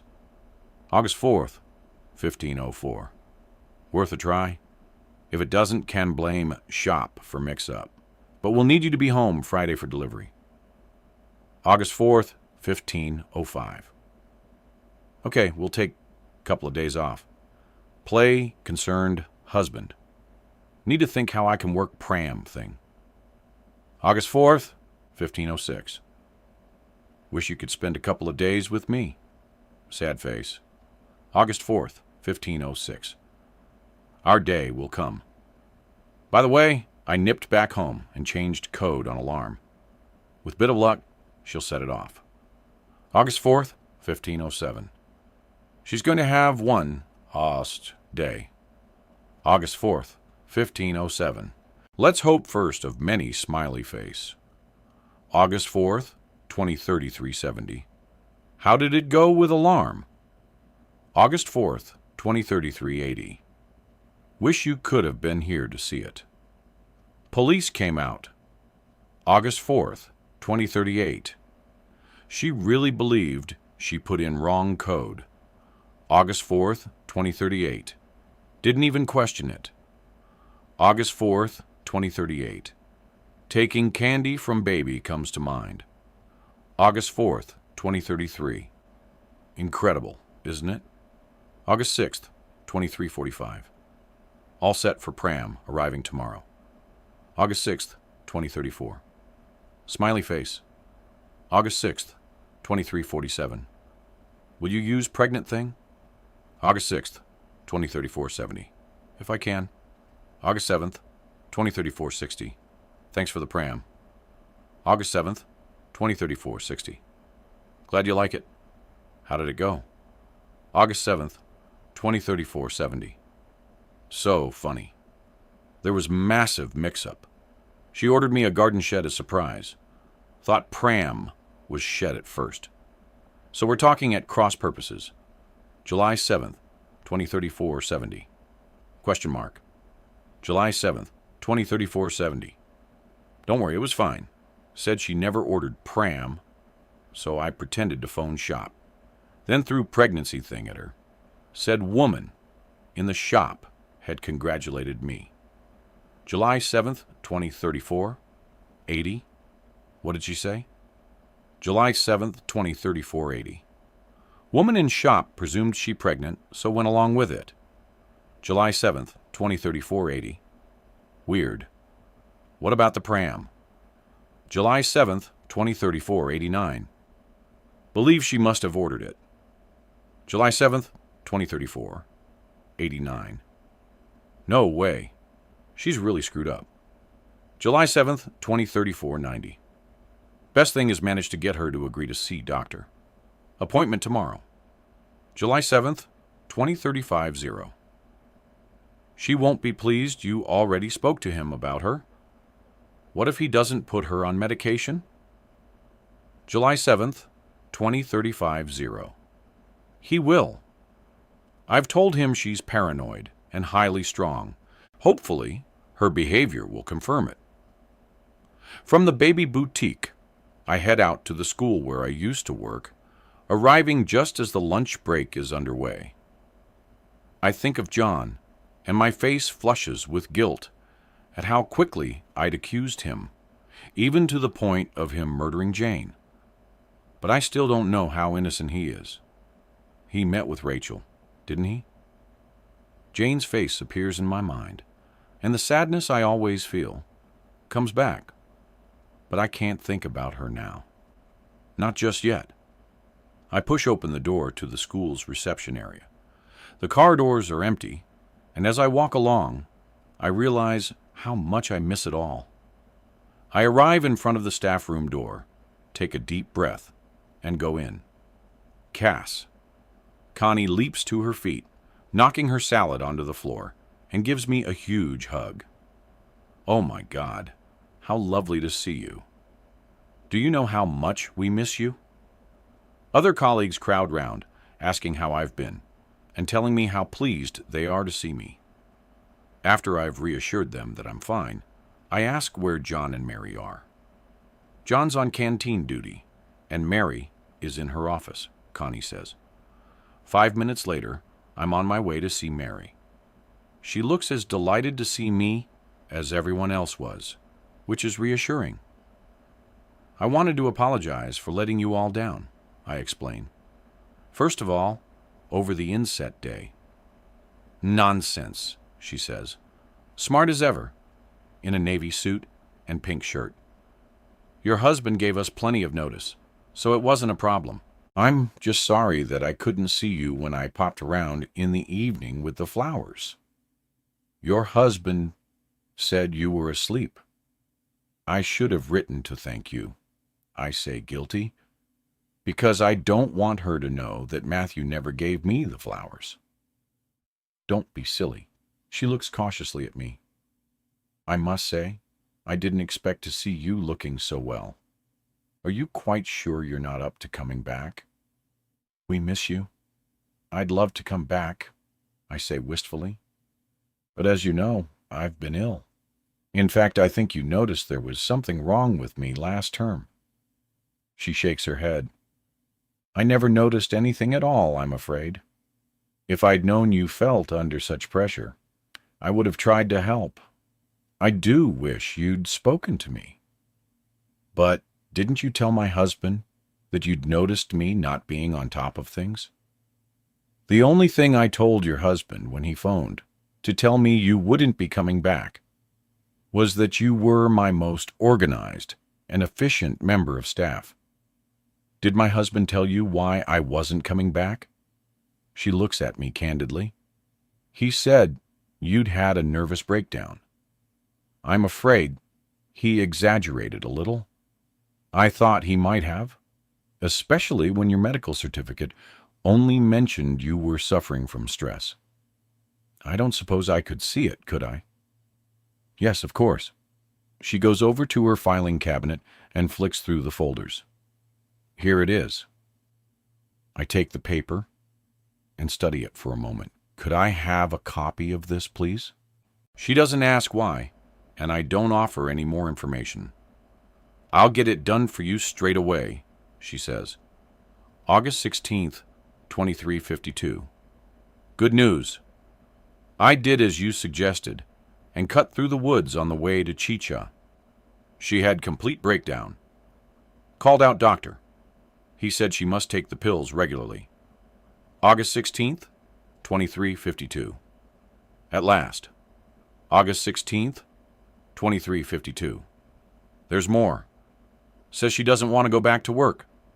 Think we're on home straight. August 16th, 2035.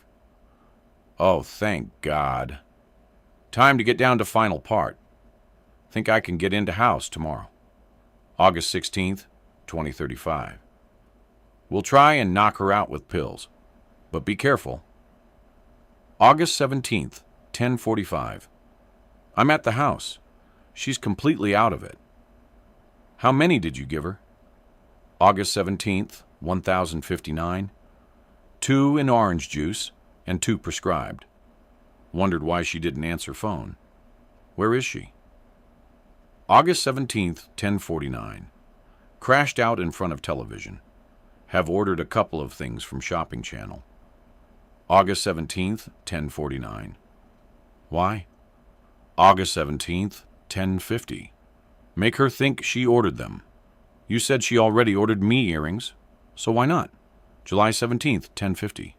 Don't overdo it. July 17th, 10:50. Smiley face. August 20th, 14:36. You at house? August 20th, 14:36. Yes, have tidied up a bit.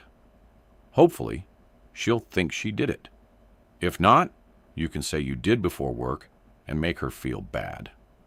August 24th, 23:49. Phoned head this afternoon and told her about nervous breakdown. Said not to expect her back. August the 24th, 23:49. What did she say? August 24th, 23:49. Feels bad that she didn't see it coming. Wants a medical certificate. 26th of August, 1509. How's life? 26th of August, 1510. Would rather be in Siena. Machine not delivered. They've said Tuesday now. Just ironed you some shirts. 26th of August, 1510. Thanks.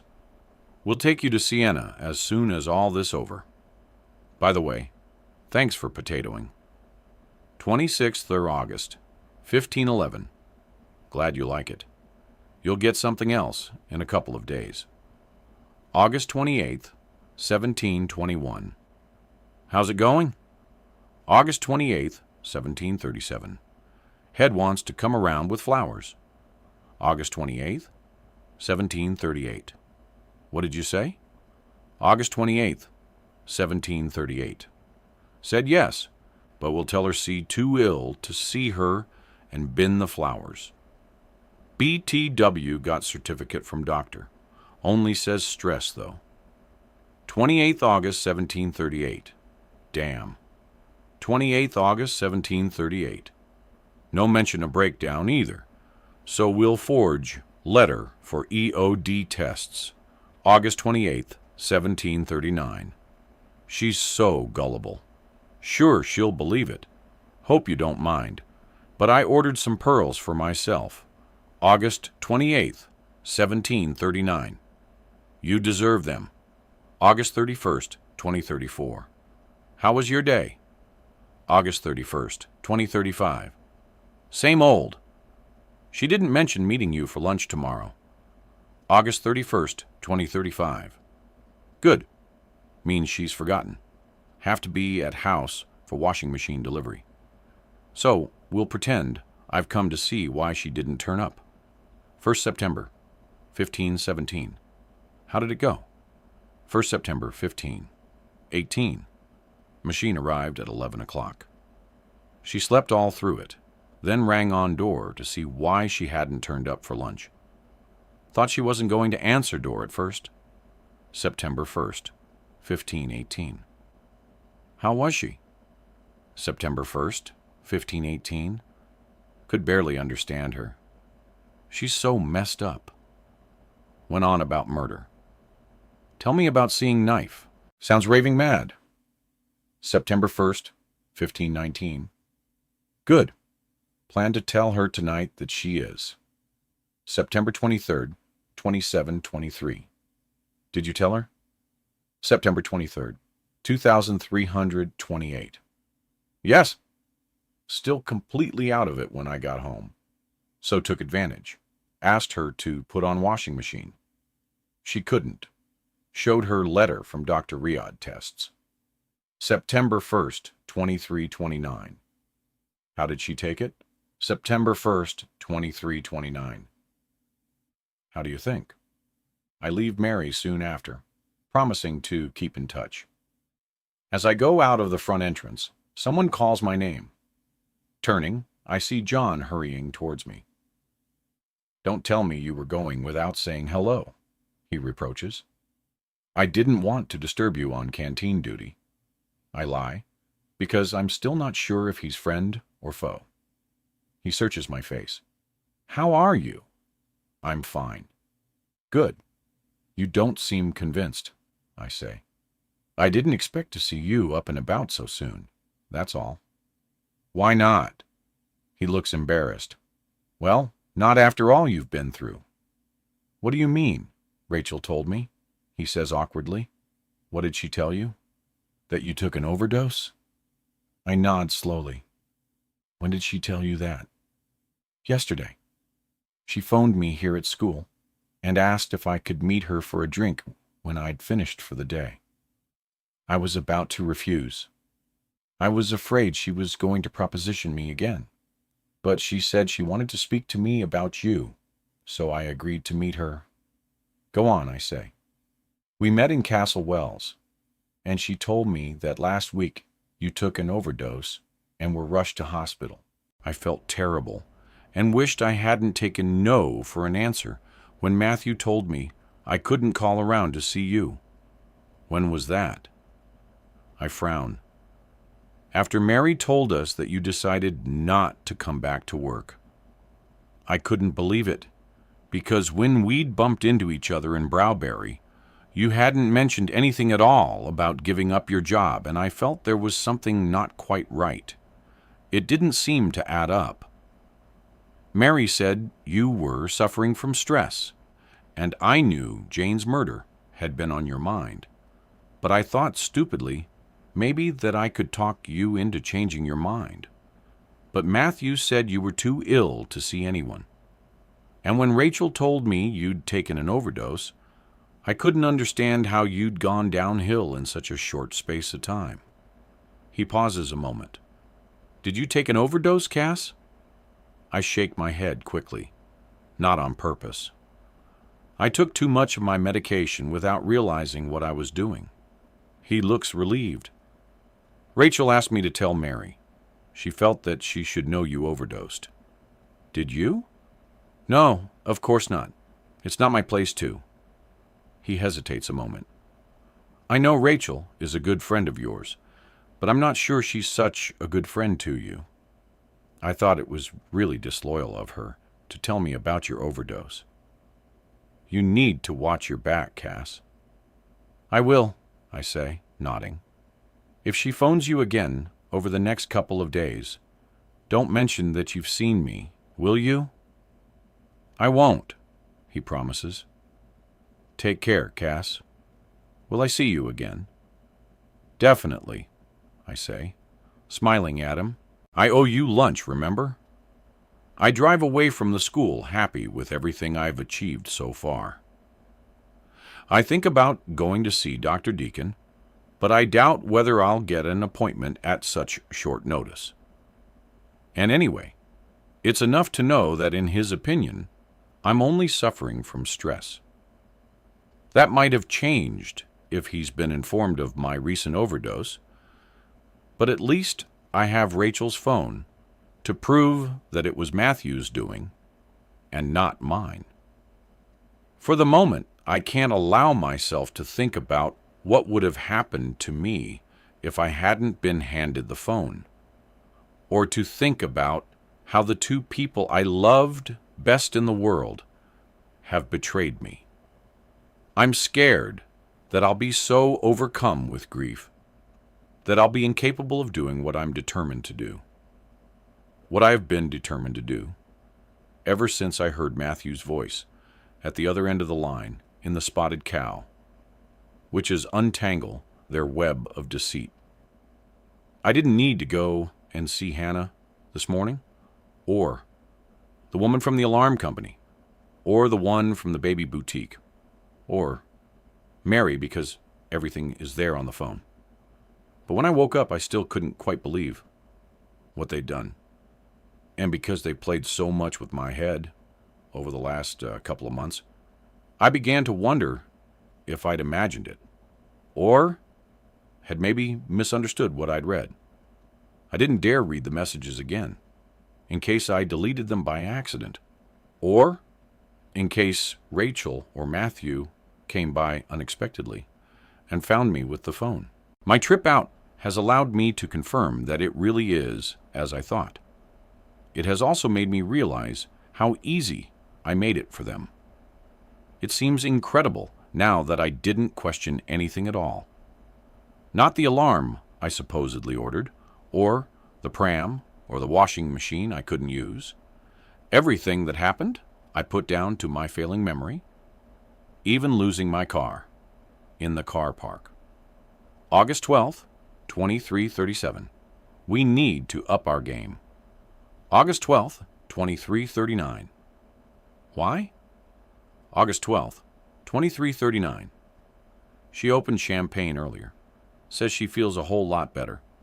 Talked about having a baby. August 12th, 2033-90. Poor cow. I'll phone her tomorrow. See what she says. August 13th, 0942. Just phoned her. She didn't answer. Have you silent called yet? August 13th, 0942. Not yet. Just about to. Hopefully, it will send her back to where we want her to be. August 13th, 0942. Do you want me to go to house later? 13 August, 0943. Yes, but be careful. 13 August, 0943. I always am. 13 August, 1431. Anything happening? 13 August, 1432.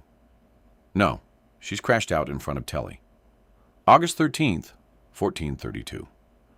Good means my phone call spooked her. August 13th, 1530. Can I leave? Need to go to Castle Wales. August 13th, 1554. Sorry, was in meeting. You may as well.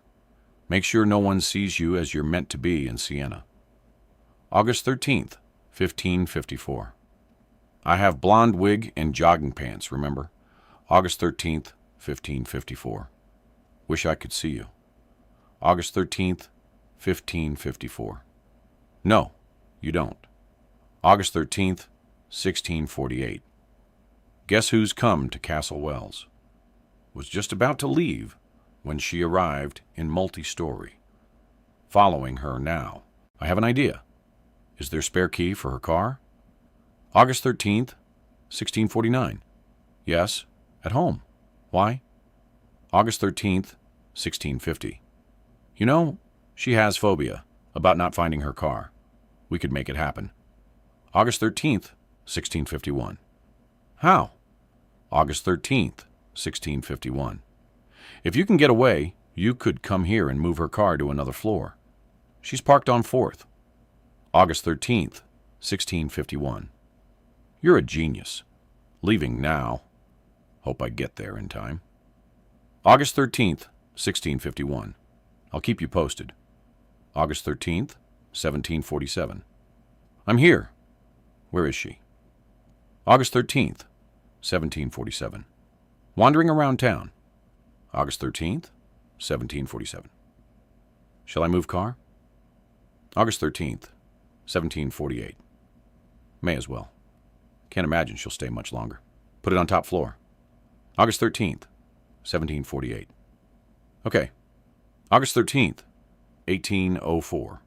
She's on her way back. Have you moved it? She just bumped into that girl from work. Connie, I think. August 13th, 1804. Yes. Sitting in car. On top floor. Keep an eye on her so I can move it if she comes up here. Let me know what's happening. August 13th, 1814. So funny to watch. She's looking everywhere for it. On 5th floor. At moment. Feel almost sorry for her. August 13th, 1814. Do you think she'll come up here? August 13th, 1816. No. Going down again. August 13th, 1819. What's happening? August 13th, 1821. On ground floor. Think she's going to office to tell them she can't find car. August 13th, 1821. Shall I move it back to 4th? August 13th, 1821. Yes. August 13th, 1824. Have you done it? She's on way up with attendant waiting for lift. August 13th, 1825. Yes. Not in exactly same place, though. Couple of spaces along. August 13th, 1825. Don't think it will matter. You better get going. August 13th, 1826. Already gone. I'm going to call her to ask where she is. Pretend I'm at home. August 13th, 2348. Hi. How did it go? August 13th, 2349. Put it this way. She won't be opening champagne again anytime soon. August 13th, 23:49. Smiley face. Suddenly hungry because I haven't eaten since lunchtime yesterday. I stop at a service station and buy myself a sandwich and something to drink. I eat quickly, impatient to be home. I get back onto the dual carriageway, intending to stay on it all the way home. But 5 minutes later, without really knowing why, I find myself turning left down the road to the woods, the one that will take me home via Blackwater Lane. I don't worry too much about it, deciding to let fate take me where it will. After all, it had allowed me to find a phone. What were the chances of the French student taking it from Rachel's bag as she pushed past him? What were the chances of one of his friends having a crisis of conscience and handing it to me? I've never thought of myself as particularly spiritual, but yesterday somebody somewhere was looking out for me. Blackwater Lane looks nothing like it did the last time I drove down it. The trees that line the road are a riot of autumnal colors, and the fact there are no other cars around make it peaceful, not threatening.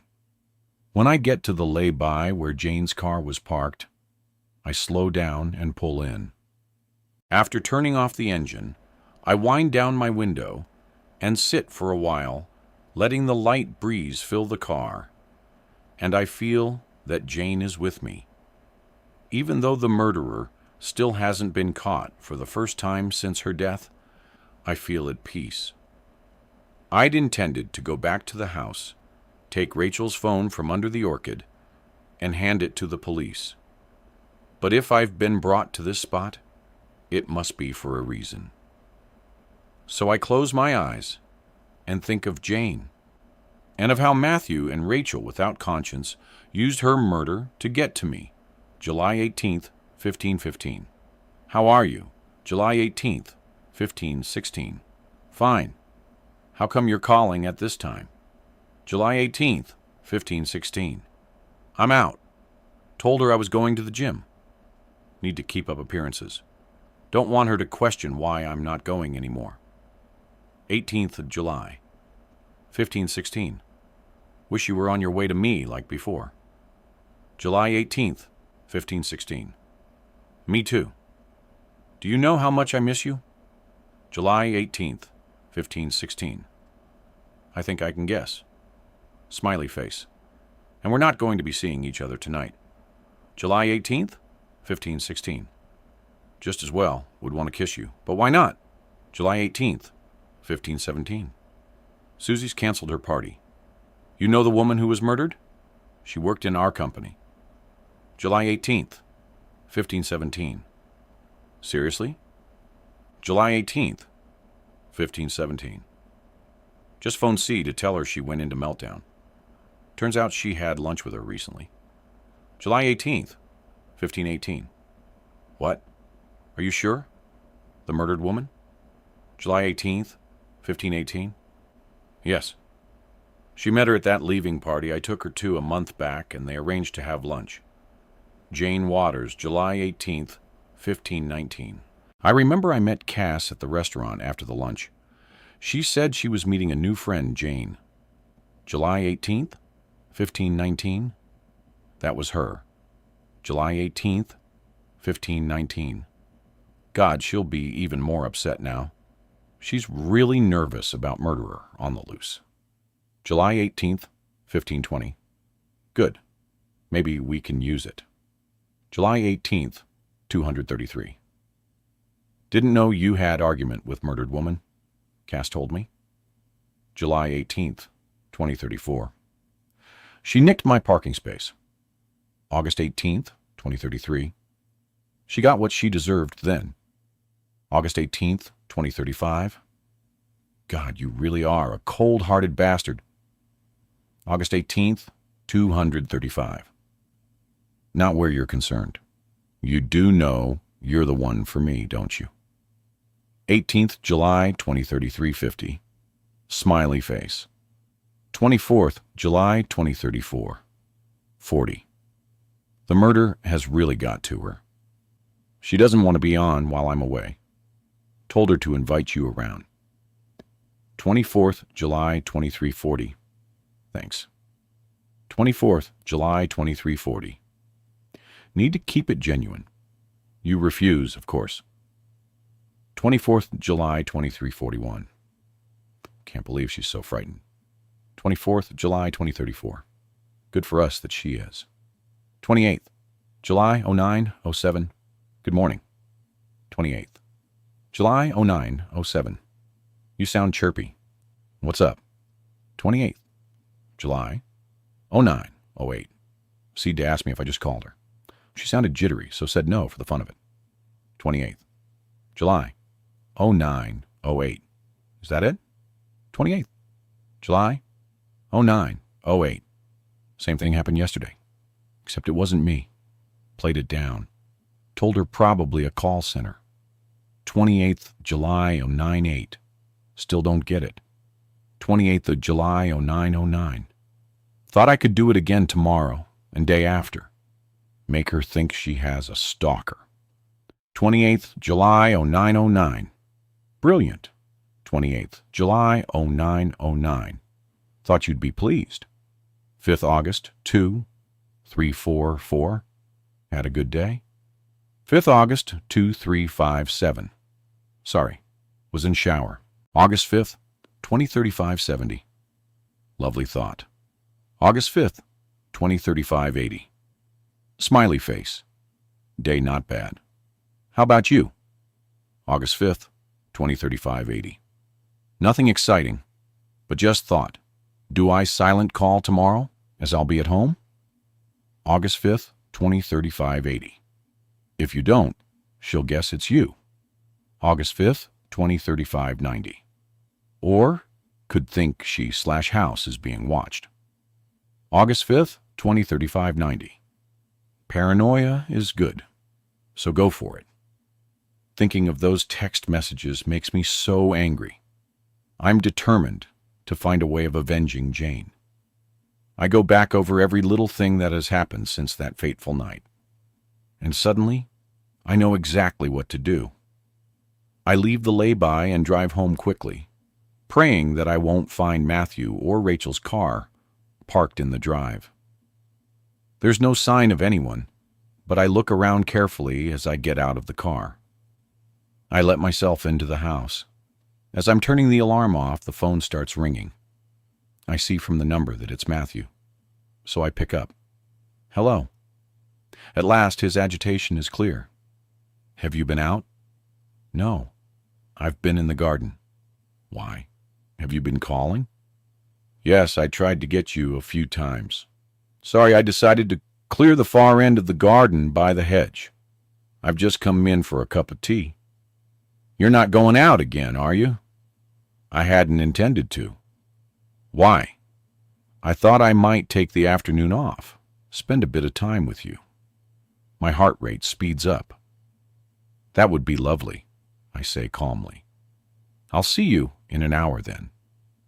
I hang up, my mind racing, wondering why he's decided to take the afternoon off. Maybe he or Rachel has managed to trace the group of French students who were in the pub last night and know I have the phone. If the students are staying at the college in Castle Wales, it wouldn't be difficult to find out their whereabouts today. I've been lucky so far, but despite what I told Rachel, I can't count on them being already on their way back to France. I hurry out to the garden, hoping Matthew won't have moved the knife from where Rachel left it that day. The cushions from the garden chairs have already been put away for the winter, stacked in a neat pile at the back of the shed. I move them aside and find myself face to face, not with a knife, but with an espresso machine. It takes me all of 5 seconds to work out that it's the one that used to stand in our kitchen. The one where the capsule slotted in without the need to lift a lever. I search a little further, and under an old garden table covered with a sheet, I find a box with a picture of a microwave on the front. And when I open it, I find our old microwave inside. The previous model of the one that now stands on our kitchen counter. I want to howl with rage at how easy it was for Matthew to dupe me. But I'm scared that I won't be able to stop. That all the emotions I've been keeping inside me since Rachel's phone was handed to me yesterday afternoon will come spilling out, leaving me incapable of carrying on. So, I take my anger out on the microwave, kicking it over and over again, first with my right foot and then with my left. And when my anger has gone, and all that is left is immense sorrow, I set it aside for another day and get on with what I have to do.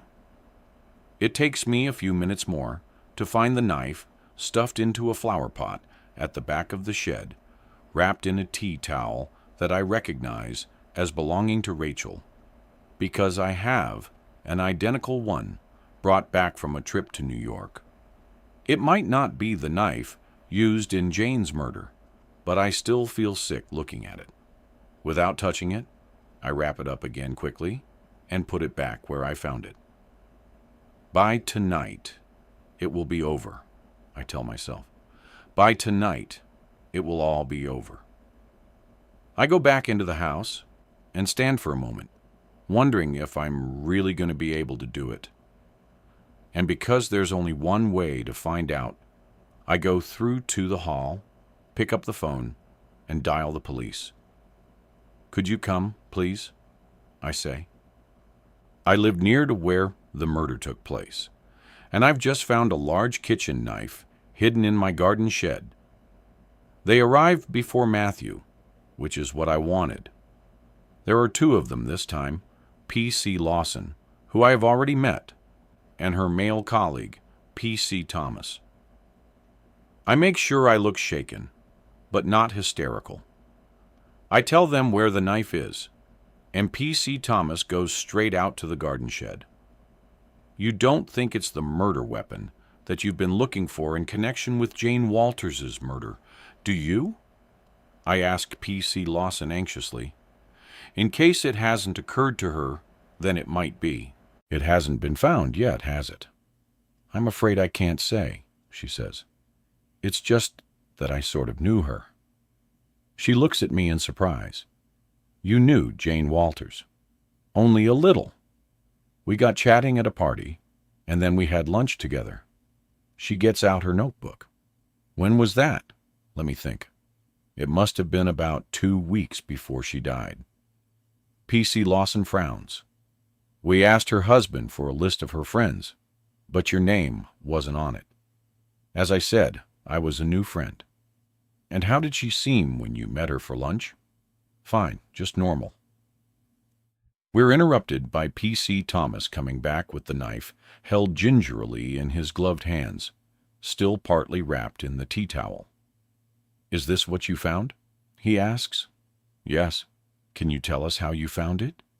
Yes, of course. I take a deep breath. I was gardening and I needed some flower pots to plant some bulbs in. I knew I'd find some in the shed, because that's where Matthew, my husband, keeps them. I picked up a big one, and there was a tea towel in the bottom. And as I took it out, I could feel there was something wrapped inside. I started to unwrap it, and when I saw the serrated blade and realized it was a knife, I was so scared that I quickly wrapped it up again. It reminded me of the one I'd seen on television in relation to the Jane Walters murder, you see. So I put it back and phoned you. Do you recognize the tea? He asks. I nod slowly. A friend brought it back from New York for me.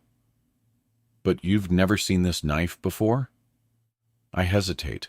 I think I might have, other than on the television, P.C. Lawson says kindly.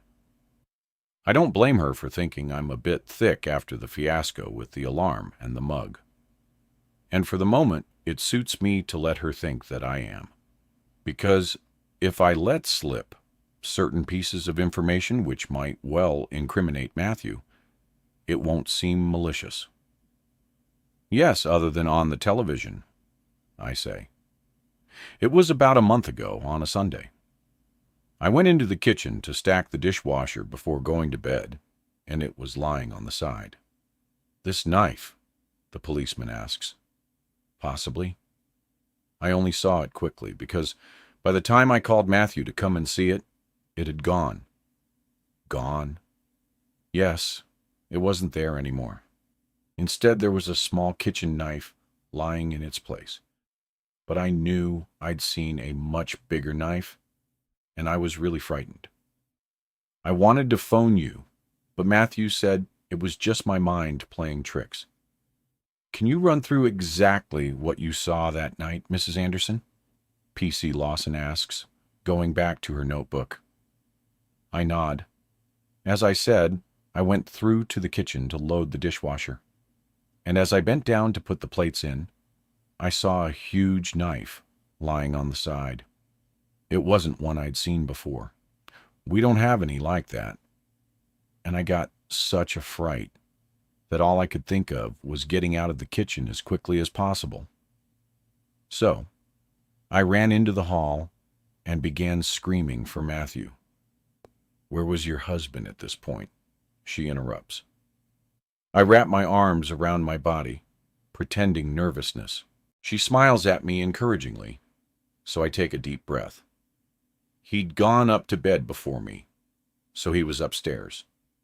He came running down, and I told him there was a huge knife on the side in the kitchen. I could see that he didn't believe me. I asked him to call you because I'd seen a photograph of the knife that was used in the murder, and it looked exactly the same. So, I was terrified the murderer was somewhere in the garden, or even in the house. But Matthew said he wanted to see the knife first. So, he came down to the kitchen, and then he called me to come and look. And when I looked, the big knife had gone, and there was a little kitchen knife lying in its place. Did your husband go all the way into the kitchen, or did he stay in the doorway? I don't really remember. I think he stayed in the doorway, but I'm afraid I was a little hysterical at that point. What did your husband do next? He made a show of looking around the kitchen for the knife, but I knew he was just humoring me. And when he didn't find it, he said, I must have been mistaken. And did you think you were mistaken? I shake my head vigorously. No. So, what did you think had happened? I thought that the big knife was there, but that someone had come in through the back door while I was telling Matthew about it and swapped it for a kitchen knife. I know it sounds stupid, but that's what I believed, and that's what I still believe. P.C. Lawson nods. Can you tell us where you and your husband were on the night of the 17th of July? Yes, it was the last day of term. I'm a teacher at Castle Wells High, and I went to a wine bar with some of my colleagues from the school where I worked. There was a storm that night. And your husband? He was here at home by himself. Yeah. What time did you get back? Must have been about 11:45. And your husband was here. He was asleep in the spare bedroom. He phoned me as I was leaving Castle Wells to tell me he had a migraine and was going to sleep in the spare room so that I wouldn't disturb him when I came in. Did he say anything else? Just that I wasn't to come home by Blackwater Lane. He said there was a storm coming and I should stick to the main road. She exchanges a glance with P.C. Thomas. So, when you got home, your husband was asleep in the spare room? Yes. I didn't go and check on him because the door was closed, and I didn't want to disturb him, but he must have been there. I put a puzzled look on my face. I mean, where else would he have been? How was your husband the next day, Mrs. Anderson? P.C. Thomas takes over. Just his normal self. I went shopping, and when I came back, he was in the garden. He'd had a bonfire. A bonfire? Yes. He'd been burning something. He said it was branches, which I thought was a bit strange, as with the storm. And everything, they would have been too wet to burn. But he said they'd been under tarpaulin. He doesn't usually burn branches on the bonfire, though. We usually keep them for the chimney. But he said they were the wrong sort. The wrong sort? Yes. Too smoky or something? I pause. I thought maybe that was why the air smelt a bit funny. In what way? I don't know. It just wasn't the normal bonfire smell. You know, when you burn wood. But maybe it was the rain. Did he talk about the Jane Waters murder at all? All the time, I say, hugging myself tighter. It really upset me, especially as I felt I'd known Jane. P.C. Thomas frowns, and P.C. Lawson shakes her head, imperceptibly, a warning not to interrupt me. He seemed obsessed by it. I had to ask him to turn off the television on more than one occasion. Did your husband know Jane Walters? P.C. Lawson asks, studying my face. She looks over at P.C. Thomas. Mrs. Anderson had lunch with Jane Walters 2 weeks before she died, she explains. No, he only knew of her from what I'd told him about her. The day Jane and I had lunch, he came to pick me up, but they didn't meet. Jane saw him through the window, though. I remember how surprised she looked, I say, smiling at the memory. What do you mean? Just that she looked sort of shocked. A lot of people have that reaction because he's, well, quite good looking. So, your husband didn't know Jane Waters, P.C. Thomas says, looking disappointed. No, but my friend Rachel Berto did. That's how I met Jane. Rachel took me to a leaving party for someone who worked at Finchlakers, and Jane was there. I pause. Rachel felt really bad when she heard about Jane, because she had a row with her on the day she died. A row? P.C. Thomas perks up. Did she say what it was about? She said it was over a parking space. A parking space? Yes. If she worked with Jane Walters, she must have been interviewed, interrupts P.C. Lawson.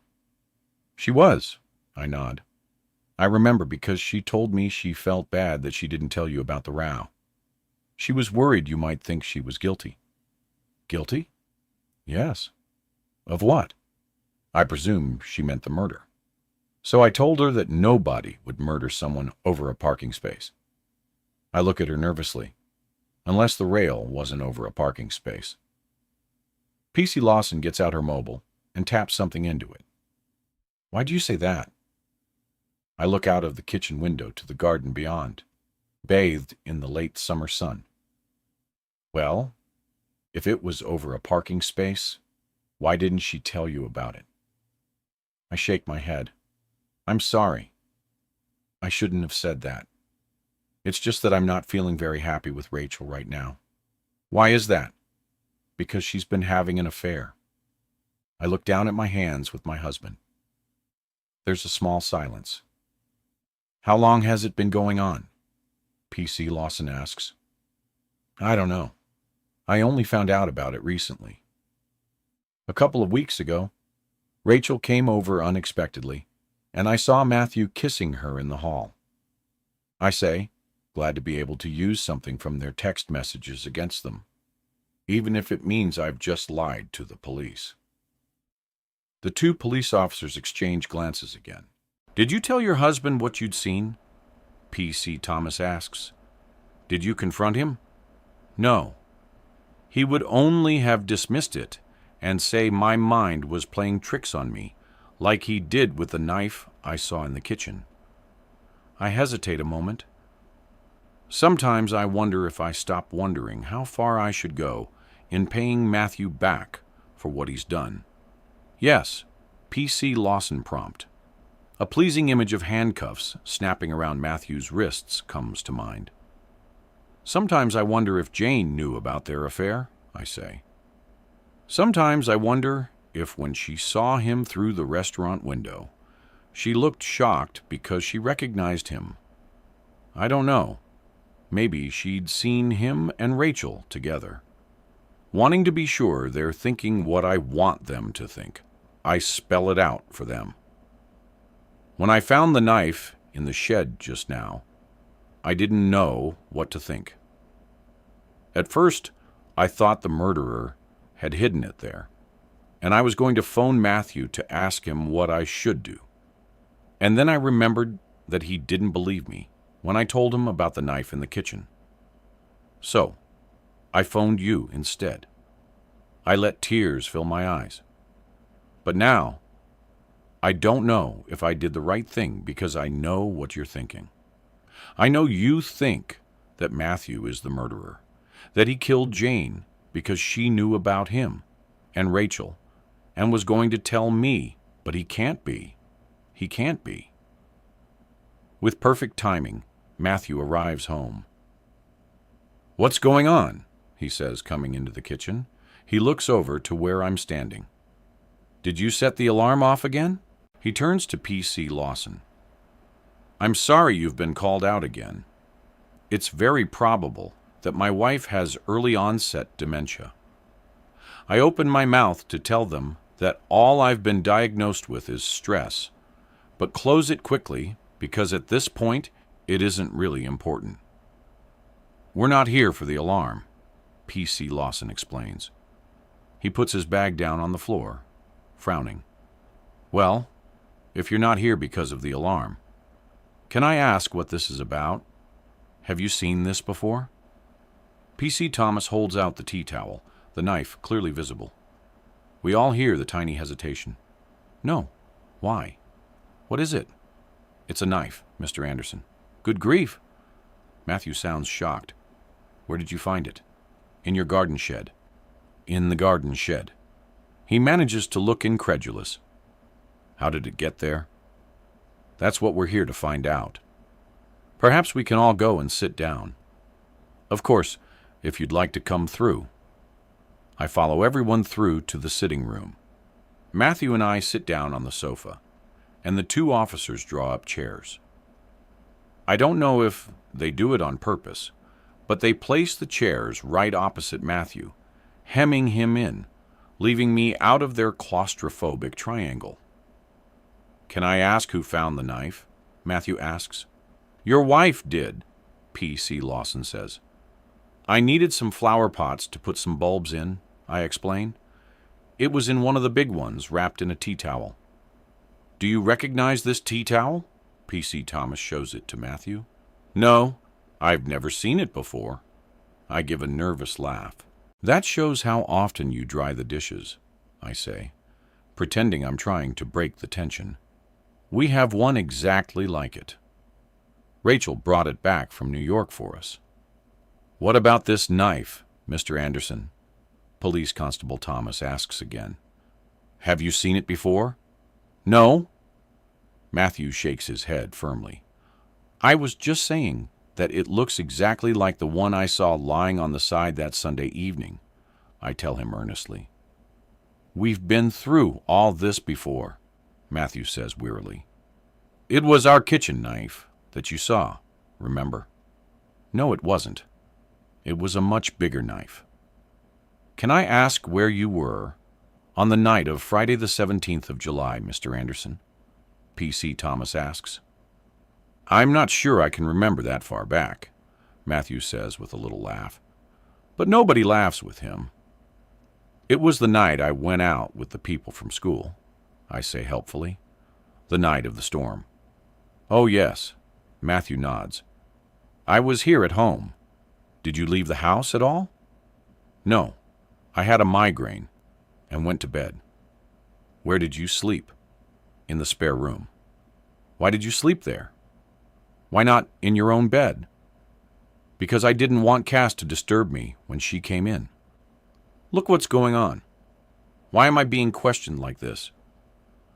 P.C. Lawson studies him for a few seconds. "Just trying to establish a few facts, that's all," she says. What facts? A possible murder weapon has been found in your garden shed, Mr. Anderson. Matthew's mouth drops open. You're not seriously suggesting that I had anything to do with that young woman's murder? Posse, Thomas looks at him thoughtfully. What young woman would that be, Mr. Anderson? You know very well who I mean. His veneer begins to crack, and I watch him dispassionately, wondering how I could ever have loved him. As I said, we're trying to establish facts. Mr. Anderson, how well do you know Rachel Burdo? The mention of Rachel surprises him. He looks up sharply. Not very well. She's my wife's friend.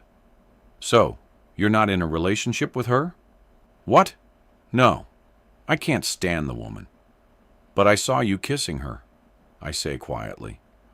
Oh, don't be ridiculous. The day she came over unexpectedly. The day I couldn't remember how to work the coffee machine. I saw you kissing her in the hall. I insist. Not again, he groans. You can't keep making things up, Cass. But doubt has wormed its way into his eyes. I think it might be better to continue this down at the station. P.C. Thomas interrupts. Would that be all right, Mr. Anderson? No, it would not. Then I'm afraid I'll have to caution you. Caution me? I turn to them, looking anguished. You don't really think he killed Jane Walters, do you? What? Matthew looks as if he's about to pass out.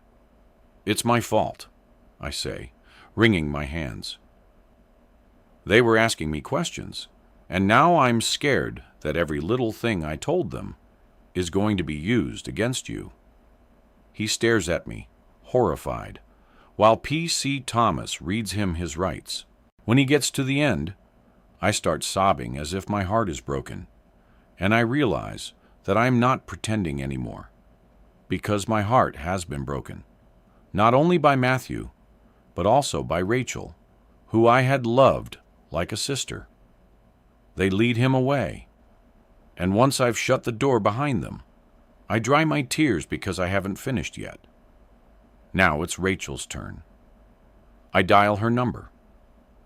I was only going to speak to her over the phone, but as I wait for her to answer, I decide to ask her to come round because it will be much more fun telling her what I have to tell her face to face.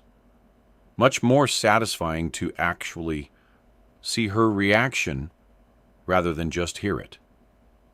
Rachel, can you come round? I ask tearfully. I really need to talk to someone. I was just about to leave work, she says. So I can be with you in about 40 minutes, depending on traffic. For the first time, I'm able to detect a hint of boredom in her voice. And I know she thinks I'm going to start banging on about the murderer being after me again. Thank you, I say, sounding relieved. Please hurry. I'll do my best. She hangs up and I imagine her texting Matthew as she'll have bought a new phone by now. But with him in custody, she's not going to be able to get hold of him. She arrives an hour later, perhaps because of traffic, perhaps because she wanted to let me stew a little longer. What's happened, Cass? She asks as soon as I open the door. Is it to do with Matthew? She looks worried, which means that I was right, that in the time since I phoned, she's been trying to get hold of him. How do you know? I ask, looking surprised. Well, you said you needed to talk, so I presumed something had happened, she says, flustered. And I thought maybe it was to do with Matthew. You're right, it is, I say. Has he had an accident or something? She can't hide her panic. No, nothing like that. Can we sit down? She follows me into the kitchen and sits down opposite me. Just tell me what's happened, Cass. Matthew's been arrested. The police came and took him away for questioning. I look at her hopelessly. What am I going to do, Rachel? She stares at me. Arrested? Yes. But why? I wring my hands. It's my fault. They wrote down every little thing I said, and now I'm scared they're going to use it against him. She gives me a sharp look. What do you mean? I take a deep breath. This afternoon, while I was doing some gardening, I found a knife in the shed. A knife? Yes, I say, happy to see she's gone pale. I got such a fright, Rachel. It was horrible. It looked exactly like the one in the photo. You know, the one that was used to kill Jane. I don't know whether I told you, you know what my memory is like, but one evening when you were in Siena, I saw a huge knife lying on the side in the kitchen. But when I called Matthew to come and look, it had disappeared. So, when I found the knife in the shed, I thought the murderer might have hidden it there. So, I called the police. Why didn't you call Matthew? She interrupts. Because he didn't believe me last time, and I was worried he wouldn't believe me this time. Anyway, he was already on his way home. So, what happened? Why did they arrest Matthew? Well, the police came, and they started asking me all sorts of questions about where he was on the night of the murder. She looked suddenly frightened. You're not seriously suggesting that they think he's guilty of killing Jane? I know. It's mad, isn't it? The thing is, he doesn't really have an alibi for that night. I was out in Castle Wells. It was our end of term dinner, and he was here by himself. So, he could have gone out. At least, that's the way the police seem to be looking at it. But he was here when he got back, wasn't he? Yes, but I didn't see him. He had a migraine and went to sleep in the spare room, so that I wouldn't disturb him when I came in. But listen, Rachel, there's something I need to ask you. You know the tea towel you brought me back from New York? The one with a picture of a Statue of Liberty on it? You said you brought one for yourself, too. She nods. Who else did you give one to? No one, she says. You must have done. I insist. It's really important that you remember, because it will prove Matthew's innocence. What do you mean? I take a deep breath. When I found the knife this afternoon, it was wrapped in a Statue of Liberty tea towel. And when the police asked me if I recognized it, I had to say yes, that it was ours. I felt terrible because it made Matthew look even guiltier. But after the police left, I found my tea towel in the cupboard, which means that whoever killed Jane is someone who has the same tea towel. So, think Rachel, because it will prove that Matthew is innocent. I can see her mind racing, looking for a way out. I don't remember, she mumbles. You bought one for yourself, didn't you? Are you sure you didn't give it away to someone? I don't remember, she says again. I sigh. It would make the police's life easier if you could remember. But don't worry, they'll get there in the end. They're going to test the knife for fingerprints and DNA. They said there's bound to be some. So, Matthew will be in the clear, because they won't find any of his.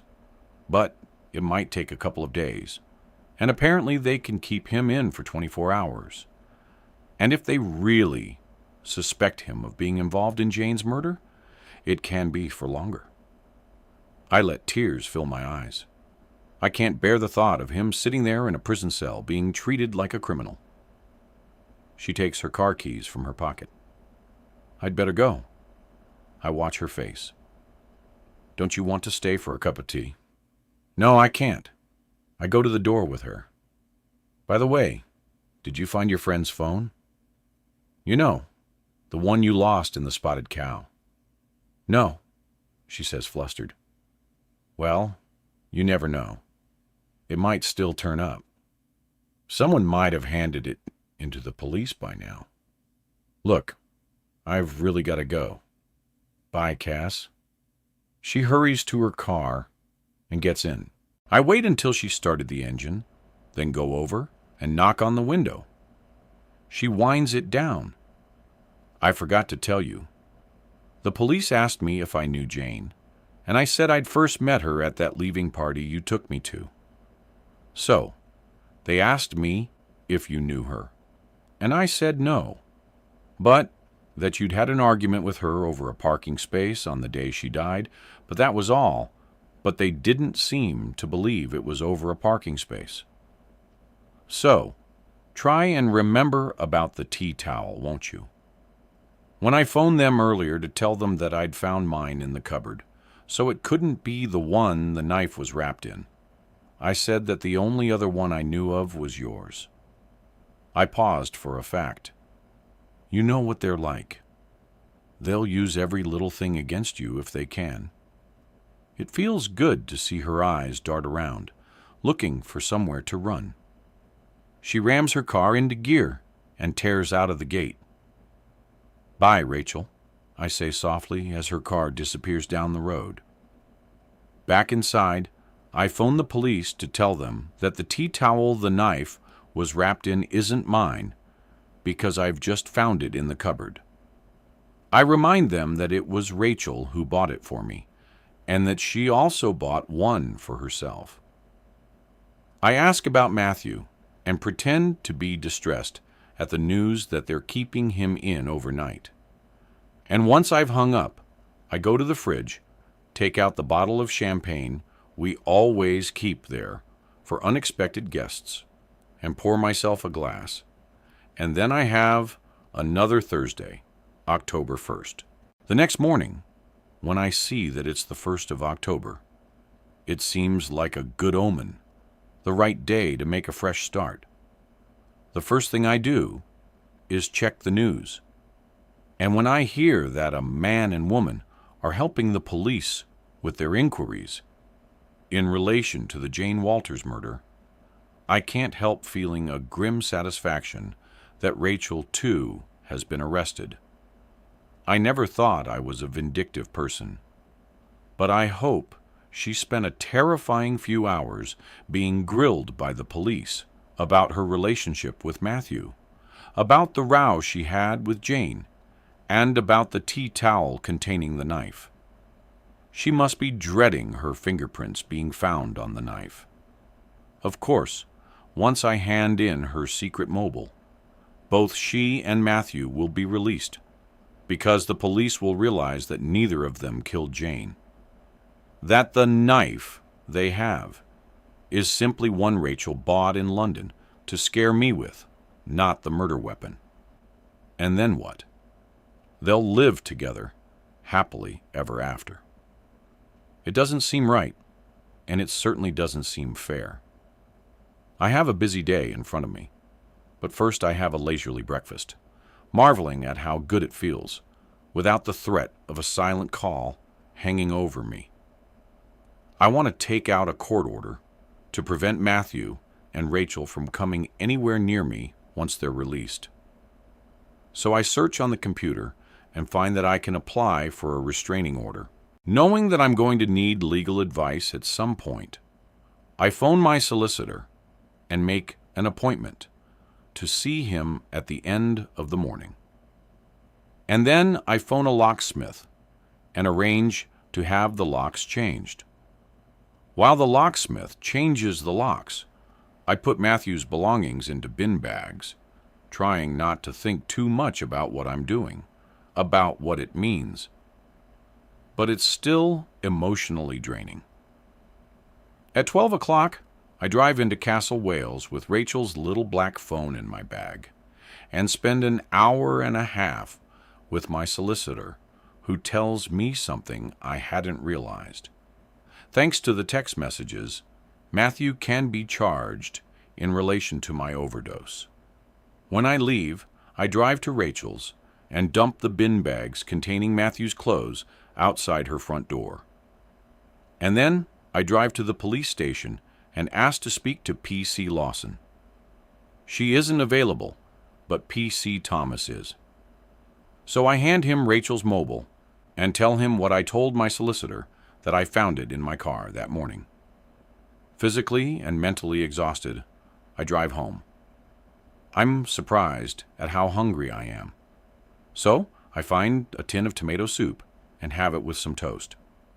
Then I wander around the house, feeling at a loss, wondering how I'm going to be able to move on when I've lost both my husband and my best friend.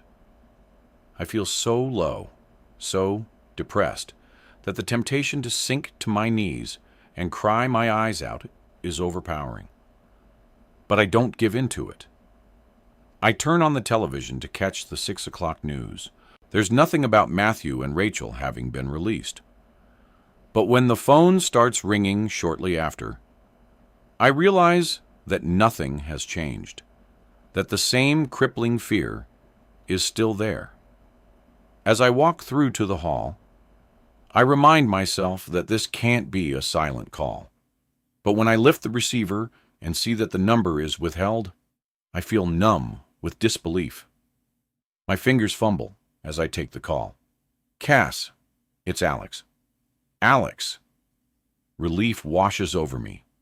Oh, you gave me a fright. Did you know your number comes up as withheld? Does it? I'm sorry. I didn't know. Look, I hope you don't mind me phoning you. I got your number from the card you sent me after Jane died. But I've just had a call from the police. They have Jane's murderer in custody. It's over, Cass. It's finally over. His voice is heavy with emotion. I tried to find the right words, but my mind is reeling with shock. That's wonderful, Alex. I'm so pleased for you. I know. I can't believe it. When I heard yesterday that 2 people were helping the police with their inquiries, I didn't dare get my hopes up. So, is it one of them then? I ask, knowing that it can't be.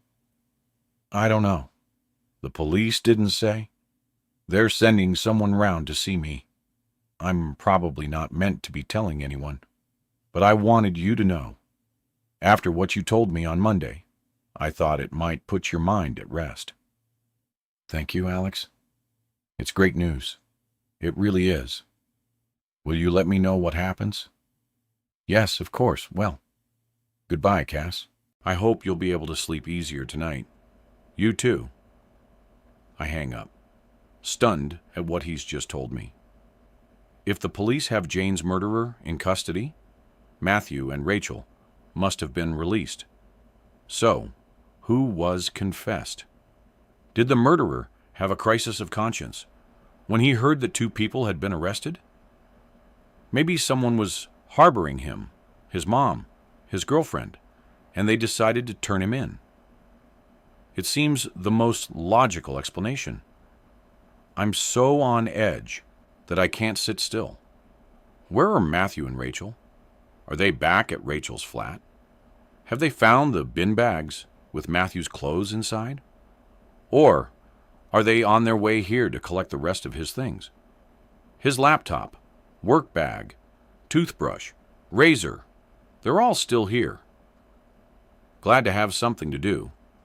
I go around the house, gathering them together, putting everything in a box, wanting to be prepared in case they do turn up because I don't want to have to let them in. Night falls, but I don't go upstairs to bed. I wish Alex had phoned back to tell me who killed Jane. He must know by now. I should feel safer with the murderer in custody. But there are too many doubts clouding my mind. The air reeks of unease. It shrinks the walls of the house. They close in around me and squeeze the breath from my lungs. Friday, October 2nd. I wake to find myself on the sofa, the lights still on, because I hadn't wanted to be in the dark. I have a quick shower, nervous about what the day will bring. The doorbell rings, making me jump. My first thought is that it's Matthew, so I keep the new chain in place as I open the door. When I see P.C. Lawson standing there, I feel as if I'm looking at an old friend. "Can I come in?" she asks. We go into the kitchen, and I offer her a cup of tea. I presume she's come to warn me that Matthew and Rachel have been released, or to quiz me over how I came to be in possession of Rachel's secret mobile, or to confirm what Alex told me last night, that they have Jane's murderer. "I've come to keep you up to date," she says as I take mugs from the cupboard, "and to thank you. Without your help, we would never have solved Jane's murder so quickly." I'm too busy trying to look surprised to make sense of her words. "You know who killed Jane?" I say, turning to face her. "Yes, we have a confession." "That's wonderful. And you led us there," she says. "We're very grateful." I look at her in confusion. I don't understand. It was just as you said. Just as I said. In a daze, I walk over to the table and sink onto a chair. Matthew killed Jane. I feel a rush of fear. "No, it's not possible," I say, finding my voice. "I dropped a mobile off at the station yesterday. I found it in my car when I was on my way to see my solicitor. And when I opened it, I realized that it was a phone Rachel was using to communicate with Matthew. If you read the text messages between them, I have P.C. Lawson interrupt every single one of them. I watch as she pops a tea bag into the mugs that I abandoned. If she's read them, she should know that Matthew is innocent. But she told me that it was just as I said. My stomach churns at the thought of having to tell her the truth, that I implicated Matthew in Jane's murder in retaliation for what he did to me. I'm going to have to retract everything I said, and I'll probably be charged with perverting the course of justice. Yet, what is there to retract? I didn't actually tell any lies. I didn't see Matthew when I got home that night, so it is possible that he wasn't in his room. But out murdering Jane, he didn't even know her. Why would he confess to Jane's murder if he wasn't guilty? And then I remember the look on Jane's face when she saw him through the restaurant window. I was right. It had been a look of recognition. He did know Jane. I can't believe it, I say weakly. I can't believe that Matthew killed Jane. P.C. Lawson frowns. Matthew? No, Matthew isn't our murderer. My mind spins. Not Matthew? Then who? Miss Barretto. Rachel has admitted everything. The breath goes out of me, and the room swims before my eyes. I feel the blood draining from my face. Then P.C. Lawson's hands on the back of my head as she pushes it gently to the table. "You'll be all right," she says, her voice calm. "Take a couple of deep breaths, and you'll be all right." Shock shudders in and out of me. "Rachel," I say horrorously. "Rachel killed Jane." Yes. I feel panic surge. Despite everything I know she's capable of, I don't believe this. I know I told the police things to implicate her, as I had with Matthew. But I had only wanted her to be frightened. No, not Rachel. She can't have, she wouldn't have. She's not like that. She wouldn't kill someone. You've got it wrong. You must have. Despite my hatred for Rachel, for what she's done to me, I feel so scared for her that I can't go on. "I'm afraid she's confessed," Pi Lawson says, pushing a mug towards me. Obediently, I take a sip of hot sweet tea, my hands shaking so much that some of it slops over the side and scolds me. When we questioned her about it last night, she just caved in. It was incredible. For some reason, she thought we were on to her. You were right when you said the row between her and Jane wasn't over a parking space. Of course, we'll have both of their DNA all over the knife, hers and Jane's. I feel as if I'm caught up in a nightmare. What? The knife I found in the shed? It's actually the murder weapon. She cleaned it up, of course, but blood residue has been found in grooves in the handle. We've sent it to forensics, but we're certain it's Jane's. but it's a struggle to keep up. She said she brought it in London. She probably did. But before the murder, not after. She couldn't very well tell Matthew that she already had a knife, so she pretended she'd bought it to frighten you with. Leaving it in your shed afterwards was a way of hiding it. I don't understand. My teeth are chattering with shock, so I circle the mug with my hands, craving some warmth. I mean, why would she do such a thing? She didn't really know Jane. She knew her better than you think. P.C. Lawson sits down next to me. Did Rachel ever tell you about her private life? Introduce you to her partners? No, not really. I met one or two over the years, but she never seemed to stay with any of them for very long. She always said she wasn't the marrying kind. It's been a bit of a marathon trying to piece everything together, says P.C. Lawson. Some things we knew from when we interviewed Jane's colleagues at Finchlakers, and once she confessed, we were able to get the rest from Rachel. It's a bit of a sordid story, I'm afraid. She looks at me wanting to know if she should go on, and I nod because how can I ever come to terms with it if I don't know the reasons behind it? Okay, here goes. About 2 years ago, Rachel had an affair with someone at Finchlakers. He was married with 3 young children. He ended up leaving his wife for Rachel, and once he had, she lost interest. So he went back to his wife, and Rachel started up the affair again. He left his wife for a second time, and it was catastrophic for the family. She pauses again. The affair ended, but this time his wife wouldn't take him back. It was especially difficult for the wife, as she also worked for Finchlakers. So she saw him every day, and she spiraled into depression.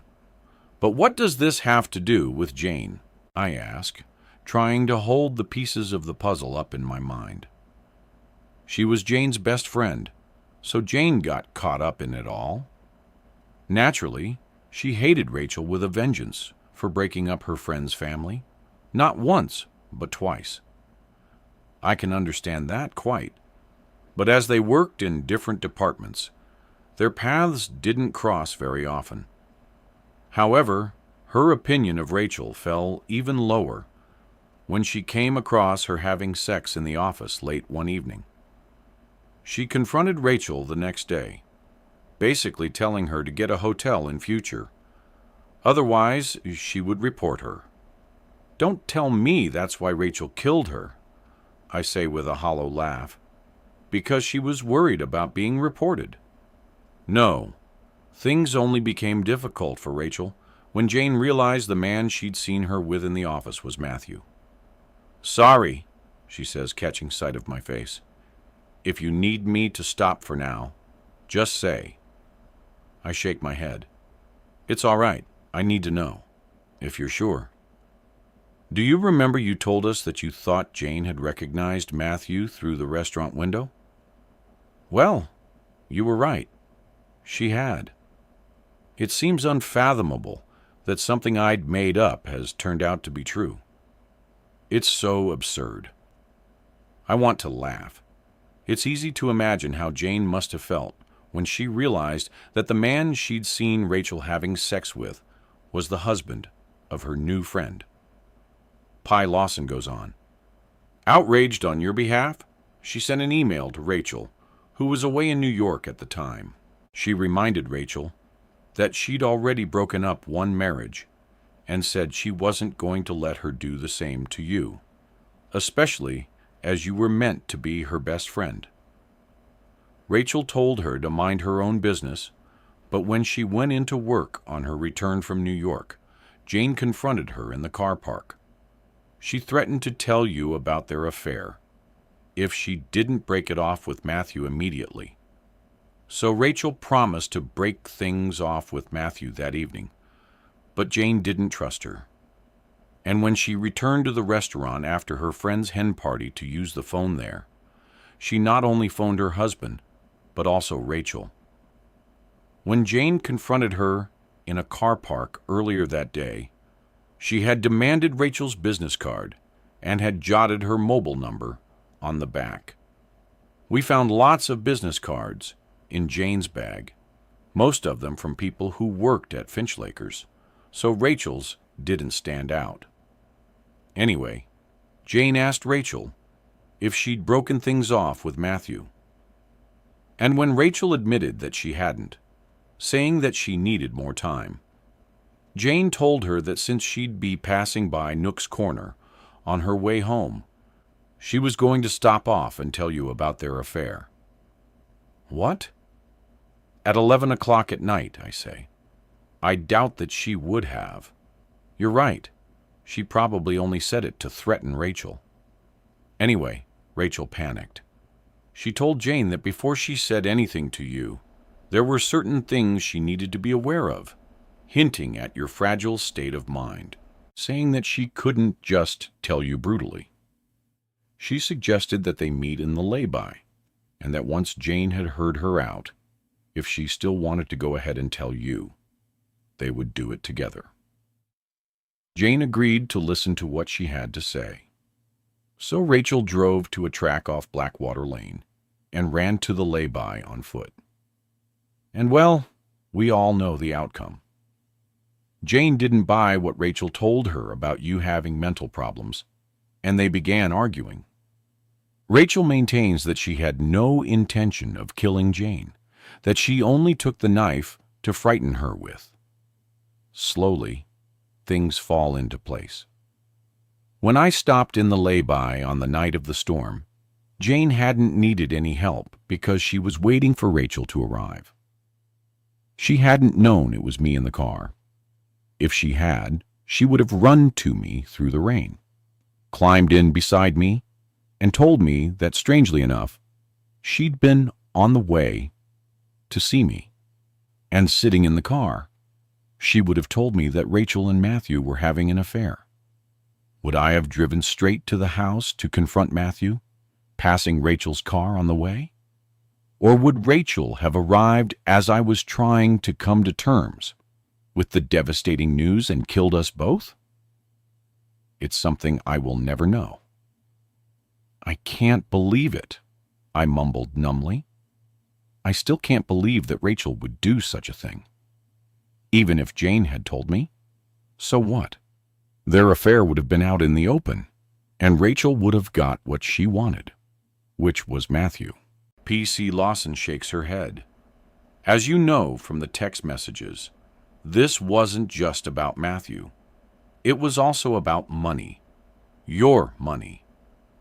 She felt very strongly that your father should have made some kind of provision for her in his will. She kept saying that your parents used to call her their second daughter, so she felt cheated when everything was left to you. I didn't know about the money, not until Mom died. Yes, Rachel told us. And while you remained single, she felt that she would be able to have some sort of share of it. But when you got married, and she could see she wasn't your top priority anymore, resentment towards you built up, and she decided that the only way to get her hands on what she felt was her due was through Matthew. I'm afraid she deliberately set out to have an affair with him. And once he was in love with her, they concocted their plan to have you certified as mentally unstable, so that Matthew could get control of your money. The day Jane confronted her, they were about to start their campaign against you. It was bad timing, if you like. If Jane had told you about Rachel and Matthew, all her carefully laid plans would have been for nothing. Tears spill from my eyes.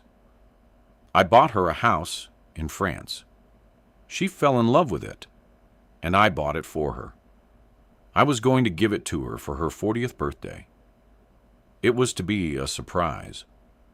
I didn't tell Matthew about it because I thought he would disapprove. He didn't really like Rachel. At least that's what I believed back then. If only she had waited. Her birthday's at the end of the month. I feel terrible. I should have understood how devastated Rachel felt at being left out of Dad's will. How could I have been so insensitive? Yes, I'd bought her the cottage, but only because I'd been there when she'd fallen in love with it. Would I have thought of gifting her some of the money if she hadn't seen the cottage? Maybe. I hope so. And why hadn't I given her the cottage straight away the minute I bought it, instead of keeping it for her birthday so that I could make a big thing out of it? For the last 18 months, the cottage has stood empty, unused. If I had given it to her, she would have been so happy. I might still have Matthew, and Jane would still be alive. At the very least, I should have told Matthew about the cottage. If I had, and if he and Rachel had already embarked on their affair, he would have told her about it. She would then have waited patiently for her 40th birthday, and then, once she had her cottage, Matthew would have divorced me, and more likely than not, tried to get some money out of me in settlement. I would have lost Matthew, but Jane would still be alive. I don't know what it was that made me stumble, unwittingly, on the truth about Jane's murder. Maybe it was my subconscious. Maybe the look of surprise on Jane's face when she saw Matthew outside the restaurant window that day had registered in my brain as a flash of recognition. Maybe her invitation to have coffee at hers had registered as something more than just a casual suggestion to meet up again. Maybe somewhere deep down, I'd known that Matthew and Rachel were having an affair. Maybe somewhere deep down, I'd known that Jane was going to tell me. Perhaps it was just pure and simple luck.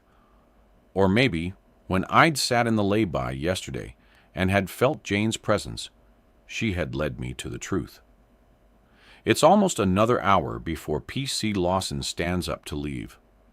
"Does Matthew know?" I ask. We walk to the front door together. "About Rachel?" "No, not yet. But he soon will." She turns on the doorstep. "Will you be all right?" "Yes, thanks. I'll be fine." As I close the front door behind her, I know that I won't be. Not yet. But one day, I will be. Unlike Jane, I have my whole life ahead of me.